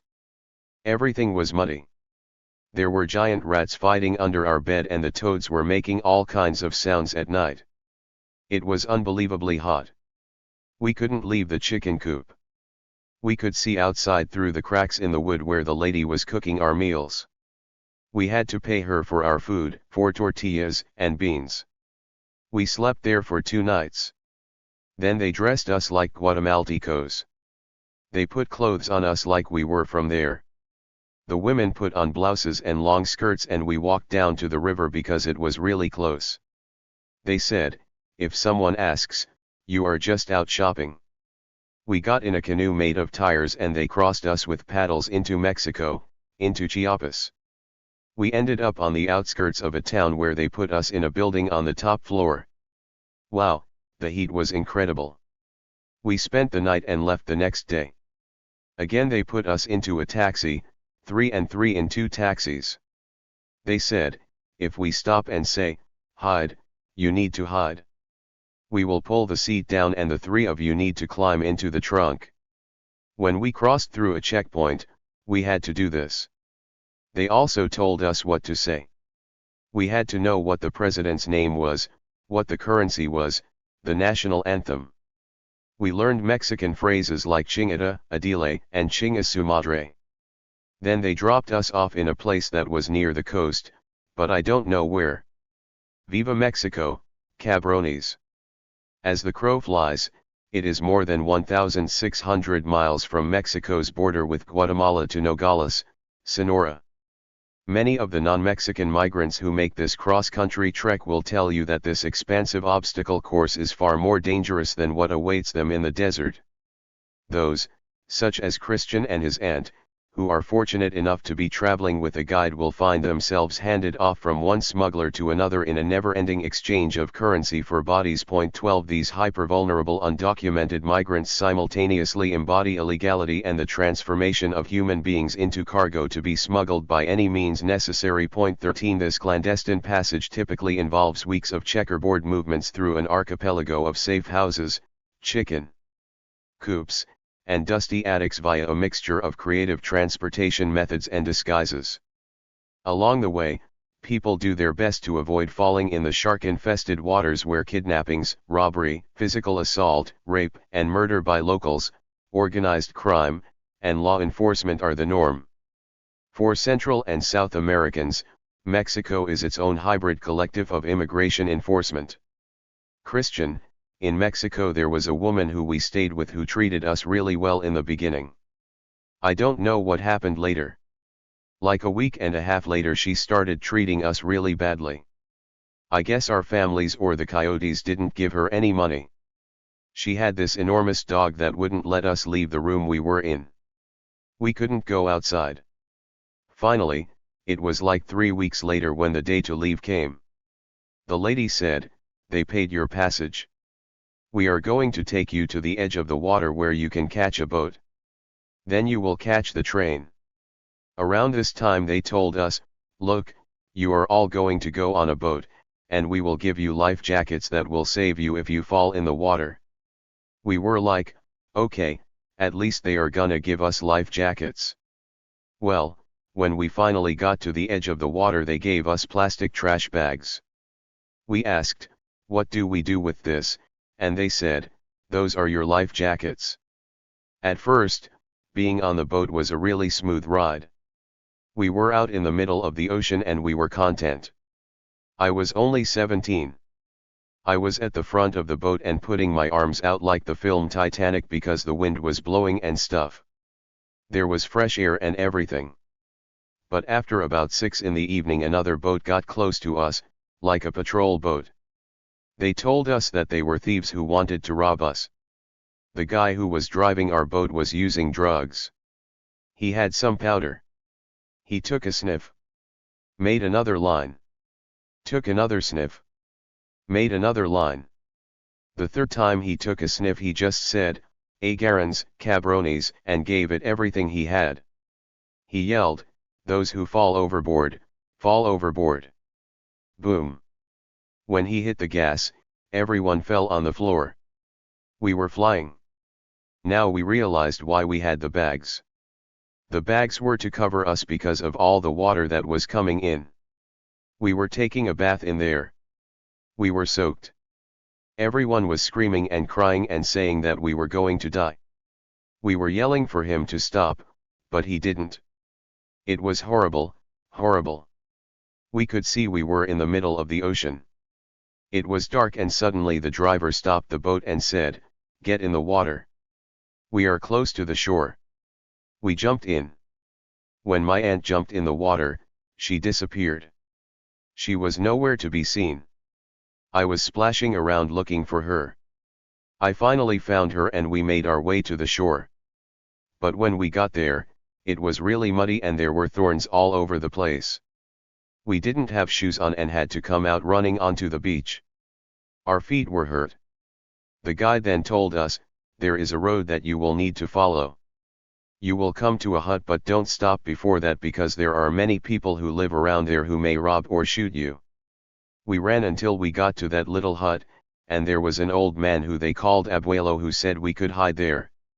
We went in there to sleep. We were covered in mud. He told us that we would have to wait a little bit and that the train 14 would come by at daybreak. The old man took us to a place that was a 5-minute walk from the hut where the train was going to pass by. As soon as it stops, he told us, "Get on." The area was full of mango trees. Abuelo told us to climb up into the trees to act as lookouts to see if people from other ranches were coming, or if immigration or the police were on their way. If we saw that the train was coming, we were supposed to jump down and try to get on it in any way possible. My aunt was up in the tree crying. She cried on the whole trip.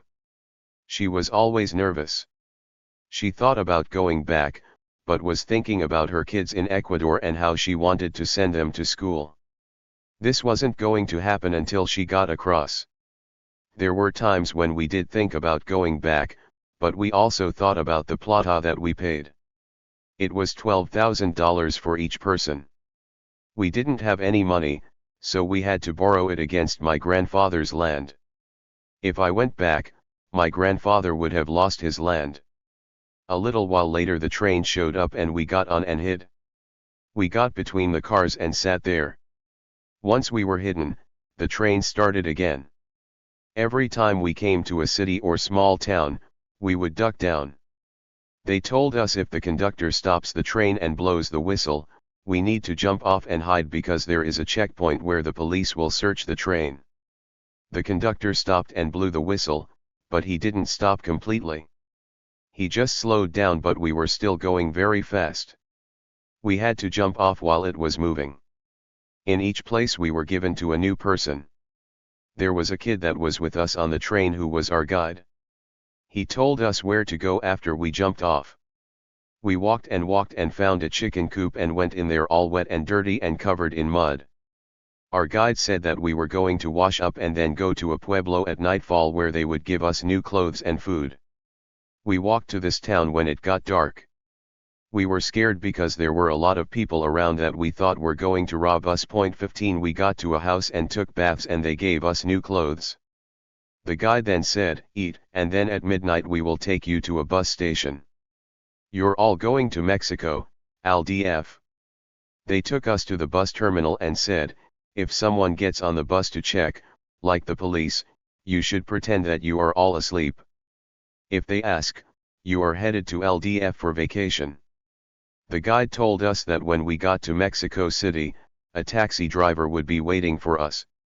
He said, "You will see a driver with a certain color hat. That is how you will know him. You will then get into his taxi." This is exactly what happened. We got to Mexico City at dawn and got off the bus and the driver was there. We got into the taxi and he took us to his house. We ate breakfast and then he said, "You aren't going to be here for very long. Someone else is coming for you." In the afternoon another man came and took us to a different house. We were locked up again for like 3 or 4 days. Finally, the man said to us, "You guys are going to a rancho." The money had just run out, and we needed to give them more to keep going. The man let us make phone calls to do this. I called my dad and said, "Please, the money is gone and I want to get out of here. Then they took us to an enormous abandoned ranch. I thought we were the only people there, but when we arrived, they turned on the lights. Wow! There were more than 300 people lying on the ground. They told us to grab a floor mat and find a place to sleep. This was where they kept all of their migrants. An abandoned Mexican ranch where men in tight white jeans and alligator skin boots wield cuernos de chivo 16 while guarding 300 kidnap victims from around the globe sounds like a lost scene from one of Robert Rodriguez's machete films. But for migrants crossing Mexico, this is a horrifying reality that has only gotten worse in the 14 years since Christians crossing. In the wake of the Mexican narco wars, drug cartels have become more involved in human smuggling, and 70,000 to 150,000 Central American migrants have gone missing while crossing the country. 17 These people have met any number of different fates, ranging from being held for ransom to being trafficked for sex and forced into working for the cartels. 18 The bodies of 72 migrants who had been blindfolded and shot were found in 2010 in the northern border state of Tamaulipas, representing only a small fraction of the people who have been murdered while en route. 19 The American public, including those who consume the drugs that fuel this violence, hears about these bloodbaths only when they are too brutal to be folded in with news of the other, everyday narco-violence in Mexico that the United States has become accustomed to hearing about and generally ignoring. For Central and South Americans who must pass through the literal and figurative Tierra Caliente on their way north, this country-turned-battleground is a vast, heterogeneous labyrinth where a wrong turn can get you hurled into a black void. The murkiness of the human smuggling process across Mexico means that many will never know if their loved ones disappeared in the desert or had something far worse happen to them along the way. 20 The mothers of missing Central American migrants who have spent years traversing the country looking for any sign of their children can attest that the Mexican hybrid collective is capable of producing its own unique forms of necroviolence. 21 As Christian's story continues to unfold, we see that getting through the smuggler's spider web often requires ingenuity and sheer luck.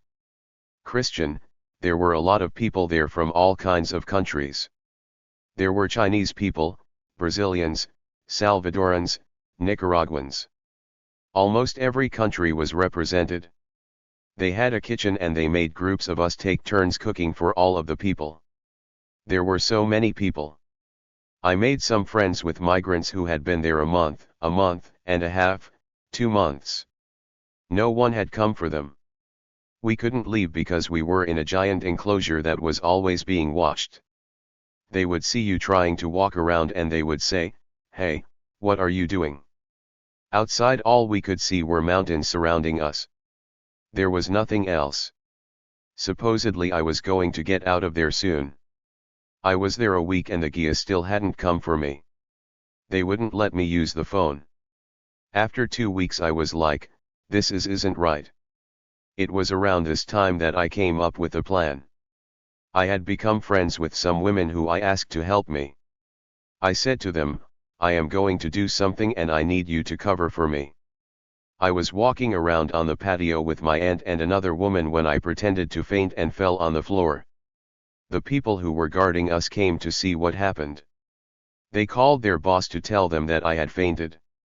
Then they called someone who had a car, and they took me to the hospital because I told them I was dying. They had a doctor who helped them. He was like their private doctor. He checked me out and said that I had bad nerves and that I was anemic because I had already been en el camino for weeks. After the doctor left, a nurse came into the room. I told myself, it is now or never, and I asked her to help me. I told her the whole story. I was crying. I said, I have been away from my family for like 2 months. They have us locked up. My aunt is sick on a ranch and they won't let us call anyone. I asked her to help me communicate with my family so that I could tell them what was happening to me. She said, I can't. I don't want to get mixed up in any trouble. Here everything is controlled by La Mafia. I begged her. I cried and cried. I think she felt sorry for me. She said, don't tell anyone I did this, and then she brought me a telephone and I called my dad. He answered the phone and I said, "Papi, I don't have a lot of time. Look, please go see Señora Alvarez." That was the name of the pastor who arranged for me to leave Ecuador. She had all the contacts to get here. Go see her and ask her where we are. Go with as many family members as possible when you talk to her. Ask her where we are, Papi. I don't have much time. Then I hung up. That was the only thing I said, and 2 days later they came and got the 6 of us out of there. From there they brought us to the desert, to the border. They took us to a place where we would cross into Arizona. Sonora. The Border Patrol apprehended 449,675 people in the Tucson sector the year that Christian migrated. In comparison, in 2009, when Memo and Lucho entered the desert, 241,667 people were caught and deported in the same area. This decrease in apprehensions is likely the result of the U.S. economic downturn of 2008, which both lowered the number of jobs available for undocumented workers and ignited a wave of anti-immigrant sentiment that seemingly discouraged many potential crossers. Although there are some parallels between the two crossing narratives, it is important to note that Christians took place during an earlier era. During this period, distances walked through the desert were relatively short, and people traveled in large groups that ensured that at least some of them got through. There were also no measures such as the Alien Transfer and Exit Program or Operation Streamline in place to deter people from trying again immediately after an apprehension. Christian, we got to the border and they took us to a house. It was the first week of December and it was freezing. The guia said, "We are really close to the United States but we can't cross near here. We have to take a trip through the desert so that we can enter clandestinely." They came for us in a car at like 10 o'clock at night and dropped us off at the edge of a mountain.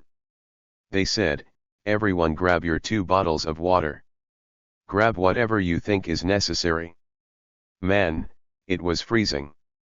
In Ecuador everyone was always saying that you will die from thirst in the desert so you need to take a lot of water. This is what we were all imagining. Each of us had 2 gallons of water when they dropped us off and we started walking. I swear, I'm not lying to you. After like 15 or 20 minutes, we looked down and our water bottles were frozen. Frozen. It turned into a rock. Everyone was so scared. None of us from Ecuador had ever seen water freeze like that. The guide climbed a hill to check the area, and then he said, "We can't cross here. There is a lot of surveillance. We are going to have to sleep here." I said, "How are we going to sleep in the middle of the mountain when it is freezing?" There were like 25 people in our group. In less than 5 minutes we were all shivering from the cold. Someone finally said, "We're going to make a group of women and a group of men so that we can sleep. We will put everyone together so that we don't freeze." We started to group people one on top of another so that we could warm up. That is how we spent the night. At daybreak, the guide said, "We are going to keep going but we are only going to walk at the base of mountains, under cliffs, and in ravines." So we walked and walked. Finally, we got to a dry wash and our guide said that we were going to cross in separate groups in case someone showed up like a plane or a patrol car. If that happened, they wouldn't be able to see everyone because the rest of us could duck down and lie on the ground. The guide said we would cross tomorrow, so we all went to sleep again. The next night we started walking, and after a while we passed some fences and got to a highway. The coyote said, "This is Mexico and on that side is the United States. If we cross that road, we have gotten through. This highway is hard to cross, though, because there are a lot of border patrol." He made us line up, and I have no idea why, but I ended up the last person in line. I lost track of my aunt at this point. She was one of the first people in line. When we started crossing, it was totally dark. I don't know who said run, but I guess Border Patrol was there. We ran and I ended up alone with just one of my friends. 22. We didn't know where everyone else went, so we hid behind a tree. We could see the lights from Border Patrol.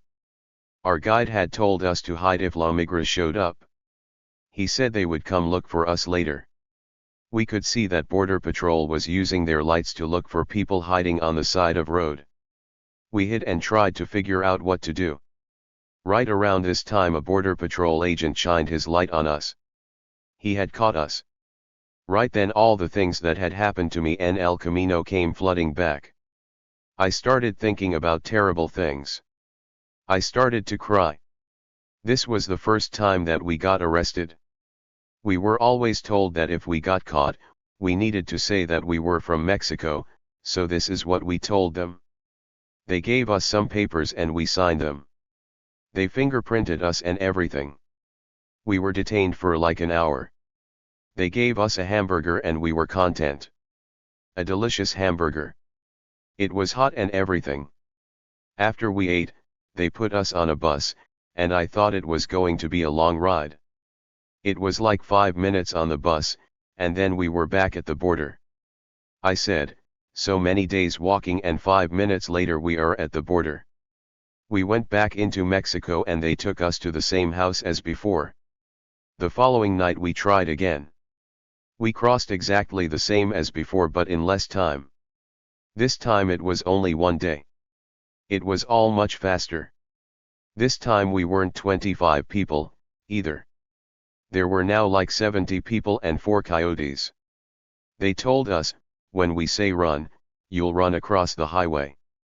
We started running, and right about when half of the people had crossed, Border Patrol showed up. Those who got to the other side of the highway kept going.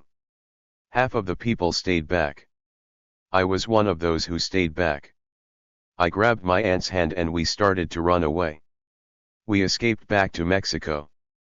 3 hours later we tried again. This time the guia said that the women would go first and then the men. They separated us and I couldn't do anything. The same thing happened again. They caught the first group and I couldn't do anything for my aunt. Once again I had to run back to Mexico. I saw my aunt get caught by immigration with the other women. I was sure she would tell them that she is Mexican and they would send her back to the border. I was 100% sure of this. I figured at least my aunt would get something to eat. We ran back and hid.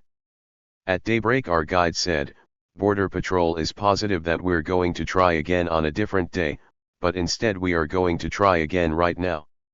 And this time we got across. The guide took us to a safe house and said, it is daybreak and we are going to wait a couple of hours for our ride to come for us. I had to go to the bathroom, so I went outside, and when I did, I saw lights everywhere. People were on their knees. Border Patrol had us surrounded. The coyote yelled for us to run but there was no place to go. That's how they captured us.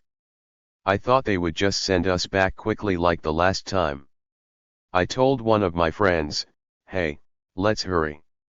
Let's get on the bus and get something to eat. They give you food in detention and we were starving. So we lined up and tried to give them our names ahead of everyone. They took us to detention and then things started to fall apart.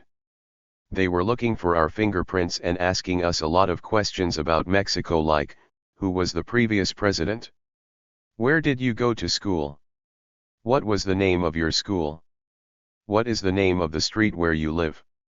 Man, it was hard.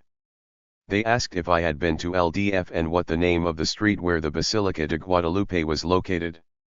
I didn't know. They asked us questions that we couldn't answer. They were asking us this stuff, and then they said that we weren't Mexican.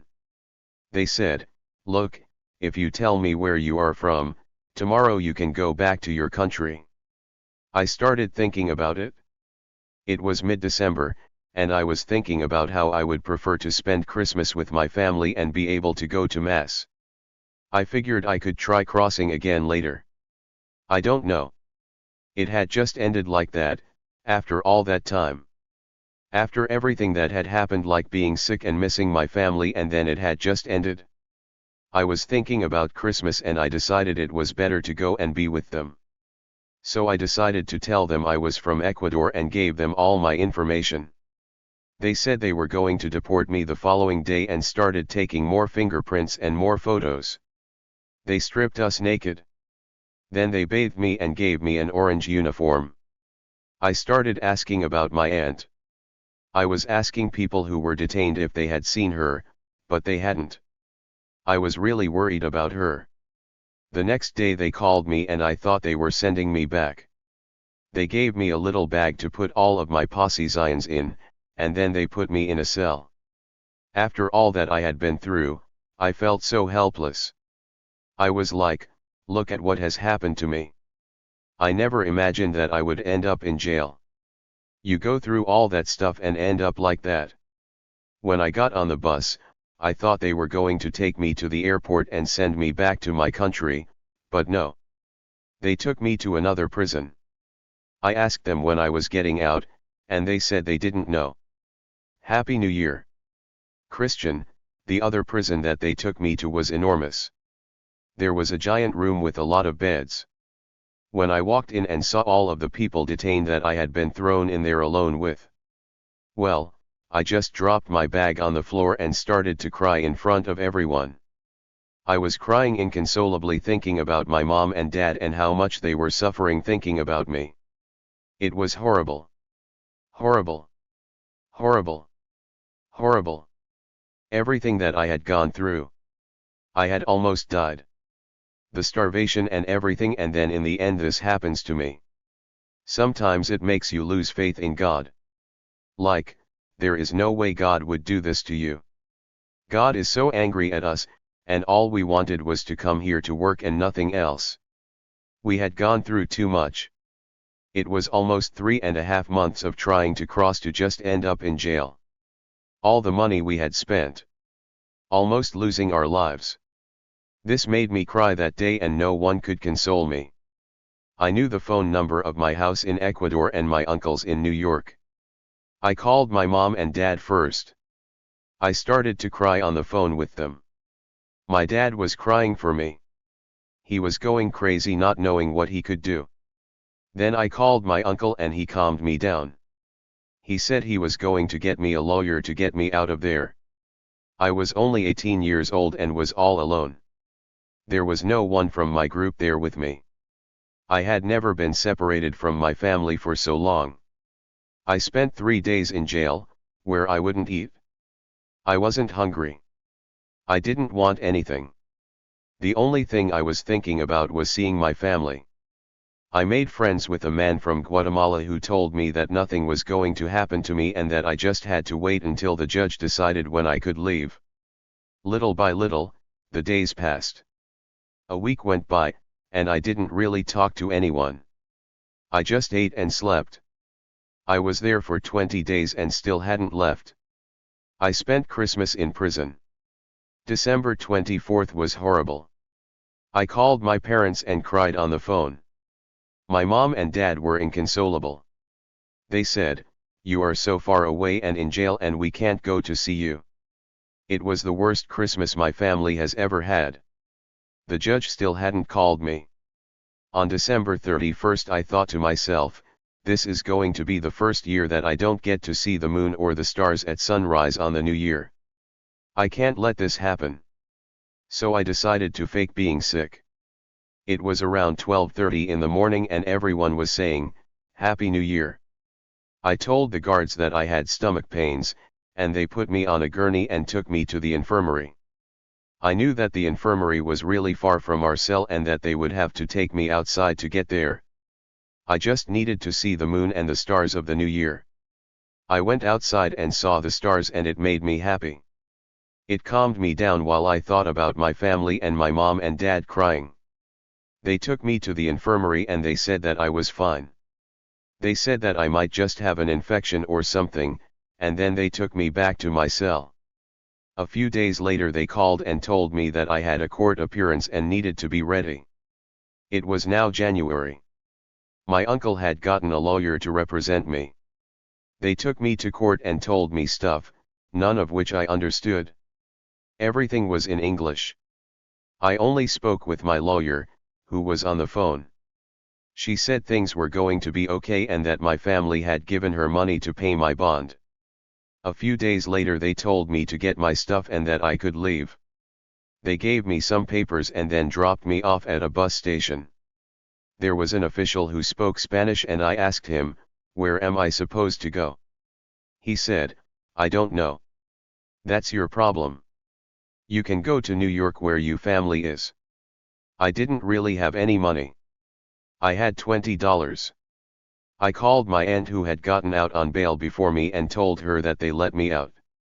She asked me to find a Western Union, and luckily there was one in the terminal.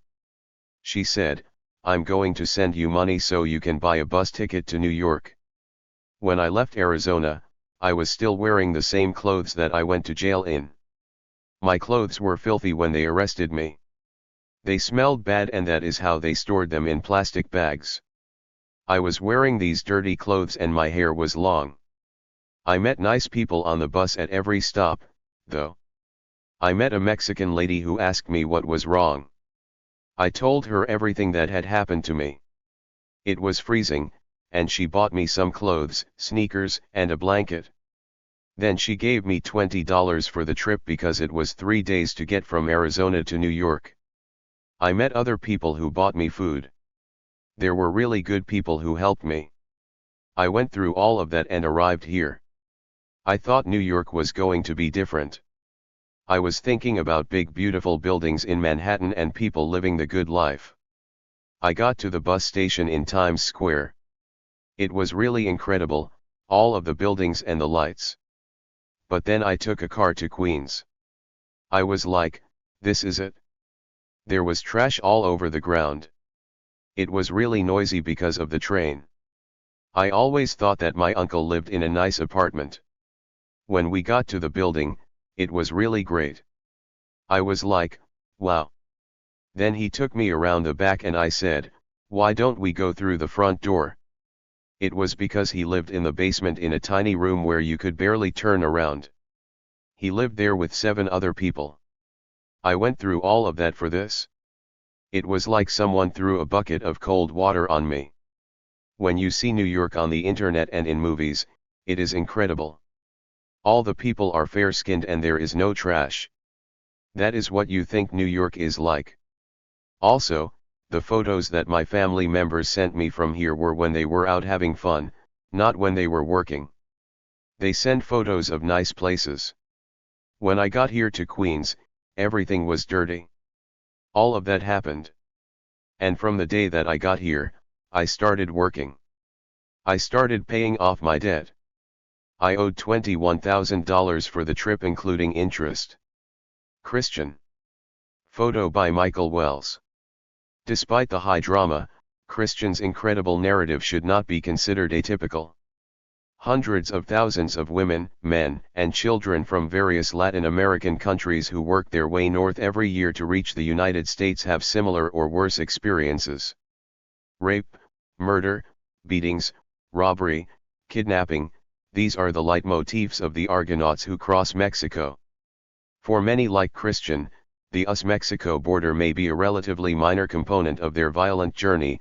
The Desert Hybrid Collective is just the last in a series of hurdles to survive and overcome. It is easy to see why he tried to discourage Maricela from coming to New York. They say that everyone has their own luck. 6 months after my first meeting with Christian, I find myself back in Queens.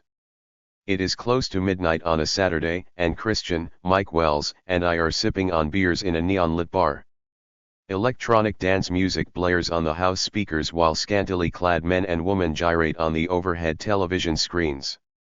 Christian is busy thumbing text messages to friends whom we are going to meet up with later that night when we head to a Latino club that he likes to frequent.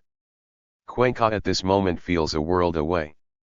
After more than a decade since he left home, it is obvious that Christian has done his best to make a new life for himself in New York.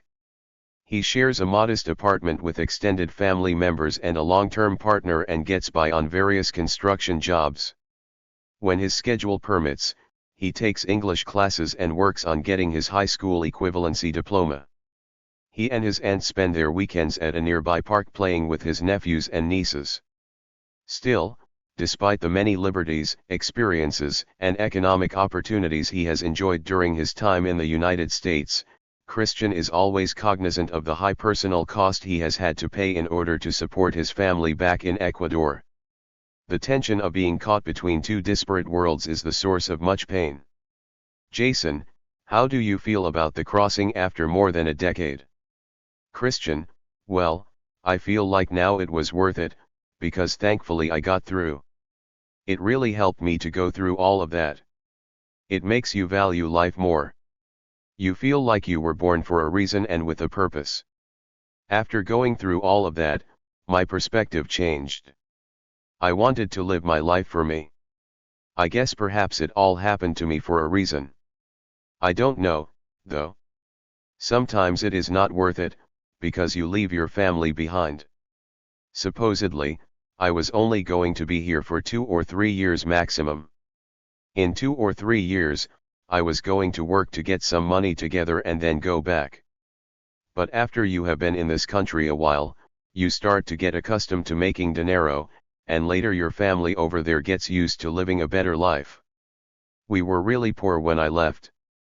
I mean, we are still poor, but at least now my family can eat every single day. They have food. They live in a place that is much safer and more comfortable. My son is about to turn 12, and his mom wants to bring him here por el camino. I told her that I don't want that. He is a kid and I don't know what would happen to him. It is better to help him there in Ecuador so that he can study. I am not against people who try to bring their kids here, I just don't want to bring my family here. I got through, but my family could die en el camino, get raped, get assaulted. I know that the most important things are the love and affection of your parents, but this is our situation. At least my son has people to take care of him there, to give him food. He can get an education in Cuenca. Thank God, things are going well. I have worked so much. Right now things are better. At least for my family in Ecuador. Here, it is more or less. I mean, here, without documents, you can't really do much. You do what you can do. With documents it is much better. There are better jobs and you can do what you want. But whatever, thank God it has gone okay. I am not bad off. My only fear is that one day I might get caught by immigration and they will deport me. I don't know what is going to happen. But I want to go back so that I can finally know my son. That is where I am at now. I want to go back. To finally meet my son.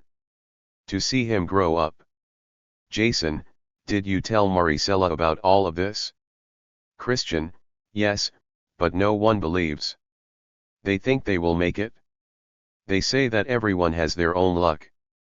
There are a lot of stories about so and so who got through. Or those who made it after 2 or 3 days. Or those who made it here in 2 weeks and nothing happened to them like what happened to us.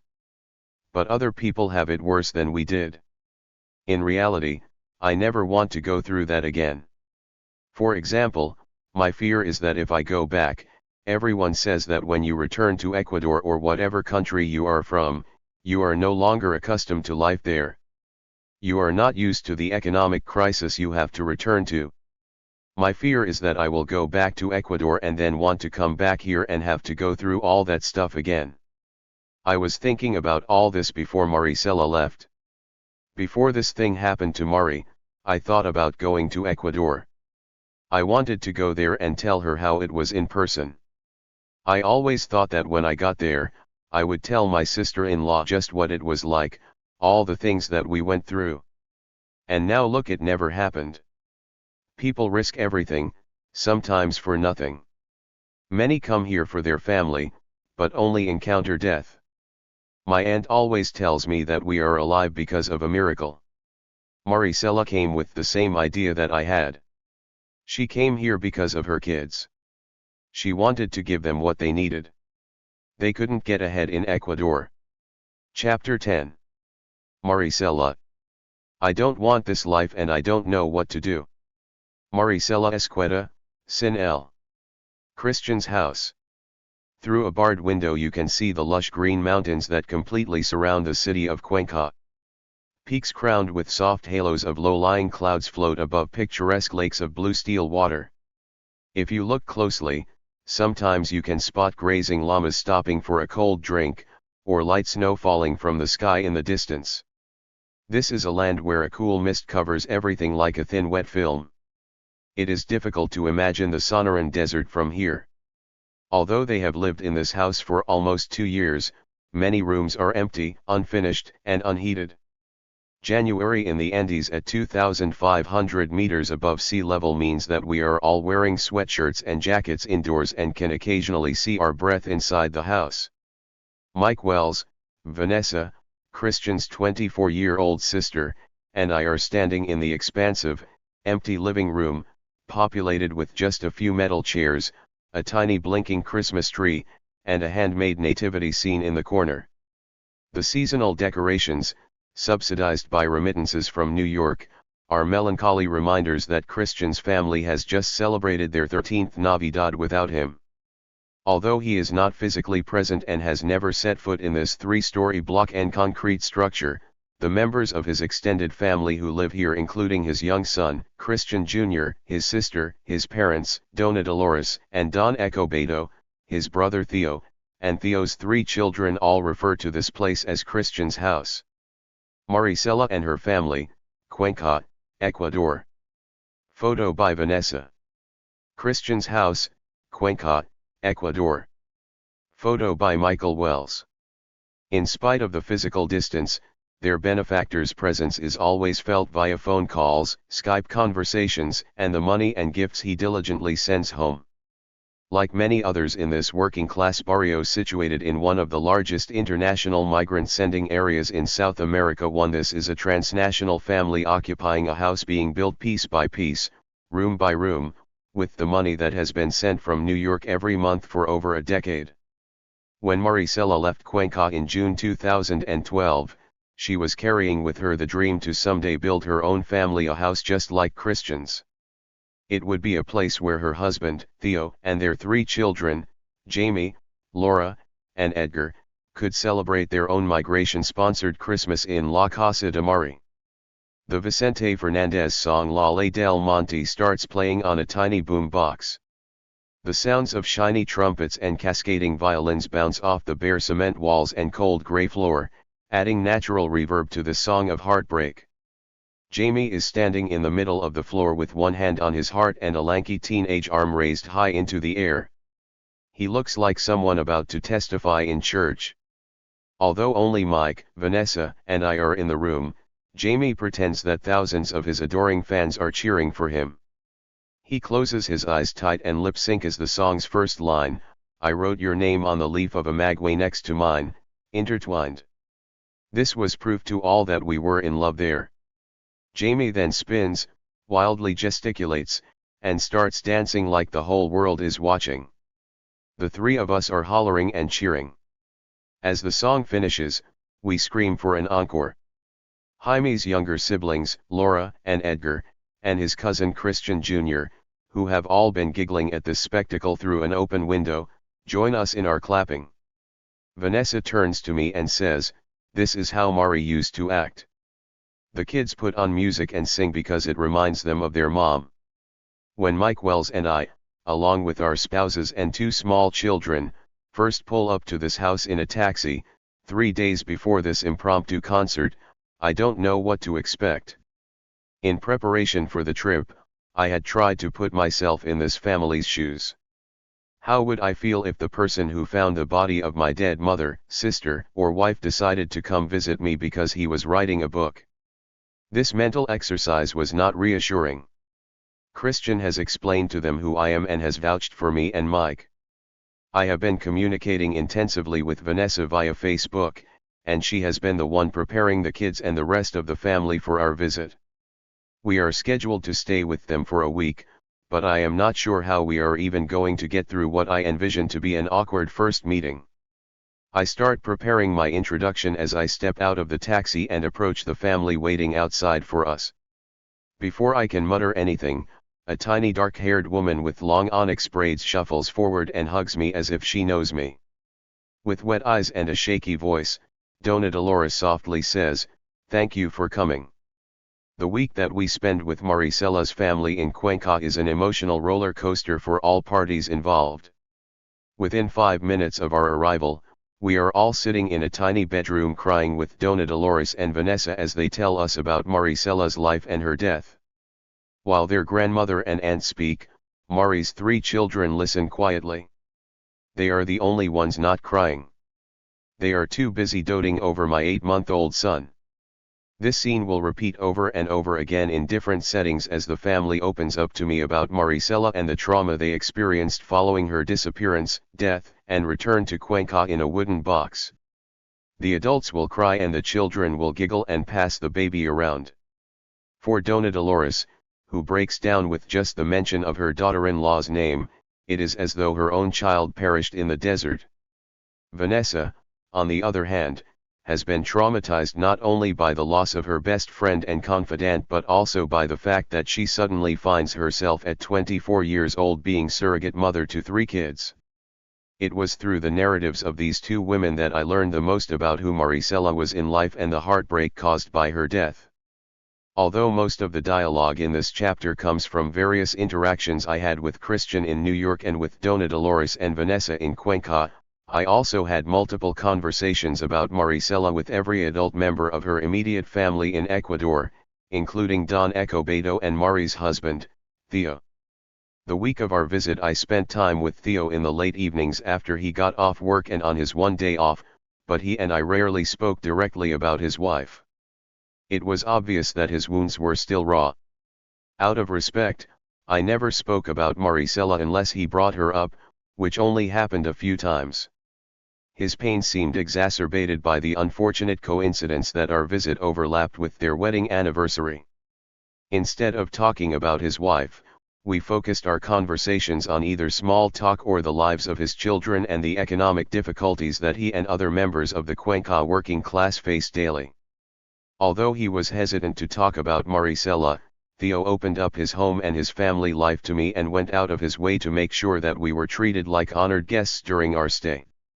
In addition to the above-mentioned people, I also spoke with some of Mari's former neighbors and other relatives when we visited the tiny room that she and her family shared before she left for the United States. Their previous residence was a one-room shack constructed out of sheets of paper-thin plywood, a tin roof, and a stamped dirt floor. It was located in an urban shanty where semi-wild dogs and chickens had free range into households. It is no wonder she was dreaming of building a new home. Despite the painful memories that our visit triggered, I think that talking about Mari's death to one of the people who had found her body was therapeutic for the family, especially Vanessa and Dona Dolores. While her relatives gained some modicum of comfort in learning more about Mari's death in the desert, I am the one who should be grateful for the way they welcomed me, Mike, and our families into their home and for the many small moments of joy we shared. Much of our time that week was spent with Vanessa and Maricela's children walking around Cuenca, visiting parks, eating pizza and ice cream, preparing Jamie and Laura for their participation in a parade, and generally entertaining my son. Although the children liked talking about their mom and were eager to show us her grave, I never saw them cry. They seem to be the most resilient members of this family that has been utterly devastated by death. Maricela's grave, Cuenca, Ecuador. Photo by Michael Wells. Carmita Maricela Zaguipuez was 31 years old when she decided to leave her husband and 3 children in Cuenca in early June 2012 to try to make it to the United States. What follows is her story told through the eyes of the relatives who watched her leave, desperately searched for her when she went missing, and dealt with the aftermath of her death.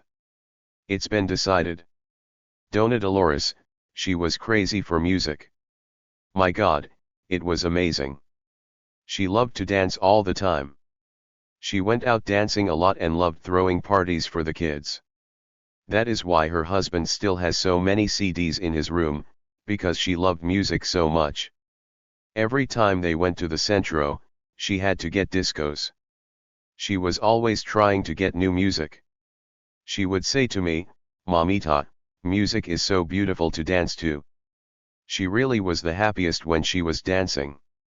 She and my son were married on the 12th of January.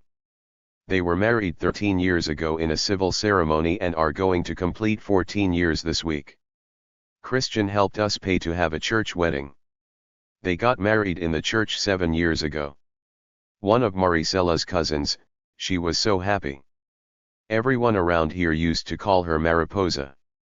Christian, well, in the beginning when I first came here to New York, she had only been married to my brother for a couple of years, so I didn't have a lot of time to get to know her. But when I got here, he would tell me all about her. She was a really happy person. Very content. She liked to joke around and play. She liked to dress up and go out a lot. Maricela was also really outspoken. She spoke her mind and told you how she felt about things.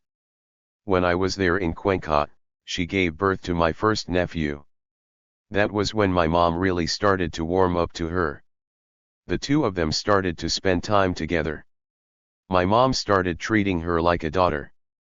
They spent a lot of years together. They lived together for more than 10 years. She left in June 2012 from Ecuador. She had never been to New York. When my family called me to see if I would help her to come here, I said no. I said no because I had crossed and I was afraid. She has 3 kids, and I said it would be awful to leave them. They are going to suffer so much. I told her not to come. But I don't know. Her brother was really insisting. He kept saying to her, "Come. Come here to New York." He finally convinced her. I guess it was the need to. I don't know. She couldn't give her kids all the things they wanted. I think that's what made her want to do this. She had borrowed money from a bank 6 years ago. It was $2,000. Now it is like $5,000 that we owe with interest. I don't know, maybe she was hoping to come here to New York with the idea to pay off those debts. To get a job here and pay all that off. Theo, life here is fucked. That is why everyone wants to leave. Dona Dolores, I told her, don't leave. Go and live in Christian's house. He wants you to live there with us. Her husband also told her this. But she just said, no, Mamita, my brother-in-law will take me across. I need to do my own work. My daughter Mari was so beautiful. In the morning I would be alone after she took the kids to school and she would come back to stay with me. She lived next door and would make me coffee. I know that you might not understand how she was like my own daughter, but she was. I will never forget her. I will never forget her. Vanessa, she came by on like a Tuesday around 7:30 a.m. and said, I'm going. I was at the point where I said I couldn't prevent her from leaving. It was her and my brother's decision more than anything. They needed to decide themselves. I couldn't make her do anything she didn't want to do. She talked to Theo, and he said he didn't want her to leave. He had a lot of doubts in his head. He was thinking about the positive and the negative. I couldn't say anything. A little later she told me, it's been decided. I am going. I am going. I am going. Even if he doesn't want me to go, I am going. He told me not to go, but she wanted to go so that she could get ahead and pay off her debts. She has a lot of debt, and who was going to help her pay them? No one. She had to pay, so it was her decision to go. She needed to do things for her kids. God has a destiny for everyone, and her decision to go was her own. What were we going to do? We had to let her go. She thought she would go for a year and then come back. She said to me, the only favor that I ask is that you take care of my kids. I'm doing everything for my kids. I said, Mari, don't go, but she just said, it's my time to go. I am leaving. She thought she would get there and then help us here monetarily. We were going to take care of the kids and she was going to send money. We cried so much when she left. We gave her lots of phone numbers to take with her to call if something happened. We said, Mari, please call us if you get sick so that the family can help you. The last thing we said was, don't leave. She said to me, whatever my destiny is, I must go. Dona Dolores, when Mari left she told me, Mamita, take care of Miss Wawas. I pleaded, my daughter, why don't you just stay here? She said, no, Mamita, I can't. My kids are dying of hunger here. My kids are suffering. They will stay with you. I know God will protect you. Please don't let them go hungry, Mamita. Please give them food. When she left her kids with me. My daughter. Oh, my daughter, you are never coming back. Vanessa, it was around June 1st when she asked me to dye her hair. She wanted to get on the airplane looking really elegant. She wanted to look really good when she got to the United States, so I dyed her hair black. My brother dropped her off at the bus terminal and she left for Guayaquil. To this day seeing those buses makes my brother cry. She called 8 days later from Panama, or maybe it was Guatemala. She said she didn't like the food. We told her to come home, but she said she couldn't. She told me, tell your parents and my kids that I love them and I am leaving for a good reason. She was crying, and I couldn't bear to hear it. I spoke to her again the third week of June. She sent us a Facebook message that said she wanted to talk. She wanted to speak to her kids because they were getting ready to take her into the desert. She told me, I don't know how I am going to get there but I am going for my family. God willing I will get there. Perdita. Compared to those for men, there are significantly fewer journalistic accounts and ethnographic data focused on the experiences of female border crossers. This paucity of research is linked to both a male subject research bias and the fact that women typically make up less than 15% of the undocumented migration stream in any given year. Although the details of Maricela's journey across the desert are sketchy, a few sobering statistics are appropriate here.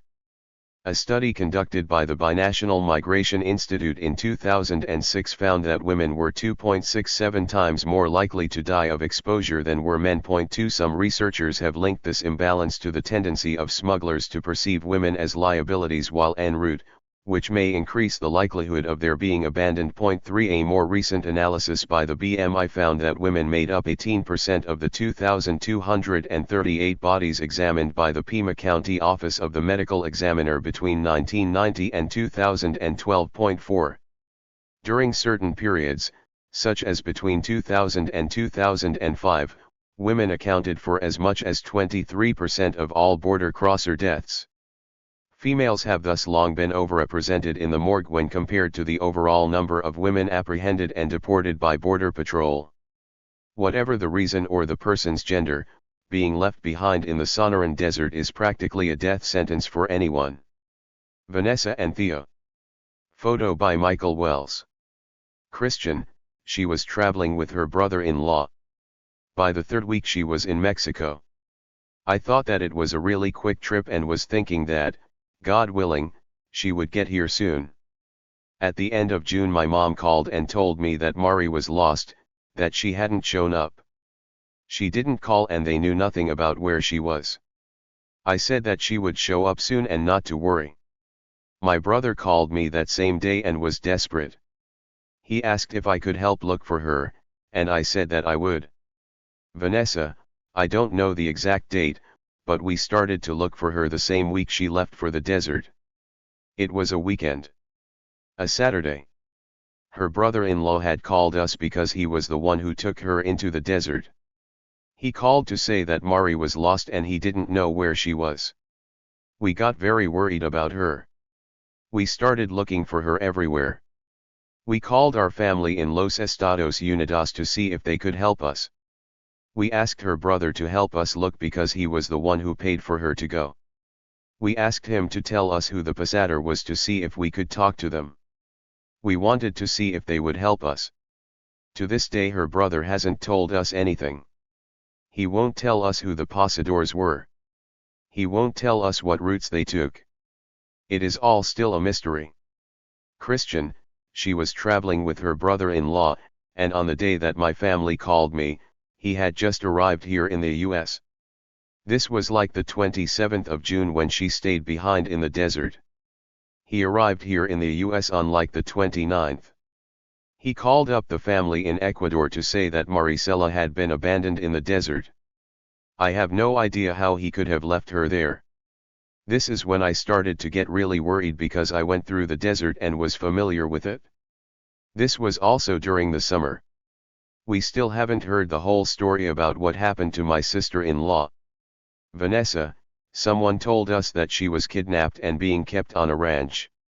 I sent her Facebook messages every day to see if she was there.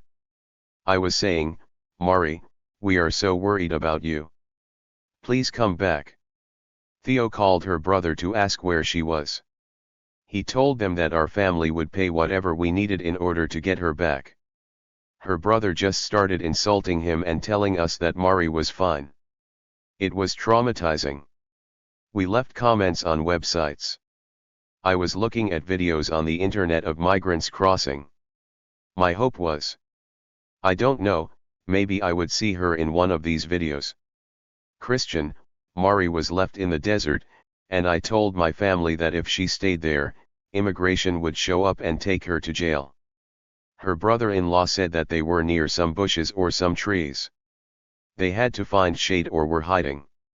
She had hurt her foot or something.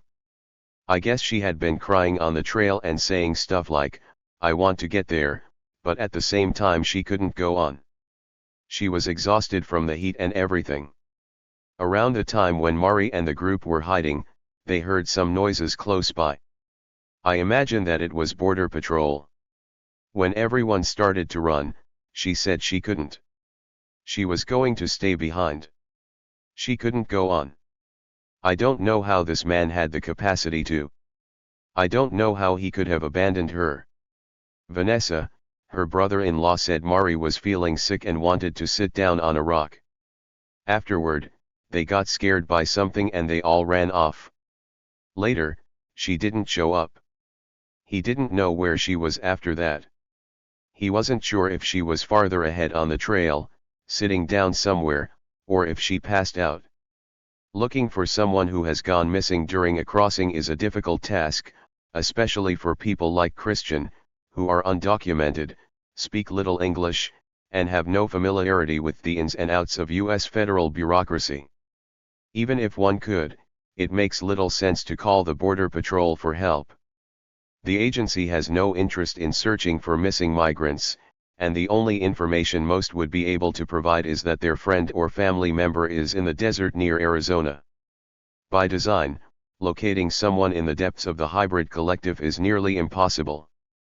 As Christian states below, he was under the misconception that Maricela had gone missing near Phoenix, 130 miles north of where she was abandoned. Christian, without a doubt I imagine that she was hiding because immigration didn't see her. I think that when immigration really has to look for you, they don't do it. If she had turned herself in, she would have gone to jail but she would still be alive. When my brother called me on the 29th and told me this whole story, I started to call jails, immigration detention centers, hospitals, everywhere in Arizona. I started putting comments on Facebook that said she had gone missing and could people please help us find her.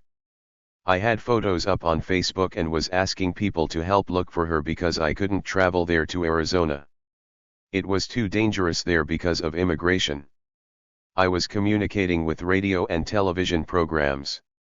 I started checking the hospital there in Phoenix, but they said they didn't have a person with her name. The worry was that maybe she gave a false name, so we started to ask things like if they had a person who looked like her. We didn't have any luck. Days went by and we were still waiting for her to contact us. She never called.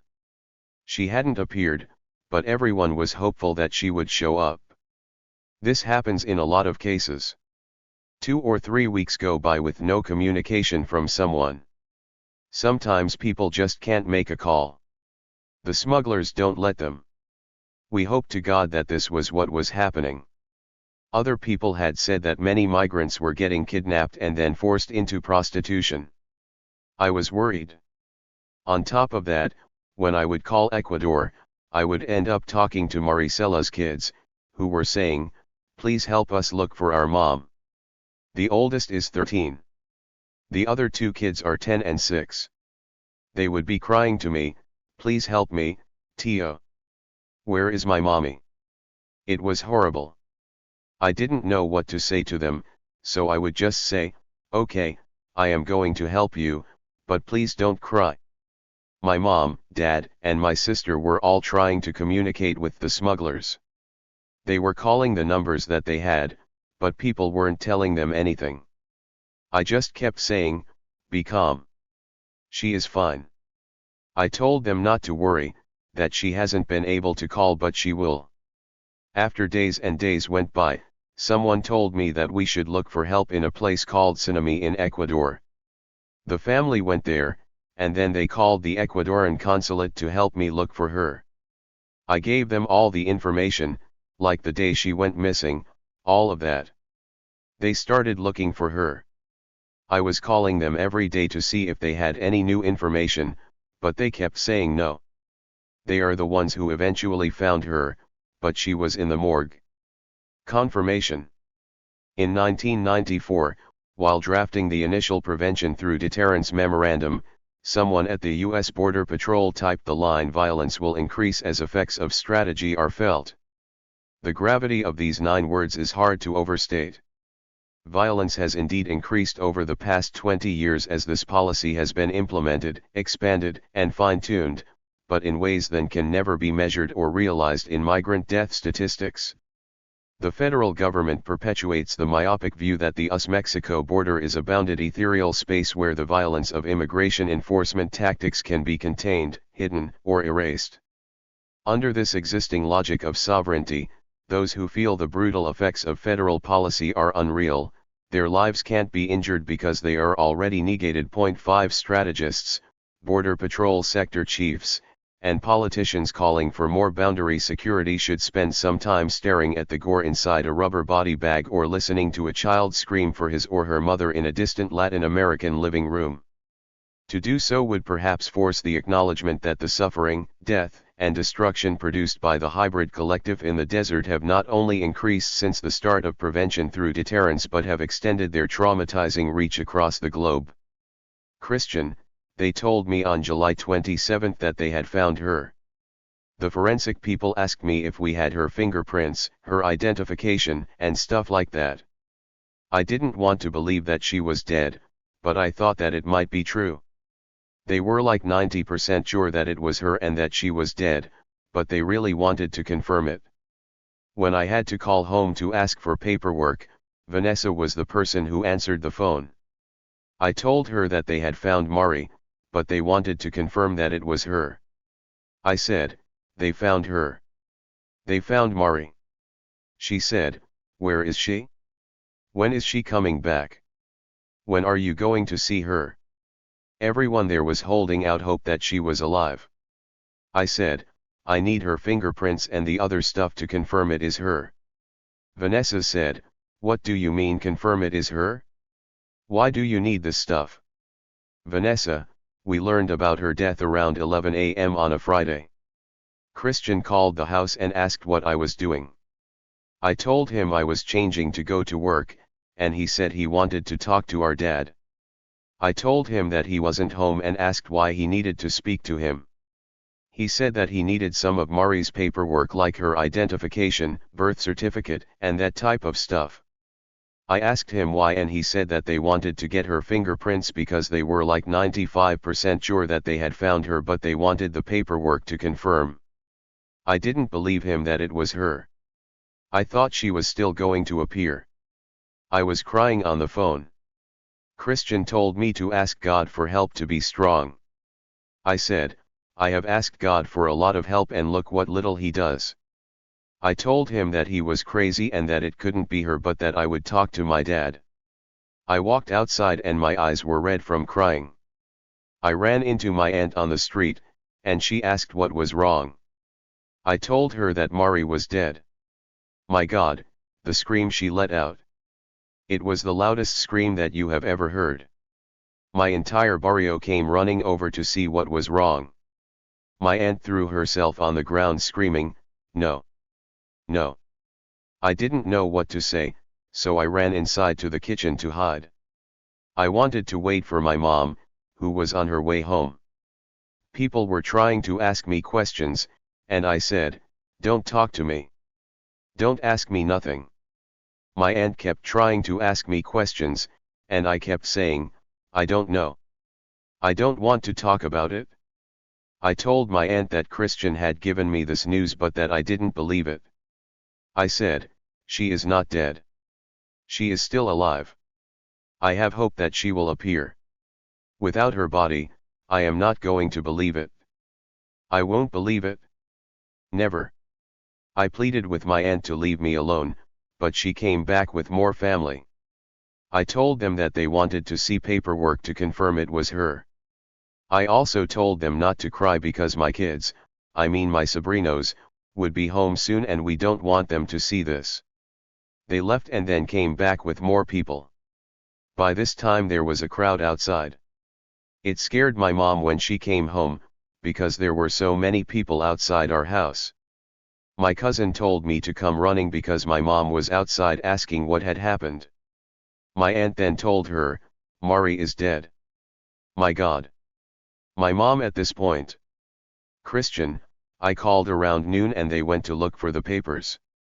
My family emailed me the stuff, and then I sent it to the forensic people. By the afternoon they had confirmed it.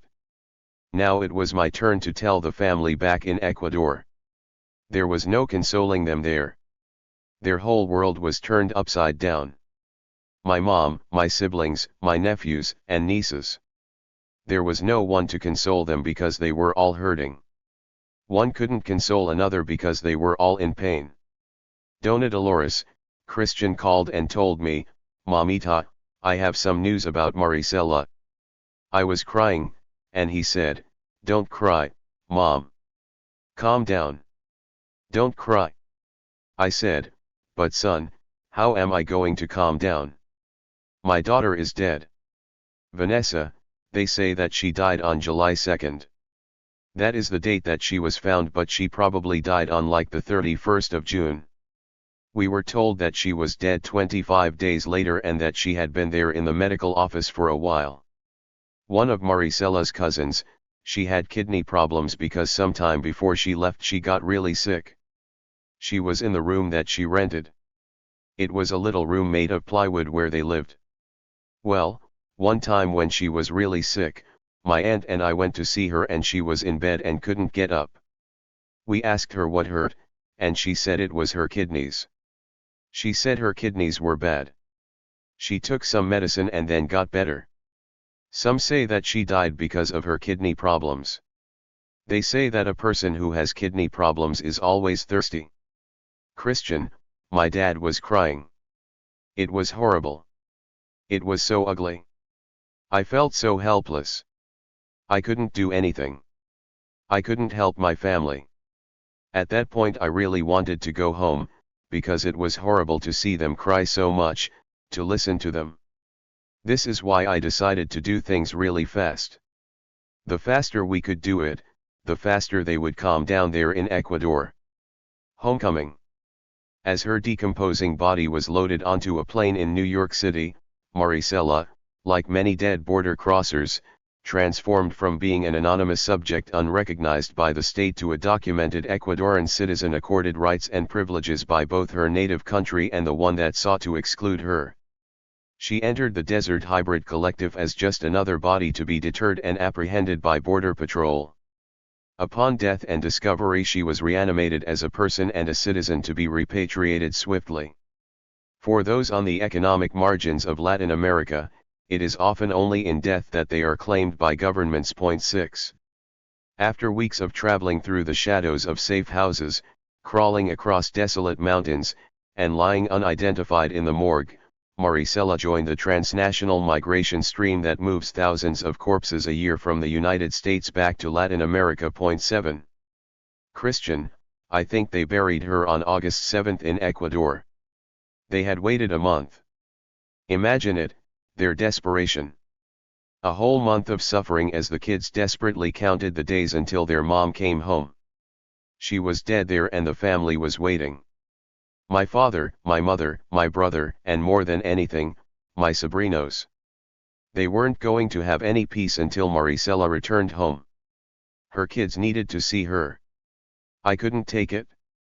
They kept calling me saying, "When is she coming? When is she coming?"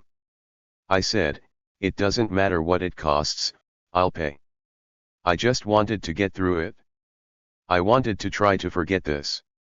I didn't want my sobrinos in Ecuador to still be waiting for her, so we tried to do it fast so they could get peace quicker. We went to a funeral home here in Queens and they took care of everything, all the paperwork and arrangements. It cost about $9,500. I, my two uncles, and some cousins got the plata together to pay for it. They told us that we could send the body directly from Arizona to Ecuador or we could bring her here for one day to hold a candlelight service. We decided to bring the body here to New York. The coffin was sealed tight when it arrived, and they wouldn't let us see her. They said the body was in bad shape and that they had to identify her by fingerprints. The vigil was one day and one night.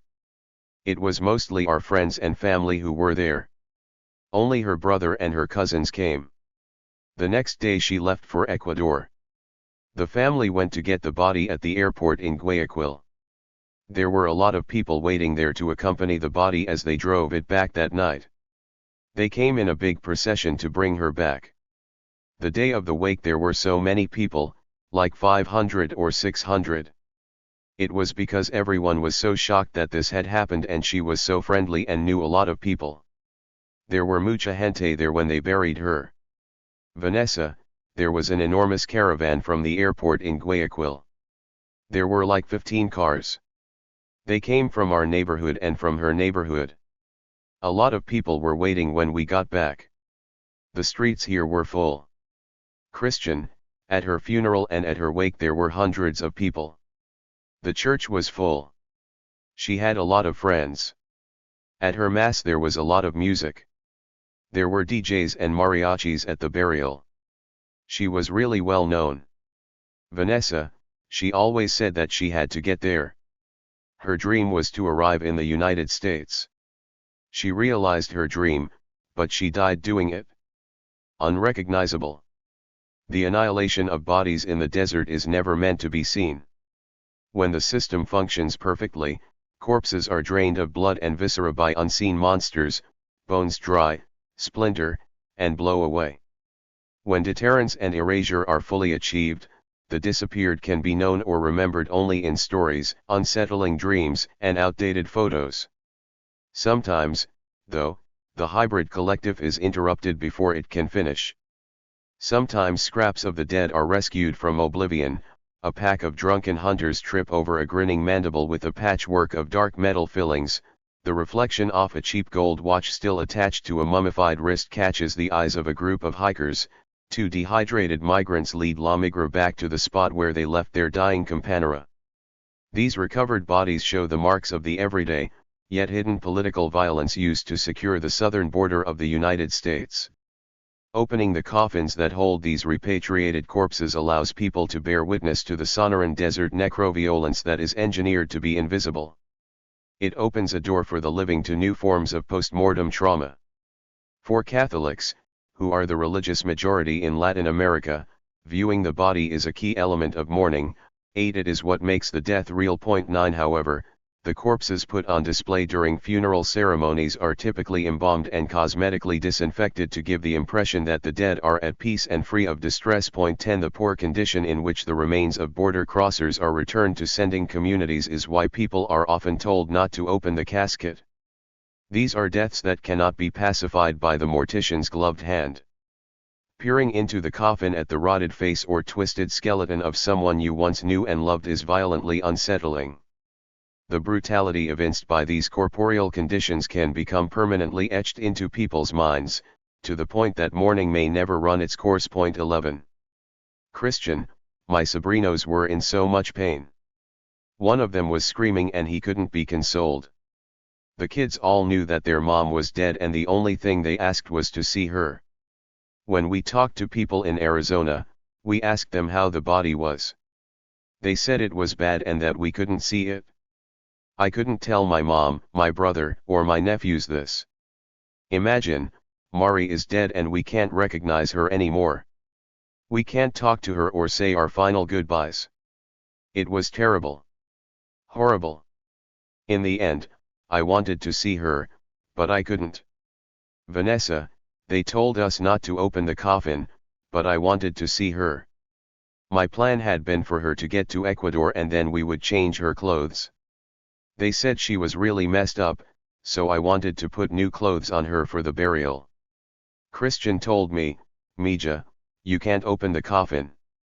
I asked him why, and he said, she is really decomposed and her body is giving off toxic fluids. You guys can get sick from opening the coffin. I said, no, I'm going to open it. I don't care if I get sick. It doesn't matter. He kept saying that the box was sealed and that I shouldn't open it. I insisted. But then I decided that I didn't want to see her like that.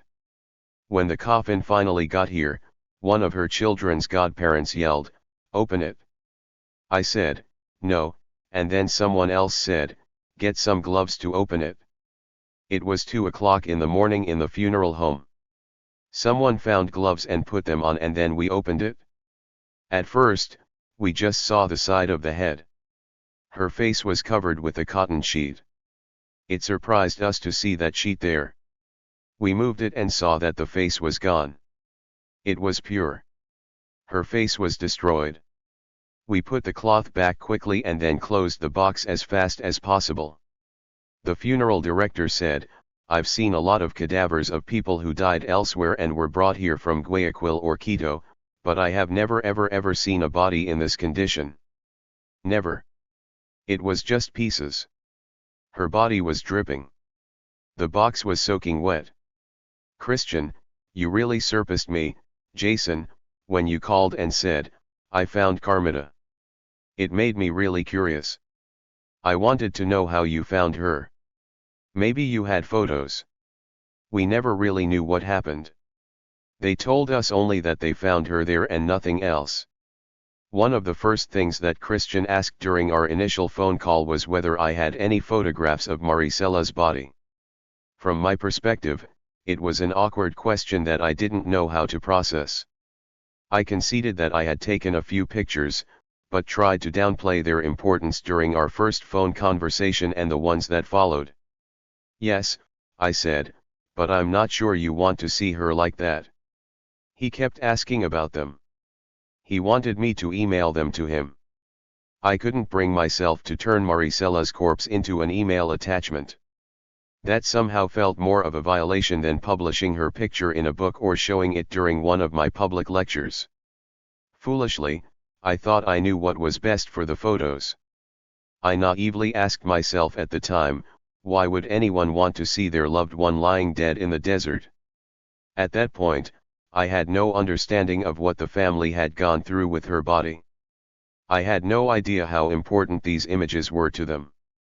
I told Christian I wouldn't email them, but I promised to bring copies when we met in person. I've learned over the years that as an ethnographer, I have little control over the settings where important fieldwork moments happen. If I did somehow have a say in these matters, I would choose to be anywhere except at Dunkin' Donuts in Queens, New York. Christian and I are sitting by the window sipping coffee as Saturday traffic passes by outside. I thought this place would be quieter than the restaurant we just ate lunch in.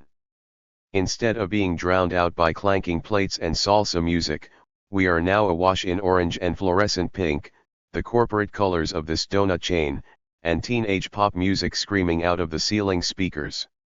This hardly feels like an appropriate place to reveal the dead. Did you really bring photos of her body? Christian asks me for the third time. Reluctantly I reach into my bag and pull out a small envelope that bears the logo of the pharmacy where I had the pictures printed.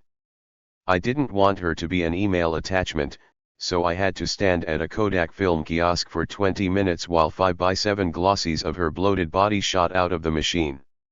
None of this seems appropriate. I hand him the first picture, which shows the back of her head and her right hand. He looks at it in silence for almost a minute.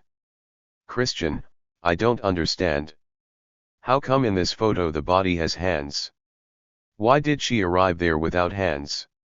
Jason, what? Christian, she arrived over there without hands. They cut her hands off. When they saw the body there, in Ecuador, it had no hands. Jason, I think that in order to get the fingerprints, they often have to remove the hands. I think that many times it is hard to get fingerprints because the fingers curl and the skin dries out.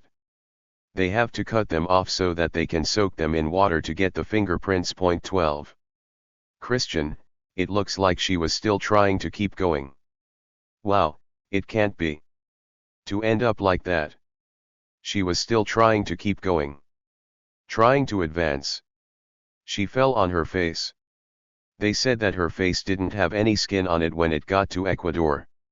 This is why. Because she fell on her face. The worms probably ate her face quickly. The temperature too. She had so many dreams. I don't know. She was so close to finishing her journey. Is she in the US here in this photo? Jason, yes, she had walked over 30 miles from the border. Christian, it was traumatizing to see the body so destroyed. They didn't tell us they cut off the hands. When the body arrived there without hands, we thought maybe an animal ate her. A lot of things go through your mind. We thought some animals got to her or maybe she was raped or beaten.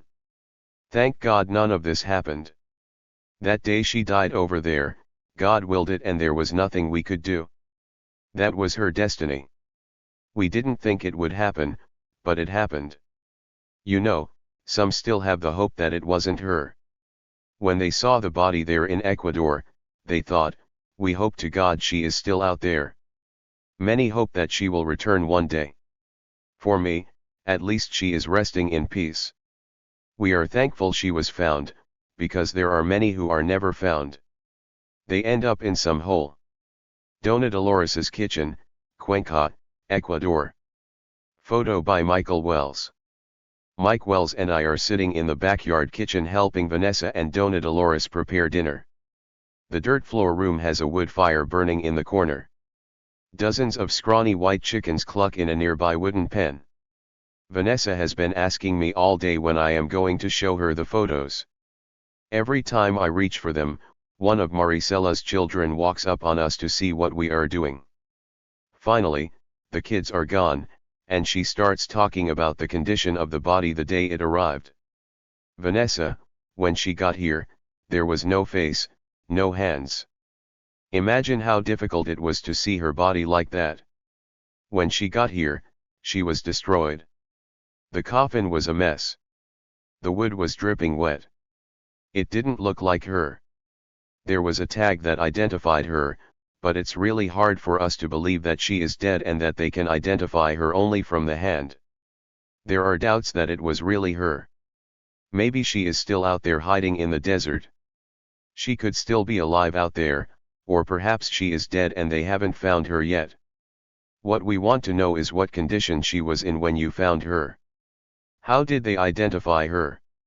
How did they know it was her? Because when she got here, she was destroyed. No, no.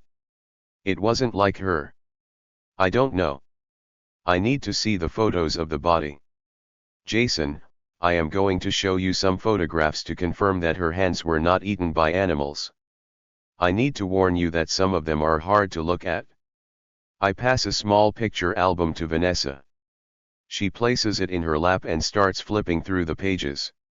The first few images are of a shrine that my students and I built for Maricela, complete with a colorful glass mosaic, votive candles, a Virgin of Guadalupe painting, and various other offerings.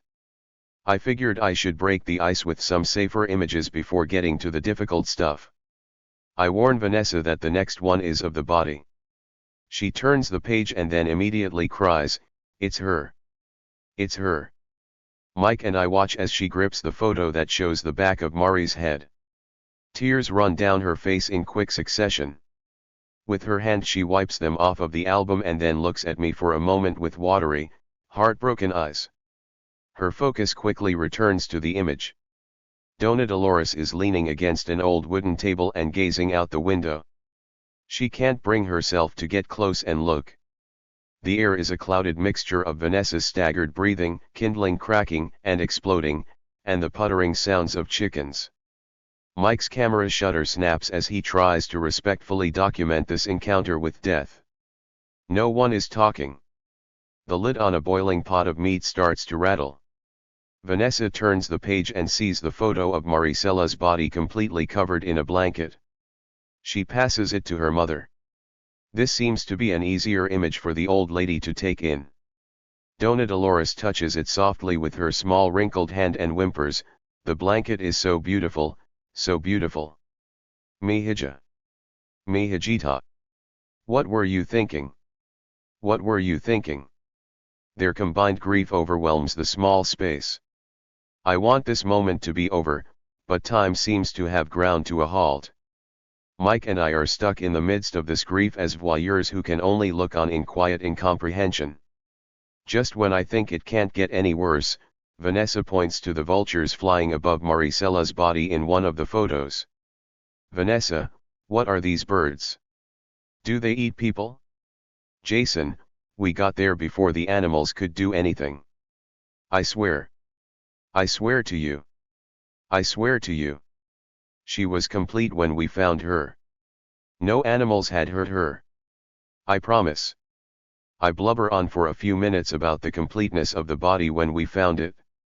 I awkwardly search for words in Spanish to try and reassure them that Maricela had her hands intact and that we treated her with dignity, and so did the police and the medical examiner. I listen to my own voice stumble out of my mouth. It sounds hollow and empty. It's like the moment when I watched Lucho and Memo enter the tunnel.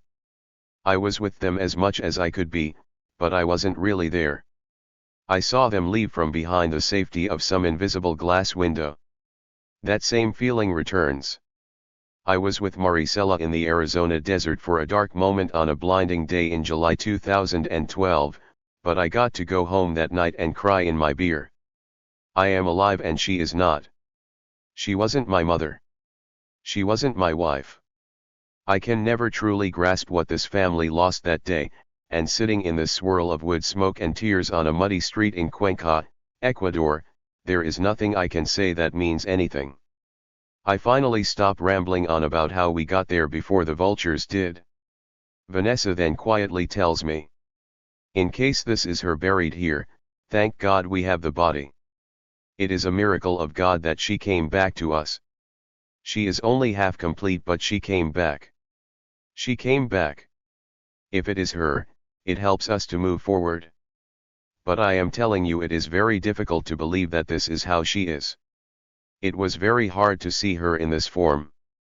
After witnessing Christian and Vanessa's reactions to the photos of Maricela's body, I finally began to understand the importance of these images to the family. They needed to see her in the moment of death. They needed a visual of her to replace the one burned into their minds after they opened the coffin. They needed a way to make the desert violence visible, which might somehow make it more intelligible. Aftermath.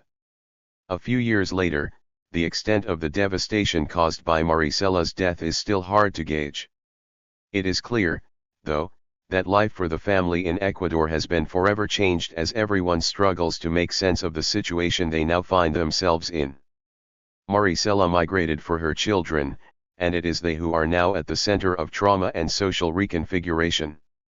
Recent anthropological work on the transnational migration of mothers has demonstrated this phenomenon's troubling impact on the social, relational, and affective worlds of the kids left behind. 13 Significantly less is known about how the deaths and disappearances of migrant women impact the children and their caregivers, who must create new worlds in the wake of their absence.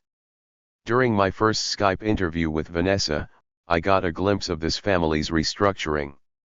She and I had been talking about Maricela's life and how my students and I happened to come upon her in the desert, when we were interrupted by little Edgar walking into the room. He poked his head into the camera frame and looked directly at me. He then cried out, "Why, Mom? When are you coming back?" Vanessa gently hugged him and said, "It's okay.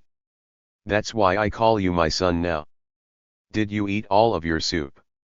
Over a year after she returned home, both the adults and kids were still trying to make sense of the disruption and trauma caused by Mari's death. Don Echo Beto, she was young. Really young. She left us really.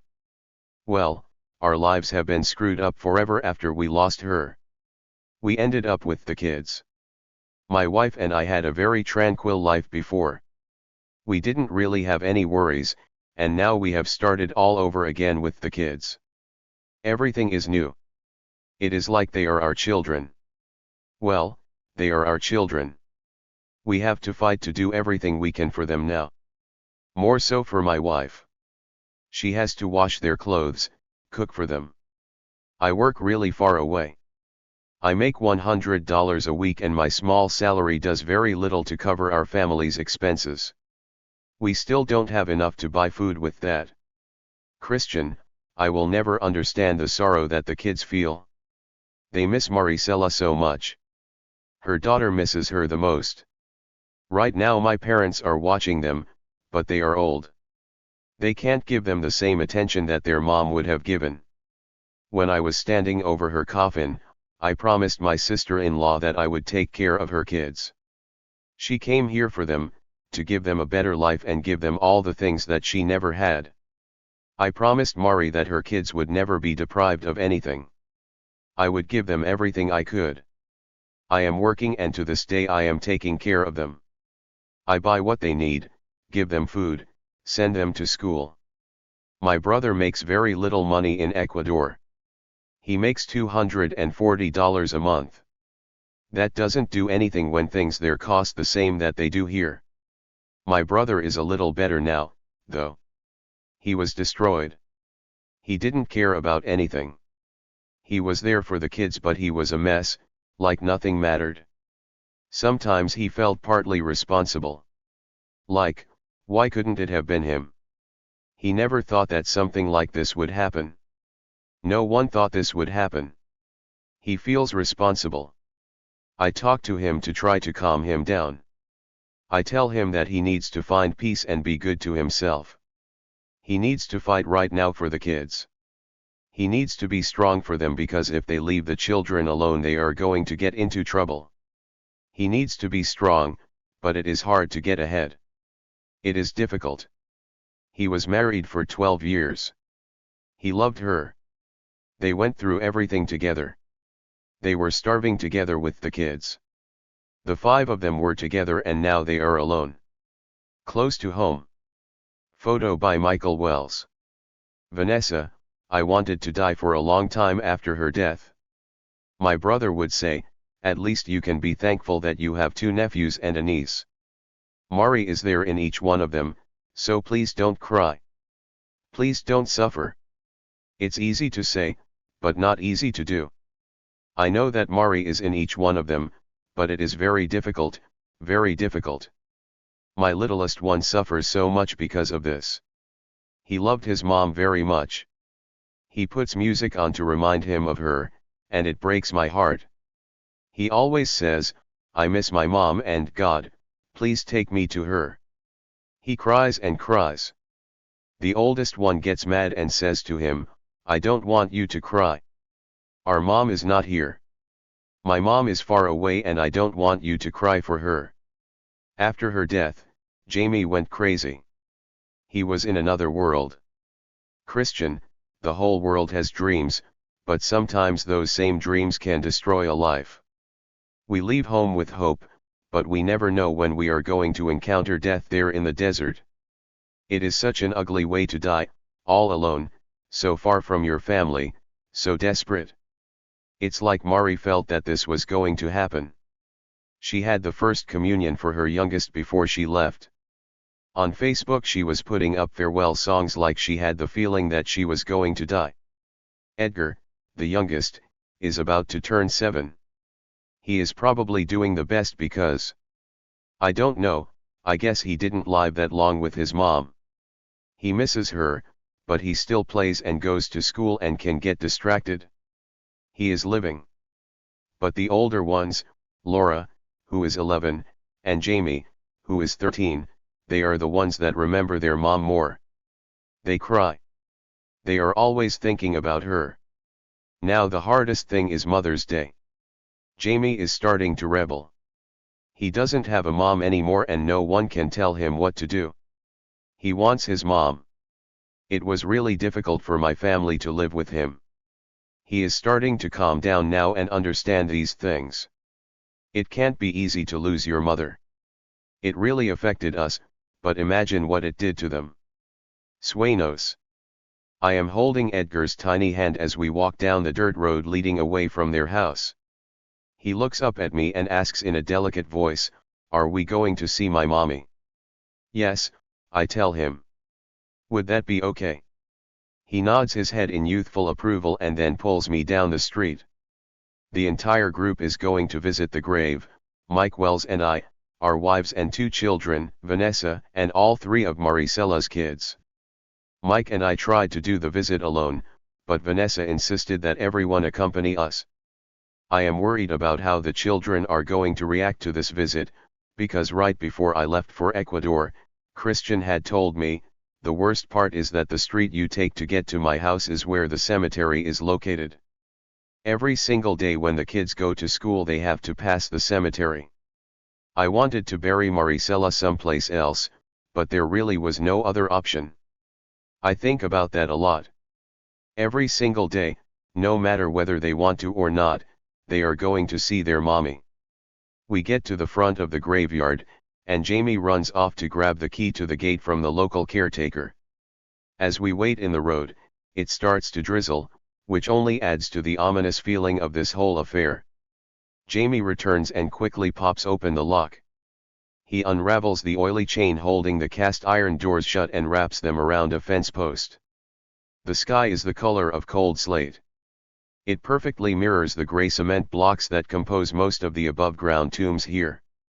Everywhere, the dead are stacked like bony cordwood, shoved into elongated crypts whose facades are decorated with chipped blue and white porcelain tiles. Some have their names scratched into the marble or painted in black scrawls. The more affluent wear brass nameplates and rest behind locked metal and glass doors. Our group passes through brick-and-mortar canyons surrounded on all sides by crucifixes, tipped-over flower vases, and faded pictographs of the dead. It is a labyrinth of cold architecture carpeted in wet grass. Vanessa and Jamie begin to describe the day of the funeral.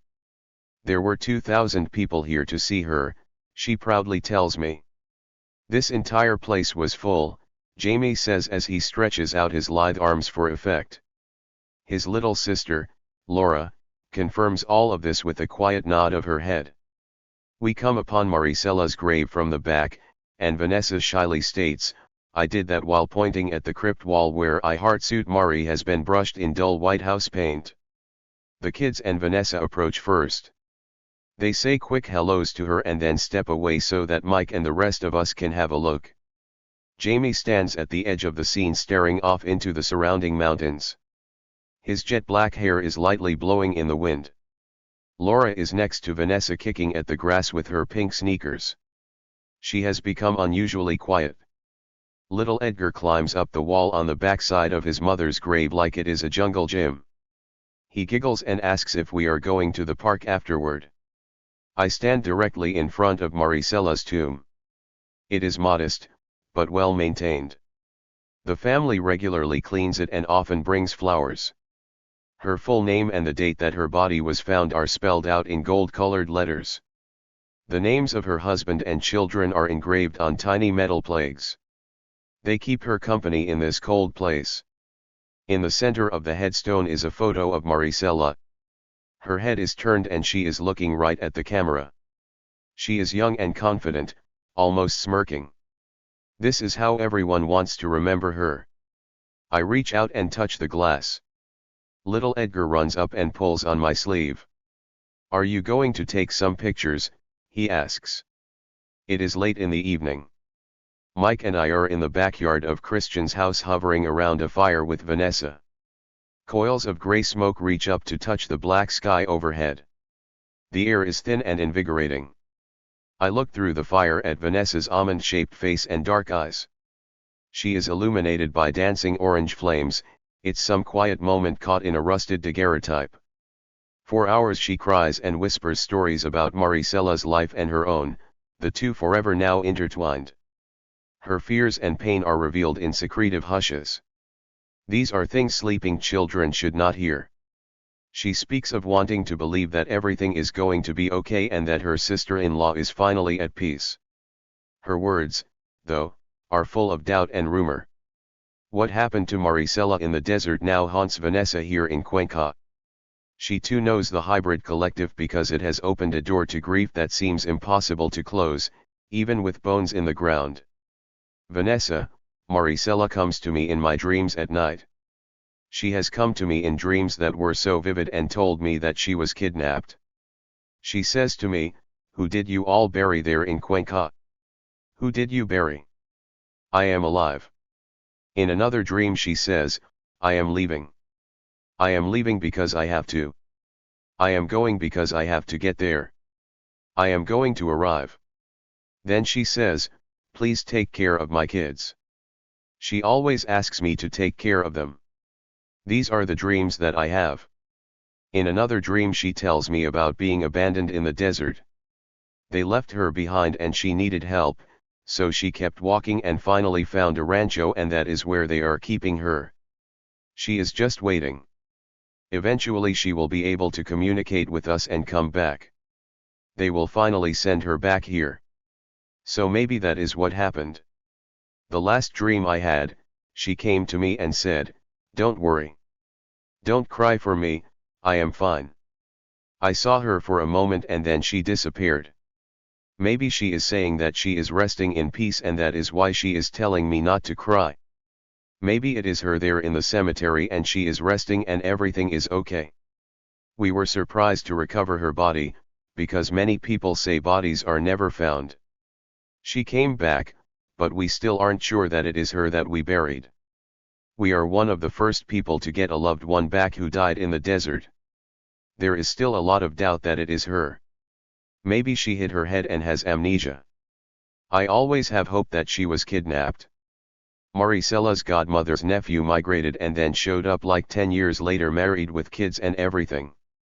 He was alive but he had left years before and disappeared. They say that she can still be alive. It is July 24, 2013, and I am sitting at the Tucson airport, preparing to return home after 6 weeks of fieldwork in the desert.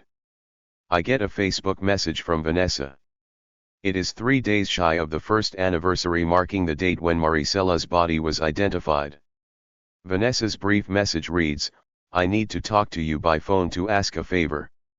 We have another family member who is lost in the desert." Chapter 11. We will wait until you get here.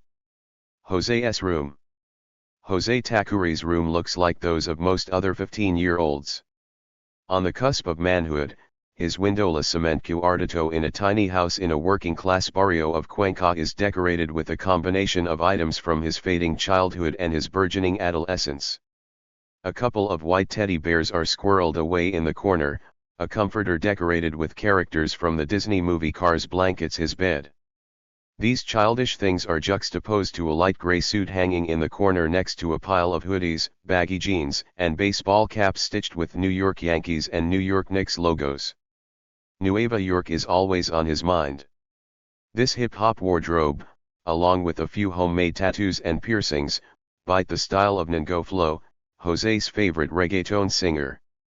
In practically every recent photo of Jose, he gives the impression that he is posing for the cover of a mixtape. Real G for life, mommy. Next to his clothes is an image of Jesus Christ and a retainer case. He may have some ghetto ink and a little swagger in his step, but the kid still wears orthodontics. On the middle of his bed is a pillow that Jose's girlfriend, Tamara, gave him for his 15th birthday. The airbrushed message on it reads, "Happy birthday. Today is a special day where God has given you another year of life. I only hope that you can have many more years so that we can be together. With all my heart I want to tell you that I love you. Jose's room looks like a lot of other teenagers' rooms. The only difference is that this place is frozen in time. Nothing here has moved since he left for the United States and disappeared in the Arizona desert just south of Arivica. Jose. Photo by Michael Wells. A few days after I spoke with Vanessa in July 2013, Jose Takuri's family in New York called me and explained what had happened to him.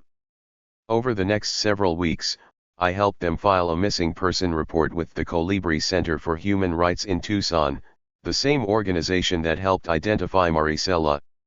I also acted as a general helpline when questions arose about what the family could be doing to find him. Because of my familiarity with the Sonoran Desert, I thought that getting more details about the route that Jose took could help us triangulate his last known whereabouts and aid in a search. 2 months after he went missing, Mike Wells and I traveled to New York for the first of many meetings with Jose's parents and the 2 cousins he had been traveling with. During that initial visit, I interviewed his cousins about the long trip they had taken from Ecuador to Arizona, and began my own journey to learn about Jose's young life and the reasons for his migration. 4 months after meeting his family in New York, Mike and I found ourselves in a house in Cuenca staring at the bedroom of a ghost.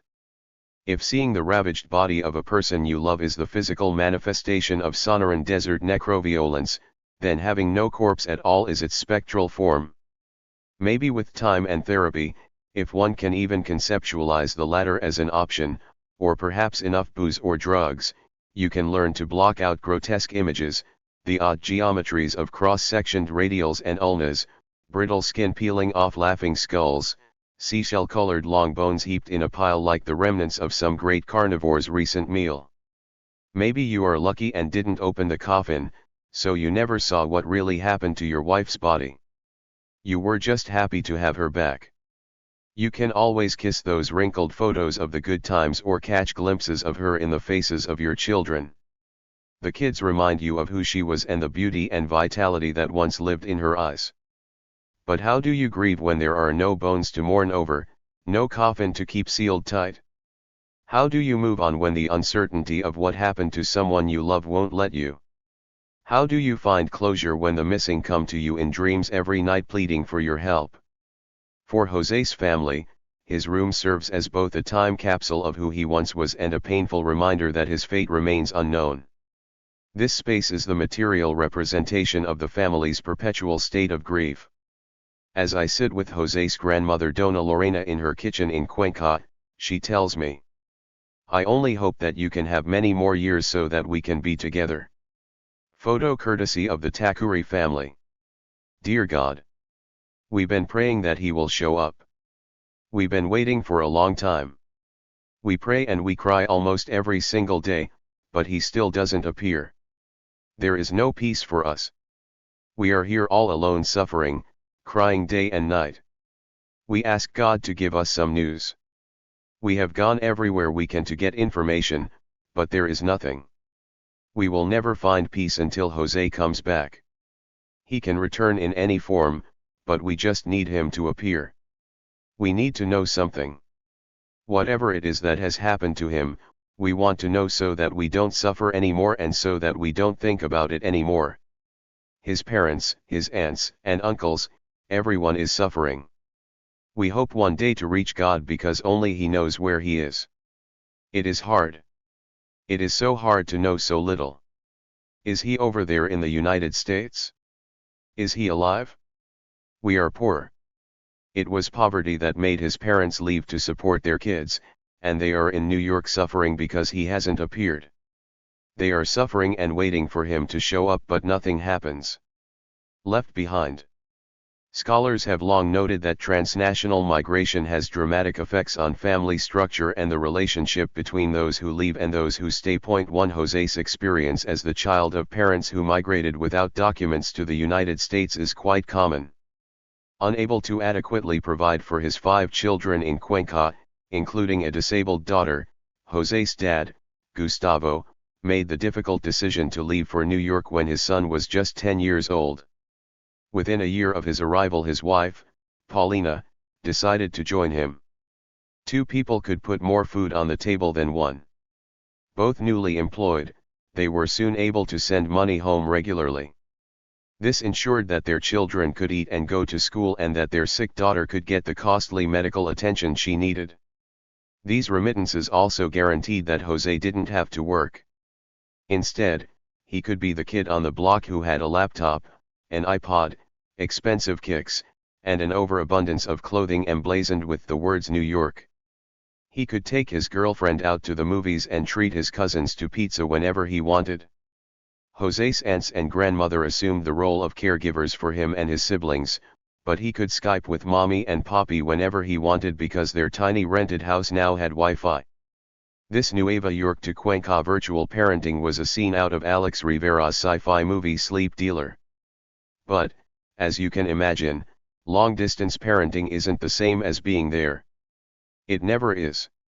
Despite the comfort that his family's newfound economic stability afforded and his own conspicuous consumption, Jose began to suffer from what some in Ecuador call el dolor de dolas, a double-edged phrase that refers to both the feelings of abandonment that children of migrants experience and their faraway parents' attempts to assuage this pain with American cash and gifts. Point 2. As with many children in his situation, Jose's feelings of parental neglect and abandonment led to rebellion. He dropped out of school. He stopped going to catechism. He discovered his love of chelas and was soon a regular at the all-night parties down at the neighborhood soccer field. By the time he was a teenager, his tias and abuela got into the routine of looking for him on the streets at all hours of the night. Rebelling is easy when there is no one around to crack the parental whip. The stucco and shingle two-story compound in New York occupied by various members of the Takuri clan and their young offspring is enormous by Cuenca standards. It reflects the relative affluence that some new immigrants are able to achieve after pooling years of cut-rate wages earned by working 70-hour weeks. Several late-model sports utility vehicles and work trucks fill the expansive gravel driveway. Construction tools and sawhorses function as patio furniture. The palatial backyard is littered with the accoutrements of childhood. Soccer balls are everywhere, a sparkling white slide and swing set look as if they just came out of a Pottery Barn Kids catalog. Muddy sneakers of all sizes and colors sit in a pile next to the front door. In the living room a flat-screen TV sits next to a cabinet full of gold and porcelain knickknacks. One corner of the room is dedicated to housing teddy bears, strollers for baby dolls, and other important child treasures. A yipping white ball of fur runs wild through the place, snapping at my ankles and growling every time I try to pet him. It is a 21st-century Norman Rockwell series on the American immigrant dream. Like many immigrant dreams, though, this one is only half realized. Jose's dad, Gustavo, sits in this gilded American cage and recounts the detrimental impact that his migration had on his son. Gustavo. When I was in Cuenca, Jose was my right hand. He was always with me. We were inseparable. But when I came to this country, he became a really rebellious child. I called him and asked, Jose, why have you changed? He said to me, no, Poppy, it's your fault. You left me. We were like brothers. You were my everything and you left me. It's your fault that I'm like this. I told him, look, I didn't come here to New York because I wanted to. I came here to get ahead, because in Ecuador I can't give you the things that you need. I left when he was 10 to provide for him and my family. He didn't really understand these things at the time. I kept asking him why he was acting up. I asked him why he had changed from being such a good kid. All he kept saying was that he wanted to come here to New York, but I didn't understand why. He had everything there in Cuenca. He kept saying that my wife and I were to blame. He said he felt empty inside. He said he would go home and we wouldn't be there. He told me that being reunited with us would fill his emptiness inside. In her analysis of Ecuadorian migration patterns in the 1990s and their impact on family life, Ann Miles noted that some undocumented migrants from Cuenca managed, at great risk and cost, to return home to visit family members every few years. 3 Following the escalation of border security in the wake of 9/11, this pattern of periodic return became too dangerous and prohibitively expensive, especially for non-Mexican migrants like Jose's parents. 4 Policy analysts have since shown that these increased dangers and economic costs have led to a new, permanently settled undocumented population in the United States, people who, rather than risk a visit home to see family, are more likely to send money for their spouses and children to join them. 5 Those who make it through the Sonoran Desert Hybrid Collective rarely want to brave it a second time. After years of pleading with his parents, Jose finally convinced them it was time for him to join them in New York. Gustavo. In 2012 I wanted to bring Jose, but I wasn't thinking about it seriously. He was still a kid. I told him, "Don't worry, when it's your time, you'll come." A year passed, and this year in March he surprised me by saying, "Papi, I want to come and be with you." I said, "No, you're crazy. What are you going to do here? You're too young to come here." He was young but big for his age. He was bigger than me. He said, "Help me to get there." I told him, "No, son, you shouldn't come." But he said, "I'm alone here." He was saying these things to me. I said, "Look, I'm here in New York for you guys. I left and suffer so that you can be okay." He said, "Papi, I want to come and help you. I miss you so much. It's been so long." So he convinced me. I said, "Okay, I am going to help you. We are going to contract someone there in Ecuador so that you can leave. We are going to bring you here. We will put our trust in God. El camino es duro. I know because I have gone through it, but with faith we will get through." A month passed and I paid some money. It was just a few hours' notice to start the trip. Jose was having second thoughts by this time. I had only paid like $1,000 or something, so I said, "It's time, but I don't really want you to come. You should stay there with your brothers and sisters and take care of them." He told me, "No, I decided to leave and I am leaving. I want to be with you. Papi, don't worry. I'm going to get there. Mountains and mountains."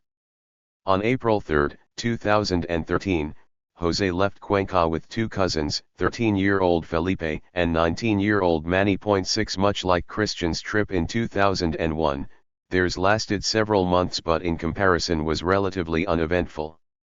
After leaving Guayaquil by plane, the three of them crossed multiple borders by car and bus. After less than 2 weeks of travel they arrived in Mexico. Once in Mexico City, the cousins were sent to different safe houses where they then spent 45 days waiting for transport to Nogales. 7 Unable to leave their houses, they tried to keep themselves busy. They mostly watched TV and paced around a small courtyard. The house where Jose was kept had internet, and he was able to periodically log on to Facebook when his smuggler let him. Finally, after a month and a half of being cooped up indoors, Jose's cousins were loaded into the luggage compartment of a passenger bus, given a bucket to urinate in, and told not to make any noise. For 2 cramped days Manny and Felipe lay quietly under the bus while dozens of unknowing passengers sitting above them snoozed, read magazines, and stared out their windows at the northern Mexican countryside. Although the details of how Jose got to Nogales are currently vague, it was likely a trip similar to what his cousins experienced. When they finally reached the border, the three boys were reunited and taken to a safe house where they waited, along with dozens of other migrants, for their guide to tell them when it was time to try their luck. 10 days after arriving in the Nogales, a car showed up one night and drove them to the edge of the desert. Felipe. We left the house in Nogales at night and were dropped off underneath a puente. It only took like 20 minutes in the car to get from the house to the puente. Everyone was carrying a black backpack and their one bottle of water. A gallon of water. Some bottles were white and some were painted black. Jose was wearing black Air Jordans with black pants, a black sweatshirt, a black shirt, and black hat with red letters on it. Everyone had black clothes on. Manny. Jose had a rosary, a prayer card, and a chain with an owl on it that his girlfriend gave him. He was wearing a belt that had phone numbers written on it. It had his dad's cell phone and house numbers. He had no identification. Air Jordan, Sonoran Desert, July 2010. Photo by Michael Wells. Felipe. We crossed a fence and then started walking. We were traveling with 2 guides. There were around 40 people in our group. One of the guides was named Scooby. I don't remember the other one's name. We climbed a hill and at the bottom we crossed another fence. When we climbed the first hill we could see the city of Nogales, and then it disappeared. We walked all night and then rested near a rancho around 4 or 5 a.m. We slept in an abandoned house there. In the morning we started walking again. Manny. We left from the puente. We walked a little bit and then climbed a mountain. After the mountain it got flat, and then there was a road with a house on it. After we crossed the road, there was nothing, just mountains and mountains. We walked past a tall mountain that had 2 blinking antennas on it. They had red blinking lights. The guides called it La Montana de Cerdo. Felipe. Our group separated that next day. Me, Jose, and Manny stayed together with Scooby. We would climb a hill and Scooby would be waiting at the top for people. On the second day of walking we got to the start of the hill at about 6 a.m. and rested. Jose's shoes were starting to fall apart. The soles were coming unglued. Jose kept stopping to sit and drink water. We were giving him water so he could keep going. We then climbed a hill and dropped down to a flat area where there wasn't any shade or trees. It was impossible to hide there. Manny. We had rested at the bottom of a hill for 10 minutes when my cousin Jose started to sleep. He didn't want to get up. Every time we stopped to rest, he would try to sleep. The guide would say, "We are going to rest and catch your breath and then we are going to start walking again. Don't sleep." Well, Jose started to sleep. It was the heat. The heat will get you. It robs you of energy. We really didn't have much to drink. Jose had water in his backpack but he needed more. He started to drink a lot of water. He was just getting thirstier and thirstier. We had brought sueros and gave them to him. He finished everything. He couldn't control himself.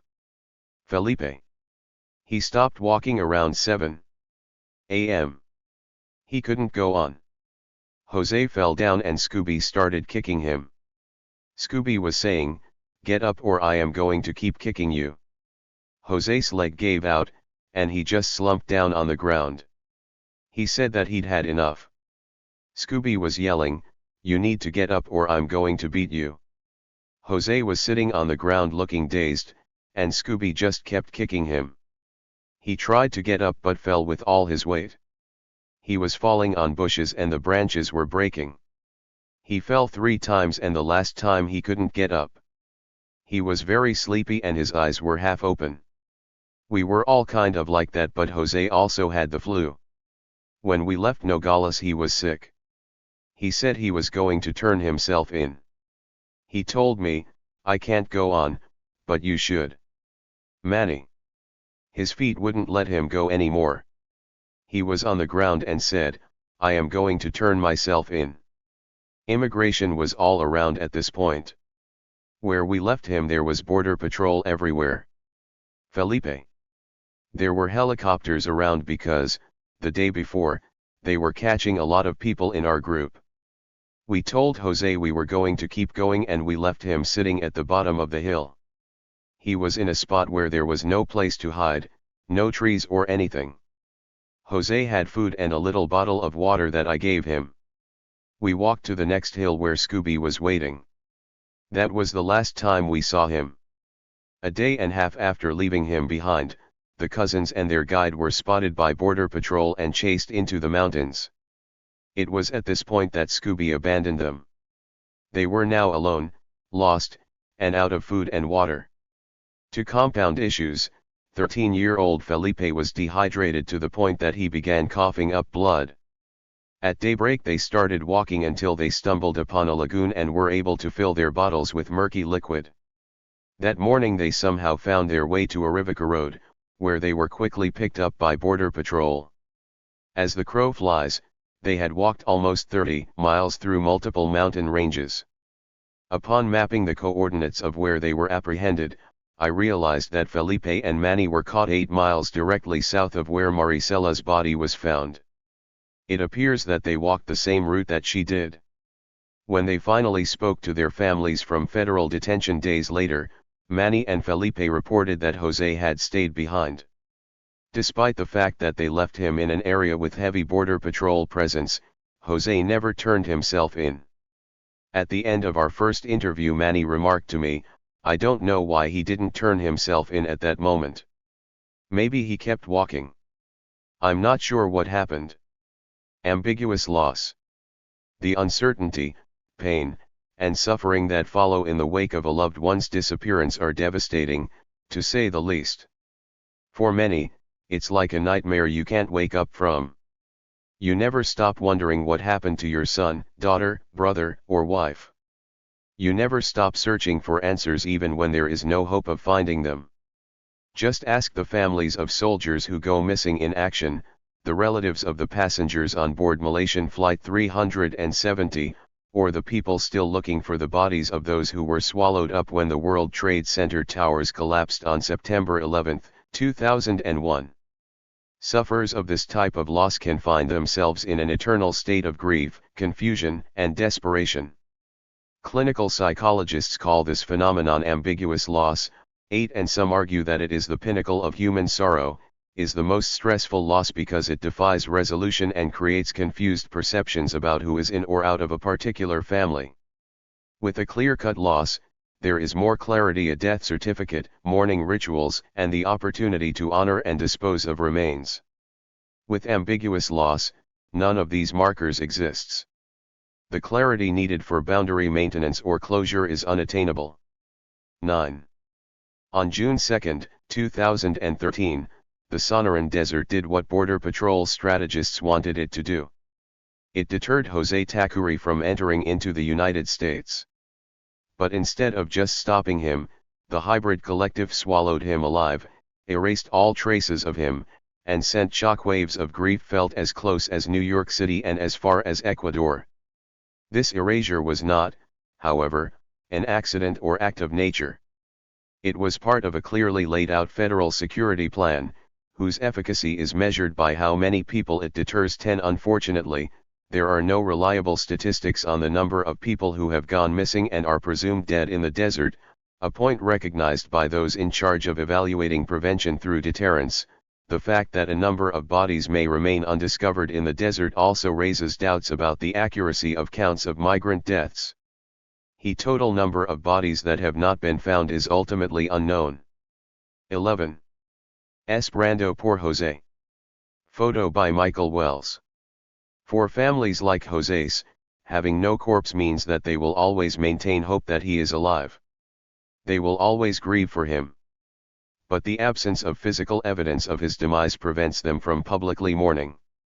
They can't tear at their clothes and hair, improvising various mourning laments to make the loss that has occurred public and utterable. 12. Because they themselves aren't sure what has been lost. The ambiguity of this situation means they cannot gradually move away from death. 13. Desert necroviolence for them is both ethereal and inescapable. Jose's sister sits alone in his room, clutching his clothes and praying that he will come back. His grandmother wanders off late at night to look for him down at the dusty soccer field in hopes of catching him drinking beers with his hooligan friends. His aunt avoids eating at his favorite restaurant, because she can't bear to see the empty booth that he once routinely occupied. Like the souls of West African migrants who go missing during their crossing of the Sahara or the Mediterranean. 14. Jose's troubled spirit hovers above his family and visits them in their sleep. His Aunt Lucia tells me about dreams and visions that family members have of him. I had a dream that he was near a river and that he was sitting down wearing a white shirt. He is picking up tiny pebbles and throwing them into the water. When I see him I ask, "What are you doing here?" He says, "Nothing," and then just keeps throwing rocks. In another dream he tells me, "They didn't come for me. I am still here in Nogales. I don't know why I have these dreams." My dad has dreams where Jose is scared and asking him for help. Others imagine that he has amnesia, is working for the mafia as a drug mule, or is being held hostage on a ranch. Sitting in her dark, windowless kitchen in Cuenca, his Aunt Paula sums up these frustrations and draws a stark contrast to the suffering experienced by Maricela's family. Paula: "More than anything we just want to get to the bottom of this. To see what happened to him. God give us strength to accept whatever comes. Is he alive or is he dead? We need to finally know something about what has become of him. Imagine not knowing anything. We ask God to give us strength to keep moving forward. Maybe he is alive. God, send him back or have him turn himself into immigration or the police. We need to know so that we can keep moving forward as before. God willing, Jose will soon appear. Whether he is alive or dead, we just want to know. We want to no longer have doubts about where he could be or how he is or what happened to him. We don't know anything. Maybe the coyote did something. Maybe he killed him and buried him so that no one would find him. If he was left behind, they should have found him dead, but they didn't find anything. Sometimes these are the thoughts we have out of the desperation from not knowing. I don't mean to sound ugly, but at least Maricela's family knows that she is dead and they can put her in a tomb and visit her. At least their family can leave her flowers. Aquí no sabemos nada. We know nothing about what happened to his life. While his family ponders a million scenarios about where he is and what has become of him, his girlfriend, Tamara, just holds on to hope. As Mike and I sit across from her in a cafe in Cuenca, we are both struck by her optimism and strength. She is young, but she has the resolve of someone who has known pain beyond her years. For over an hour she tells us the story of how they met and fell in love. She also describes the pain of watching Jose leave. Despite the heavy sorrow in her words, she refuses to cry. Both of her parents have migrated to New York, and she lives alone with her older sister, with whom she constantly fights. She tells us that Jose is her best friend and the only one who understands her loneliness and pain. They are two teenagers struggling to make sense of lives forever fractured by transnational migration. They are kindred spirits. In a brightly lit coffee shop in Cuenca she holds back her tears when she tells me, right before he left, we told each other that no matter what happens, we would always be together. I have no idea if he is alive or dead, but I am always going to wait for him. We will wait until you get here. If you have never watched your own children starve, never struggled to provide medical care for your sick baby or gone years without hugging your son, it might be easy to blame Jose's parents for what happened to him. After all, they were the ones who abandoned him in Cuenca and the ones who paid a smuggler to take their 15-year-old son into the desert. But placing all of the blame on his parents requires turning a blind eye to the global political economic structure that set this entire scenario in motion. How desperate must one be to leave 5 children behind and accrue thousands of dollars of debt to undertake a dangerous trip with no guarantees one will survive, much less succeed in getting across the border? Success in this case means finding yourself occupying a position in U.S. society where your labor is always exploited and your social position precarious. How desperate must a parent be to see his son that he would entrust him to the hands of smugglers who will run him through a desert gauntlet where, by strategic design, suffering and death are likely outcomes? These are questions that many of the relatively well-off people who read this book will never be able to answer. Rather than blaming or judging Jose's family, perhaps we can attempt to put ourselves in their position and try to imagine what life must be like when these are the types of decisions one must make. As I sit in the living room of Jose's parents' house in New York, it's hard to think about immigration statistics, legalities, the hybrid collective, or whom to blame for what has come to pass. As Gustavo describes his final conversation with his son, there are no politics, just pain. Gustavo.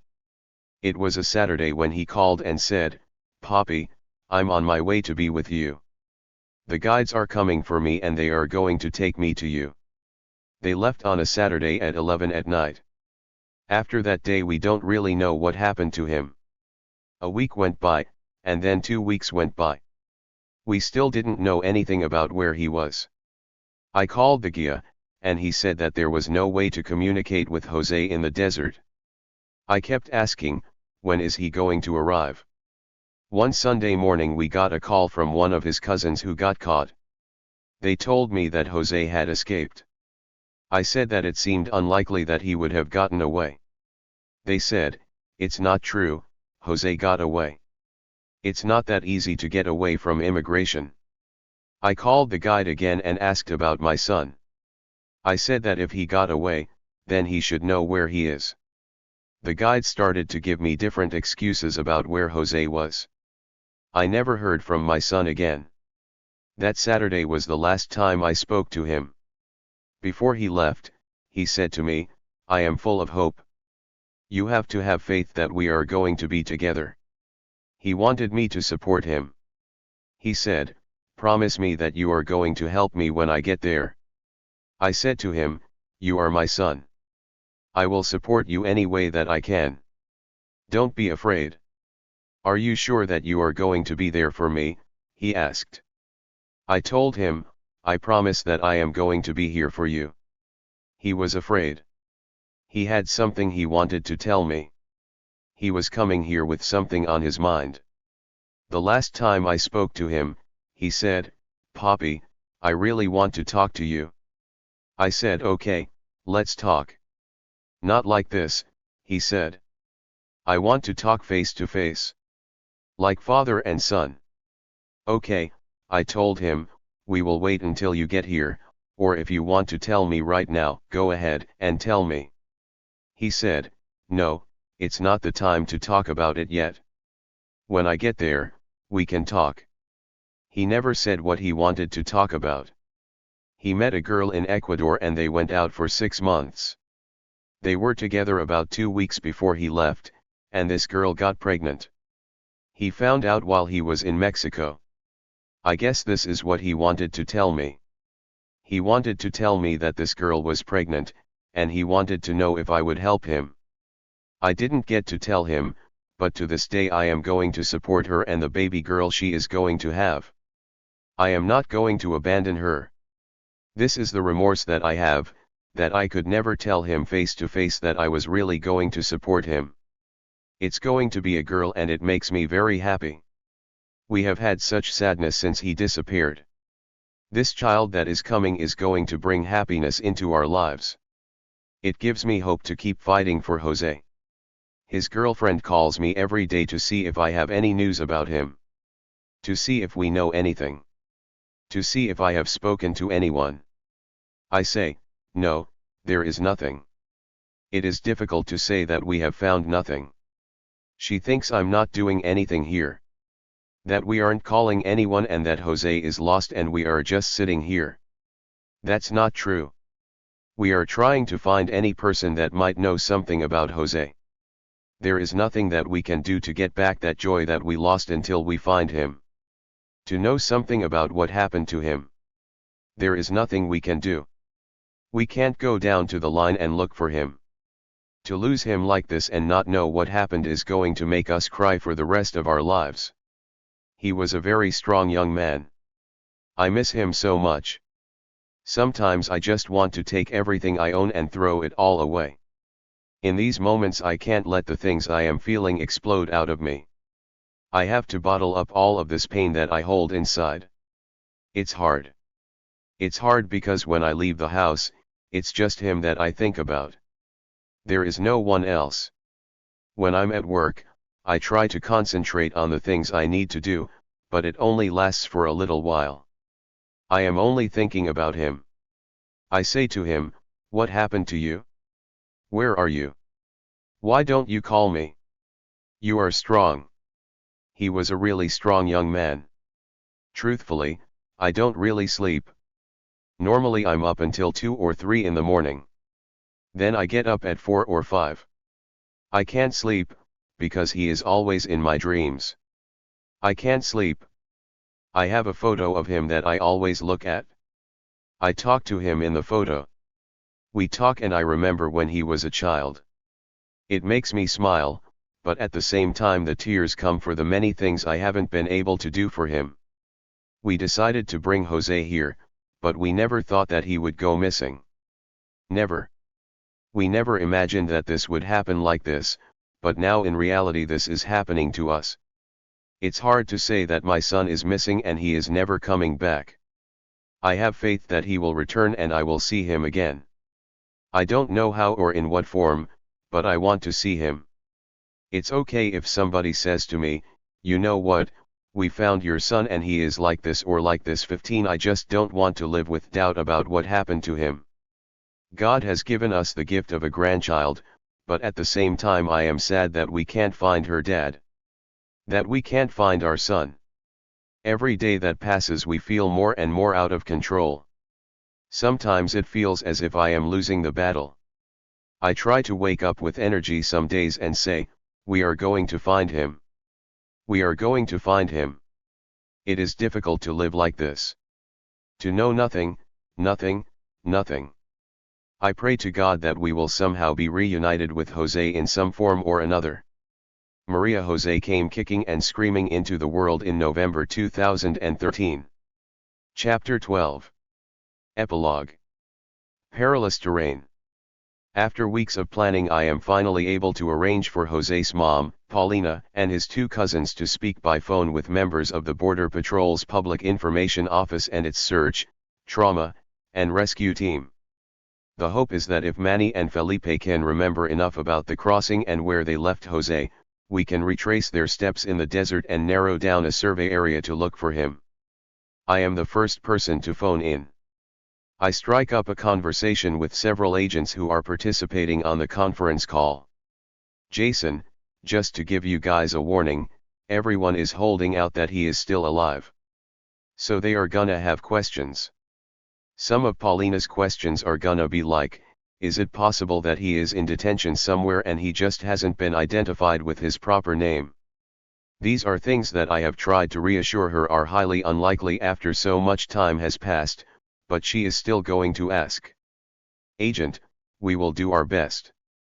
I'm not sure if we would be able to answer a whole lot of questions.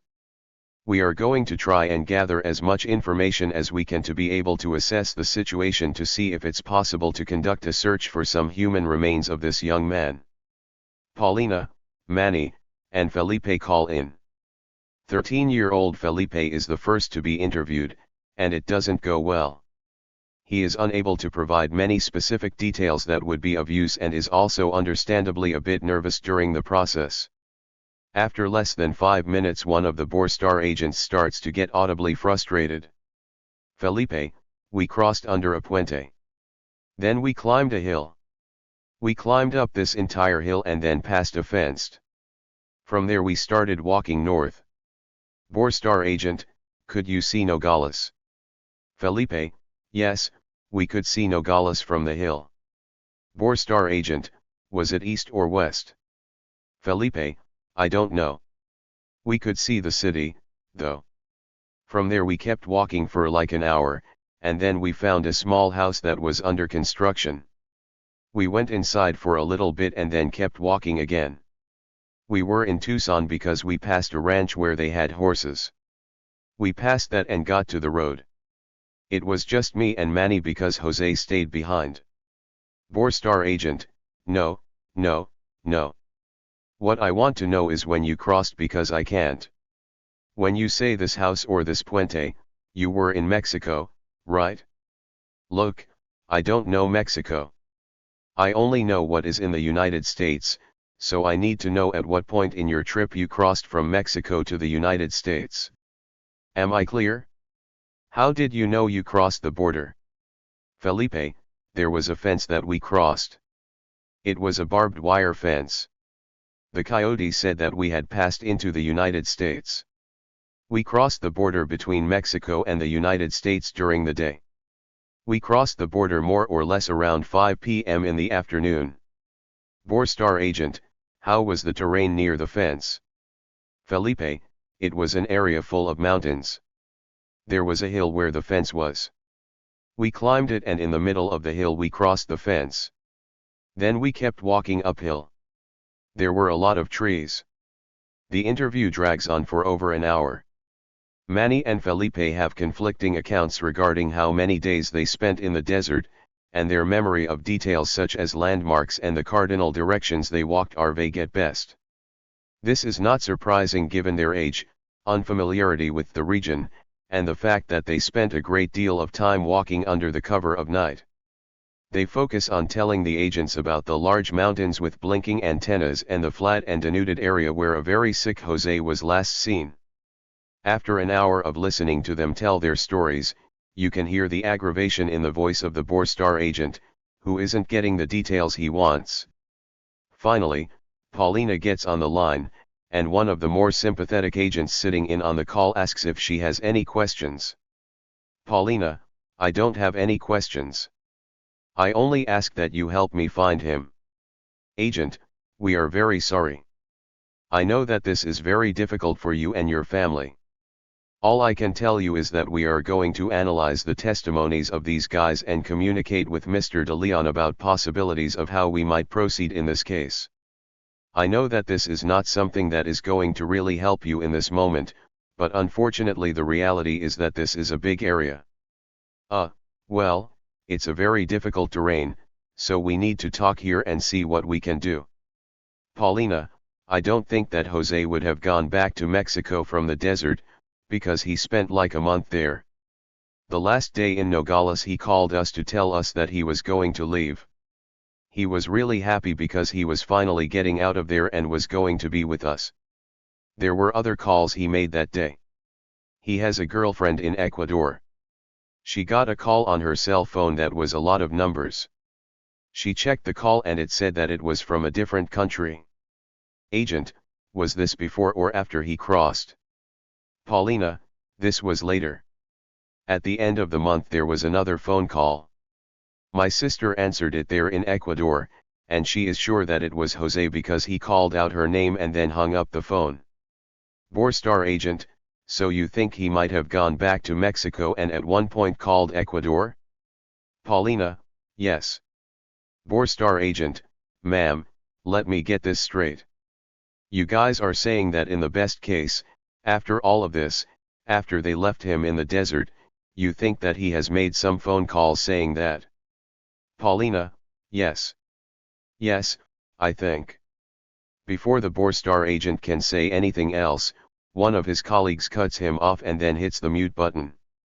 We wait quietly for almost a minute before they come back on the line. One of the agents quickly tells us that they will see what they can do, and then the call ends. 12 days later I receive the following email. Dear Mr. De Leon, I would like to personally thank you for contacting us regarding the disappearance of Jose Takuri. We appreciate your patience and the facilitation that you provided with the interviews of Manny and Felipe. After spending many hours and days analyzing the provided information and conducting interviews of our own, it became apparent that the circumstances in this particular case would not sufficiently provide for any additional Border Patrol searches for Jose. However, we fully understand his family's wish may be to continue to search for Jose through a different means. As such, I would like to share with you our perceptions of where Jose may have crossed and traveled. It is likely that he crossed the international boundary east of Sycamore Canyon, south of the Atascosa mountain range. The antennas referenced in the interviews are most likely to be those on Atascosa Peak. Jose likely separated from his cousins on the west side of the Atascosa Mountains, probably northwest of Atascosa Peak. His cousins then continued their journey northward, eventually being apprehended somewhere east of Moisa Ranch Road and south of Arivaca Road. We in the Tucson sector strongly sympathize with his mother and family during this difficult time. Jose's story is a tragic and sobering reminder of the dangers faced by so many undocumented migrants who undertake the journey to enter the United States through rough and perilous terrain. Remains. The fate of the poor here in Ecuador is to migrate. My sister migrated. She left for her kids because life here was very hard. There was nothing. She left so that she could send money so that her kids could have chances in life, more possibilities. But she never wanted to leave them. Lucia. I think that this trip we make really changes us. It makes you think more about who you are. It changes how you are. If you were rebellious before, a guy who didn't work hard, you start the crossing and you start thinking about changing those things. Going through something like this changes a person. It makes you into a better person. That's my opinion. Christian. In 1891, Harper's New Monthly magazine published an illustration by American artist Frederick Remington titled "Dying of Thirst in the Desert." The image, which accompanied an article on unauthorized Chinese immigration, depicted a coolie with a hat and canteen writhing in pain on the barren Sonoran desert floor. More than 100 years later, this image is a poignant reminder that as long as there have been desperate people who can't make a living wage in their home country and a need for cheap labor in the United States, migrants have been willing to cross the border regardless of the cost.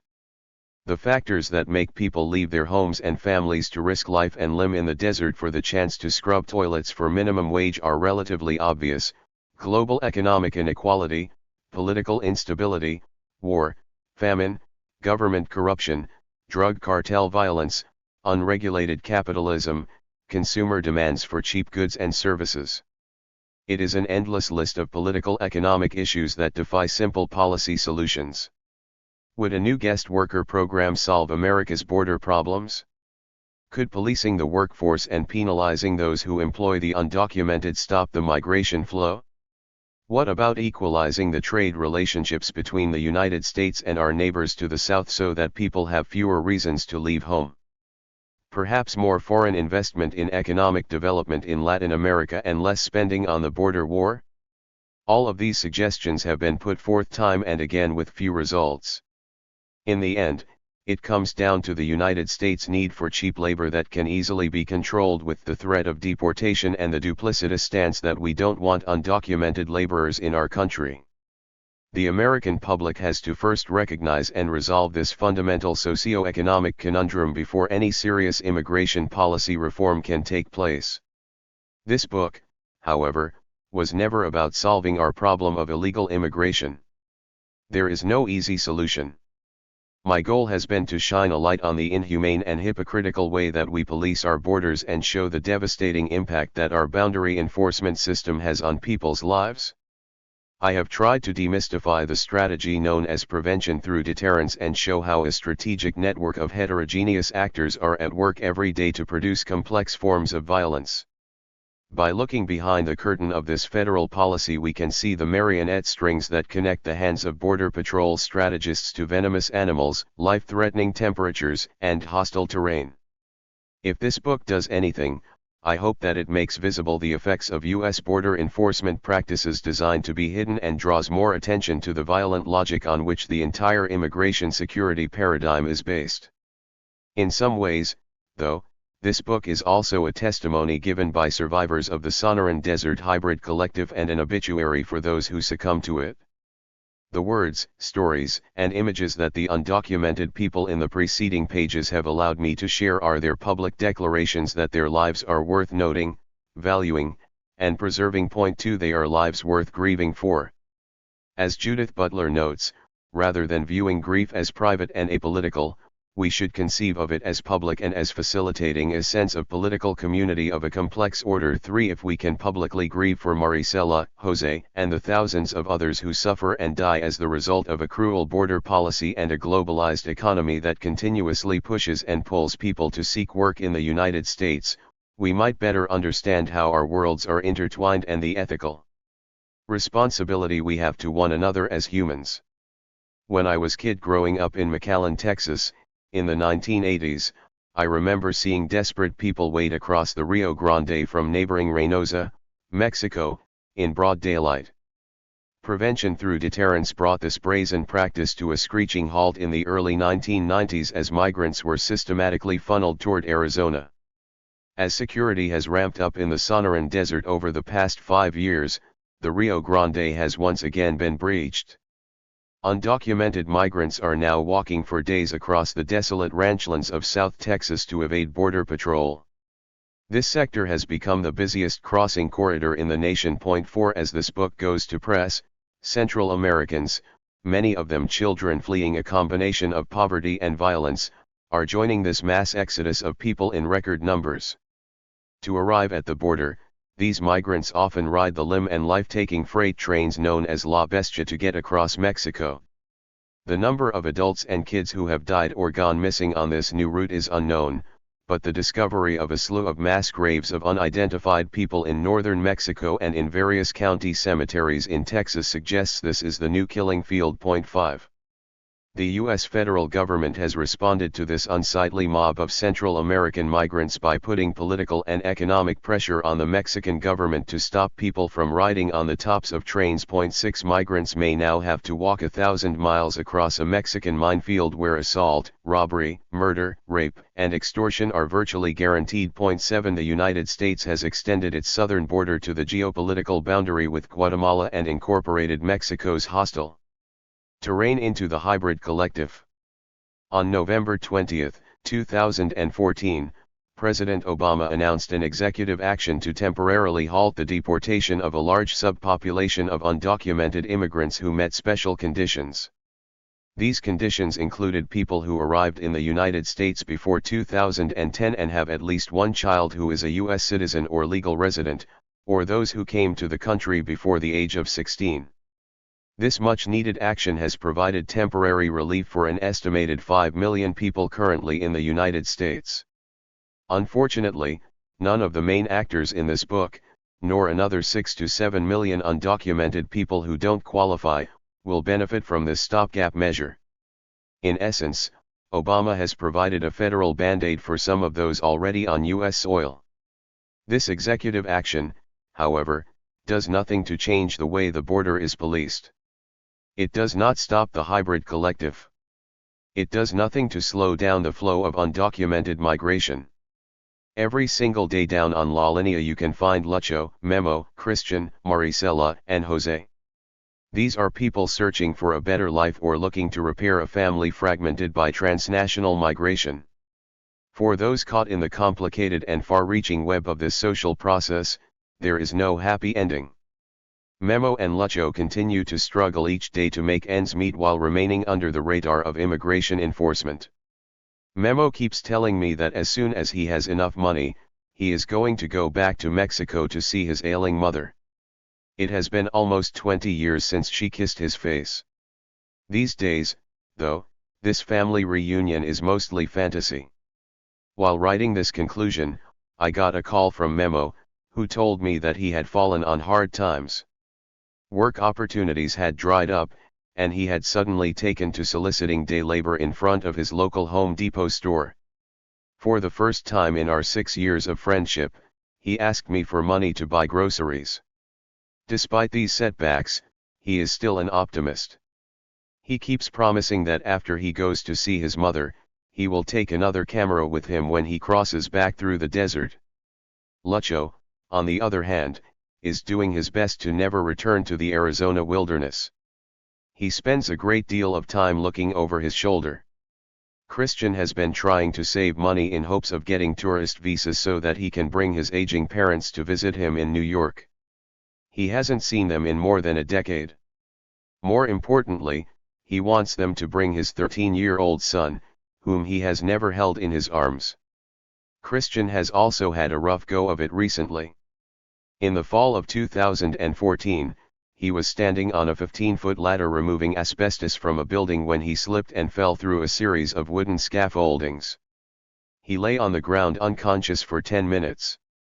His co-workers were convinced he was dead. Because many people at the job site lacked papers and were afraid to call 911, Christian was driven to a free clinic where he was given some bandages, painkillers, and an ice pack. When I saw him 4 months after the fall, he was still limping and suffering from internal pain that had not yet been diagnosed by a doctor. Having gained some mobility in his legs, he was hoping to pick up part-time work doing light cleaning in office buildings at night. Maricela's 3 children are slowly adjusting to life without their mom and are now being supported by remittances that Christian sends as often as humanly possible. Every day Vanessa does her best to fill the void left in their hearts by Mari's absence. Jose's girlfriend, Tamara, is busy raising their infant daughter, and she maintains her promise to wait for him. She frequently emails me to ask if I have any news about his whereabouts. Tamara wants to one day migrate to New York like her mother so that she can earn American dollars to send back to Cuenca to support her child. Gustavo and Paulina are still holding out hope that their son is alive. I frequently speak with Paulina by phone about new contacts she has made with pasadores who might know the route that Jose took. I promised her and Gustavo that I would continue to help them search for their son, which means I spend a lot of time on the phone talking to coyotes and trying to find people who were traveling in Jose's group. On sporadic visits to Arizona over the past year, Mike Wells, Bob Key, and I have stumbled around the Sonoran Desert in the Atascosa Mountains looking for any sign of Jose. He has not appeared. During the course of writing this book I discovered a poem by Oadham poet Ophelia Zapata titled The Floods of 1993 and Others. There is one stanza that I now find myself reading over and over again. Remains. His ashes are now at the bottom of the hill. The rain has washed them down, mixing them back into the dirt from where he came. He screamed those silent screams. You thought you heard them in between his laughter. It was a confused message. Like many messages from adolescence. A 15-year-old can't be expected to understand them all. The ashes have found their way to the 4 directions by now. Mixed with clouds that bring rain. Or perhaps they have made their way to the Gila River when it flows in Pima country. Surely some have made their way to the big rivers, floating on down to Mexico, becoming part of the sandy, warm beach where you smile at the crabs that run sideways. Wherever Jose may be, perhaps he is warm and smiling.